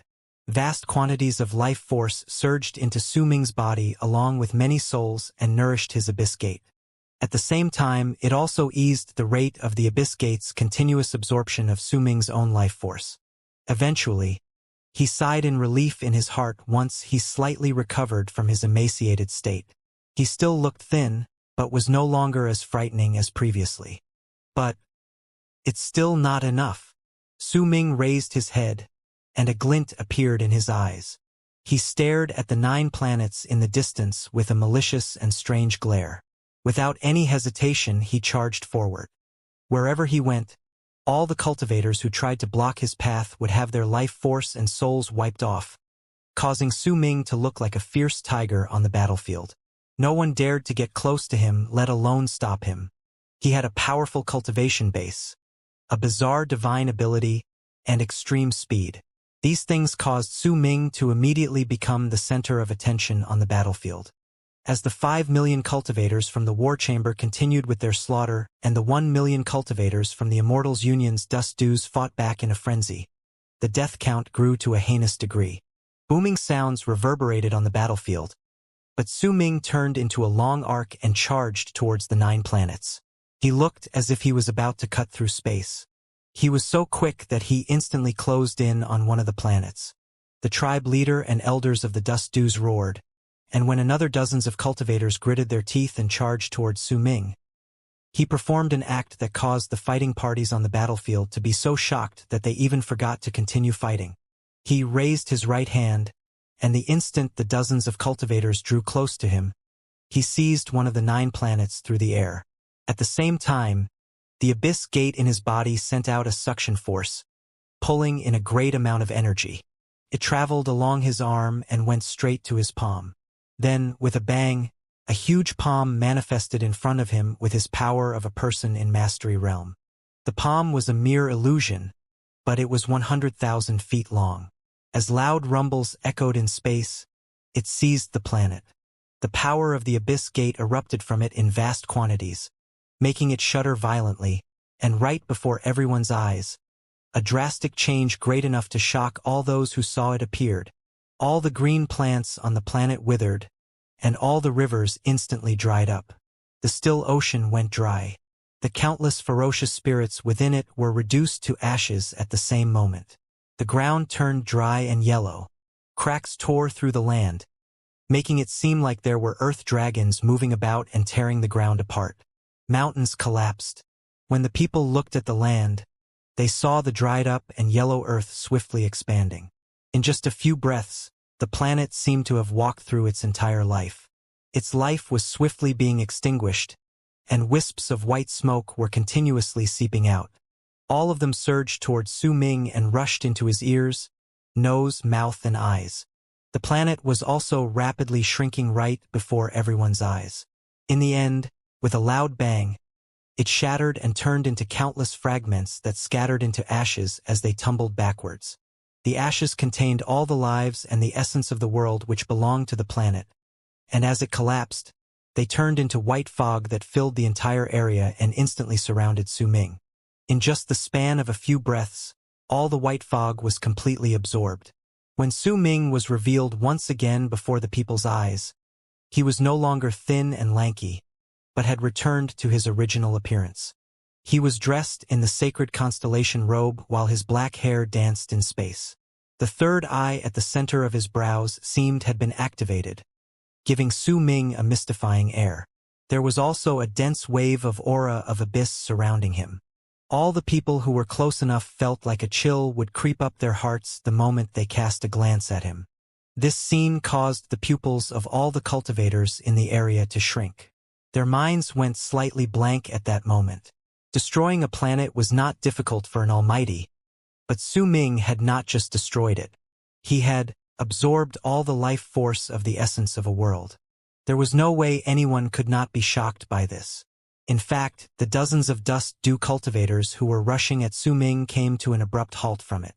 As their faces turned pale, they immediately fell backwards and did not dare to get any closer to Su Ming. After a short period of silence, the battle resumed. This time, the intensity was no longer the same as before. The cultivators from the Immortal's Union seemed to have lost most of their will to fight back after witnessing Su Ming's act of absorbing the life force from a planet. They no longer had any spirit, while the 5 million cultivators from the war chamber were the exact opposite. Their fighting spirit had been rekindled, and they marched forward with loud booming sounds, continuously reaping lives without running into any form of resistance. Su Ming did not bother about the parties involved in the battle. A brilliant light shone in his eyes, and when he looked towards the remaining 8 planets, he charged towards them. Time trickled by and about 8 hours passed. Rumbling sounds had continuously rang out while the 9 planets were being absorbed by Su Ming, but once the last one shattered, the place gradually fell silent. There were countless corpses floating in the galaxy, along with a large number of broken limbs. A bloody stench filled the area. The cultivators from the war chamber had split into 3 groups. 2 of them were chasing down the fleeing cultivators of the Immortal's Union, while the last one was walking through the battlefield. Whenever they found any corpse that was still in marginally good shape, they immediately crushed its skull. This act that was reminiscent of performing a last hit on an enemy was a habit of the war chamber, and they did it after every battle they won. Wherever the war chamber passes, there will be none who live. These were not empty words. Another 6 hours passed. As the groups of the war chamber who had went to chase down the fleeing cultivators from the Immortal's Union returned, they reorganized themselves and found that they had only lost 100,000-something cultivators from the earthen pole. They then charged into the distance once more with booming sounds reverberating in space. The long arcs from the warships, the roars from the large beasts, and the movement of the planet stirred ripples in the area. They swept aside all the drifting corpses and dissipated the bloody stench. The battle had already ended. The murderous aura of the 5 million cultivators from the war chamber's earthen pole had grown thicker, but when they occasionally turned their gazes back to look at the planet, their eyes filled with fervent ardor and respect. Su Ming once again sat on the mountain he had claimed with eyes closed to meditate. There were plenty of cultivators from the Immortal's Union who had died in his hand during the battle, and he had also directly crushed the Dust Dew's homeland, the 9 planets. From that moment onwards, the Dust Dews disappeared. This race no longer existed in true Morning Dao world. This was war. There was no right or wrong in it, only those who stood in opposition to each other. While Su Ming meditated, the fog of abyss, which was the abyss gate in him, swiftly crystallized. When he looked at it, most of it had already crystallized.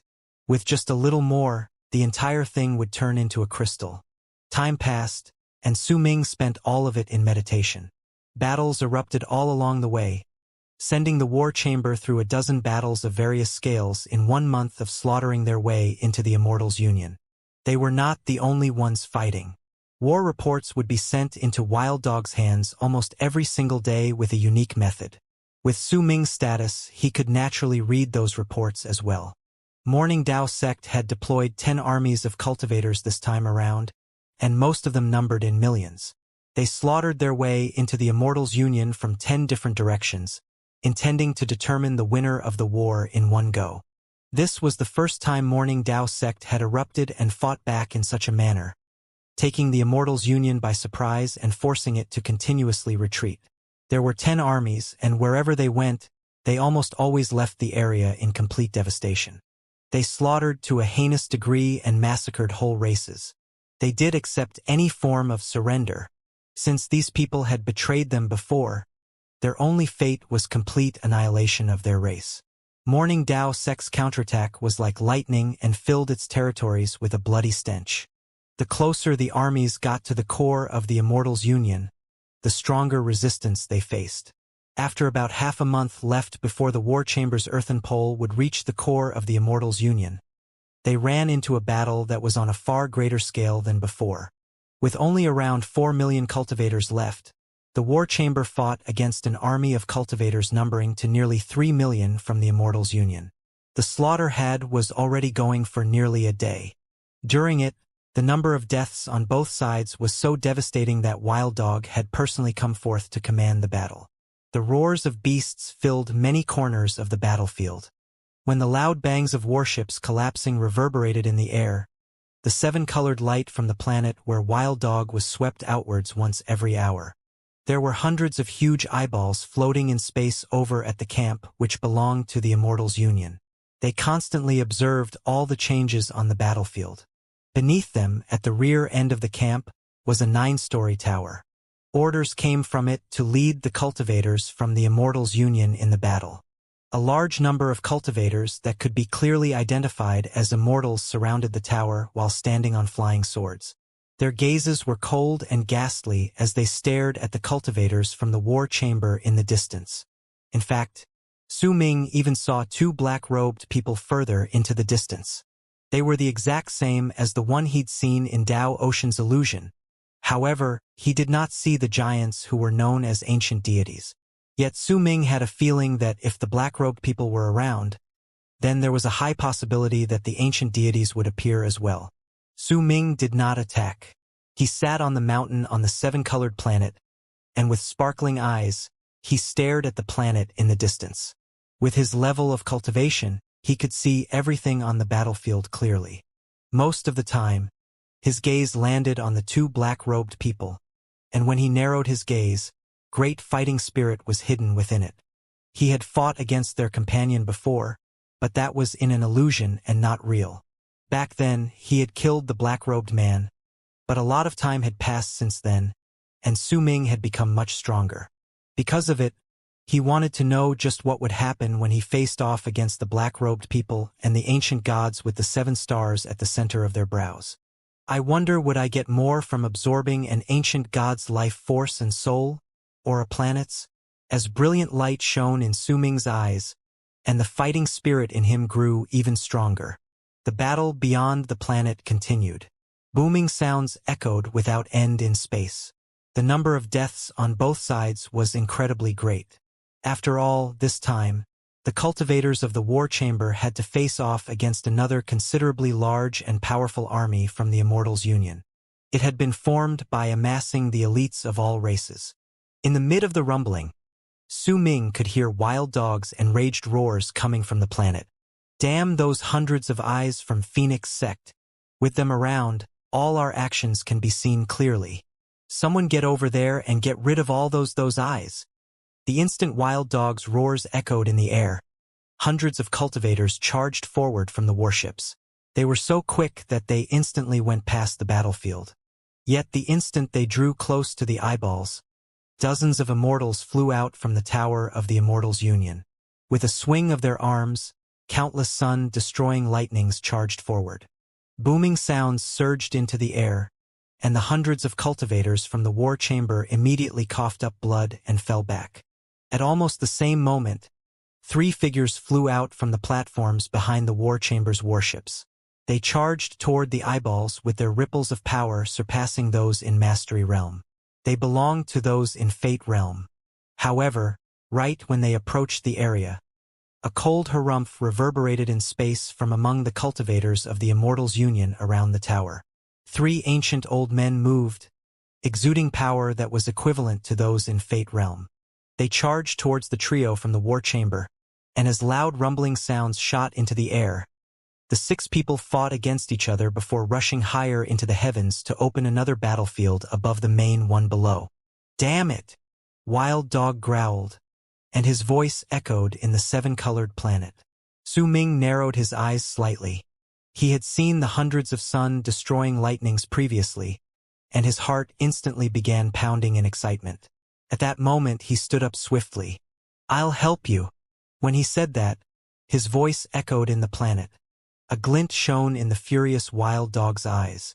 By then, Su Ming had already turned into a long arc. With a loud whistle, he rushed out of the planet and charged towards the hundreds of eyes of the sacred temple. His appearance immediately caught the attention of the sharp-witted people on the battlefield, especially the man with a lackadaisical expression on his face who was currently on the tower belonging to the Immortals' Union. He had his hands placed behind his back, and there was a gigantic ball of light in front of him. In it was a reflection of almost every single corner of the battlefield, showing him everything that happened in it. He cast a glance at Su Ming in the ball of light before a glint appeared in his eyes. His lips curled up into a cold sneer. A direct descendant of Morning Dao Sect. At the instant he was about to send his order, his eyes suddenly focused. When Su Ming moved, he instantly crossed an endless distance to appear right next to the hundreds of eyeballs. This speed caused the man to frown. "Kill that person." The instant he gave the command, the dozens of immortals immediately sported a sparkle in their eyes. At the instant Su Ming drew close to them, they charged out, and when they raised their right hands, dozens of sun-destroying lightnings could be found on each of their hands. They threw all of them simultaneously. It was nearly 100 sun-destroying lightnings. Any one of them could injure a cultivator in Solarculpa Realm, and with nearly 100 of them around, even those in Mastery Realm would have to dodge. They could not challenge them directly. However, a ferocious smile appeared on Su Ming's lips. He had been waiting for the sun-destroying lightnings all this while. The moment they came charging towards him, he raised his right hand and swung his arm. A Kang's presence erupted from him, and in a single moment, it enveloped all of the near 100 sun-destroying lightnings.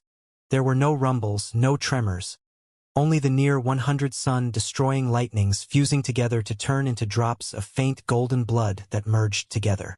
Su Ming sucked them in with his next breath. A loud bang came from his body. As he swiftly fused with the blood, his spirits lifted. While the immortals were stunned, he swiftly moved forward, and he was so quick that he instantly closed in on one of them. He then raised his right hand and struck the center of that cultivator's brows. His actions could not even be seen with the naked eye. With another move, he appeared in front of the second cultivator and did the same thing. After he disappeared and reappeared in a flash for a dozen times, only then did a loud bang raise into space. The dozen-something cultivators immediately withered and turned into ashes. Their storage bags also instantaneously vanished when a black ray of light shot past them. The bald crane's excited expression was hidden in the black light. With a flash, it rushed towards another direction on the battlefield. Killing a dozen-something immortals was as easy as breathing to Su Ming. At the instant they died, he raised his right hand and seized space. Immediately, the hundreds of eyes of the sacred temple trembled, and numerous blood capillaries instantly showed up. At that moment, a cold harumph came from the camp which belonged to the Immortals' Union. The noise had been made in the distance, but the figure stepped in space to instantly appear beside Su Ming. It was a red-faced old man with a big and burly body. He looked incredibly sturdy and did not seem like an aged person. Based on his back alone, he resembled a strong and healthy man. His hair was graying though. At the instant he closed in, the power of those belonging to Life Realm erupted from him, and it turned into a mighty pressure that charged towards Su Ming before pressing down on him. "Kneel!" The old man's voice was like a tidal wave. When it reverberated in space, it was deafening. But at the instant that mighty pressure attacked Su Ming, he did not pay any attention to the old man in Life Realm. Instead, with a glint in his eyes, he cast a glance at the two black-robed people beyond the tower of the Immortals' Union. They did not seem to intend to join the battle, or rather, the time for them to attack had yet to arrive. Su Ming narrowed his eyes, and a sinister smile appeared on his lips. "Slaughtering my way in will be a little hard, but luring the both of you here won't be difficult." The bald crane's eyes shone at that moment.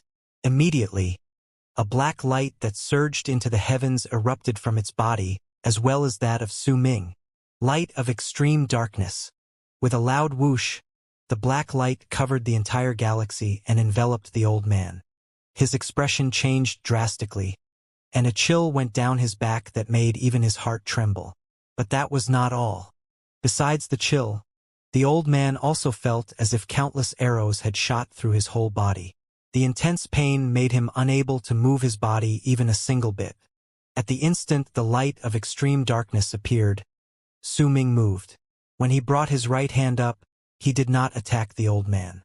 Instead, he seized space, and as booming sounds reverberated intensely, the hundreds of eyes of the sacred temple collapsed simultaneously. As each eyeball shattered, pained screams rang out, and a person flew out from inside. However, they did not manage to get far away before their bodies trembled. Their life force and souls were instantaneously extracted, and they were reduced to ashes. "Good!" Wild Dog, who had been observing all along from the seven-colored planet, instantly shouted out with delight. Without any hesitation, he swiftly issued a series of orders and had the army of the war chamber to change their battle tactics. Using the most opportune time presented to them when the eyes of the sacred temple had disappeared from the Immortals' Union, the cultivators of the war chamber instantly changed their battle formation and executed an even stronger attack. As for the Immortals' Union, their army was caught in a slight chaos. The war chamber had grown stronger while the Immortals' Union became weaker, and for a short period of time, it was forced back repeatedly. "Who is that?" The lackadaisical man had an extremely solemn expression on his face at that moment. Killing intent shone in his eyes, but just as he was about to send an order, his expression suddenly changed. He saw one of the two grand immortals, the black-robed people with noble statuses, move forward on his own. The two black-robed people belonged to the core of the Immortals' Union, and they were immortals who came from the higher realm. They had descended among them from the vast and eternal pillar of light in the boundless universe. They had noble statuses, and no one could order them around. Even the Council of the Immortals' Union would not dare to do so. They were allies, but the black-robed people had joined the war on their own accord and mostly observed the battles. Only when they believed that they should attack did they attack. At that moment, when the man noticed that one of the black-robed people had moved forward, a smile appeared on his face. He knew that the direct descendant of Morning Dao sect who had destroyed the eyes of the sacred temple was no longer any of his concern. He had once seen the Grand Immortals attack, and he could not forget their strength even up to this date. It was especially so in regards to their divine abilities. Once the Grand Immortals attacked, the universe would definitely change. Interesting. I didn't expect to see Sir Kong Mo's light of extreme darkness in this place. With contempt on his face and an arrogant superiority of an immortal who had descended to the mortal world, the black-robed man moved forward. As with space opening up a path for him, he rushed towards the light of extreme darkness. At that moment, the light of extreme darkness vanished. Su Ming intentionally put on a look of panic and retreated, intending to put an even wider distance between him and the tower. As he moved back, the paralyzed old man in Life Realm roared. Just as he was about to force himself to chase after him, the black-robed man walked past him. "Stand down. This is my prey." His voice was flat and with an air of superiority. When the black-robed man walked past the old man to chase after Su Ming, the old man in Life Realm froze. His expression changed repeatedly before he forced himself to extinguish all the flames of anger in him. He turned around, and with a dark expression, he charged back to the tower without saying a single word. Su Ming moved so quickly that he instantly left into the distance. The black-robed man behind him had a look of contempt on his face. With each step, he would cross a boundless distance, and with just 3 steps, he had already caught up to Su Ming, who was already a great distance away from the tower. They were already at the edge of the battlefield. "You won't be able to escape. Be good and let me capture you. Then I will search through your memories. I will know how a barbarian and a savage like you managed to practice and produce the light of extreme darkness." There was arrogance in the black-robed man's voice. He made it sound as if the moment he attacked, all the cultivators in arid triad expanse cosmos were not allowed to fight back, or else they would commit a heinous crime. This tone and this arrogant attitude was one that perhaps not even Tao Ocean would be able to imitate. It was why the black-robed man in the illusion had not said such words during Su Ming's trial. Right then, once Su Ming heard it, even with his intelligence, he could not help but be stunned. That confident and forceful tone, that incredibly thick air of superiority, and the meaning behind the words implying that all the people in arid triad expanse cosmos were barbarians and savages and had to worship him and even immediately commit suicide if he so commanded, or else they would be offending him. This was the first time Su Ming had met such a strange and bizarre person in his life. Would I be committing a heinous crime if I fought back? Su Ming stopped for a moment, and when he turned his head around, he looked towards the black-robed man. "It is not just a heinous crime. All those who fight back should have their entire families slaughtered. You ran when you saw me just now, and that is already a great sin," the black-robed man said arrogantly after lifting his head. At that moment, his eyes, which were hidden under his black hood, shone faintly. "Then what should I do now?" Su Ming could not help but smile due to the black man's words. It had been a long time since he'd heard something so amusing, and he could not help but ask another question. "Humph. Destroy your own cultivation base, break your arms and legs, and kneel in front of me. Beg for me to punish you. Be obedient. Let me search through your memories, and then offer your soul to me. Then your sins will be pardoned." The black-robed man put on a presumptuous expression and stared at Su Ming with an air of those who regarded themselves superior. "Lowly barbarian, if you wait for me to attack, you will suffer 100 times more. You do not know the difference between us. With a raising of my hand, I can turn you into ashes. Giving you a chance to kneel is already a great gift. Now kneel." The black-robed man said with arrogance, his hands placed behind his back. Su Ming remained silent. He stared at the black-robed man without being able to understand this person at all. After some time, he shook his head. He had no idea what to say to such a strange person. "You do not know what is good for you, you fool. Barbarians are barbarians. I gave you a chance and you refused it. You're just asking for death." The black-robed man let out a cold harumph and took a step forward, completely disregarding Su Ming's level of cultivation. He walked straight up to Su Ming and raised his right hand to grab his neck. "I will let you know just how great is the difference between you barbarians and us grand immortals. I will let you know just what great reward were my words previously. Right now, even if you decide to kneel, I will not give you a chance." The black-robed man's right hand instantly sank into air. A layer of ripples spread out from his palm, making it look like his palm had seeped through space. In an instant, it appeared before Su Ming and went to grab his throat. "You made 3 mistakes," Su Ming said flatly. At the instant the black-robed man had his right hand come forth to grab him. Su Ming, too, brought his right hand up and grabbed the black-robed man's wrist. With a shake, the destructive power from his body surged into the black-robed man's body. Booming sounds reverberated in space, and the instant the black-robed man's expression changed. Su Ming moved forward and rammed his shoulder against him. "First, you should not have been so noisy." When the black-robed man coughed up blood, his expression changed drastically. However, Su Ming's right hand held his wrist like a clamp. At the instant the black-robed man coughed up blood, the vast suction force from Su Ming's abyss gate spread out with a bang through his right hand. The black-robed man immediately cried out in pain, and his body withered. A large amount of life force was instantly sucked into the abyss gate. "Impossible! You're not in Mastery Realm." As the black-robed man screamed in pain, unprecedented fear and shock appeared on his face. At that moment, the other black-robed man around the tower in the distance spotted a change in his expression. Without any hesitation, he took a step forward and charged towards the place. "Second, you shouldn't have gotten so close to me." Su Ming released his grip, but in an instant, he seized the top of the black-robed man's skull. When he tightened his grip, the black-robed man's shrill screams of pain reverberated through the entire battlefield. As he trembled, wisps of white smoke surged out from his ears, nose, mouth, and eyes. All of them were swiftly absorbed by Su Ming's right hand. "Third, you shouldn't have made me hate you so much." The instant Su Ming said those words, he exerted more force with his right hand, and with a loud crack, he shattered the black-robed man's skull. At the same time, the final hint of life force and the final bit of his soul erupted and were all absorbed by Su Ming.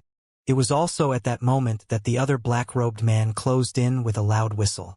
He lifted his right hand and pointed at Su Ming, but before he could cast his divine ability, Su Ming looked at him with a glint in his eyes.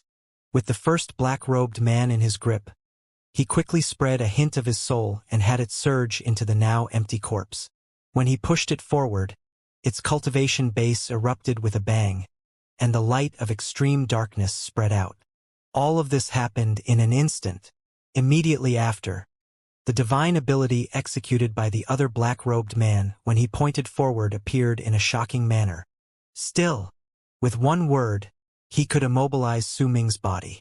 If Su Ming had not seen this art in the illusion from the trial, he would have definitely suffered greatly, since it would have been his first time seeing it. However, since he had already experienced this strange divine ability before, he was prepared for it. At the instant that one word reverberated in space, the light of extreme darkness erupted from him. He pushed the black-robed man in his hand forward, and the divine ability was blocked. The corpse Su Ming had pushed forward came to a swift halt in the galaxy, as if it had been frozen. It had attracted all the force of the immobilization art from the black-robed man. The immobilization art locked down souls, which was why even if there were obstructions in the way, they could still freeze a person. However, Su Ming had first had a bit of his soul fuse into the corpse in his hand to pass off an imitation as his genuine self, which had lured the immobilization art away from him. Then, he had the light of extreme darkness block the art, causing him to perfectly defeat it. All of this might seem simple, and the others might not even be able to find anything strange or astonishing about it, but it was because they did not understand the power of the immobilization art. However, the black-robed man who had rushed in and cast the art showed an unprecedented and drastic change in his expression. Disbelief filled his eyes, and he instinctively took a few steps backwards while his pupils shrank. He could not imagine that there would be someone from this primitive and barbaric expanse cosmos where all the cultivators still borrowed or created laws, and where no one understood the power of the celestial origin who would be able to break his art. This was especially hard to believe when the person had broken the art by exploiting the weakness which was known by a few people even in the 180 expanse cosmoses of St. Defire. "Sir, who are you?" As the black-robed man retreated, his tone turned incredibly grim. He could not regard this person who had killed his companion and broken the immobilization art as a barbarian. The light of extreme darkness was still spread out, but Su Ming stared at the black-robed man. The other's face might have been hidden under the black robe, but at moment, it was clear that he was extremely on guard. Su Ming's eyes narrowed slightly, and a brilliant glint no one could notice shone in his eyes. "Which number are you among the grandmasters of 5 fingers?" Su Ming suddenly asked. At the instant he said these words, the black-robed man's expression immediately changed, and he was also momentarily stunned. The instant he was taken aback and his guard was broken. Su Ming took a swift step forward, then raised his right hand and formed a sword with it before cutting down in the direction of the black-robed man. God's Slayer art. Piercing golden light instantly appeared on Su Ming's palm. At the same time, the power of cutting fate erupted with a bang from his body. Once it changed the laws in the galaxy around him, it turned into a power that would strike all of those he wished to strike. All of this happened in an instant, and the price for the black-robed man's momentary pause was the golden light of the God Slayer art on Su Ming's palm reflecting off his eyes. The black-robed man's expression changed, and he raised his right hand to swing his arm forward before he seized the space in Su Ming's direction with his withered right hand. Loud rumbles surged into space. The power that would absolutely strike its target caused the golden light spreading out from Su Ming's palm to turn into a sword aura which could shock even the heavens. Once it clashed against the black-robed man's right hand, it turned into the third power contained within the God Slayer art, Rebound. A loud bang shot up, causing the black-robed man to cough up blood and fall back. Since Su Ming had activated the Abyss Gate, all of his divine abilities gained an additional power, which was why the 1/ containing 3 forms of power had a 4th change at that moment. The vast power of absorbing all forms of life force and souls rose swiftly, causing the black-robed man who coughed up blood to instantly wither a little, and even a portion of his soul had been forcefully sucked out of his body. A glint appeared in Su Ming's eyes, without giving even a sliver of a chance to the black-robed man. He yanked up the corpse of the other black-robed man in his hand and charged towards the one who had coughed up blood, moving so quickly that he instantly closed in on him. At the instant the black-robed man raised his right hand to cast the immobilization art again. Su Ming fought back against it in the same manner. He then brought his left hand up to strike the black-robed man. The galaxy and the universe roared. A huge palm manifested in front of Su Ming, and as if it was pushing against the galaxy, it landed on the black-robed man's body. His robes puffed up. The black-robed man might have been able to resist this attack, but he coughed up a large mouthful of blood. His body fell back like a kite with its string snapped. Shock and disbelief appeared on his face. At that moment, when he retreated in haste, he suddenly remembered something. After they had been sent to arid Triad Expanse Cosmos, only one of them had died in a battle in that long period of time. That companion had been killed by Morning Dao sect. He also remembered that even one of the ancient gods had been killed by Morning Dao sect. When all these memories came to him, the black-robed man immediately withdrew without any hesitation. At that moment, all forms of status or attitude belonging to those of the higher realm were forgotten. He raised his right hand, and as he fled, he formed a seal behind himself. All his power erupted from his body, and when a ripple of power spread out, a gigantic octothorpe was formed. This octothorpe surrounded Su Ming. At the same time, Su Ming's eyes sparkled. He raised his right hand. Without even forming a seal, he casually swung his arm. Time. Turn back to 7 breaths ago. The universe roared and changed. During that instant, time reversed, and the octothorpe around Su Ming disappeared. The black-robed man stopped fleeing, and instead returned to his previous location where Su Ming already waiting. He lifted his right hand and seized the black-robed man's neck.